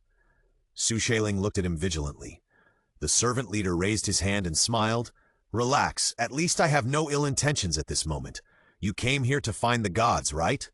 At this moment his words were full of frivolity. Compared with the respectful Lord God, just now he was completely different. Xueling did not speak. She could not tell what the other party's intention was for a while. The servant leader was not in a hurry when he did not get a response, but continued, I can take you to find the gods. Why should we believe you? Xueling frowned. The servant leader standing opposite shrugged his shoulders. This forest is surrounded by fog, and you don't seem to have any other choice. Xueling glanced at Jiangnan when she heard it, and when she saw Jiangnan nodded imperceptibly, she reluctantly agreed. In addition to his paler face than ordinary people, the servant leader looked the most like a normal person among those weirdos, and his strength seemed unfathomable. In the world controlled by the system, these monsters that look not much different from humans are the ones that need to be guarded against the most. They didn't dare to do it. Now they really had no choice, and they just hoped that the servant leader didn't lie to them. They followed the mark left by Qinlei to meet up with the two people. After seeing the servant leader, Xuanzhu almost fainted directly. Fortunately, Xueling explained in time, and his emotions calmed down. The group didn't dare to delay, and followed the servant leader to leave the forest without any rest. Along the way, the necklace on Xueling's neck kept emitting a faint light, and the servant leader glanced at the necklace halfway. Xueling felt his gaze, but when she was alert, she saw the chief servant turned away and didn't ask anything. After walking for a long time, until they encountered the fog mentioned by the chief servant, Xueling realized that there was no castle here at all, and they had been wandering in the swamp from beginning to end. The chief servant led them to walk around in the swamp. This swamp was very large. If it weren't for the different scenery along the way, Xueling would even think that this person deliberately led them to walk around in circles. When Xuanzhu and others couldn't walk anymore, the group sat down to rest. It was also at this time that Xueling had the opportunity to take a closer look around. This swamp looked very disgusting, with mud mixed with blood and flesh all over the swamp, and occasionally even unknown creatures could be seen swimming in the swamp. Xueling subconsciously reached out and held the necklace hanging around her neck. What they saw now might be real, and the nightmare flower that can fulfill people's wishes in the legend is likely to reverse the truth and falsehood of the world in people's eyes, turning those false illusions into reality and reality into falsehood. In the end, those who made wishes can see the scene they want to see most. All the scenes they had seen before were probably just illusions under the influence of the nightmare flower. If this was the real swamp, then the swamp they had just encountered outside was a fake one. The reason they could see it was because there were other clues hidden. The little girl who made a wish for her mother in the diary before, her wish may not have come true at all. Behind the illusion, her mother may have died of illness. Thinking of this, Xueling pursed her lips. The system asked them to find the nightmare flower in this world, which symbolized the search for the truth. But now the things they encountered were getting more and more complicated, and it was becoming more and more difficult to reach the door to the truth. Just as her mind was full of thoughts, the chief servant came to her side without knowing when, holding a delicate short blade in his hand. What are you going to do?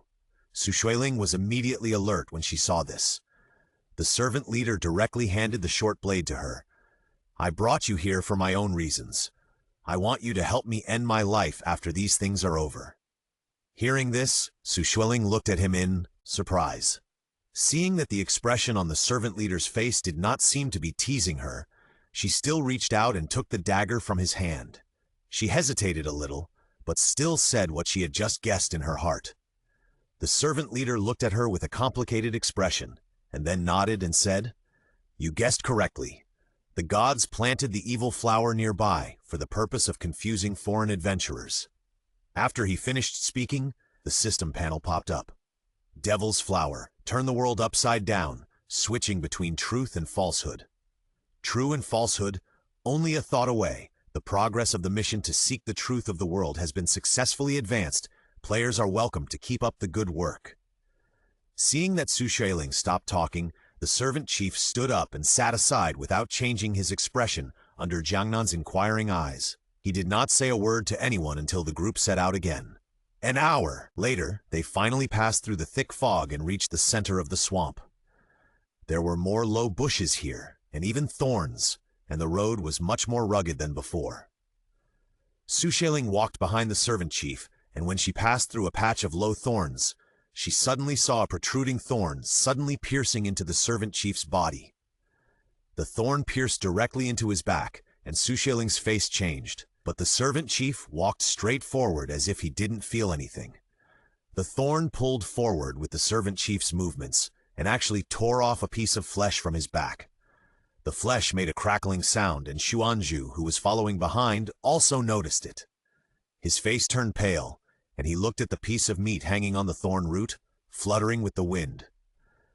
Xuanzhu was about to speak, but Qinlei beside him covered his mouth. Qinlei made a gesture to silence him. "Speak softly, don't alert the enemy." Xuanzhu opened his eyes wide and nodded, while Xueling looked at the place behind the servant leader where the flesh was missing. Under his flesh and skin were not white bones, but flower branches and vines extending upwards. This layer of skin seemed to be just flesh and skin covering the flower branches. While she was in a daze, the servant walking in front of her suddenly stopped and turned to look at her. Xueling was surprised to see him looking at her. She smiled awkwardly. "What's wrong?" The servant turned around and said to the people following behind him, "The place where the gods live is not far ahead." Xueling looked around and saw the hostess who had entertained them at the beginning sitting on a throne made of vines. After seeing them, the hostess did not show any surprise on her face.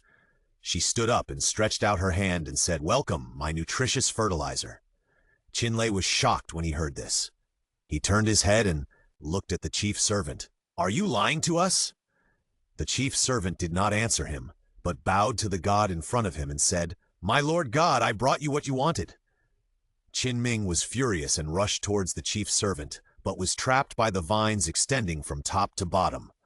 Xueling looked at the servant leader and was also a little angry. "You lied to us." The servant leader's lips curled up with a hint of ridicule. "I was created by the god. To you, I am just a monster standing on the opposite side of you. Why do you listen to a monster so childishly?"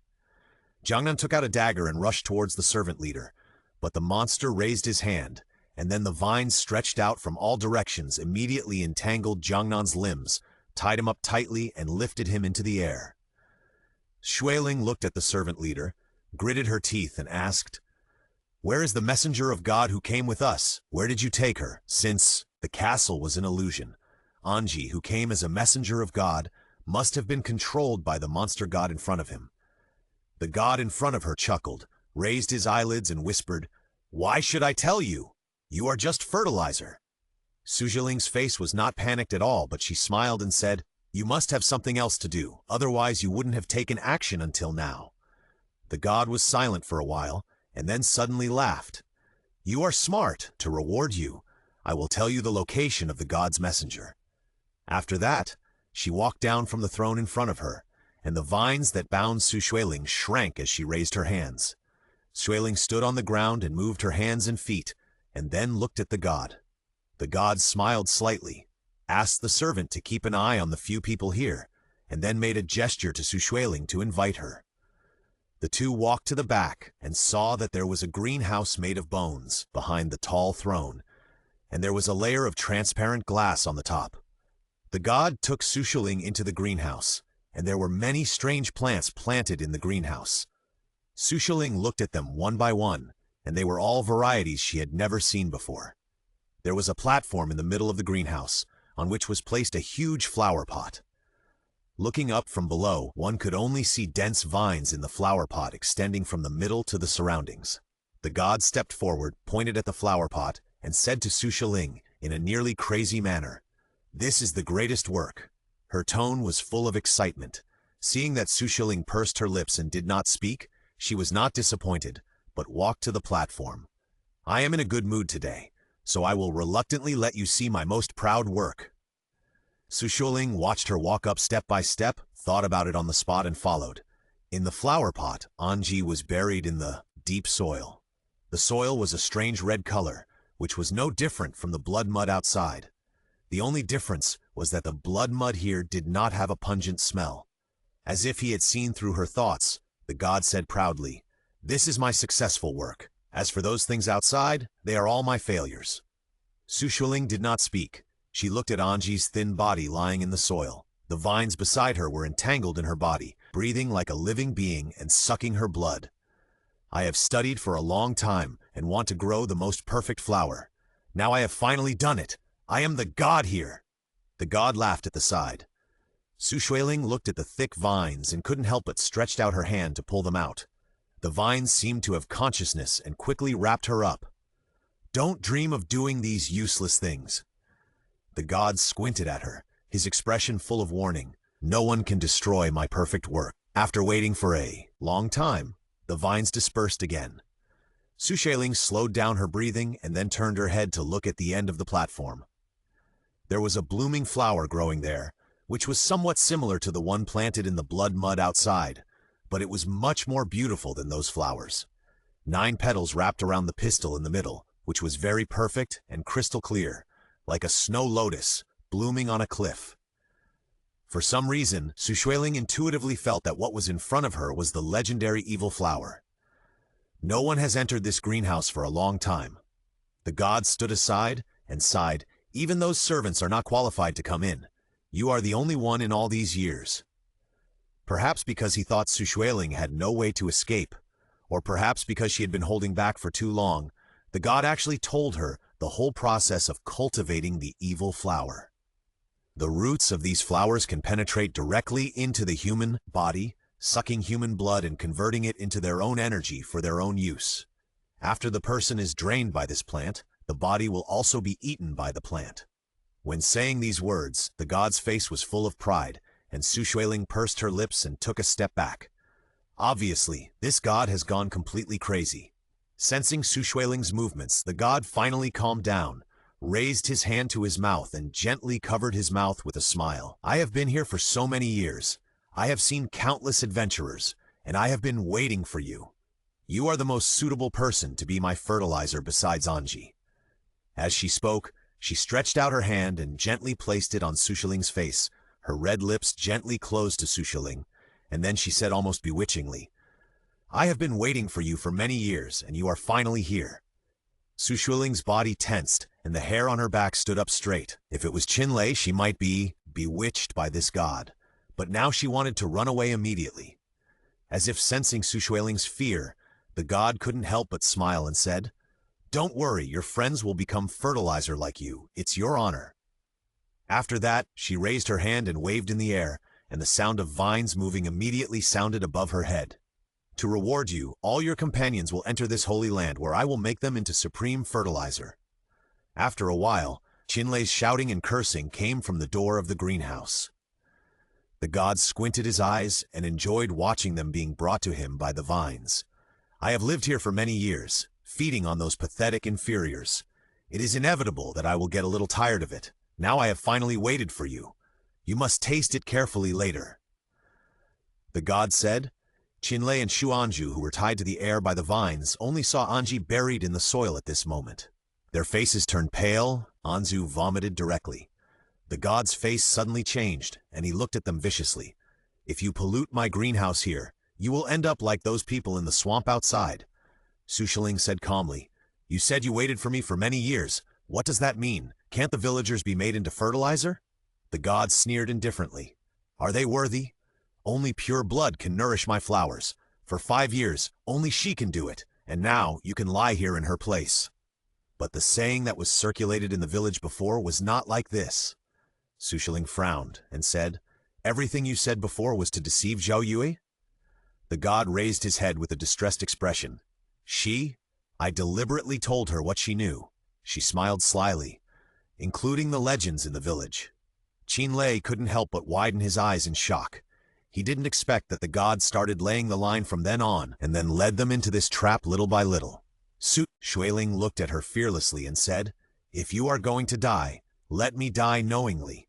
It was you who hid in the village and told Zhou Yu about the evil flower in the center of the swamp, so she deliberately wanted to leave the team to find it. When she first entered this world, the system issued hidden tasks to everyone. The paper balls that Yunmo threw to her after being eliminated had scattered clues written on them, but the purpose of the final task was also to find the evil flower. Judging from the current situation, everyone's task should be the same. It's just that the system sent it to everyone separately. Before, Zhou Yue inexplicably wanted to leave the team. It must be the most appropriate reason for the gods to coax Zhou Yu out with the clues of the evil flower. Sure enough, the god in front of him nodded generously. At that time, the girl was asking around in the village. I told her after I knew it. As stupid as she is, she would believe it. Xueling frowned. Why do you do this? And Tong Dongye, why do you want to kidnap him with vines?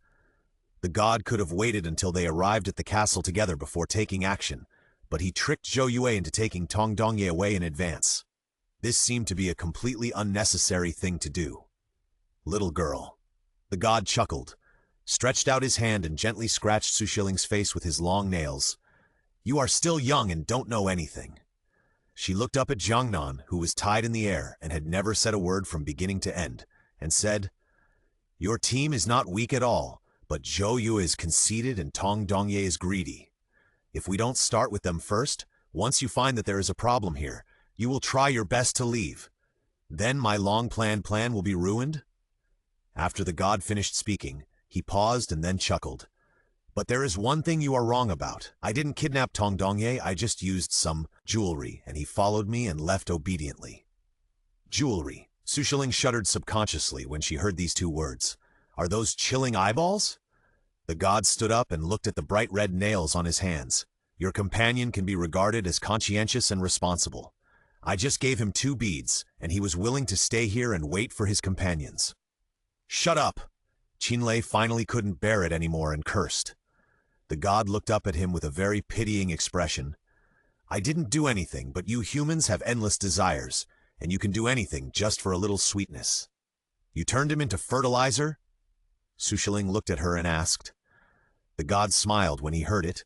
Her expression was a little distorted, and she didn't look like a normal person at all. It's not me. He chose to stay here. The god paused and continued. I just asked him if he wanted to own these jewels forever. Xueling turned her head to look at her. In a sense, what the god said was not wrong. Those eyeballs can only be jewels here. If you want to own them forever, you can only stay here forever. The god smiled softly. His ability after the transformation is not weak. I felt sorry for a long time after you killed him, but it doesn't matter. My flower is about to grow. After that, she raised her hand and the surrounding vines rushed towards them like crazy. Xueling subconsciously wanted to escape, but was entangled by the vines around her waist, and then was taken into the air. Jiangnan fell to the ground while the two were talking, and cut off the vines that tied everyone with a knife. You! The god standing on the high platform roared with a change of expression, and then manipulated more vines to rush towards Jiangnan. But Jiangnan's figure was extremely flexible, and he shuttled back and forth between those crazy plants, and he never failed to catch them. But the others were not so good. Xuanzhu and Lei were tied up again not long after they landed. The plants that exuded a strange smell quickly wrapped them into cocoons, as if they wanted to digest them completely. Lei grabbed the solid leaves with both hands and shouted at the god on the high platform. What kind of god are you? You are clearly a devil who kills without blinking an eye. Jiangnan, who was avoiding the vines, paused and looked up at the god. At this time, Xueling was tied up by a vine and sent directly to the god. You are playing tricks on me. The god said word by word. It's obvious that you want to delay time to leave. What's wrong with staying here? As she spoke, she raised her hand and stretched her sharp nails towards Xueling's throat. Xueling closed her eyes in despair. At the critical moment, Jiangnan suddenly said, That is not a god at all. Not even a real human. The god's nails stopped suddenly when they were 1 centimeter away from Xueling. She turned her head and looked at Jiangnan viciously. "What did you say?" Jiangnan's words seemed to open up Xueling's thoughts. Xueling suddenly thought of a collection of strange objects she had read before. Thinking of Zhou Yu's exposed skin and strange eyes, she couldn't help but think of a creature. "Naked mole rat," Xueling blurted out. The god's expression of victory froze, and he subconsciously murmured, "No." Xueling was delighted to see her reaction and said, "You are just a naked mole rat that can turn into a human form for some reason. In order to satisfy your curiosity, you turned those people into this." The god's hand slowly loosened and finally fell to his side in a somewhat dejected manner. "You pretend to be a god and let those poor villagers worship you. In fact, you want revenge, and then you claim to be a higher creature and continue to live here," Xueling said, slightly turning her head to look at Jiangnan, who immediately understood and clenched the dagger in his hand. Xuanju, who was tied in the air, couldn't help but cover his mouth when he heard Xueling's analysis. It turned out that they had been eating and living with rats for the past few days. Thinking of the naked mole rat, Xuanju almost vomited. On the high platform, Xueling carefully looked at the god, and when she saw that she didn't speak, she carefully gestured to Jiangnan in secret. Jiangnan over there had already rescued the two people. Just as they were preparing for the next move, the god in front of them suddenly laughed. "You are really smart, but what does it matter? What am I really important? Everything here is for my service. I am the master here. You will disappear forever with this matter." As she said, she was about to raise her hand to control the vines. Xueling rushed over quickly and controlled the god's hands. The god was interrupted by her and shouted angrily, and the look on his face became distorted. Advantage of this opportunity, Jiangnan, who had just carefully touched the side, suddenly jumped up and pulled Angel out of the flower pot. Just as his hand was about to touch the evil flower, Xueling's scream suddenly rang out. Jiangnan immediately looked back and found that Xueling was bitten by the god. Before Xueling could react, she felt a dull pain in her stomach the next second and flew out. Falling from here would only lead to death, so Jiangnan had to reach out and hold her. The moment the two people came into contact, the situation around them suddenly changed. It was pitch black all around, and you couldn't see your hand in front of you. "This is," Xueling spoke, but her words echoed. "Isn't this a swamp?" She raised her hand and touched the surroundings and found that it was all wet soil, no different from the outside. Just then, there was a rustling sound around, and Xueling tuned in the live broadcast room. With the weak light, she saw a huge, naked mole rat passing by them. Just then, the voices of Qinlei and Xuanju came from not far away. The two looked at each other and planned to meet up first. After what happened just now, Qinlei couldn't hold on any longer. Sensing that there was no threat around, he simply sat down on the ground. "What is this place?" Xueling told everything she had just seen, and then said, "This should be the same illusion as after seeing the diary before. The god sent us here to stop us." Qinlei was startled and looked around. "Then this is a mole hole? How did we get here?" Xueling shook her head solemnly, and then the few of them continued to move forward.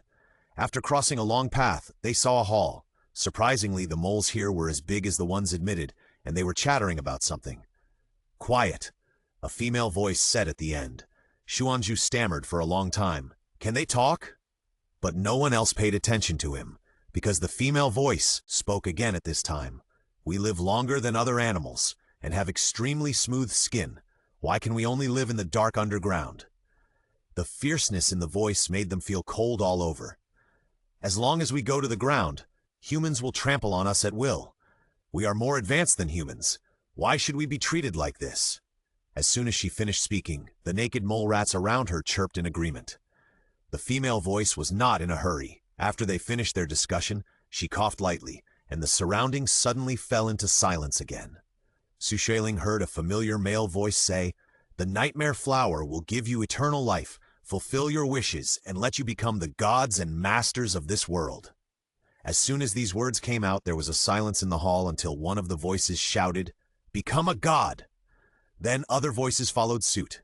Qinlei stood beside Xueling, looking at the hall over there, and suddenly hissed, "Do you think that man has something in his hand?" Xueling was startled and followed his gaze. After her eyes gradually got used to the darkness, she saw naked mole rats all over the hall and a man standing on a high position not far away. Her head buzzed. This seemed to be the man she saw when she entered the diary illusion before. No wonder she felt that the voice was indescribably familiar. The man raised the flower in his hand and said loudly, "As long as I have this flower in my hand, I can expose the ugly and greedy faces of human beings and control the fate of those humans." As soon as he finished speaking, the naked mole rats around stood up in unison and bowed again and again in the direction of the high platform in the hall, which scared Xueling and others. "What should we do now?" Xuanzhu asked, a little at a loss. Jiangnan stood straight in place, staring motionlessly at the black shadow in the cloak in front of him.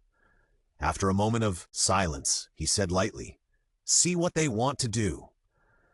A huge mole rat in front stood up and said in a slightly sharp voice, "Okay, use this flower to expose the truest face of human beings. We will become the gods who rule these humans." The naked mole rats were very fast. They followed the man all the way to the ground. Then the man pretended to be a passing homeless man and entered the village. Then, just as they had seen in the diary before, the man successfully gave the pot of flowers to the little girl who wanted to treat her mother's illness. After the villagers split their opinions, the Mole Queen finally came to the village at a suitable opportunity. The villagers and the moles discussed for several days. After that, under the forced suppression of the moles, those who did not want to leave the evil flower were forcibly driven underground. The Mole Queen used the evil flower in her hand to change their minds and made them believe that they originally lived underground. Those who wanted to get eternal life stayed on the ground, but there was only one evil flower. They all hoped that they would be immortal. Under the instigation of the evil flower, they soon started fighting and then cannibalized each other's corpses. The remaining bones turned into agate, which was used to build a greenhouse for feeding the evil flower. Xueling and the others stood aside, watching the queen slowly assimilate those who were coaxed to build greenhouses into naked mole rats, and instigated the remaining people to kill each other, with the condition that the victor can become a god. Xueling saw the old man who appeared in the diary illusion before, standing aside, watching those who longed for immortality killing each other, raised his cane and hit it hard on the ground, and sighed heavily. He finally understood that everything that happened in the village was a conspiracy, but he could not stop it, and could only watch the friendly villagers in the past kill each other like this. The village chief saw everything in front of him, and then looked at the dagger on the ground that someone had thrown on the ground, raised his hand and cut his throat directly. "Ah!" Xueling screamed subconsciously. Jiangnan, who was standing in front of her, heard the sound and moved subconsciously, blocking her sight. The village chief's body lay on the ground. After a while, the Mole Queen came over, looked down at the body, and frowned a little unhappy. "A vessel is missing." Upon hearing this, the servant beside her immediately said, "We can look for something else." Before he could finish his words, he was glared back by the Mole Queen. The Mole Queen shook her head and waved her hands with some regret, saying, "Forget it. Drag the body down to make fertilizer for the flowers. I need to find a new high-quality blood container." Xueling and the others watched in a trance as the villagers living on the ground in the illusion killed each other, scheming against each other all day long and thinking about how to kill each other. Until one moment there was a sudden noise around them. Qinlei swayed from side to side, raised his hand and pinched the neck of Xuanzhu, who was standing next to him. Xuanzhu was in a trance, and when he felt the force on his neck, he was frightened and screamed. Jiangnan on the side reacted quickly and reached out to hold the dazed Qinlei. "What are you going to do?" Xueling protected Xuanzhu and looked at Qinlei with an ugly face. Qinlei looked at his hands blankly, then squatted down with a painful expression, stretched out his hands to hold his head and murmured, I don't know. Watching them fight, I think this is normal. We should be like them." Xuanzhu hid behind Xueling, trembling. Jiangnan just looked at Qinlei silently. After a long while, Xueling sighed lightly, helped Qinlei up from the ground, and took him all the way to the passage leading to the underground village. "You must know that this world is not only full of evil people, those kind people will hide behind things." Qinlei looked at the passage blankly and murmured in a low voice, "Kind people." Xueling nodded and followed his words. Those villagers were just bewitched by the flowers. As long as we work together to think of a way, we can get out of here. Speaking of the way out of here, Xueling straightened up and looked around. The last illusion was released by someone, so what should we do with this illusion? She looked around and finally set her sights on the flower not far away. The flower was very beautiful and was placed here by the villagers to monitor their fellow villagers. Xueling stretched out her hand and probed above the flower, feeling a strange touch on her fingers. It seems that her feeling is not wrong. Since they fell into the illusion because of the flower, then find this kind of flower and destroy it. Thinking of this, she looked at Jiangnan. She didn't even need to say more. With just a glance, Jiangnan pulled out a knife from his waist and stabbed it directly into the flower. A scream was faintly heard in the air, and the surrounding scenery began to distort, turning into fragments and falling. The Mole Queen, after the illusion, looked at them in surprise. "How could you?" Her surprise was only a brief moment, and then she sneered. "It's useless to escape by chance. You will soon become my flower fertilizer." Xueling laughed sarcastically at this. "Are you surprised? We are alive and well. Put away your shameful desires. Those who wanted to become gods were dealt with by you a long time ago, right?" Unexpectedly, the Mole Queen laughed and said, "It is their luck to be fertilizer for my flowers." After that, she clapped her hands. Xueling looked around vigilantly and saw several groups of rotten fluids like tong dongye crawling over at an abnormal speed. At the beginning, one tong dongye was enough for them to deal with. Not to mention that there are several of them now. Xueling's heart was beating violently, and she looked at the black monsters warily. But the moment those monsters approached, they suddenly pounced on the Mole Queen, who was standing aside and watching the show leisurely. "These stupid things, damn it!" The Mole Queen dodged in embarrassment and cursed loudly. "They are still so stupid after becoming like this? Attack them!" Only then did the monsters turn around and rush towards Xueling and the others. A strong fishy smell filled her nose, and Xueling instinctively felt that something was wrong, and all the hairs on her body stood up in an instant.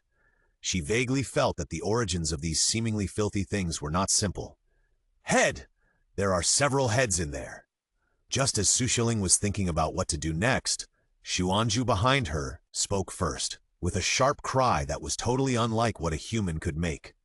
His face was even more distorted, and with the untuned voice it was actually a bit weird and funny. Qinlei's face was also pale. If it were normal, he might have raised his biceps and laughed at the other party for making a fuss. But now, facing the huge, unidentified object in front of him, his Adam's apple rolled, and he didn't say anything.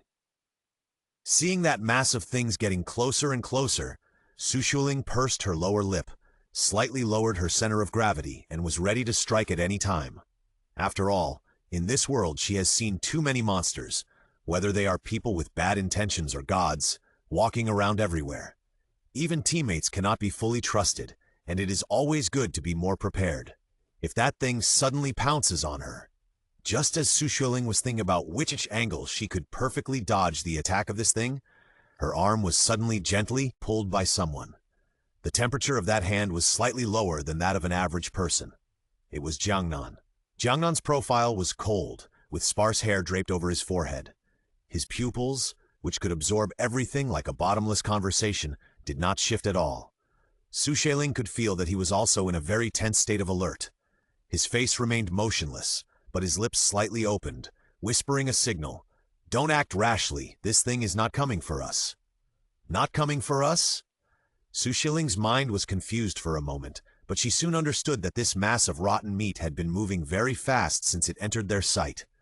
If it was going to come, it would have come a long time ago. How could it wait until now? In front of him was the crazy woman who claimed to be a god, and next to him was such a stimulating existence. Jiangnan was able to make the most accurate judgment in just a short moment. Xueling's eyes darkened, as she thought this man was not that simple. Jiangnan was calm, steady, and quick-witted. He had always been the best helper in this team. As if to confirm Jiangnan's words, the monsters finally stopped in front of the queen, and a sticky and chaotic voice sounded from inside. "You deceiver! Everything you said is a lie! Kill her! She blinded our eyes and blocked our ears. She is a complete liar! Kill her!" Several different voices sounded almost at the same time. Xueling was surprised to find that the monsters merged together, and then several heads popped out of the meat. Under the blessing of the entangled and twisted limbs and the sticky liquid, she still vaguely saw some clues. It's the gods, the humans who were deceived by the queen. No wonder. The queen's eyes were fierce for a moment. She finally took her eyes away from Xueling's excellent flower fertilizer and condescended to look at the poor creatures who were destined to be inseparable. She uttered a short laugh. Stupid creatures who think they are noble, but in the end they are swallowed by greed. It's pathetic. Her words, without remorse and full of sarcasm, seemed to stimulate the mind of the meat, making them even more angry. The roar resounded through the sky, and the meatball rushed towards the queen with both hands and feet. The huge meatball rushed over, covering the sky. In comparison, the queen in a red dress and with a graceful figure looked so fragile. However, no one really thought that this woman would be swallowed by the meatball. The deceived gods were still clamoring, one louder than the other, like a long narrative poem, praising the pain and ignorance of the losers.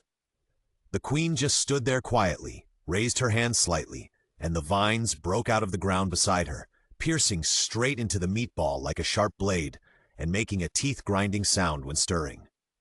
Originally, things like "you are not worthy of being the food of my baby." She caressed the vines that broke out of the ground with a tender look and turned a deaf ear to the piercing cry of the meatball. The lump of flesh squirmed, as if in great pain, and a head struggled out frantically. "You inferior creature living underground, dare to deceive humans, you will definitely pay the price." The queen, who was originally tender and affectionate, froze in her eyes when she heard this. What she cared about most was the identity of the naked mole rat. In her eyes, humans are now as inferior as ants, not to mention these losers who have lost their human form after being deceived by her. Now they dare to speak nonsense. How can she tolerate it again and again? She immediately clenched her 5 fingers and the vines moved more wantonly. Xueling was shocked beyond words by the strange and distorted picture in front of her. If it were in the past, she would never have thought that she would actually see such a scene with her own eyes. The splashing mucus and vines were entangled endlessly, and the beautiful woman in the red dress laughed wantonly, and the screams and wails rushed into her eardrums like a tide, like a raging wave that was about to roll her into a vortex. "Go!" Xueling was shocked by the gap in the scene in front of her, and an unquestionable cold voice came over. Jiangnan held his breath and pulled her wrist to evacuate to the side at a very fast speed. The queen was determined to get Xueling. In this situation, they were no match for the woman in the red dress who held boundless power. Now the two sides were fighting, which was indeed the best chance to escape. Xueling quickly understood Jiangnan's intention and sighed in her heart. After all, she was a person who had gone through so many mission worlds. Why was she confused at this critical moment? Qinlei's reaction was also fast at the critical moment. When he found that Xueling and Jiangnan had both evacuated, he immediately became alert and ran away. On the contrary, Xuanzhu's legs were shaking so badly that he even cried out miserably. "Where are you going?" Although Qinlei disliked this guy's procrastination, he still gritted his teeth and picked him up. The 4 of them rushed towards the exit quickly. Xueling followed Jiangnan. They went a long way and were about to escape successfully, but she suddenly turned back and broke free of Jiangnan's hand as if she remembered something. Her eyes were burning and firm. "No, we can't leave yet." Jiangnan's hand felt lighter, and his eyes, which were always calm, showed a bit of surprise. He didn't expect Xueling to suddenly pull out her wrist. The queen and her own gods were fighting each other. This was undoubtedly the best time to escape. Even if she was only 1 step away from the evil flower, as long as she could ensure that she would not be eliminated, there would be plenty of opportunities in the future.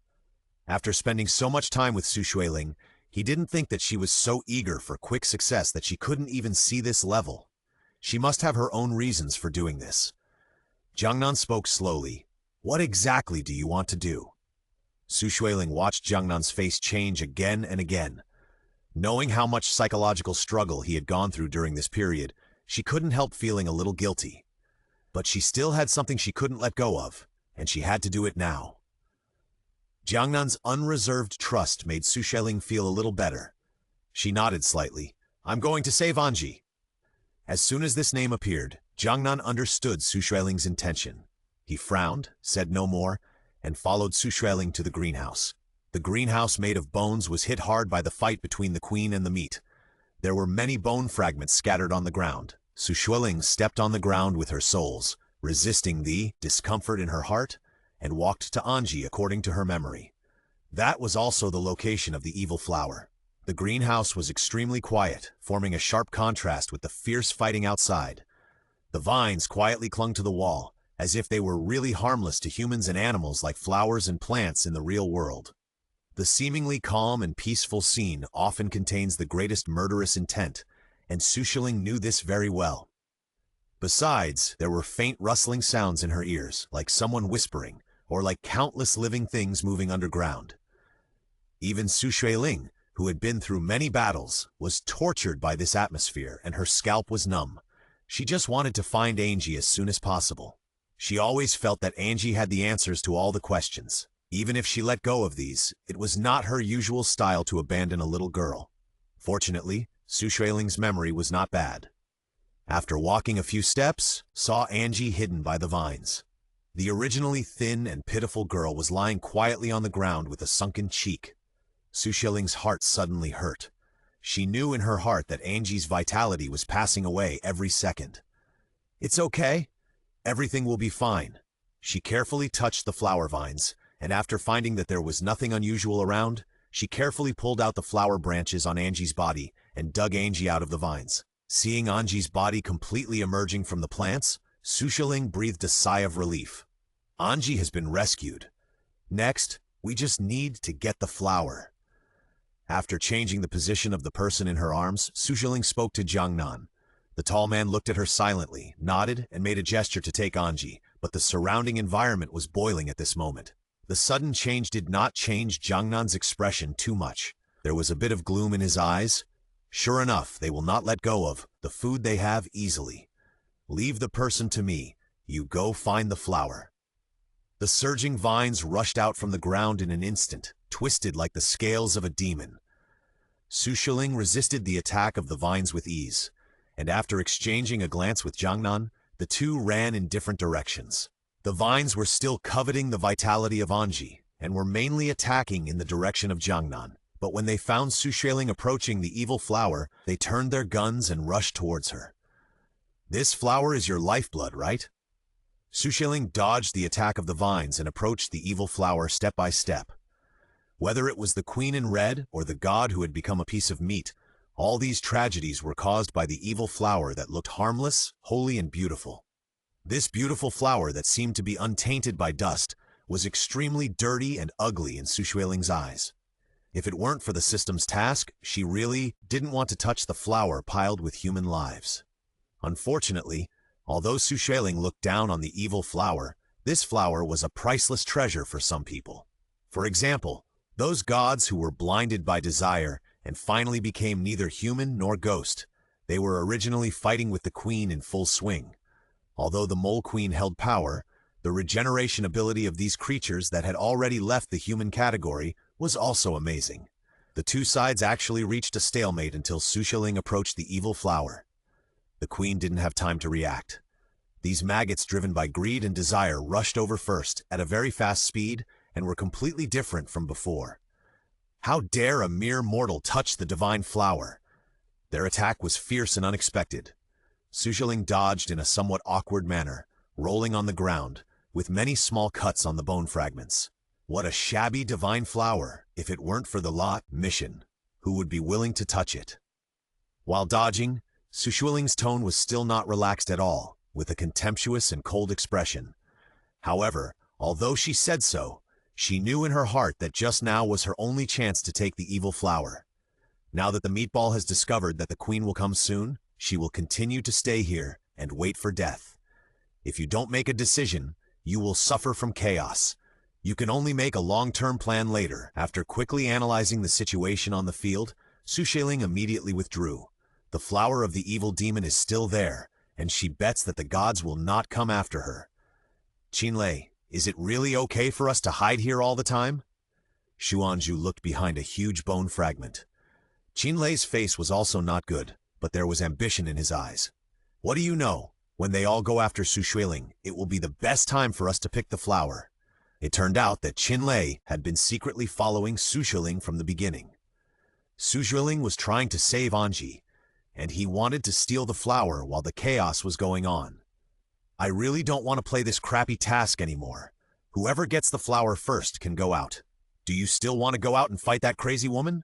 Xuanzhu, who originally thought that secretly picking flowers was not very authentic for Xueling, immediately stopped when he heard Lei mention the queen.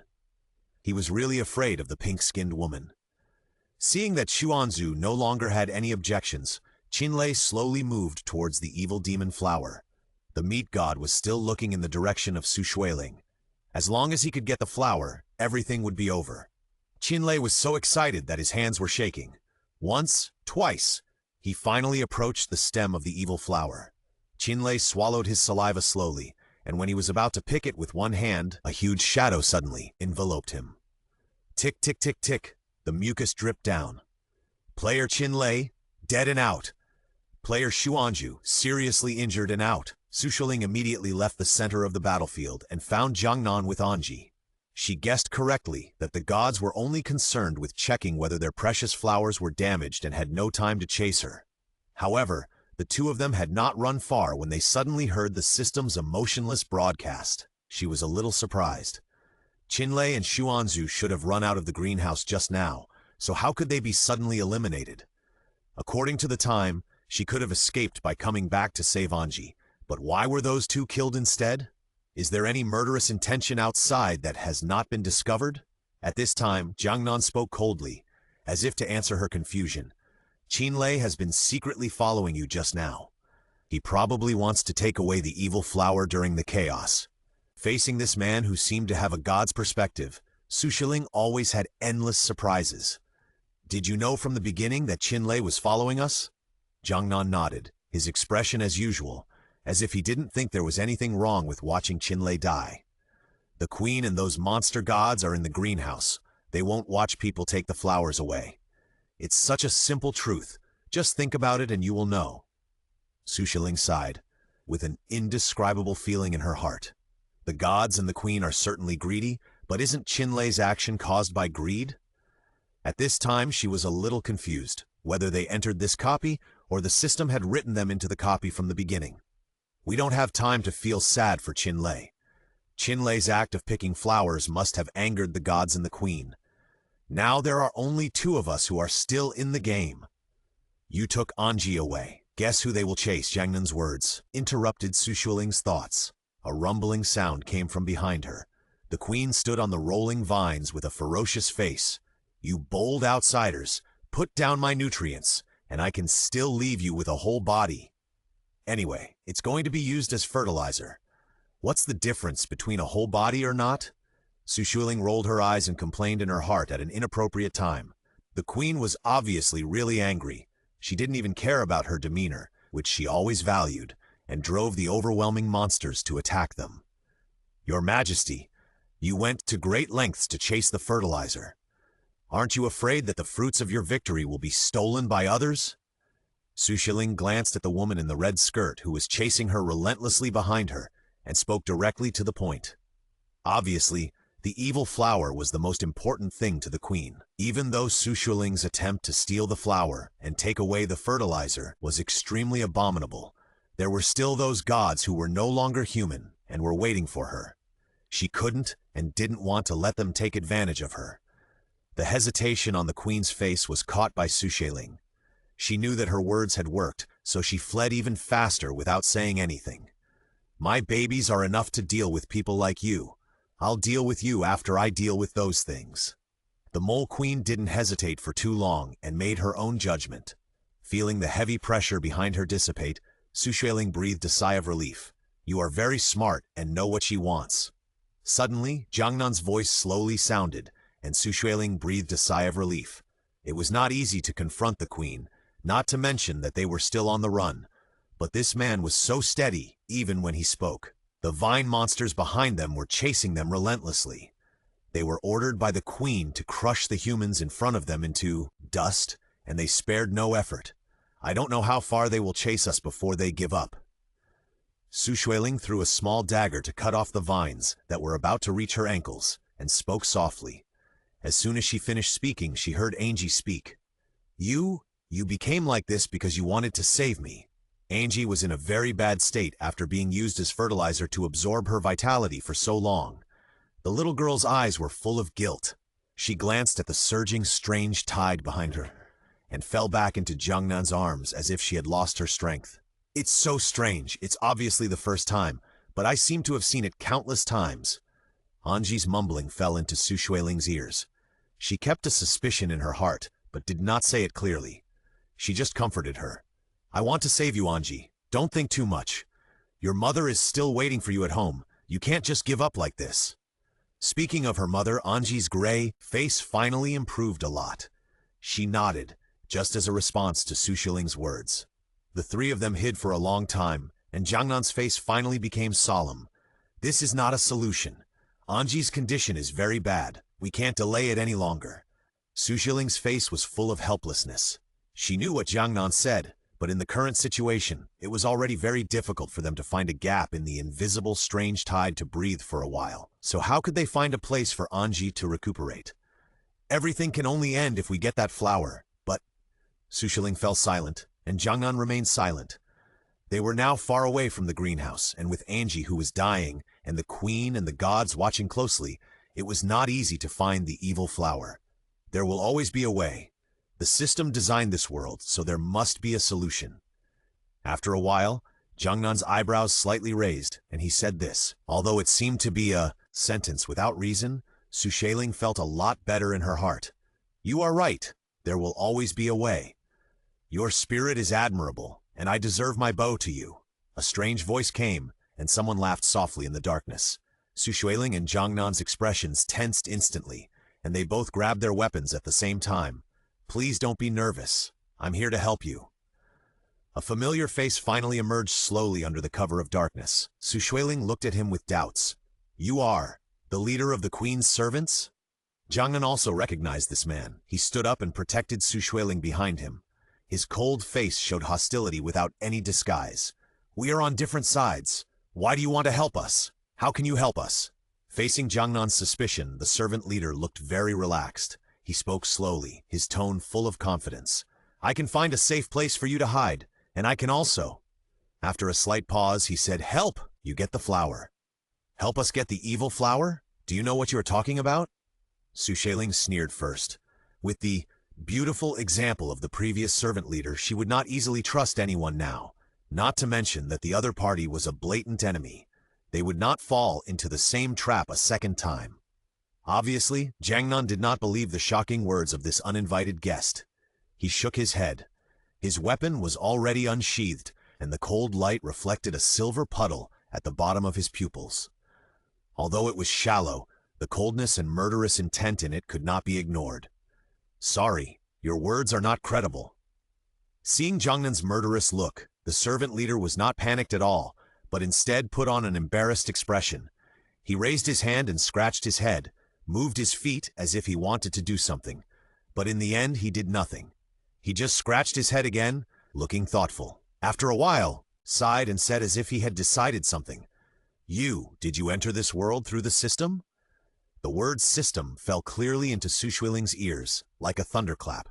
These two words should be secrets that must not be mentioned in the world inside the system, but now they came out of the servant leader's mouth lightly. She couldn't believe her ears. Xueling's reaction was within the expectations of the servant leader. The man smiled bitterly, with his hands spread out without any intention of leaving. He even found a place nearby to sit down, looking relaxed as if he was a guest at someone else's house. He completely ignored the roaring monster outside and the alert looks of Xueling and Jiangnan. I came in from outside just like you. The servant leader lowered his head and raised his hand to signal Jiangnan to lend him the knife. Jiangnan and Xueling exchanged glances and decided to believe the man's words for the time being. Seeing the two people's guarded looks, the servant leader's smile became more elusive. He raised his hand and held the short knife that originally belonged to Jiangnan horizontally. His brows tightened, and he actually slashed straight at his arm. Xueling thought of countless possibilities. The man borrowed the murder weapon to take advantage of their relaxation or to take Angie back. However, she never expected that the other party borrowed the knife to cut her. The wound that should have been bleeding was intact. Under the damaged skin and flesh were layers of vines densely crawling, making people's scalps numb. It's true. The servant leader looked at his wrist, stunned for a long time, and then threw the dagger on the ground dejectedly. The dagger made a clanging sound, which was extremely crisp. I was also a player like you. Like you, I am a human with red blood. Xueling listened to the other party's hollow voice, and an unknown part of her heart twitched. She pursed her lips. How long have you been here? Her words evoked the man's memories. The servant leader's eyes were dazed for a moment, and he shook his head blankly. I can't remember clearly. It's been too long. I only remember that in the world outside the system, I liked to watch the talk show on Channel 6 at 7 o'clock in the evening. The host was a short-haired beauty who liked to wear a yellow dress. Xueling's heart sank suddenly after hearing these words. She turned her head to look at Jiangnan, who also looked thoughtful. The show you mentioned has been off the air for 5 years, Jiangnan said coldly, without any emotion. The man stopped moving suddenly, as if he heard not a word but a nail. He was nailed to the ground from head to toe. The coldness was piercing and painful. 5 years. It's been 5 years. But I still don't understand why you were left in the dungeon. Logically, as long as a teammate clears the level, you can return to the real world. Although Xueling was also heartbroken about the man's experience, she had other things to do now and couldn't continue to be sad here. The servant leader looked at Xueling with an extremely strange look. Didn't the system also tell you that even if you die in the dungeon, you can still be resurrected on the spot as long as the game is over, right? Xueling didn't say anything. The other party was right, and the system didn't lie to them. Zhou Yue and others who had been traveling with them before were also eliminated. But as long as someone completed the task, they could still enter the next dungeon.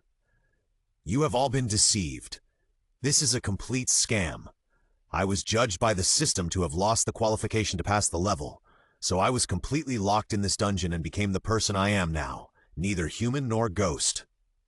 The servant leader continued to speak, his hoarse voice with a bit of ridicule. Xueling's body suddenly became cold. According to this man, this system was originally quite scary, and now even this rule to protect life is actually a scam. When they meet certain conditions, they will be completely left in this world and can never go back. This is really too shocking. Whether you believe it or not, this is all the information I can tell you. Looking up at Xueling's face, knowing that she still had doubts in her heart, the servant leader looked indifferent. Before Xueling could say anything more, Jiangnan spoke. What are your conditions? If you help us get out and find the evil flower, you can't not ask for a reward. He said it decisively, not a question, but an affirmative sentence. I don't ask for anything. You've seen me being locked up for who knows how many years. I've had enough of life. I'm helping you just because I don't want you to repeat the same mistakes. If you have to say what I want, it's to end my life. I'm too tired and don't want to play with this broken system anymore. Seeing that Jiangnan was willing to believe him, the servant leader's eyes suddenly lit up. His pale face, which looked like a dead person, was full of vitality at this moment, as if he had returned to the time when he could still be called a human being. Xueling also saw that the servant leader didn't seem to be lying. Besides, the TV show he just mentioned was true. This was indeed information that only people who had been in the real world could know, and it couldn't be faked. Why not just believe him for now? We don't have a better way. Jiangnan looked up and asked for Xueling's opinion.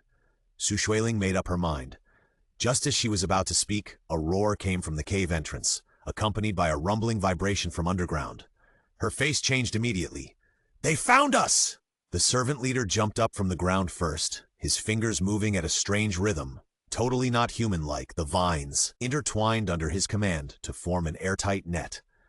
It's too late to say anything more. You can only trust me now. Those gods are not easy to deal with. The queen and the others definitely lose if they fight now. You can make it if you can get back to the greenhouse now. Xueling held Angie and calmed down, and flew out with Jiangnan. Yes, that's it. Go quickly, don't more people get hurt. The servant leader muttered to himself as he watched the two people go away, and there was actually a bit of lightness in his eyes. He turned around and looked at the monster tide that was coming with dust, laughed wantonly, and held the silver light on his chest tightly. For so many years, I have been trampled on by you. Today, it is my turn to take action. However, the thin figure was completely vulnerable to the surging monster tide. He had obviously tried his best to hold back these monsters, but he was still unable to resist. He was torn into pieces in the rolling torrent, and his body was gone. The silver light slowly fell to the ground. It was a simple men's ring with 2 letters engraved inside, which were the abbreviations of his original name. The sound of monsters chewing came to her ears, and Xueling did not look back. She knew very well that facing the surging monster tide without dodging or evading, she would definitely die, even if the man was a high-level servant leader. The other party did not deceive them. He did give them a breathing space at the cost of his life as agreed. Jiangnan's hand came over at this time. The hand was broad, and the joints were distinct. He pinched Xueling's shoulder, which made her feel a little relieved. "Let's ask about him after we get out. At least we can build a tomb for him." Xueling responded with a look of approval, exhaled lightly, and her eyes were more determined than ever. "Let's go back to the greenhouse." Without the obstruction of the strange tide, the queen was unable to split herself, and Xueling and Jiangnan were very fast. It didn't take long for them to reach the door of the greenhouse. Looking at the gorgeous and cruel greenhouse built of bones, Xueling frowned and saw that the queen was still fighting with the unknown object in the distance. Obviously, those people were not easy to deal with. Now she has become 80% naked mole rat, and there is no trace of the beautiful and moving red skirt and red lips before. Quick and decisive, pull out the evil flower and everything will be over. Jiangnan, who was holding Anji, looked calm. He gave this most important task to Xueling. The stem of the evil flower swayed in Xueling's hands. She gritted her teeth and prepared to break it off. At this moment, a strong, fishy smell came from behind. "Ignorant human, let go of your usurping hands." It was the queen who had completely turned into a naked mole rat. Her current form made people's stomachs churn. Facing this queen who was no longer in human form, Xueling's heart was still alarmed. Although the queen's appearance had changed, her abilities were still there. Moreover, she came too fast and too suddenly. Xueling was completely focused on the evil flower and had no time to dodge. At this critical moment, with a clang, a long knife was across her. The figure was so fast that it was almost impossible to catch it, leaving only a faint afterimage in the air. "Flower!" A familiar voice sounded. The one holding a long knife and confronting the naked mole rat queen was Jiangnan. Xueling had no time to think about why this man rushed out to block the knife for her, and she had no time to think about why the other party had such inhuman power. In her eyes, there was only the snow-white and charming flower, the evil flower that carried all the sins and greed. The flower stem broke. Although the evil flower has endless power, its body now has no ability to protect itself. The queen has no time to drive the vines, and the strange tide is still far away at the other end and can't reach the greenhouse. The moment the flower fell to the ground, Xueling immediately took action, just to destroy it completely. The queen watched the flower she had watered with all her hard work destroyed, but she had no ability to change it and could only make a piercing scream, desperate and helpless. Blood and tears flowed out of her eyes one by one, but it was a pity that the flower had been destroyed, and everything around her was instantly rewritten by an unknown force. The world returned to its original state, and the roar of the monsters gradually subsided. Xueling looked at the magical scene in front of her, not caring to sigh at its magic and magnificence, but only felt indescribable relief and a sense of surviving a disaster. On the other side, the queen who had lost the evil flower had no power to fight back, and fainted under Jiangnan's sharp blade. The man raised his hand and put away the long knife. He looked at the queen who was once so arrogant, but now dying with a dark look, and turned around and stretched out his hand to Xueling, who fell to the ground. It seems that everything is over. Xueling had just used up all her strength to break the evil flower and avoid the queen's sudden attack. Now she was lying on the ground. Facing the hand handed over by Jiangnan, she smiled, and just as she was about to hand over her hand, her neck was clamped by something, accompanied by a hoarse and unpleasant sound. "Hand over the flower! Hand over the token of eternal life!" Although her neck was held, The dry fingers on her neck had no strength at all. They were loosely wrapped around her like branches and could not move forward any further. They were the gods who had returned to human form after the destruction of the evil flower. They had been transformed by the queen into a half-human, half-ghost state and were barely surviving. Now that the evil flower was gone, they naturally returned to their proper age and physique. Xueling, who had seen all kinds of monsters and demons along the way, did not take the skinny old men who were on the verge of death seriously at all. She gently pushed away the fingers. This is the flower of immortality. Whoever gets it can become a true god. It's mine now. I am the true god of this land. I have gained immortality. You all must bow down to me. The crazy old men surrounded the already dull flower of evil, holding the petals in their hands, ecstatic, with intoxicated light blooming in their turbid eyes. They sang and danced to celebrate the immortality of the so-called gods. It's really sad that you refuse to let go of something you have never obtained in your entire life, even if it is just a bubble. Jiangnan looked at the mess of figures and sighed in a low voice. Xueling hugged her arms, and the breeze passed through her hair, bringing up 2 strands of hair like clouds. For such people, death may be a better destination than immortality. The comments in the live broadcast room were all cheering. Netizens watched Xueling pass through 5 levels and kill 6 generals, and saw her almost being chased by monsters and almost eliminated several times. Now everything is finally solved. Of course, I can't help but congratulate them. Along with the joy in the live broadcast room, the system's prompt sounded. The player successfully found the flower of the evil spirit and reached the ending, the real place. The main storyline has been completed.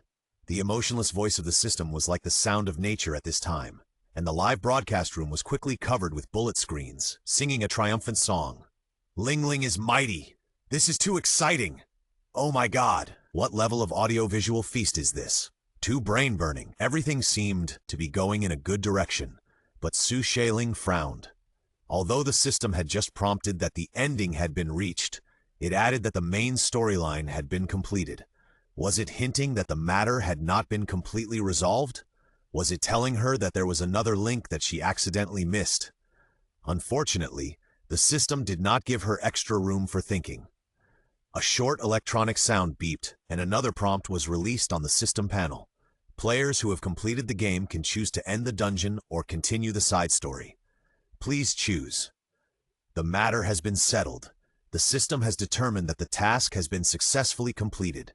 If you continue to explore the side story, you may encounter other crises. In any case, the best way is to leave the dungeon immediately. Xueling's mind is clear, but her heart feels empty. Cough! Cough! Cough! Anji's rapid breathing came from a distance. Xueling was startled by the sound, as if she had just woken up from a dream. Although the flower of the nightmare has been damaged, the damage to Anji's body is irreversible. She promised the little girl to take her to see her mother before, and she can't break her promise. I want to start a side story. Xueling responded briefly. This was naturally said to Jiangnan. She quickly pressed the side story button on the system panel in front of her.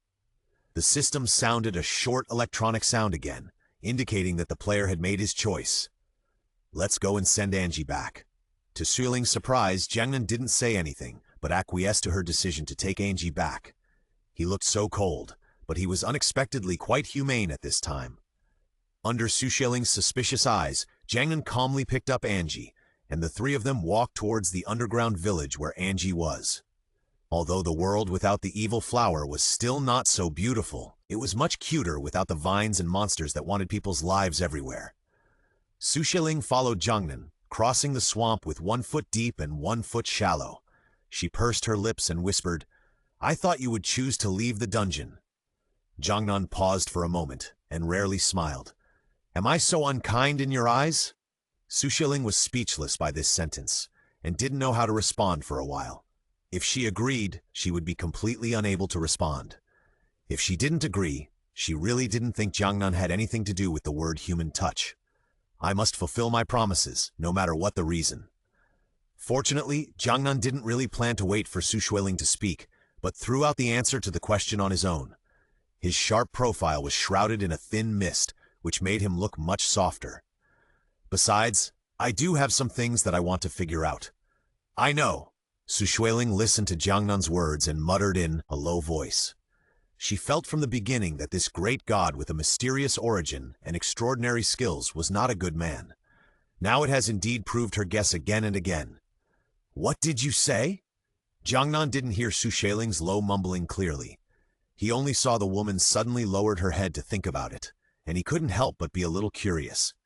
Hearing Jiangnan asking, Xueling immediately shook her head like a rattle. "No, I didn't say anything. Maybe it was a bird's cry." Xueling still hoped to rely on this person to help her, so how could she destroy the revolutionary friendship at this time? Jiangnan's eyes stayed on Xueling for a moment, and then moved away as if thinking about something. The two never mentioned this matter again along the way. The underground village was completely silent. Xueling was a little nervous.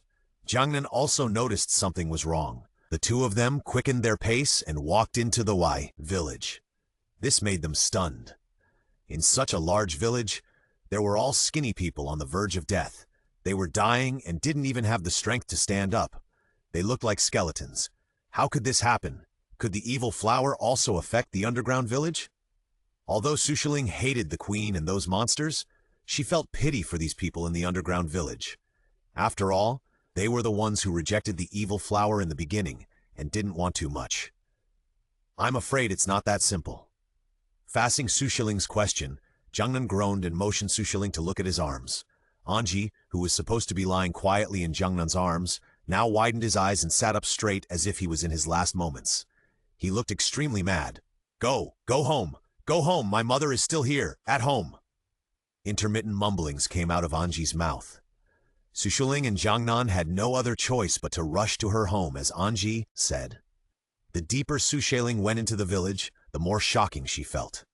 As long as her eyes could reach, the villagers were all emaciated, and no one was spared, as if they had been drained dry by something. But now she hadn't seen her mother at Anji's house, so nothing could be concluded. Forcing herself to calm down, Xueling shook her head fiercely and tried to communicate with Anji. "Anji, tell me, do you know something?" But Anji looked like she couldn't hear anything, and just repeated meaninglessly, "Mom, Mom." Jiangnan also had a headache when he saw this. It seems that we can only wait until she sees her mother. The door of Anji's house was ajar, and the dark door exuded a strong smell of misfortune. Xueling felt more and more breathless as she walked. This anxiety and depression finally reached its peak the moment they stepped through the door.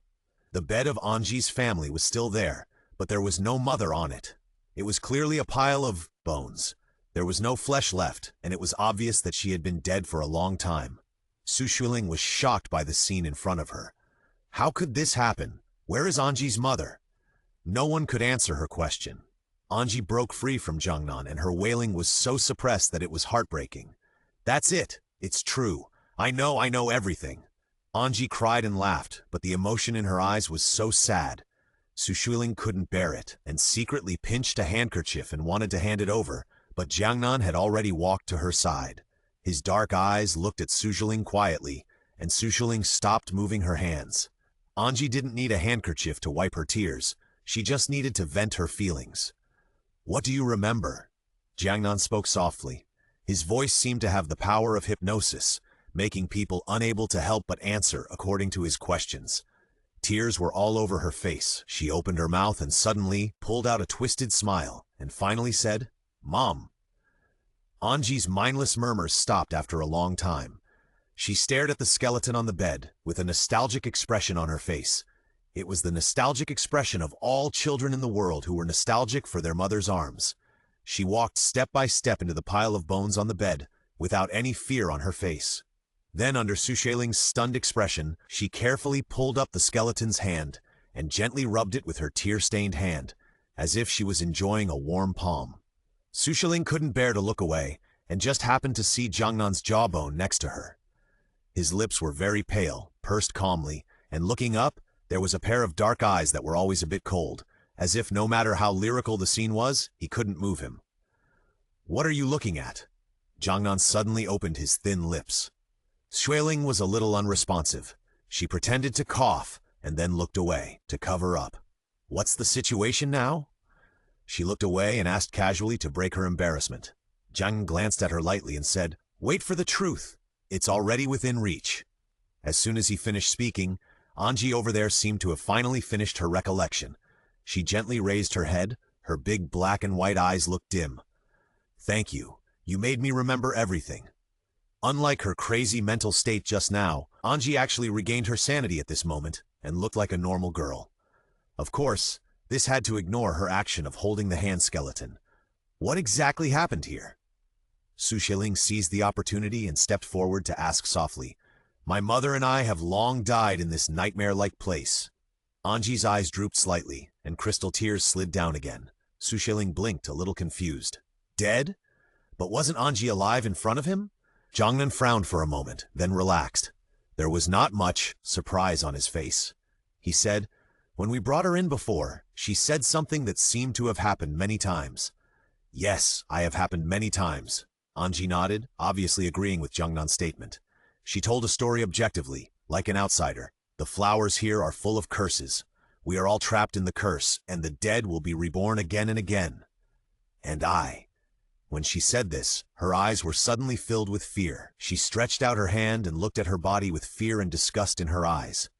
Her thin body was trembling, and her soul seemed to be separated from her body. "And I am the supply of all flowers. My blood can keep the flowers blooming forever." There was panic in his eyes. "You know, every time I die, it's not a real death."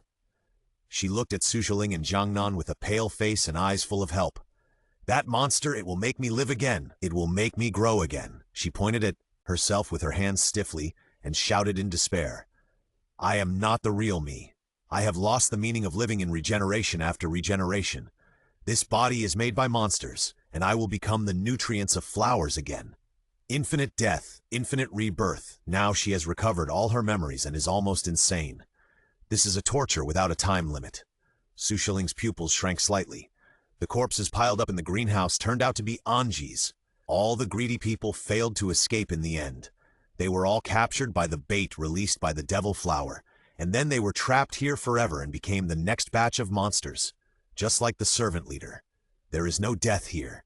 The end of death is rebirth, but this is not hope, but torture.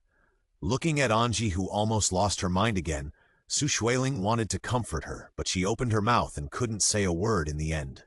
Comfort can't help her change anything, nor can it bear this torture for her. Her eyes suddenly became firm. Congratulations to the player for discovering the truth of this world and completing all the side quests. At this moment, the system panel that had been silent for a long time finally popped up. Xueling's brows relaxed slightly. She turned her head and looked at Jiangnan. It was obvious that the other party had also seen the same prompt. At this time, Anji once again forced herself to calm down. She raised her tear-stained face and looked at Xueling gratefully. "Only kind people can save everything. Thank you, and I sincerely wish you all the best." Xueling was surprised by her words. This world seemed to have many unexpected surprises. The servants before were, and so was Anji. "I know, and thank you for your blessing," Xueling said sincerely. Anji lowered her head slightly and thought seriously for a while. Her clear eyes became more and more determined.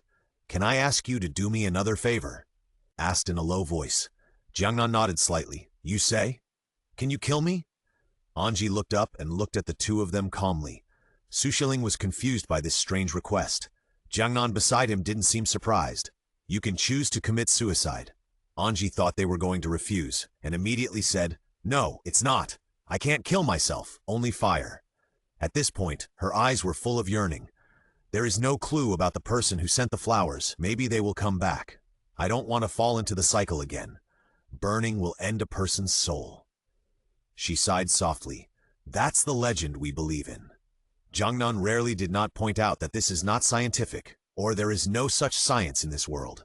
The fire started, and Anji ran to the flames with her mother's arms. The moment she fell into the flames, she disappeared.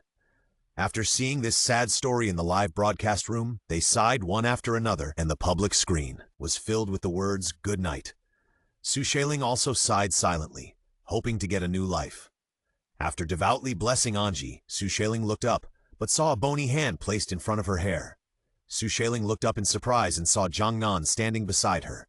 He reached out his hand because he saw a piece of ash falling on Xueling's forehead, so he reached out to pick it up. Xueling happened to look up and blinked her clear eyes. It seemed that she was asking if this action was a bit intimate. The netizens in the live broadcast room who were just depressed because of Anji's story were excited. "I said I can do this, couple." Haha, Lingling's expression is a little confused, but also a little cute. Jiangnan looked normal. He took back his hand and looked at the fire that was gradually extinguished. Xueling was entangled for a while, and finally didn't ask anything. The two put Anji and her mother's ashes into a box together and buried them in the yellow ground outside. At this moment, the world outside has completely changed. The jungle that was supposed to be a swamp has now completely rejuvenated. The two survivors walked all the way and saw the lush jungle and green grass. They felt bright in front of their eyes. Suddenly, time had an illusion of seeing the light again after the clouds and mist were cleared. Xueling, who had not turned off the live broadcast, looked at the panel and saw several comments of admiration for the scenery. "I didn't expect this mission world to be so beautiful. It's all sin that has covered up its original beauty. Who would have thought that there are so many tortured souls in this land?" Xueling, who was in a mess because of digging a pit to bury people, suddenly paused. She pointed to the left and said, "There is water nearby." Jiangnan, who was tall, had already seen the spring behind a natural barrier of green leaves. The two of them pushed aside the jungle and saw a clear spring trickling from under the cracks in the rocks. The spring water was clear, like a mirror growing on the ground, reflecting the blue sky and white clouds one by one. Xueling walked over and washed her hands, feeling the comfortable coolness on her fingertips. After thinking for a few seconds, she couldn't help but soak her feet downstream again. Seeing her movements, Jiangnan's eyes fell on her white feet, and then quickly looked away. Xueling thought that she might as well relax a little before leaving. This water is so comfortable. The long-lost sunshine in the jungle was warm and fell on her hair, making her black hair shine with a bit of purple light. Jiangnan looked at the sparkling water surface, and his eyes fell on the water that was not up to her knees. When he was about to speak, he caught a glimpse of something, and this rare and somewhat relaxing atmosphere was instantly impacted. He walked over quickly. Xueling was stunned. Jiangnan had already walked in front of her, and with a splash, he entered the water and squatted down. "Lift your feet." Xueling blinked, and before she understood, she saw Jiangnan suddenly reach out. His action caught her off guard, and he grabbed Xueling's slender ankle and pulled it up. Xueling's face suddenly became hot. This action, and the posture of the two people, was really a bit too intimate. Jiangnan pinched her ankle, and his other hand was groping for something under the stream, and then picked up a stone. He put down Xueling's ankle, stood up, and walked ashore with the stone. Xueling didn't come back to her senses for a long time. So he was here to pick up the stone? The barrage was laughing like crazy. Just now I was wondering if that was something I could see, but the next moment I can only say that my brother is a role model for us. Lingling, I'm not even as good as a stone, am I? Because I stepped on the stone, so that's why you picked up my foot? Ha! I laughed so hard that I almost choked. Xueling looked at the barrage and silently moved the panel away. When she turned around, she saw Jiangnan staring at the stone with a focused and solemn look on his face. The stone in his hand was very special. The light that flashed by the stone in the water just now was also a bit strange red. Although he didn't understand what it meant, he had a vague illusion that it was related to the Xueling blood jade. The surviving players will receive a reward, Perfume of Nightmare Flower. Perfume of Nightmare Flower. It can confuse monsters within a certain range and change their memories to suit their own needs. At this moment, the long-awaited system prompt finally sounded, and Xueling immediately came out of the water. The mission progress is 100%. Passers, Xueling, Jiangnan. Eliminated, Zhou Yue, Yunmo, Tongdongye Qinlei. Please leave the mission, world. Then, the world spun around, and darkness appeared in front of her. When she opened her eyes again, she saw an enlarged face in front of her. Xueling was stunned for 2 seconds, and then she immediately reacted and chose to lean back to distance herself from Jiangnan's handsome face. However, with a bang, the back of Xueling's head hit the wall firmly. Her expression twisted for a moment, and she hugged her head and wanted to feel sorry for herself. Why is there a wall behind her? Jiangnan's brows slightly wrinkled. Fortunately, at this moment, the voice beside him broke the awkward atmosphere. Zhou Yue, who had also returned, looked pale and covered her throat with her hands. Xueling saw her action and naturally guessed that she was recalling her experience in the game world. Why? I would eat. Ugh! Her mind was full of images of herself tearing people's flesh and blood and swallowing greedily. Thinking of this, she could no longer bear it and ran to the side, and then everyone heard the sound of vomiting not far away. Just now in the game? At the end, I'm sorry? An embarrassed voice suddenly sounded beside Xueling. It was Qin Lei. The end, he said, was probably about betraying his companions later. Jiangnan looked indifferent and ignored it. Although Xueling had a good temper, she was definitely not a saint. Betrayal was related to character and values, and there might be two. After several times, Xueling was sure that the person in front of her was definitely not a partner who could be trusted. So he just nodded slightly, which was considered to be passing the matter over. As for what he was thinking, Qin Lei couldn't tell, so he could only say it again in a low voice, and then walked away. Congratulations to players Xueling and Jiangnan for completing the hidden mission excellently. Just when the atmosphere was a little depressed, the system popped up again. Extra reward, free action time. Time limit, 1 week. The next mission world is Kuihai. Please prepare in advance. Xueling blinked, surprised because she got an extra week of free time. Kuihai? This place? Xueling was about to discuss the next mission with the people around her, but who knew? Then see you in a week. Jiangnan had already spoken, then turned around, opened the door behind him and went out. Xueling had just turned around and disappeared. He ran so fast that Xueling looked around for a while, and finally had to confirm that Jiangnan had indeed left. But she didn't understand why he was so anxious. Was there something wrong? But thinking carefully, there was still a week, so there was no need to rush. When the others saw Jiangnan leaving, they didn't want to stay here and relive the bad feeling that this world gave them, so they said something and left. Just when Xueling was about to leave, she found a figure that had not moved at all. Xuanju? She looked at the person squatting against the wall curiously. Aren't you going out? Xuanju looked up when his name was called. His head was slightly drooped, and his bangs drooped down, covering most of his pupils. Xuanju showed a somewhat embarrassed expression. I'll just stay here. Xueling raised her eyebrows. For a moment, she felt as if she saw a pitiful, abandoned puppy. Not going back to the real world? There's nothing fun here, she said softly. No one in the real world will care about me. Xuanju answered subconsciously, and then immediately realized that he had let the cat out of the bag. Xueling didn't show any strange expression, she just smiled gently. This gave him the courage to speak. He hesitated for a while before saying, I'm an orphan with no place to go back to. Sister Xueling, you don't have to worry about me. I'll stay here until the next mission arrives. Xueling squatted in front of him and finally couldn't help but rub this guy's fluffy head. Just because you call me sister, do you want to go out with me and wait together? Her tone was as casual as a neighbor's elder sister, and Xuanju was immediately warmed by the smile on her face. Xuanju's pupils widened slightly and he actually stuttered. Really? Really? This is not good, right? Sister Xueling, I'm alone too, don't worry. Xueling said lightly. No one would be happy to stay in the mission space all the time. There is no breath of living people there. When the two came out, Xueling soon saw a relieved expression on the boy's face. Gurgle, gurgle. Then a rumbling sound came out. Xueling turned around and saw Xuanju, who was following behind her, looking a little embarrassed, with his ears showing a suspicious red color. There is a restaurant right in front, she said. Xuanju is young and looks thin, but he has a big appetite.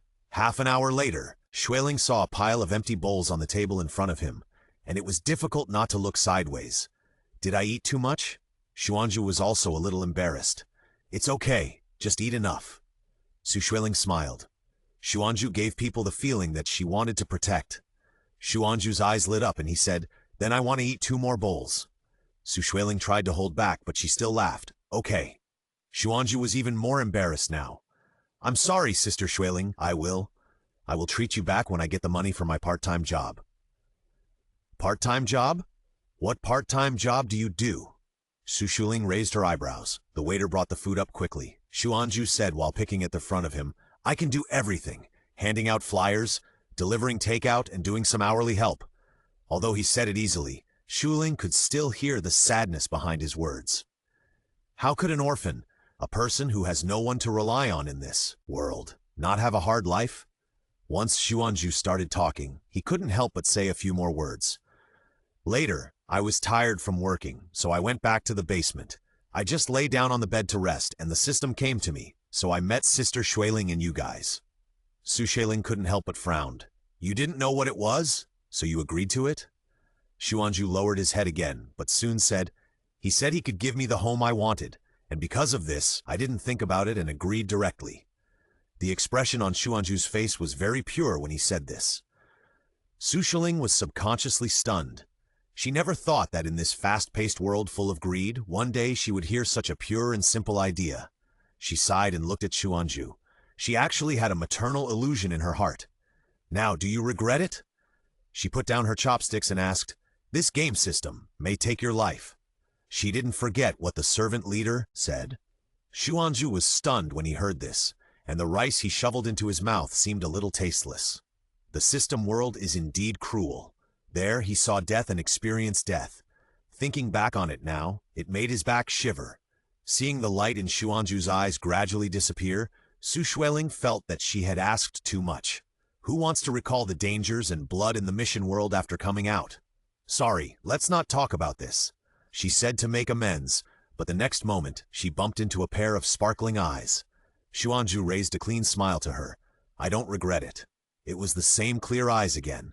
My life is just like that. Even if it gets worse, it doesn't matter. Xuanzhu looked at her seriously and said, and I can still meet Sister Xueling. I'm really happy. Xueling's heart was directly stabbed, pounding. For the first time in more than 20 years, she had the idea of protecting others in her heart. Such a cute little brother and sister will definitely take good care of him. Xuanzhu didn't know what she was thinking, and suddenly a moment of absent-mindedness appeared on her face, and the movement of her hands stopped abruptly. His eyes passed Xueling and were fixed on the TV in the store, which was broadcasting some news. Xueling looked back and saw that the TV screen was reporting that an abandoned orphanage was demolished and rebuilt, and a real estate tycoon successfully won the land. What's wrong? Xueling withdrew her eyes in confusion and looked at Xuanzhu. Xuanzhu shook his head slightly, raised a somewhat reluctant arc at the corner of his mouth, and whispered, it's okay. But Xueling could clearly feel that Xuanzhu's interest had dropped a lot.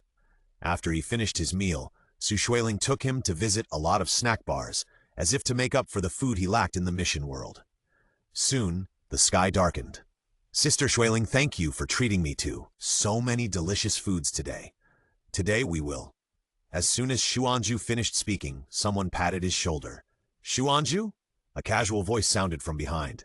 Xuanzhu turned around in surprise and saw a familiar face with a confused expression. Brother Lin?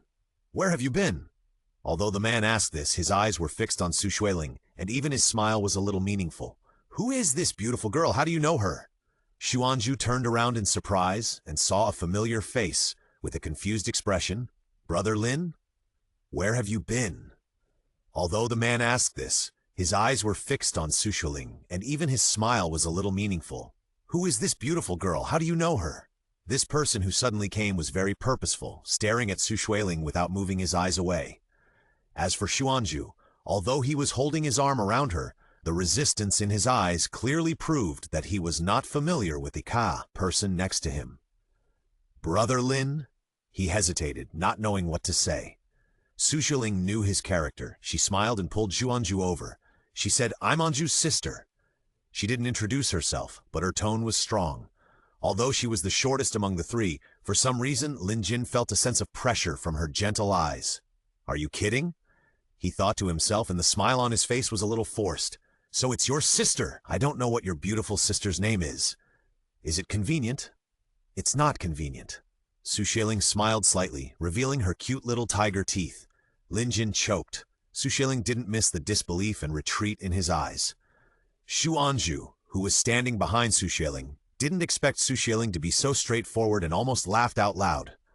Lin Jin's face was immediately embarrassed.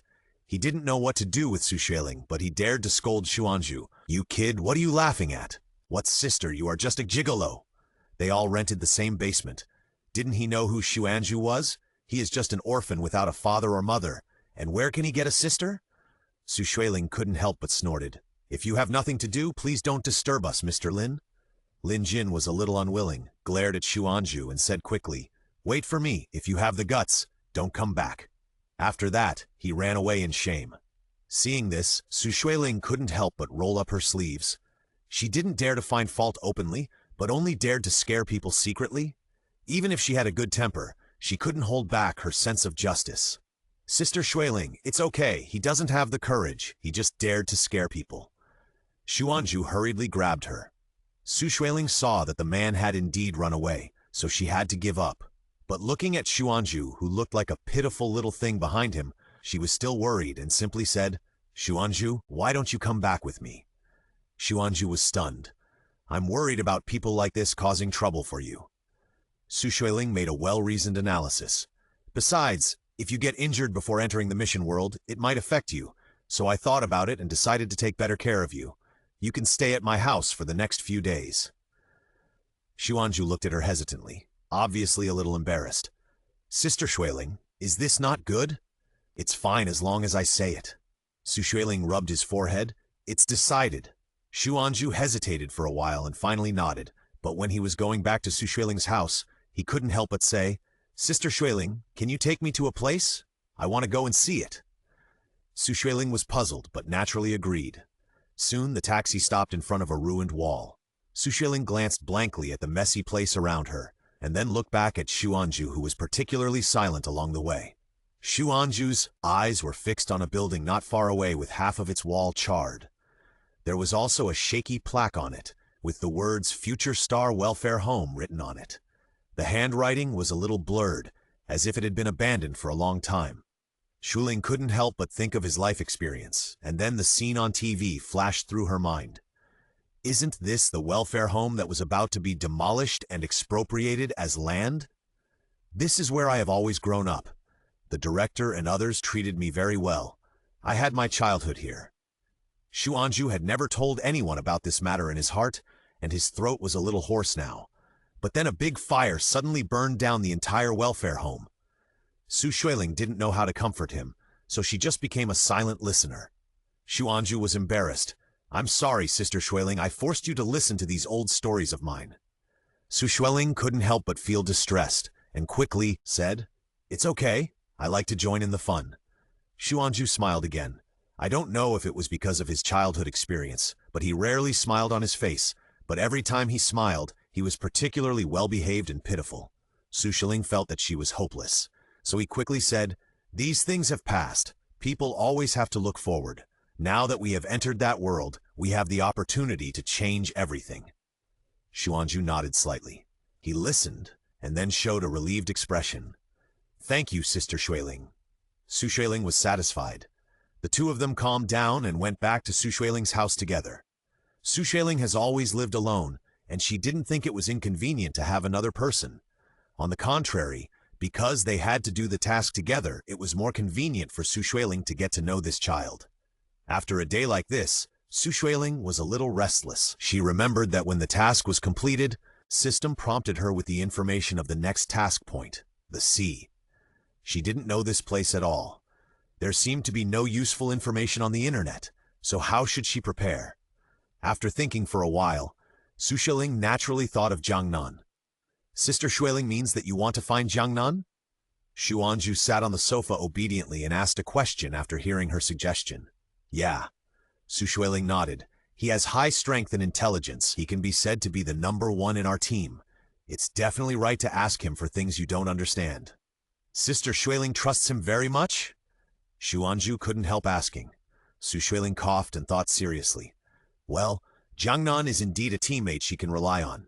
She thought about it and said, He is very reliable. You will know when you get to know him in the future. This time Xuanzhu didn't say anything else. To find Jiangnan, you naturally have to go to Tsinghua. Xueling is a person with strong mobility.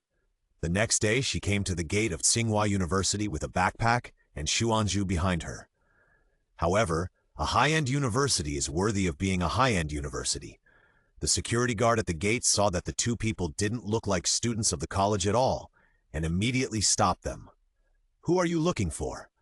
We are looking for a friend. His name is Jiangnan. Xueling immediately stepped forward, not afraid. Can you make some concessions? However, at this moment, Xuanzhu behind him suddenly pulled him. Sister Xueling? Look. Xueling turned around and was stunned. It was because the person they were looking for was standing at the entrance of the campus and watching the two of them quietly. Jiangnan was wearing a silver-gray suit, which outlined the perfect shoulder proportion. He looked like he had just come out of a banquet, and his dress had a bit of a nobleman's flavor. "They are my friends," only said one sentence, and the security guard at the door immediately changed his face. "So they are Dr. Jiang's friends. Please come in." "You look quite famous. Even the security guard at the door can recognize you?" Xueling and the others followed Jiangnan in. Jiangnan was still a quiet person, and Xueling didn't care. On the way in, people greeted Jiangnan from time to time, and Jiangnan just nodded. Soon, seeing the dormitory that looked like a small villa in front of her, Xueling blinked. "Where do you live?" "I live in a single dormitory." Jiangnan spoke, pushed the door open. "You came to me for the Kuihai mission, right?" Speaking of business, Xueling nodded immediately. "Yes." Jiangnan entered the room, without stopping, went directly to the table, opened the notebook, and operated on the keyboard with his slender fingers for a while, opening a page. Then he pushed the notebook in front of the two people. "This is the information about Kuihai. You can see it for yourself."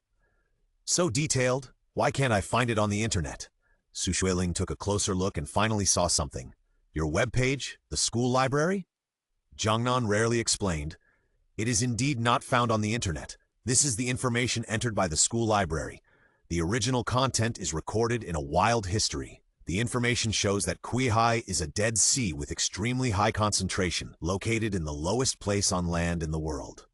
No creatures can survive in the sea, and the surrounding environment is harsh. There is often an unknown black fog lingering around. However, it is said that someone broke into Kuihai in the middle of the night and said that they saw strange creatures in Kuihai." Xueling shook her head slightly. "This place cannot survive, so what kind of monsters can appear? Could it be a sea beast from the unsolved mystery of the world?" Thinking of this, she felt a little cold in her heart.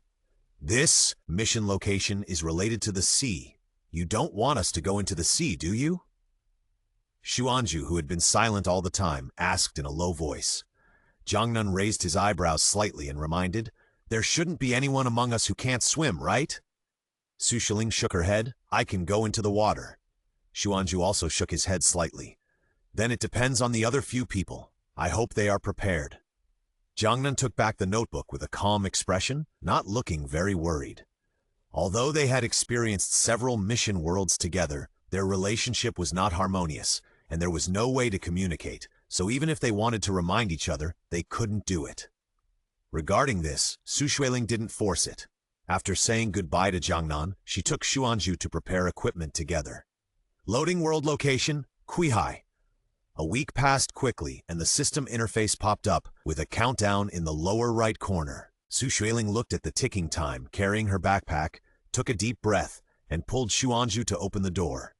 It was no longer the hot and humid June outside, and a cold wind blew towards them, causing Xueling's skin to tremble.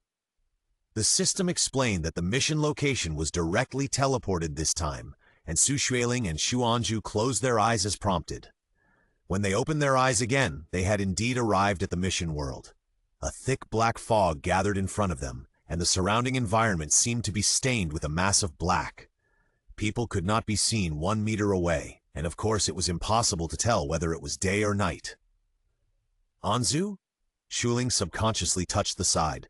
Within half a meter, she had indeed caught a person, and the person's figure was looming in the dark room.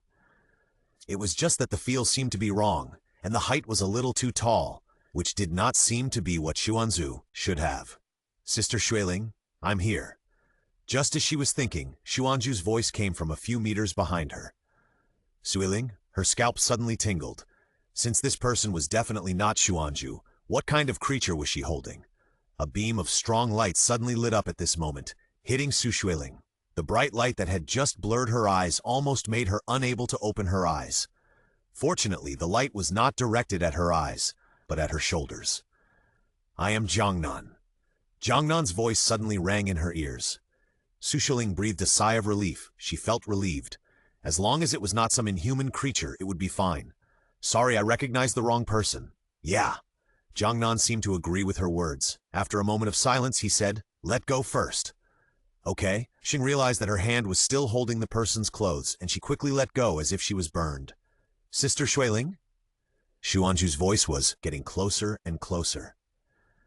Xueling squinted her eyes and could vaguely see a shadow. Damn, what kind of hell is this place? Why can't I see anything? It's more terrifying than smog.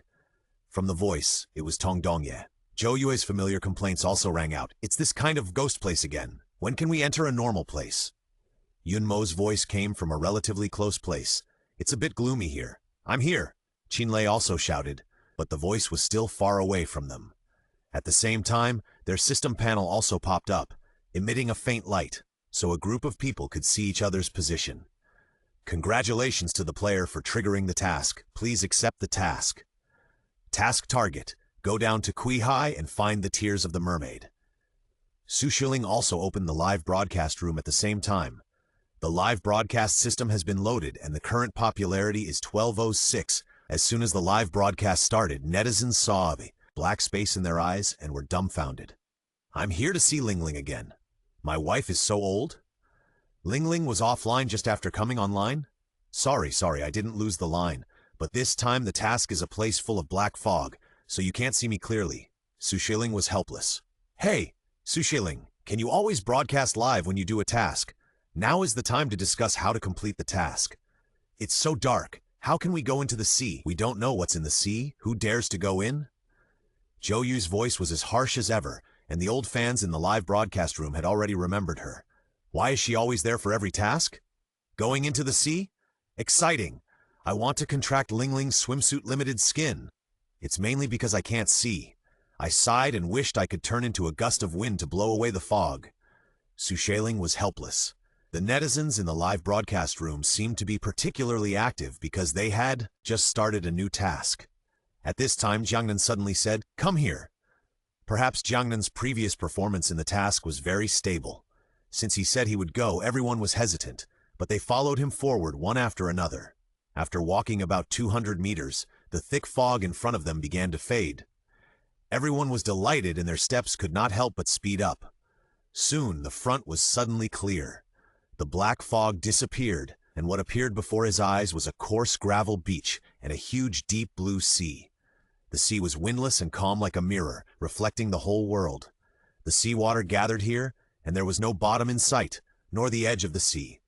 Only layers of reefs could be vaguely seen under the distant shore. At first glance it seemed nothing, but under the sea it was pitch black, so dull that it made people feel scared. This should be Quihai? Qin Lei swallowed his saliva. It's weird, there's nothing under the sea, and we really have to go down? Tong Dongye looked terrified. Zhou Yu quickly replied, I won't go down. Yun Mo hesitated for a while, and couldn't help saying, the system said that we should find the tears of the mermaids, so the tears of the mermaids should be down there. We shouldn't be in any danger if we go into the sea. Xiao Momo, what you said makes sense. Although Qin Lei looked unhappy, he still agreed, and then couldn't help looking at Jiangnan and Xueling. What do you think? He didn't know why he asked them. Just, did he feel that they were reliable? You all brought diving suits, right? Jiangnan glanced at the backpacks they carried on their backs. Everyone nodded. It was impossible for them not to prepare for these things in advance. Jiangnan remained calm. The tears of the mermaids should be underwater. The mission said to go to Quihai, so let's go. As he said that, he took off his backpack and took off his coat, and inside was a dark blue diving suit. It was the first time for everyone to see his figure. Although he didn't look as strong as a fitness man like Qin Lei, the lines outlined by the diving suit were also very good. And Zhou Yue's eyes couldn't help but stick to him.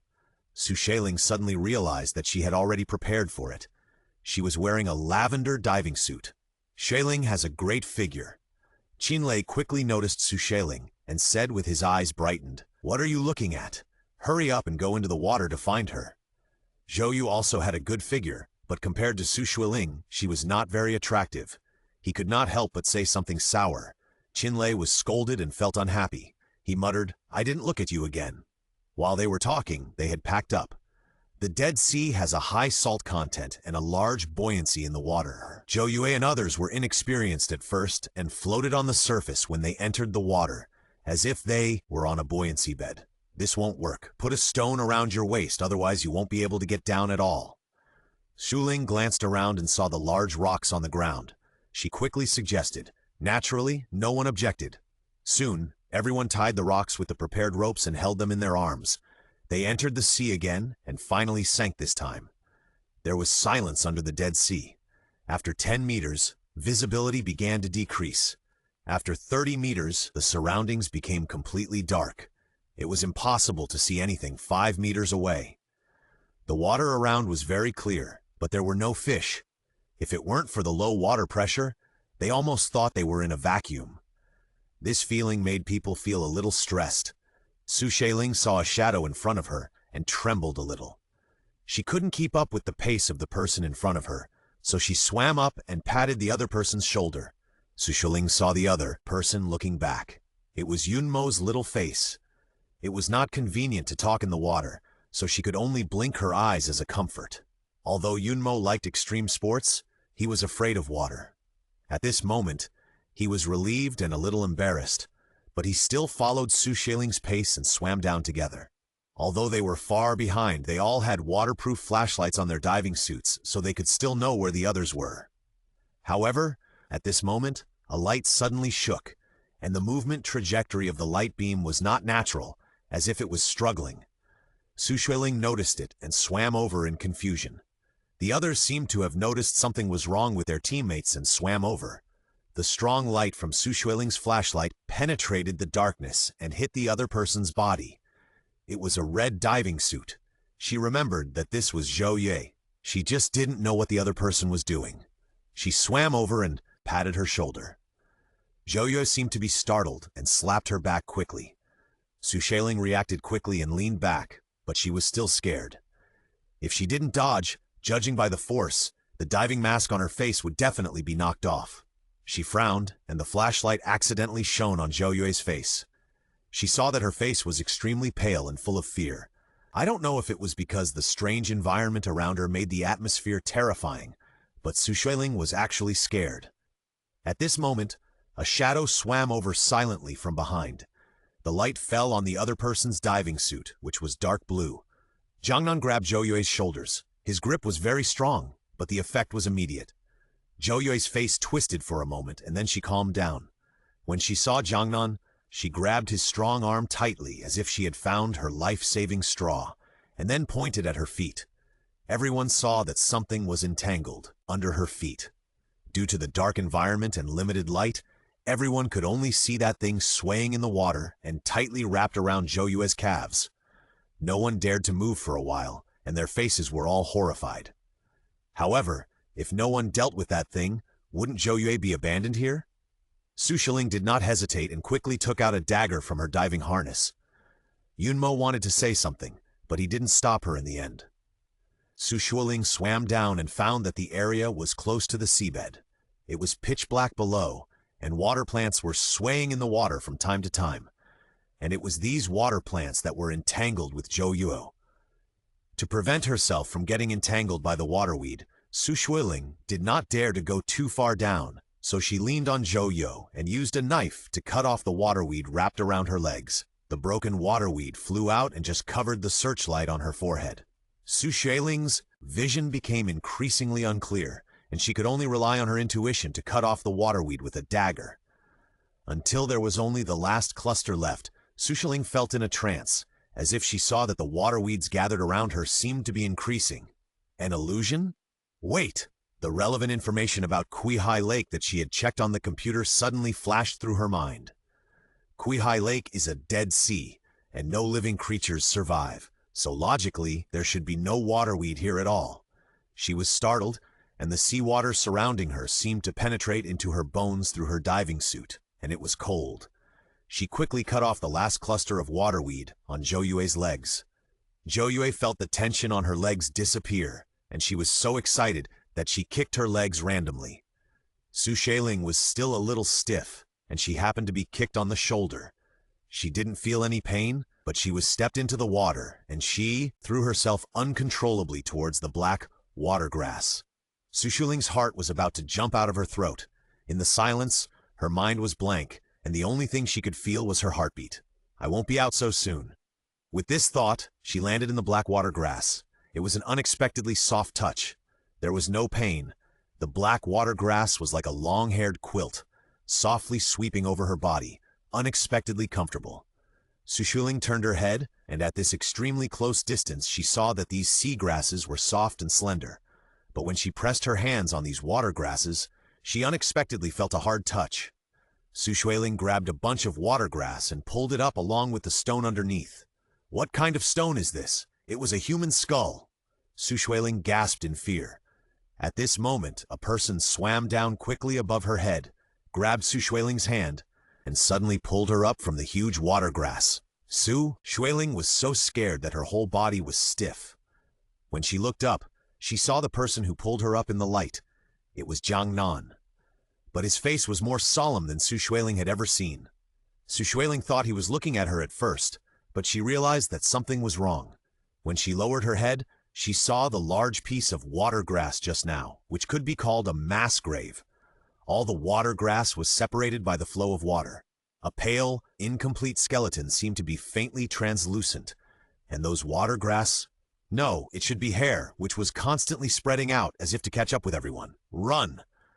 Everyone expressed their feelings of crisis with their actions. Xueling did not dare to stay there any longer. She used a dagger to cut the rope tied to the stone and fled for her life quickly while relying on the buoyancy. Splash!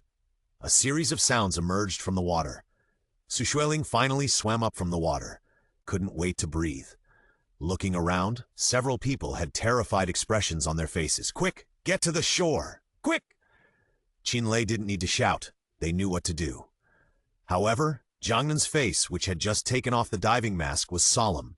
There is something. Xueling thought of the thing under the water just now, and her scalp tingled.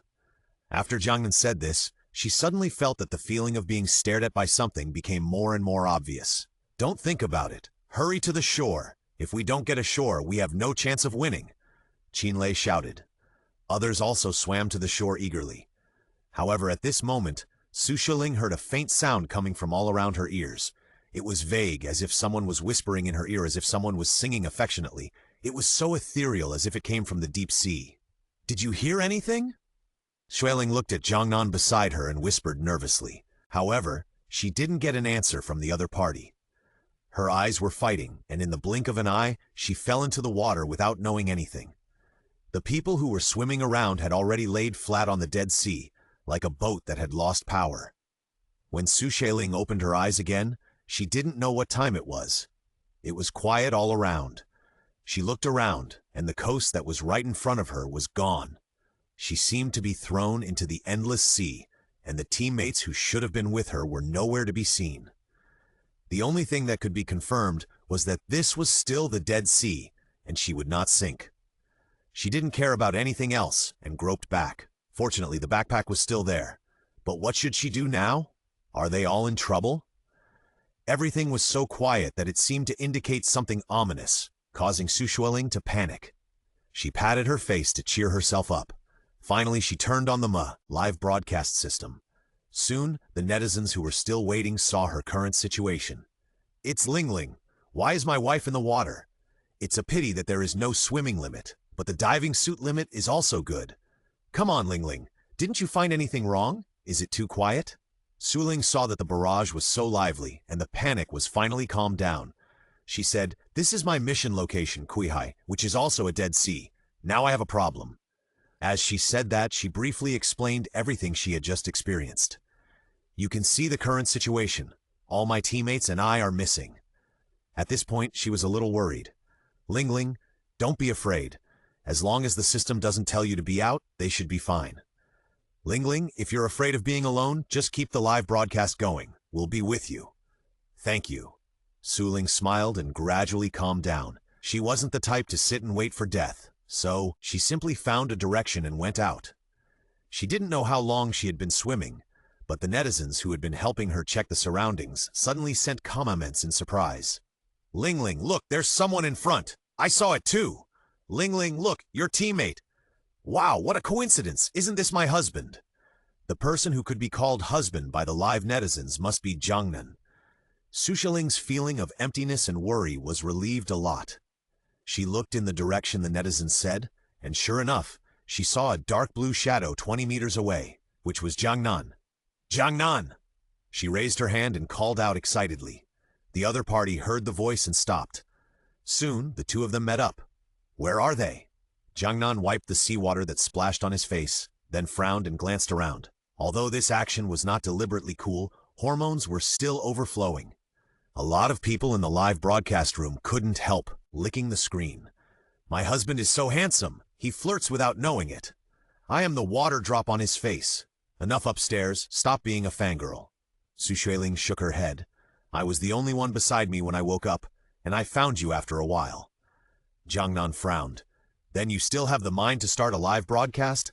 Let's hurry up and continue to look for the mermaid tears. Xueling was slightly stunned. Her face was a little strange. Why would Jiangnan say such a thing? The buoyancy of the Dead Sea can easily make people float on the sea surface, but it is also a little difficult to swim. Xueling looked at Jiangnan, who was 1 meter away from her, with a little surprise on her face. The other party's proposal to find the mermaid tears was really beyond her expectation. What's wrong? Jiangnan noticed her reaction and asked back. It's difficult for us to find other people in the vast ocean, but the mermaid's tears are under the sea. If we find it, all of us can pass the level. As he spoke, he approached Xueling again and closed the distance. Wait, I still think we should find someone. Xueling stopped him. Jiangnan stared at her silently, his eyes dark, as if thinking. He opened his thin lips slightly. Then you say. Xueling also looked at him straight. First of all of us just went into the sea, but there are only skeletons and dense hair under the sea. It's hard for the two of us to find the mermaid's tears. In addition, I haven't swam too far since I woke up until now, and I met you, so I think the others won't be too far away from us. Her analysis was well-reasoned, and Jiangnan smiled helplessly.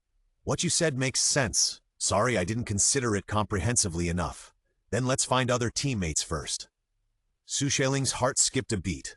The feeling that something was wrong in her heart became stronger and stronger. Jiangnan, is he the kind of person who would talk like this? She reached out and pretended to rub her eyes, but secretly glanced in the direction of Jiangnan and saw Jiangnan slowly approaching her. His movements were very subtle. If I had to describe it, it would be like a hunter holding his breath, stepping lightly and getting closer to his prey.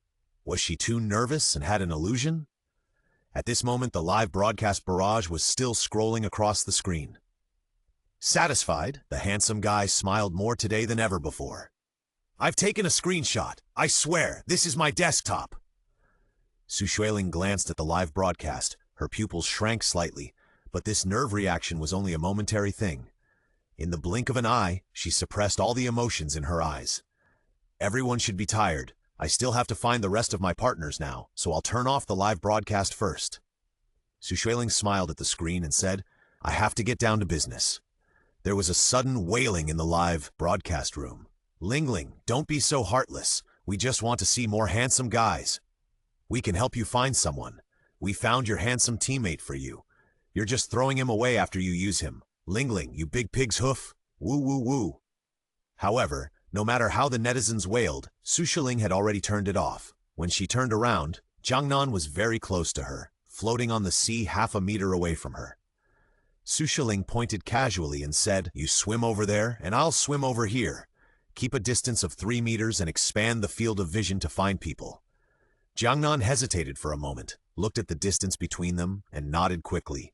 Okay, call me if you have any trouble. With that, the two swam a short distance away. The moment Xueling turned her back, the smile on her face froze instantly. This person is not Jiangnan. From the beginning, when he proposed to find the mermaid tears, Xueling was suspicious. Jiangnan is the person with the highest overall strength in the team, especially IQ. How could he make such a low-level mistake as not considering?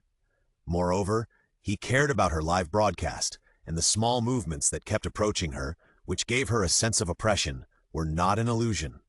That was the posture of a hunter.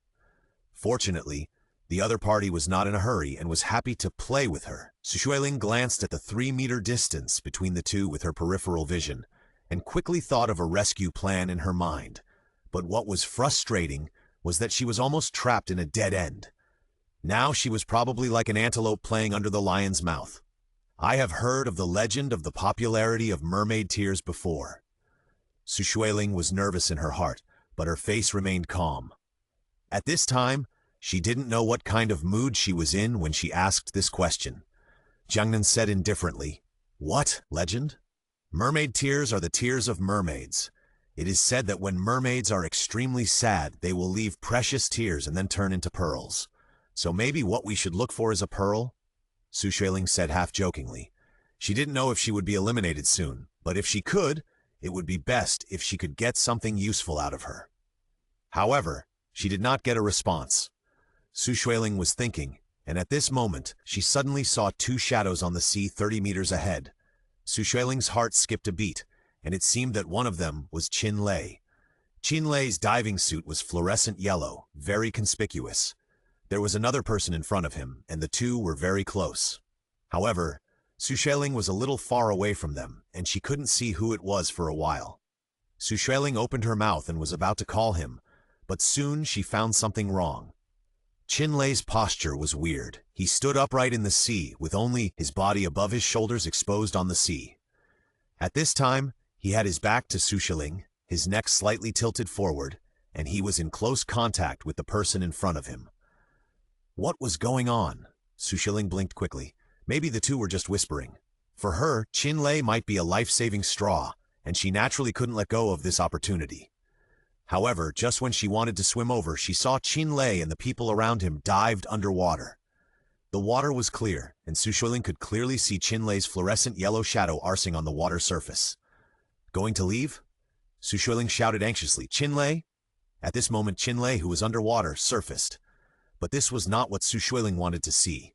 His head was exposed first, followed by his back and 2 legs, and the sea water around him spread red. Xueling's pupils dilated instantly. "Player Qin Lei is out!" The system panel suddenly popped up this message. "Qin Lei is dead." And then, the blood around Qin Lei rippled. A hand grabbed the clothes on the back of Qin Lei's body, and then, with a splash, the thing popped out its entire head. The 2 transparent eyeballs and the several broken fingers bitten by the sharp teeth in its mouth clearly showed that it was not human. Xueling was stunned. This thing actually has a face exactly like hers. The lavender diving suit on its body is also a 1-to-1 copy. It had already sensed Xueling's presence and suddenly turned around. After seeing her, the corners of its mouth gradually cracked, revealing a very meaningful and strange smile. "Qin Lei is dead." At this moment, the voice of Jiangnan rang out behind Xueling. Xueling turned around, and she didn't know when Jiangnan, who should have been 3 meters away from her, was already less than an arm's length behind her. The moment she suddenly turned around, she saw the sharp fangs of Jiangnan. The fangs in the monster's mouth made a tooth-grinding sound. The hunter left a death notice in her ear. The instinct for survival reminded Xueling that she still had this self-defense weapon, but the truth was extremely cruel. The dagger didn't hurt anything around her at all. The monster smiled grimly, and the face covered with river skin began to twist and crack unnaturally, and the pupils gradually returned to the same transparent color as the monster that killed Qin Lei in the distance. It raised its claws and slapped, and with a piercing sound, Xueling was slapped away for a distance. Her diving suit was torn, and there was a hideous wound on her shoulder. The fresh flesh and blood seemed to stimulate the monster. It suddenly became greedy. Xueling's heart was beating like thunder, and the pain invaded her nerves. The wound was soaked in salt water when she fell into the Dead Sea several times, which was no less than a torture. She was in so much pain that her eyes went black, and only the instinct to survive remained in her mind. How can she survive? An answer flashed through her mind. She couldn't even open her eyes. At the moment when the monster pounced on her and knocked her into the sea again, a small black bottle suddenly appeared out of thin air in her hand that was exposed to the water. Devil's flower perfume. It can confuse monsters within a certain range and change their memories to make them work for you. When her hand fell into the quiet sea again, she pressed the perfume pump hard, and the perfume with a ghostly scent quickly spread in the seawater. The seemingly non-aggressive thing made all the monster's attacks come to an abrupt end.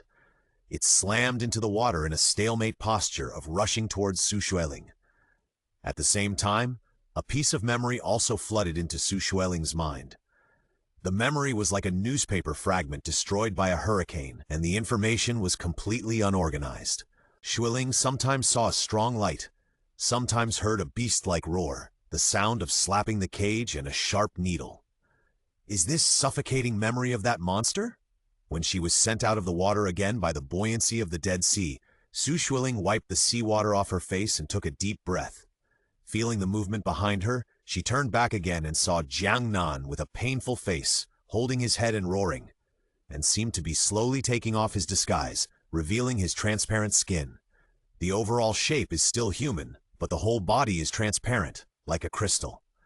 He looked into Xueling's eyes and blinked. His eyes were gentle and innocent, like a kind and harmless little animal. Xueling was silent. To be honest, she still felt a little terrified.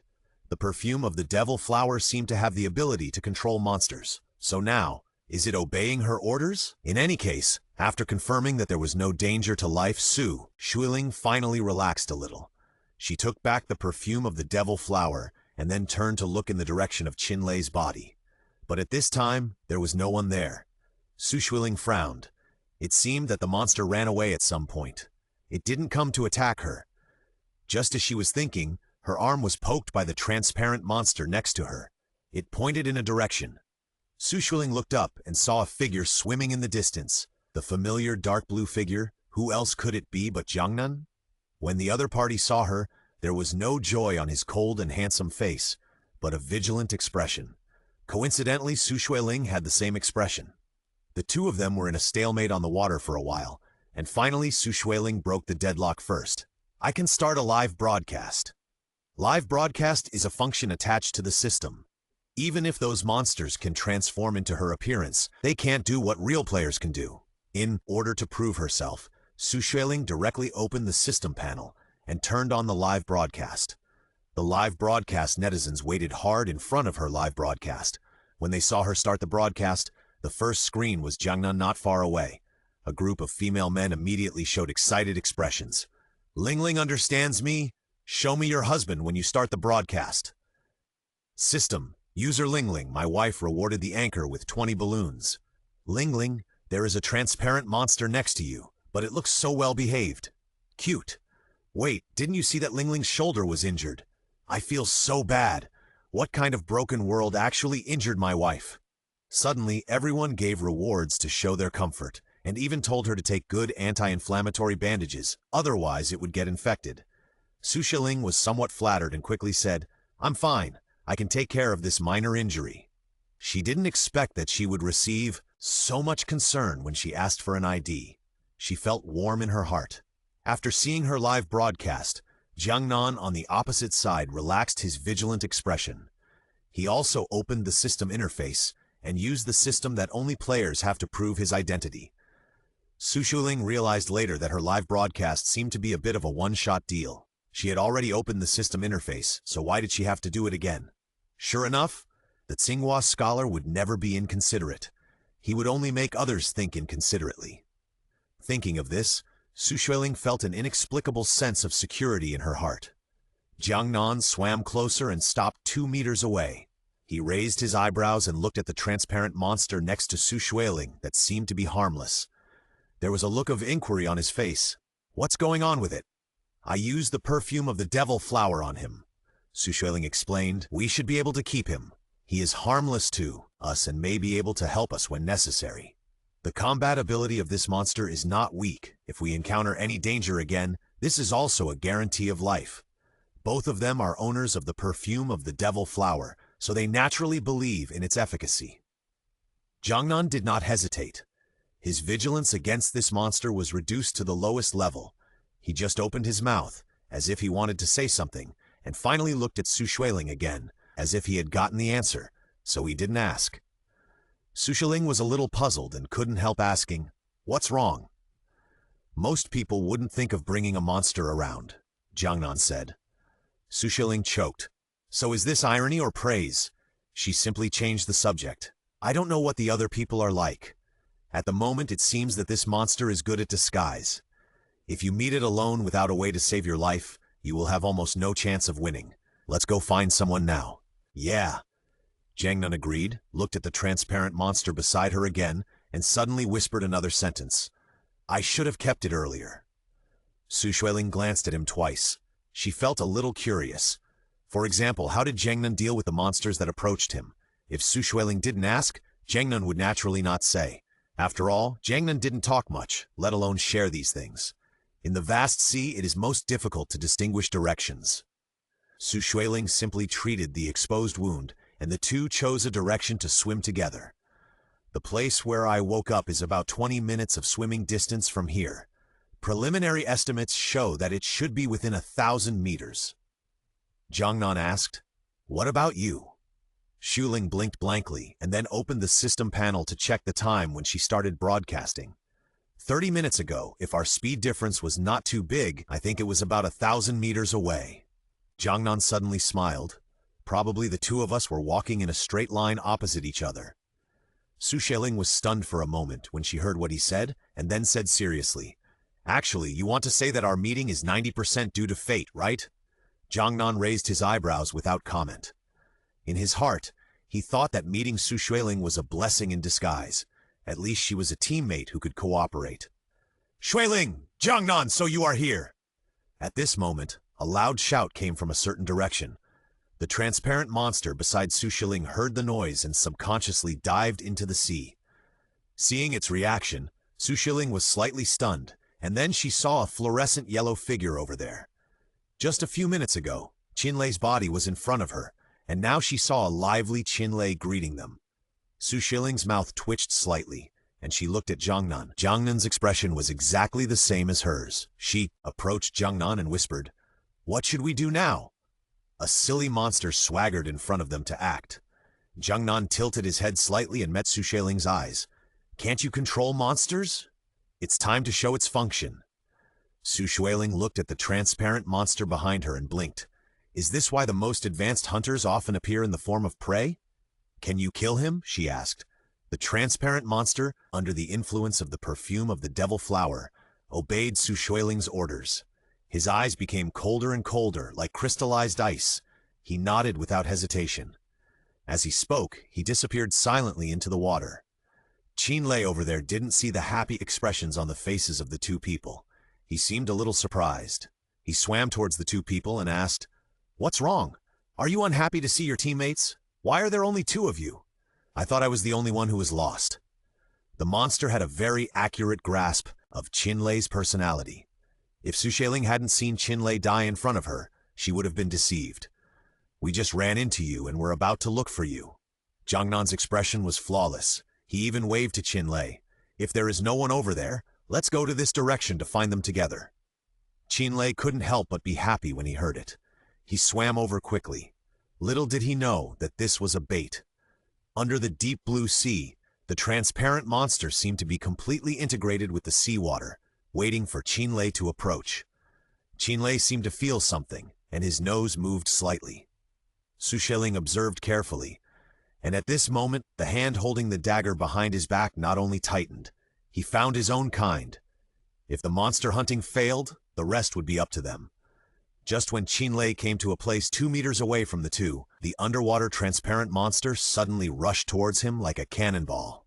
Qinlei didn't even react, and was hit by the monster, and half of his body flew out of the sea, with a stunned expression on his face. However, the transparent monster didn't give Qinlei time to think at all. He broke out of the water, bringing up a wave of waves, and the hand was like a sharp ice knife, piercing through Qinlei's body. Qinlei died with his eyes open, and he couldn't understand why his partner would kill each other with him.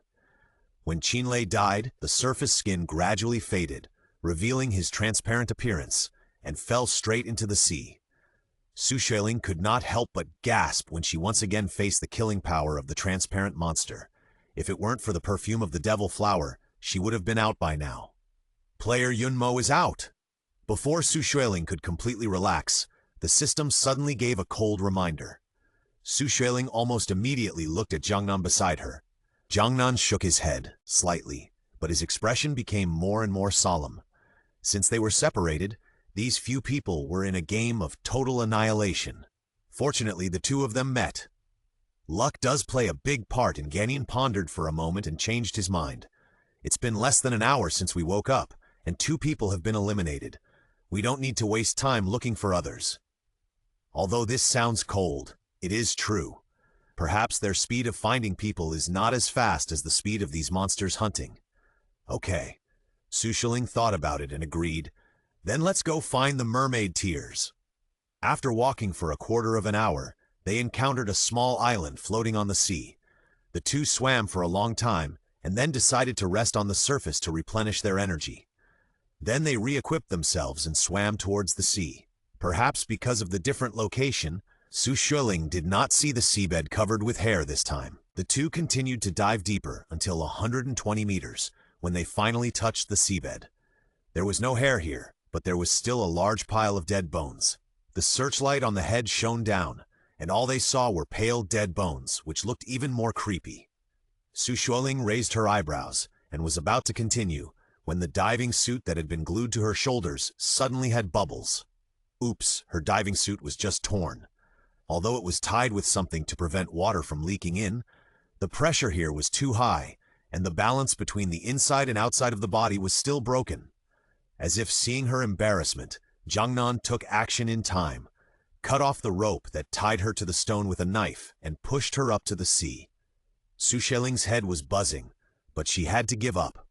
The transparent monster next to her noticed that she was in a bad situation and quickly dragged her out of the sea. It was not until she broke through the water that Xueling breathed a breath of fresh air and was relieved. Then the transparent monster was loyal and dragged her back to the island before letting her go. Xueling turned around and suddenly found that she was the only one around her. She hurriedly asked, "Where is Jiangnan?" The transparent monster tilted his head. At this moment, the water surface 10 meters away made a splash. Jiangnan followed and broke through the water. He shook off the water drops on his face. He seemed to be holding something in his hand. He swam all the way over. Xueling could see clearly that it was a grim skull. "Are you okay?" Jiangnan ignored the surprised expression on her face and went ashore. Hearing Jiangnan speak, Xueling's eyes moved away. "It's okay, it's just that there is a problem with the diving suit. Next time I can't dive too deep. Did you pull this up from the bottom of the sea?" Jiangnan nodded slightly. "I found this thing, but the underwater environment is too dark, and I can't see it clearly." As he said, Jiangnan held the skull up to the light and looked at it for a while. The bones are a little green. Although Xueling is not a medical student, she has some understanding. After a person dies, the normal bones are grayish-white. If other colors appear, it is mostly because some poisonous substance is ingested too much. Although she didn't remember how much, she still asked, "Do you suspect that they may have died of poisoning?" Jiangnan nodded slightly. "The skeletons under the sea are intact, and there is no murder weapon. There are not many ways to cause such a large-scale death." After hearing this, Xueling became more and more confused. The clues given by the mission world are often related to their missions. What does a group of corpses that died of poisoning have to do with the tears of the mermaids? I still have to go to the sea. Jiangnan's eyes fixed. With just this little clue, he couldn't get more information. The skull turned, and there seemed to be a slight scratch on it. How could Xueling stay on the shore alone? He immediately said, "I'll go with you." Jiangnan glanced at her shoulder with a hint of meaning.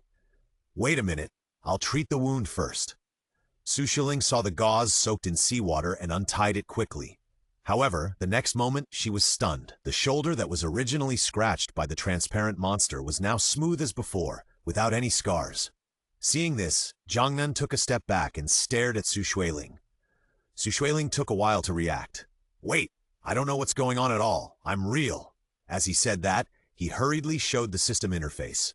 Jiangnan's frown finally relaxed and he asked, "When did the wound heal?" Xueling was relieved to see that his guard was gone, but she had no idea when the wound healed. Maybe it was under the sea.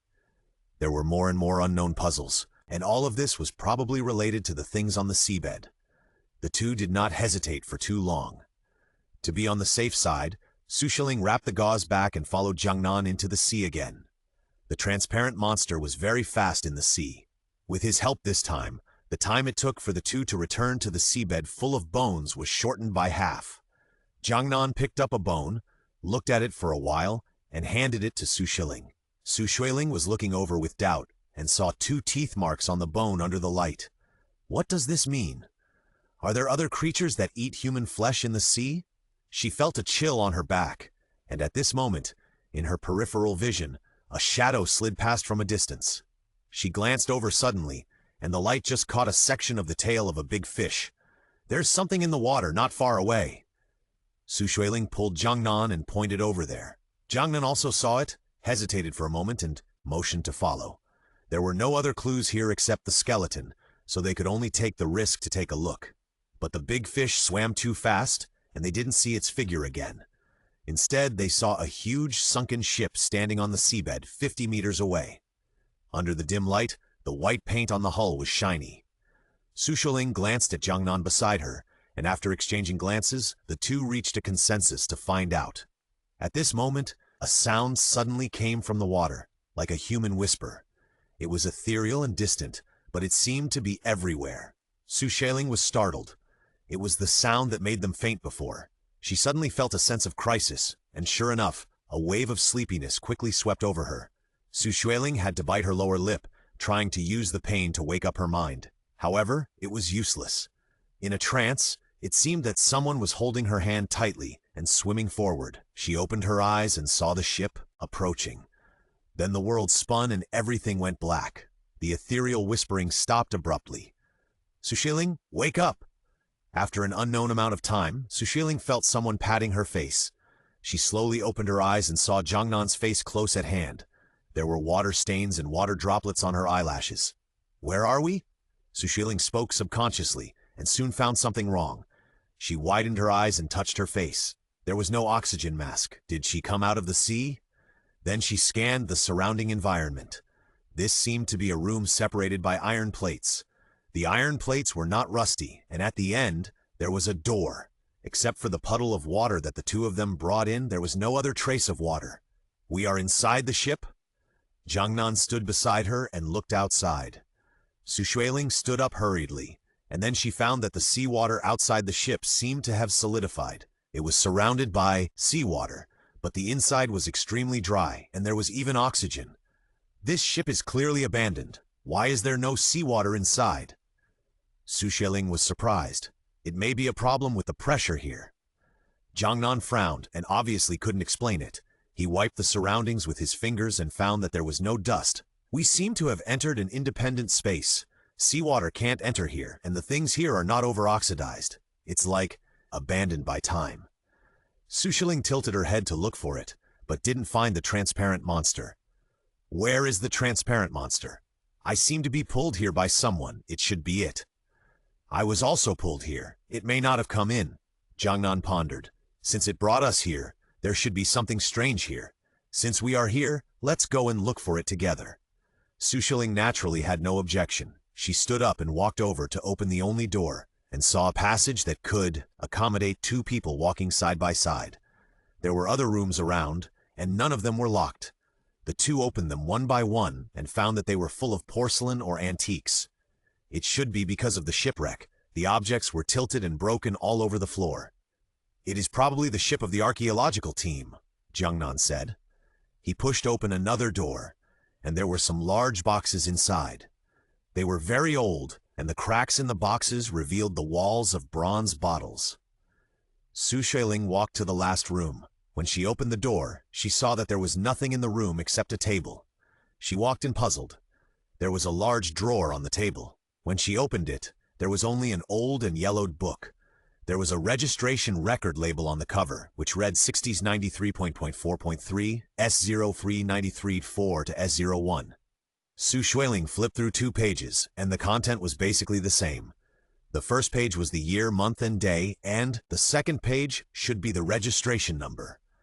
"Did you find anything?" Jiangnan walked in from outside. "Here is a registration book," Xueling said, and after a pause, she added, "The paper in this book seems to be a little special." Jiangnan took the registration book, flipped through it, and said, "It's wax paper, which is not easily corroded by seawater, and can be preserved in the sea for many years. Is their registration book kept in a separate room? Xueling wondered. Jiangnan shook his head slightly and prepared to look around, but he stepped on an iron plate with a creaking sound. Something was wrong with his feet. They both lowered their heads at the same time and saw that the iron plate was slightly raised. Jiangnan was the first to squat on the ground to find the mechanism. 5 minutes later, Jiangnan touched a switch on the side of the table, and the iron plate was opened. When he pressed it, there was suddenly a staircase covered with stone. "I'll go down first," Jiangnan said and walked down first. Xueling hurried to follow. The vertical height was only about 3 meters, and they soon reached the bottom.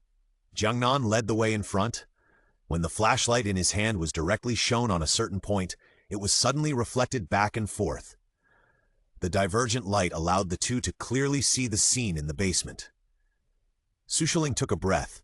The basement was filled with broken glass jars, and there were large patches of dried blood on them.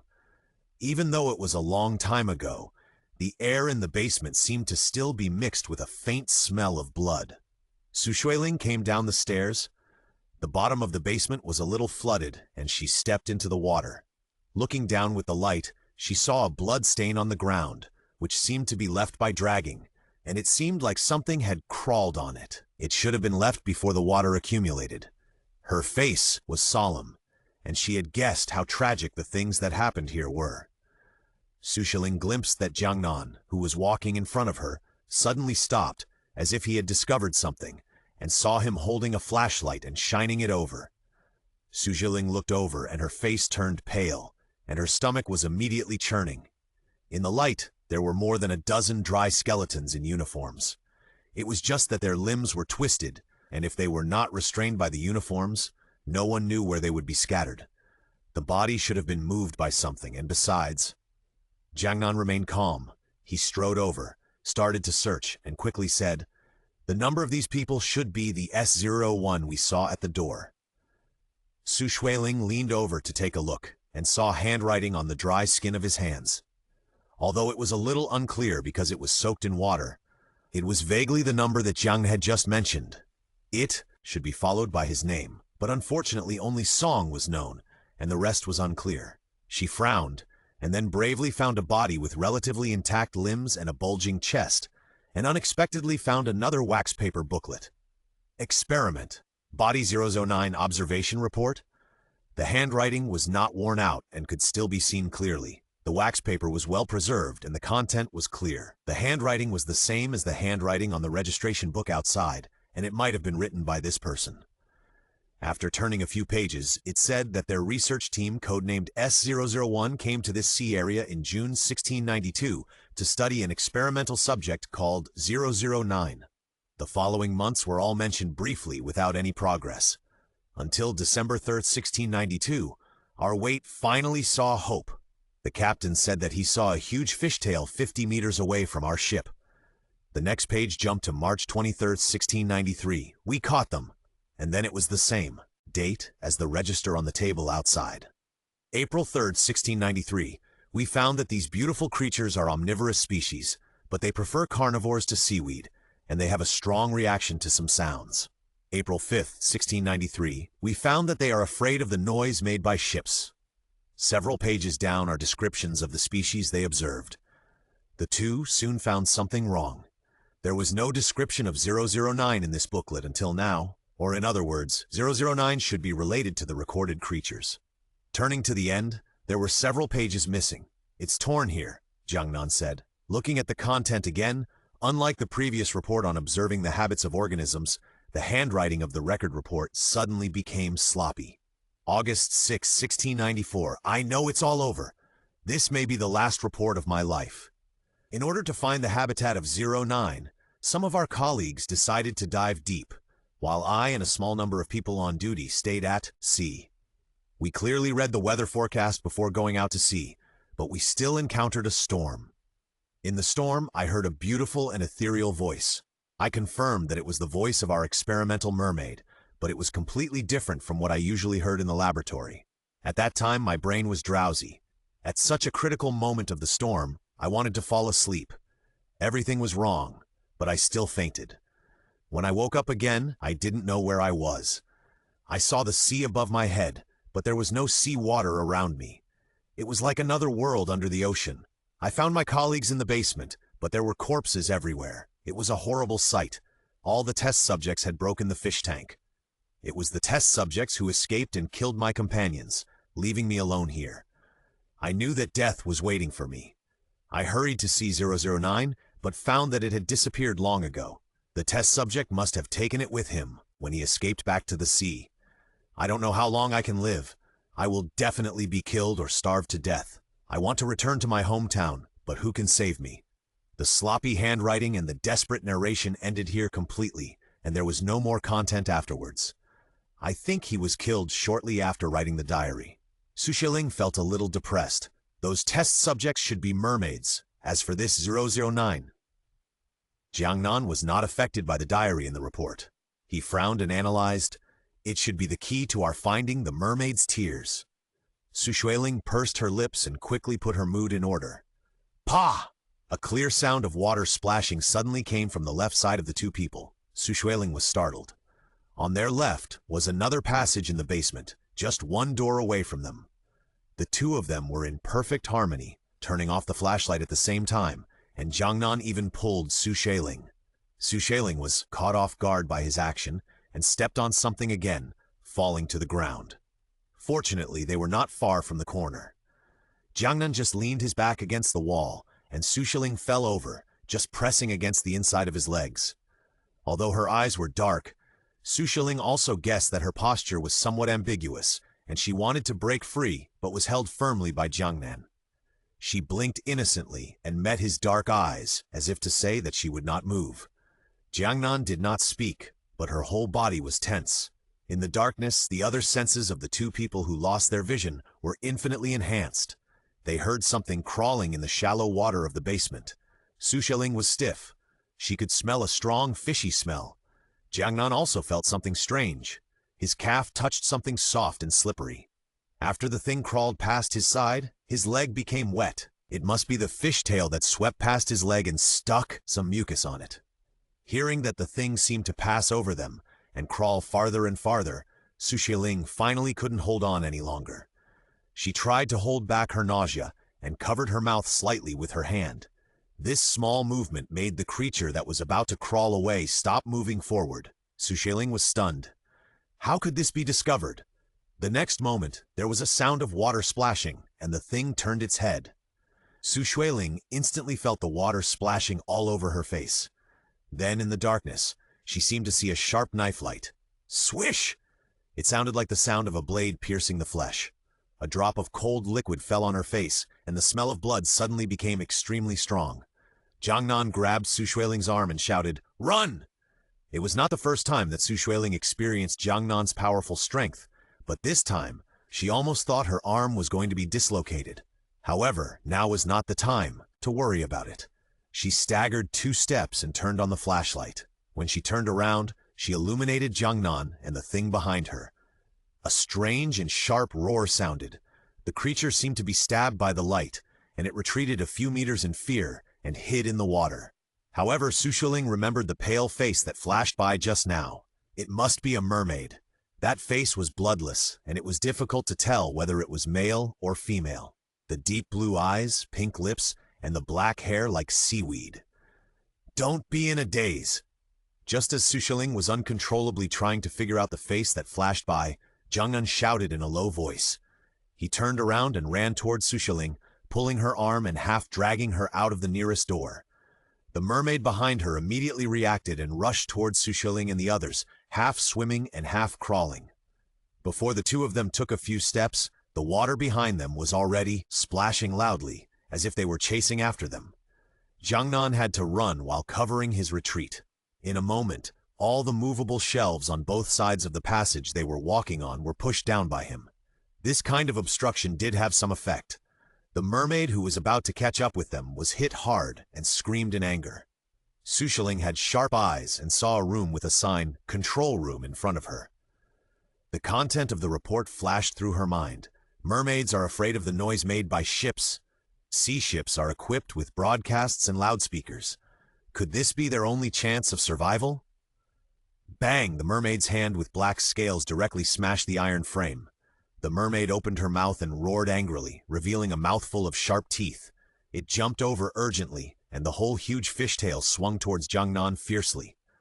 Jiangnan ducked to avoid it and pierced its arm with his backhand. Green blood beads immediately splashed all over Jiangnan, but the mermaid was also thrown out by Jiangnan fiercely. But the direction was not right. Xueling happened to be in this direction. She twitched her mouth and ran to the control room quickly. The mermaid behind her seemed to know that Jiangnan was a tough guy, and she was smart enough not to stalemate with Jiangnan, but chased Xueling's direction. As soon as she stretched out her hand, the scaly hand firmly grasped Xueling's ankle. Xueling fell into the water in embarrassment. The mermaid behind her took the opportunity to roar and dragged her back.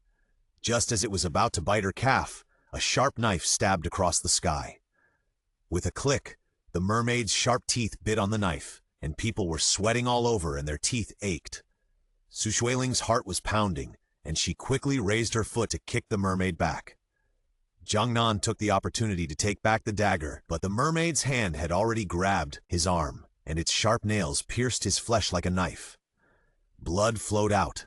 Jiangnan groaned, but he exerted more force on his hand and pulled the dagger out of its mouth. The dagger even cut a crack on the flesh on its face. He kicked the mermaid in the chest, and Jiangnan used all his strength, and the mermaid flew backwards several meters. This way! During the period when Jiangnan and the mermaid were in a stalemate, Xueling had already broken open the door of the control room. The report said that the mermaid is afraid of noise. Jiangnan understood and ran towards her quickly. The mermaid was persistent. As soon as Jiangnan entered and closed the door, the mermaid hit her head on the door panel. "It won't last long," Jiangnan said coldly. Xueling eagerly looked for the speakers and radio among the pile of equipment on the ship. She hoped that these equipment could still be used, otherwise they would definitely die here. Finally, when she saw the button and pressed it, a rustling sound rang out. It was the sound of the radio. After taking a look at the loudspeaker hanging above her head, Xueling climbed up with great effort to take the item down, put it at the door, and then began to debug. Soon, a recording of a weather forecast was played from the loudspeaker, almost bursting the eardrums. Sure enough, this had a strong deterrent effect on the mermaids outside. The sound of banging on the door stopped. Jiangnan breathed a sigh of relief and leaned against the door. Xueling was covering her ears. After about 5 minutes, she turned off the loudspeaker and then walked towards Jiangnan. There was no sound outside the door either. The mermaid who was chasing after her seemed to have really left. Before she could breathe a sigh of relief, Xueling saw a drop of blood falling straight from Jiangnan's arm, hitting the water and turning into a deep red like ink. "You're injured." Xueling was startled, and only then did she discover several blood holes on Jiangnan's arm. Because the crisis was temporarily over, he could breathe a sigh of relief. At this time, his hand could hardly hold the dagger and was trembling. Jiangnan hummed, and Xueling began to look through his backpack, which contained medicine for healing and stopping bleeding. However, at this moment, she saw Jiangnan's arm tense again. Xueling realized something was wrong and was about to ask. With a clang sound, a device in the control room was suddenly knocked over. Then a transparent humanoid monster crawled out of the big hole. Xueling saw its appearance and immediately breathed a sigh of relief. "It's it!" Jiangnan frowned. "How did it know we were here?" This is an unsolvable question. The monster glanced at the two of them, then came up and sniffed Jiangnan's bleeding arm. Jiangnan was still a little defensive against it, so he frowned and wanted to retreat. However, the next moment, the transparent monster took action. It suddenly reached out and grabbed Jiangnan's hand. Jiangnan couldn't get rid of the incomparable power for a while. When he looked again, it actually opened its mouth and bit his arm. Xueling was shocked and hurried to stop it, but it was too late. But the transparent monster did not bite Jiangnan. He licked his bleeding wound with his tongue, and the transparent saliva stained Jiangnan's arm. As expected, Xueling saw the blue veins on his forehead. "This is a bit naughty." Xueling was talking when she saw a hint of surprise in Jiangnan's eyes. She approached suspiciously, but found that the wound on his hand was healing at a speed visible to the naked eye. Xueling was shocked and subconsciously touched her bandaged shoulder. She seemed to understand how her wound suddenly disappeared. Jiangnan said at this time, "It seems that keeping it does have some benefits." Xueling rubbed the monster's transparent head. "Luckily, you are here." The monster's eyes lit up, and he showed Xueling a silent and obedient smile. Then he pulled Xueling's hand and pointed at the green liquid on the door. It was the blood of the mermaid. Xueling blinked. The monster put a transparent palm on it, rubbed a lot of green liquid, and then suddenly smeared it on Xueling. Xueling looked at the arm covered with sticky blood, and her brows furrowed subconsciously. "What is it doing?" The transparent monster couldn't speak, but just kept pointing at the green blood. Seeing Xueling's puzzled look, it stained the green blood on itself. He was transparent, and now with this green stain, not only did he look weird, but he also exuded an unpleasant bloody smell.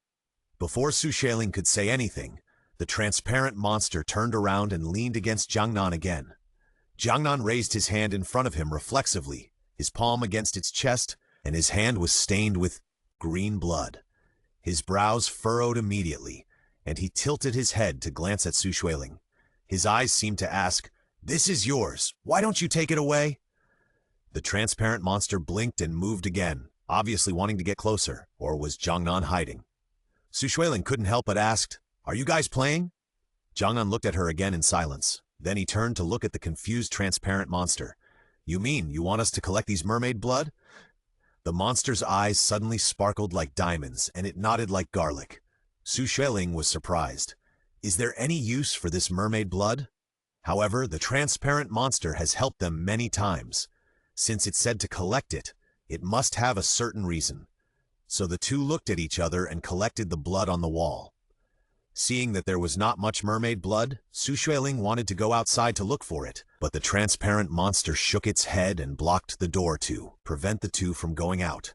Instead, it pointed to a corner of the control room. Xueling did not insist, and ran to the corner to take a look. At a glance, she found a hole. She understood. It should mean that the mermaid didn't go far and might be waiting for us outside, so let's go out from here. Then go from here. I'll lead the way. Jiangnan walked in first. The passage pointed by the transparent monster went all the way down. Going down from here, it leads to the bottom of the ship. After opening a door, Xueling saw some driving devices inside the ship. However, because the sunken ship was in tatters, the two of them quickly saw the outside through the small hole. It was the seabed, but there was no water. It was not until then that the two realized that there was no water inside the ship, because the entire sunken ship was in an area isolated from the sea. Outside the sunken ship, there were countless natural stone pillars standing on the seabed, which were estimated to be more than 10 meters high and 2 or 3 meters wide. There was no end in sight, just like a forest of stone pillars. Xueling was stunned by this spectacular scene. Is this the magic of nature? But no matter how you look at it, it seems to be incompatible with the environment of the seabed, as if it was moved from somewhere. She looked up at her head in confusion. Above the stone pillars, there was a vast blue sea. The dividing line between the sea and this space was just the top of the stone pillar. "There is something," Jiangnan said hurriedly, stretched out his hand and pulled Xueling's arm and pulled her back to the cabin to hide. Almost the next moment, a very strange sound rang out all around. That was the sound of some kind of reptile crawling along the outer wall of the cabin. Xueling turned her head and saw Jiangnan looking up, and she was immediately horrified. Could it be that the thing was just above their heads? If they walked out, wouldn't it be? I couldn't even imagine it. She was terrified, but the transparent monster that followed behind her didn't understand what the two people meant. It swaggered past the two people and wanted to walk out of the hole at the bottom of the cabin. Xueling subconsciously grabbed it.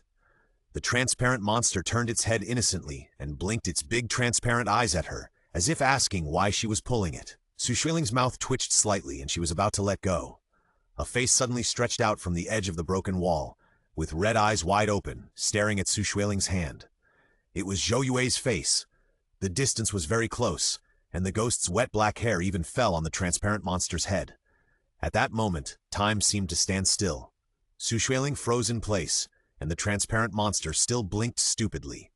Jiangnan reacted quickly, raised his hand and grabbed the hair of the face, and pulled the man down. As the knife fell, a shrill scream exploded beside Su Xueling's ear. When the sound faded, Su Xueling saw that the ghost skin with Zhou Yue's face gradually became transparent, and she couldn't help but gasp.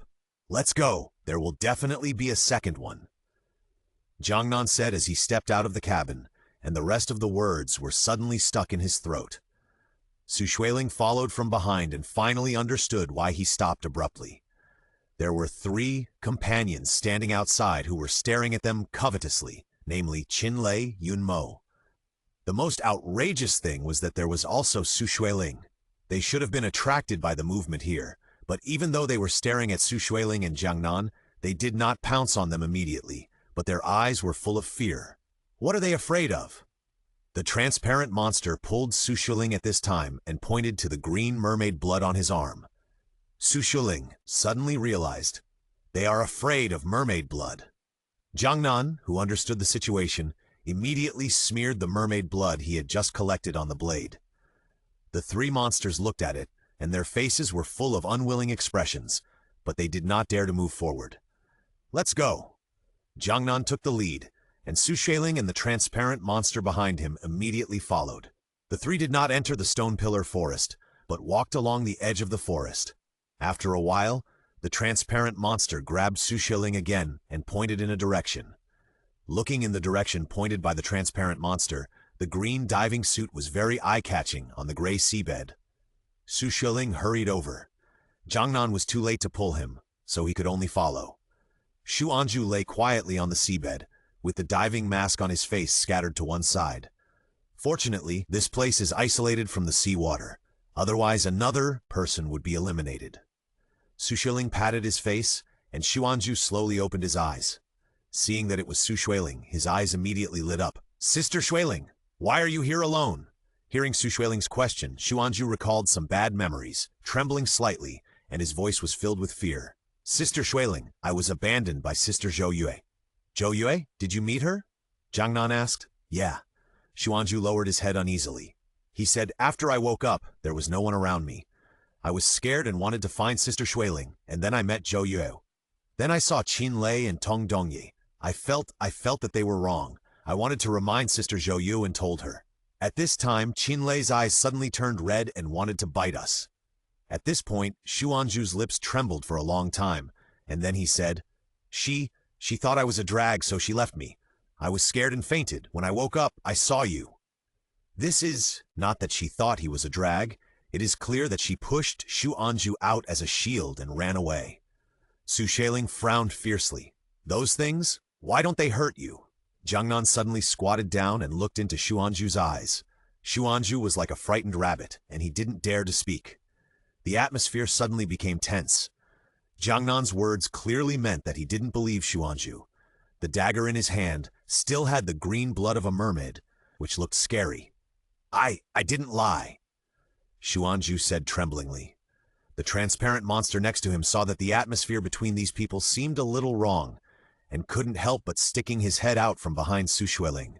Su Xueling was touched by its silly look, and smiled while touching the big head of the transparent monster.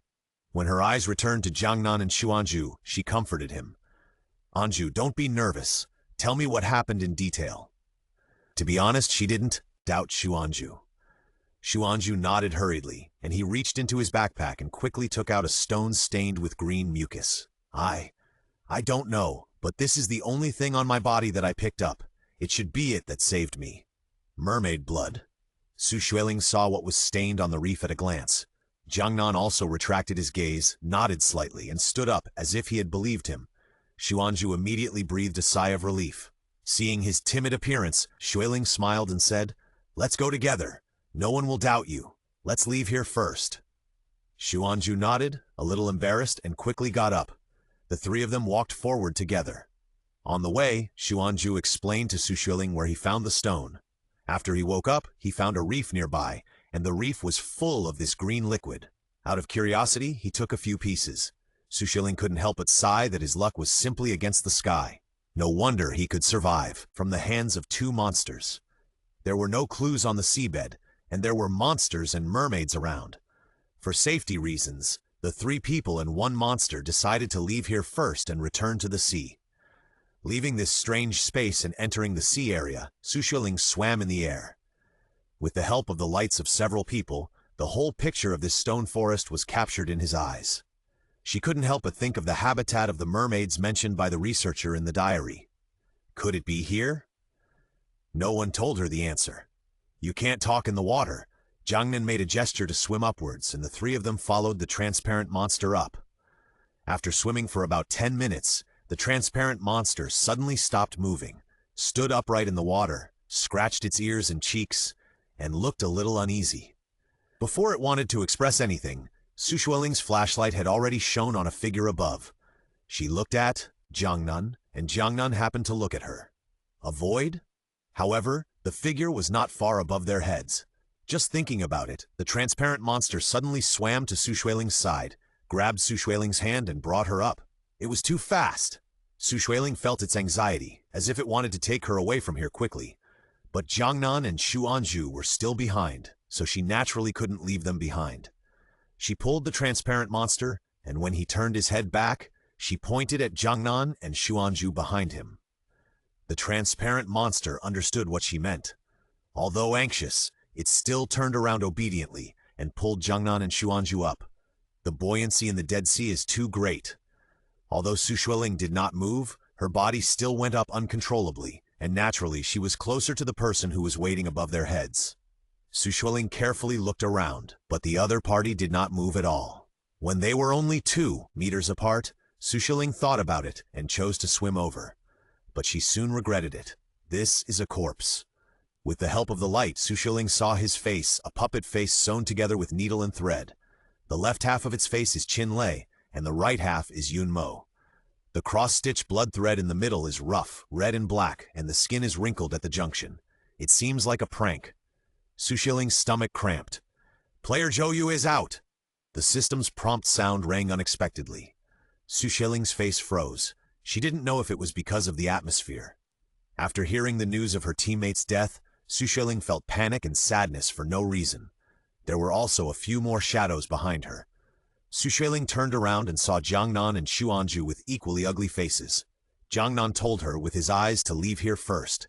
He grabbed Xueling's shoulders with his big hands and pulled her over. The transparent monster accelerated in the water and was about to take them up. However, at this moment, a hollow voice that everyone was familiar with spread slowly from the depths of the sea. Hearing this voice, Xueling secretly thought it was not good. The light shook with her dizzy head and swept to the sea not far away. A series of fast-moving shadows came from all directions. Mermaids! She clenched her teeth and looked around vigilantly. I saw that under the originally calm sea, I don't know when there were a few pairs of bright eyes.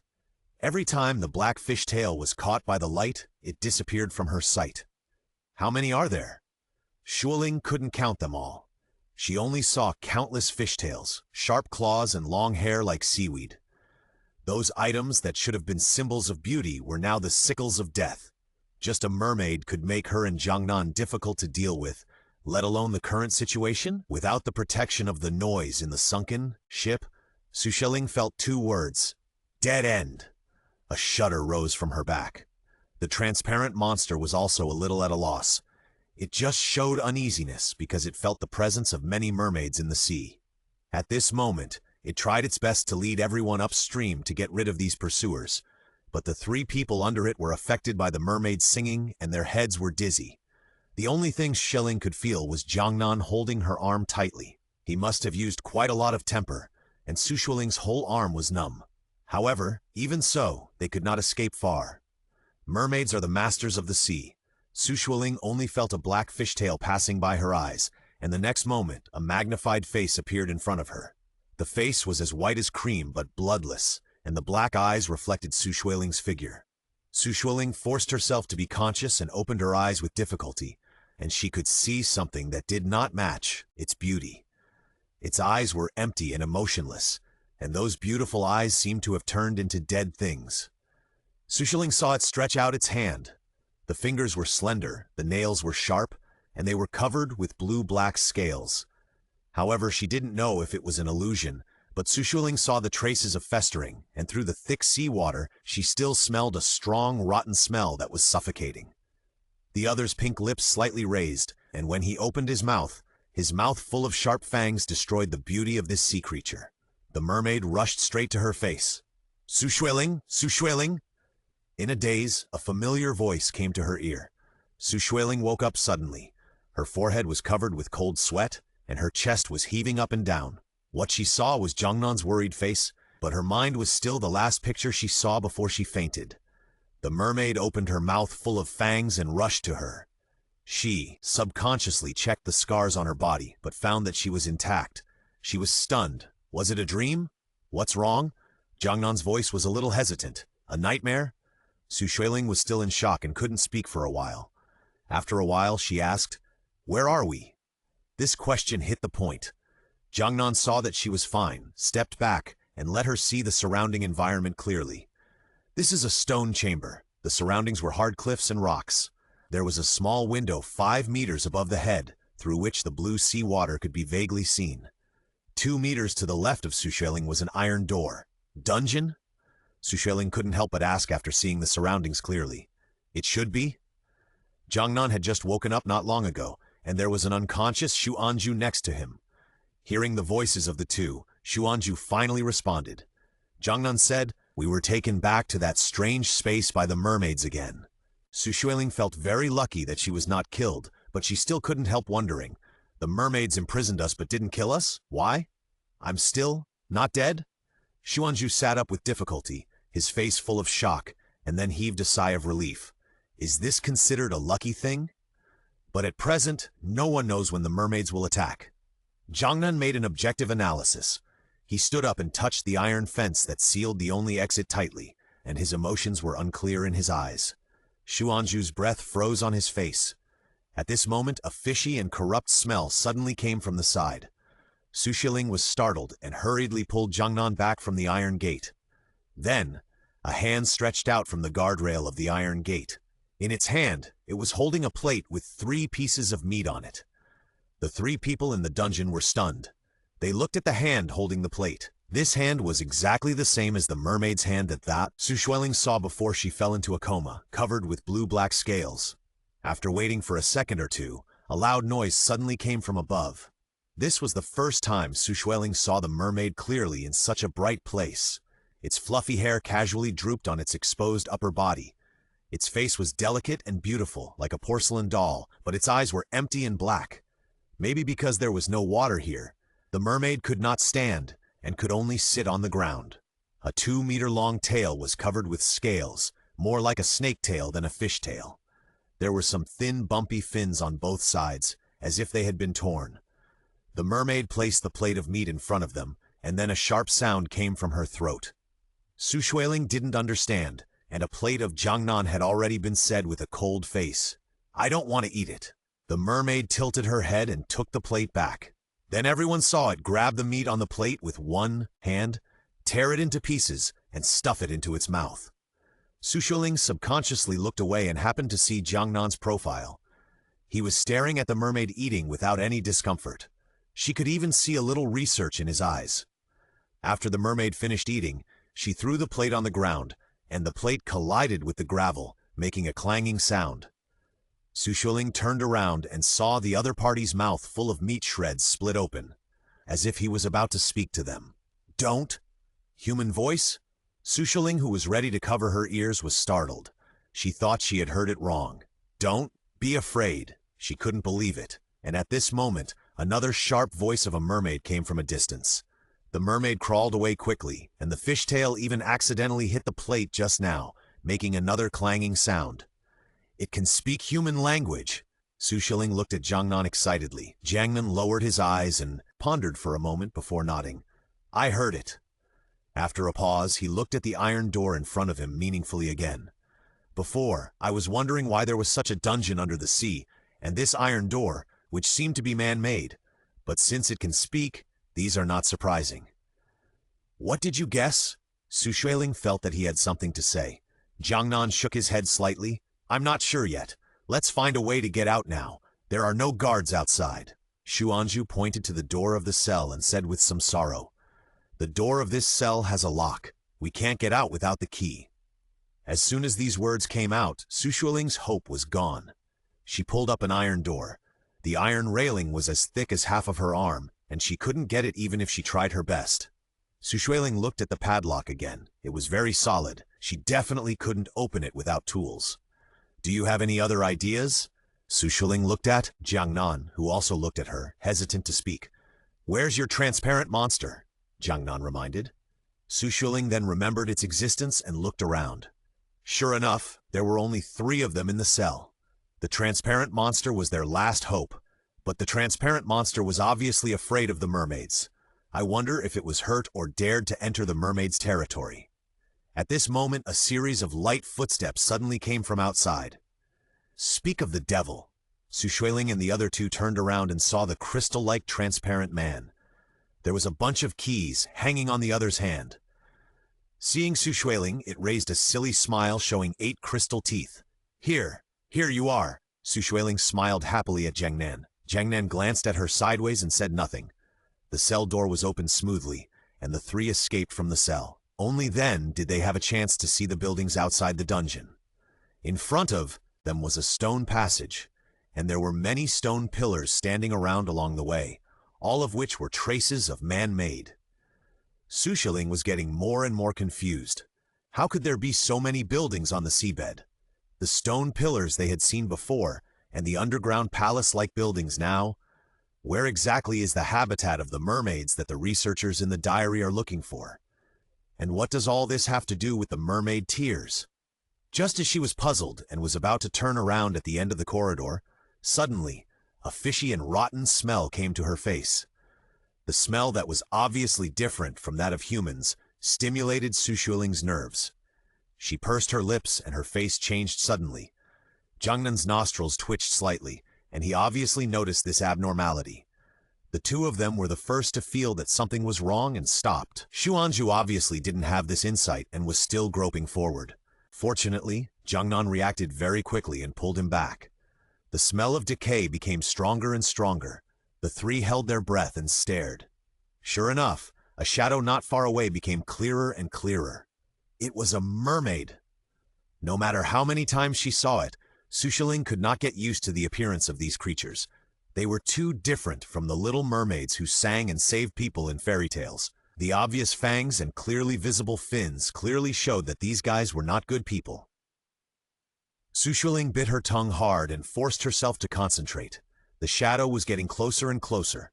Although the 3 of them hid in a hidden place very quickly, they still did not dare to relax at all. These mermaids have excellent hearing. They would be discovered if there was any slight movement. The original successful escape was thanks to the unidentified object.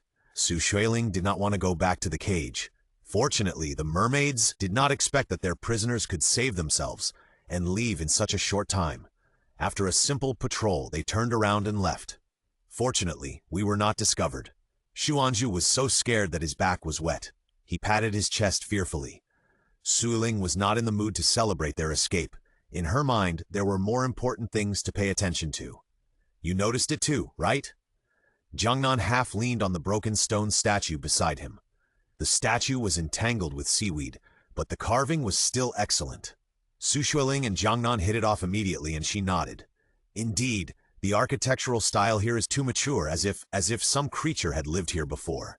The more Xueling talked, the more she felt cold. For no reason she felt a sense of weirdness. Everything seemed reasonable, but she always felt that something was wrong. "There's something I haven't said." Jiangnan adjusted his posture and gently patted the stone statue beside him. The algae formed an indescribable strange pattern on the stone statue. Xueling felt her heart pounding after just one look, forcing her to look away. Jiangnan saw Xueling's abnormality. A cotton-like expression spread in his pupils, but he didn't say much. "There are stone statues like this everywhere. I guess this kind of stone statue represents some kind of totem worship. Places with totem worship must have their own cultural system. There may be a lost civilization here." Jiangnan's words made Xueling fall into deep thought. It's not that she didn't agree with Jiangnan's guess. On the contrary, what he said was reasonable and well-founded. She just felt that the evidence was not conclusive enough and couldn't jump to a conclusion. Just when the 2 were silent, Xuanzhu suddenly spoke. "Sister Xueling, don't you know Atlantis? The legendary lost ocean civilization Atlantis, the greatest fantasy legend of this century created by the Sea Elves. I thought of this place as soon as I came here. Perhaps because he had been saved by Jiangnan and Xueling too many times before, Xuanzhu was very cautious, even though he proposed a part that no one had thought of. But it was this sentence that suddenly connected a broken line in Xueling's mind. The archaeological team is to bring 009 back to the habitat. The habitat is a lost country. Xueling muttered a few words in a low voice like a murmur, and Jiangnan suddenly looked up. Did you think of something? The longer the two spent together, the more they could guess what the other was thinking. As soon as Xueling opened her mouth, Jiangnan felt it. Yes, Xuanzhu is right. The habitat may be a lost ancient country like Atlantis. Maybe this is their country. So 009 must be here. The three spoke almost in unison. They looked at each other, and hope gradually rose in their eyes. In the cell, a strange atmosphere was slowly flowing. The cell where the three people were originally imprisoned was empty. Soon the mermaid in charge of checking the prisoners discovered the abnormality in the cell. The sharp flute sounds spread throughout the space. Almost in an instant, the sound of action began to sound around. They found it. Jiangnan's face sank, and he spoke decisively. Xueling also thought that their escape could not be hidden from the mermaids for too long, but she did not expect it to come so quickly. Now they will definitely look for our traces. What should we do? What should we do? Who was originally dependent on the two, had a trembling upper and lower teeth. Xueling could only pinch his shoulder with one hand to calm him down. Don't worry, we are hiding here now. It's not that easy for them to find us. As soon as Xueling finished speaking, Jiangnan crushed the algae on the stone statue beside him. I'm afraid it's not that easy. This is their territory. Mermaids have a keen sense of smell, so it's more than enough for them to find us with obviously different smells. Xuanzhu, who had just been silent for less than 2 minutes because of Xueling's words, suddenly opened his mouth and asked stumblingly, Then, aren't we doomed? Xueling looked at the two people with troubled expressions, and her mouth corners slightly raised. It is because of their keen sense of smell that we can find a way to escape. As she spoke, she made a move that made the two people dumbfounded. This beautiful woman actually took the initiative to smear the smelly mermaid blood on herself, and Jiangnan almost did the same thing right after. Using mermaid blood can confuse their sense of smell and delay time. Seeing that Xuanzhu couldn't bear to do it in front of the smelly mermaid blood, Xueling kindly explained. But Xuanzhu still shook his head slightly, clearly showing that he was unwilling. He was still hesitating at this point. Xueling made up her mind and directly reached her blood-stained hand towards Xuanzhu. Xuanzhu was so scared that he almost screamed, but Jiangnan covered his mouth again. The calm man made a quiet gesture without changing his expression. The three of them stopped their movements for a moment, and there were rustling sounds around them. It was the sound of the mermaids talking. The three of them were already smeared with mermaid blood and would not be exposed at this time. Xueling began to hold her breath and watch the mermaid's movements in the dark. There was a stagnant, dragging sound, gradually approaching. When the mermaid was about to get close, Xueling's pupils shrank suddenly. The thing that made the sound on the ground was clearly a person. Xueling held her breath and watched the mermaid dragging past and exhaled lightly. She knew that she didn't have extra time to think about anything else. Everything here contained an indescribable weird atmosphere, and all she could do now was to protect herself. Okay, let's go. Just after she uttered this sentence, Xueling saw that Xuanzhu's face looked a little strange. That face made such a distorted expression under the cover of mermaid blood, which looked grotesque and funny. Thinking of Jiangnan's hand blocking Xuanzhu's mouth without saying a word, she couldn't help but think that Xuanzhu might have accidentally eaten some mermaid blood. That thing smelled rotten and smelly, and it must have felt bad when it entered the mouth. Xuanzhu was not a carefree person, so it was normal for him to have such a strange expression. The atmosphere had been too tense all the time, making Xueling a little tired. Now that she could relax, she also made a joke. Don't worry, mermaid blood should not be poisonous. It just doesn't taste good. Originally, when this was said, Xuanzhu should have said something back, even if he had any objections in his heart, but his expression seemed to solidify, and he just shook his head slowly. Xueling tasted something wrong and was about to speak when Xuanju spoke. No, that's not what I want to say, although mermaid blood tastes really bad, but don't you feel that there is something dripping down all the time? Drip, drip, it hasn't stopped since just now. A strange silence spread among the three people until the subtle sound of water sounded. Tick, tick. It was exactly the same as what Xuanju said. No! Go! Jiangnan was the first to jump up, like a sharp blade that shattered the quiet air. He pulled Xuanju and Xueling's wrists forward, and at the same time, the tiny sound above the three people's heads became more and more obvious. Xueling heard it clearly. That was the sound of something crawling quickly. Why did it suddenly? Xuanju was still wiping his face, and was suddenly pulled by Jiangnan, and the whole person almost flew up. It's a mermaid. A mermaid has been following us. Xueling turned around and saw a huge black shadow above her head. Its long seaweed-like hair and limbs were tangled together, and its entire tail was bent into an incredible arc. She just took a quick glance and felt her stomach churning. The mermaid had a little smile on her face, and when she opened her mouth, her sharp and intertwined fangs pierced her eyes. Xueling ran away, with a string of information flying through her mind. When and where they had been targeted. Maybe it was when they got out of the cage just now, or maybe even earlier. Such a monster was just hanging quietly above her head, as if a guillotine would fall at any time. The more Xueling thought about it, the more frightened she felt, and she didn't want to think about it anymore. She also remembered the appearance of the mermaid just now, the one she and Jiangnan first found on the boat. The sudden escape of the three angered the mermaid hanging on the wall. The mermaid opened her mouth without warning and let out a sharp whistle. This was the signal for the mermaid to call for her companions. Now calling for her companions was clearly intended to put Xueling and Jiangnan to death. Xueling, who originally thought that this ghost-like creature had no intelligence, took a deep breath after figuring it out and fled even faster. So the water that just dripped down is... Xuanju started to stutter again in a hurry.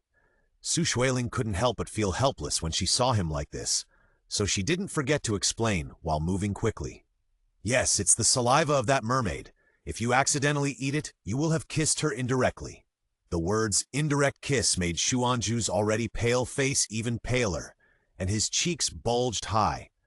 If it weren't for the mermaid chasing him from behind, he would definitely find a place to vomit. Jiangnan raised his eyelids and glanced at Su.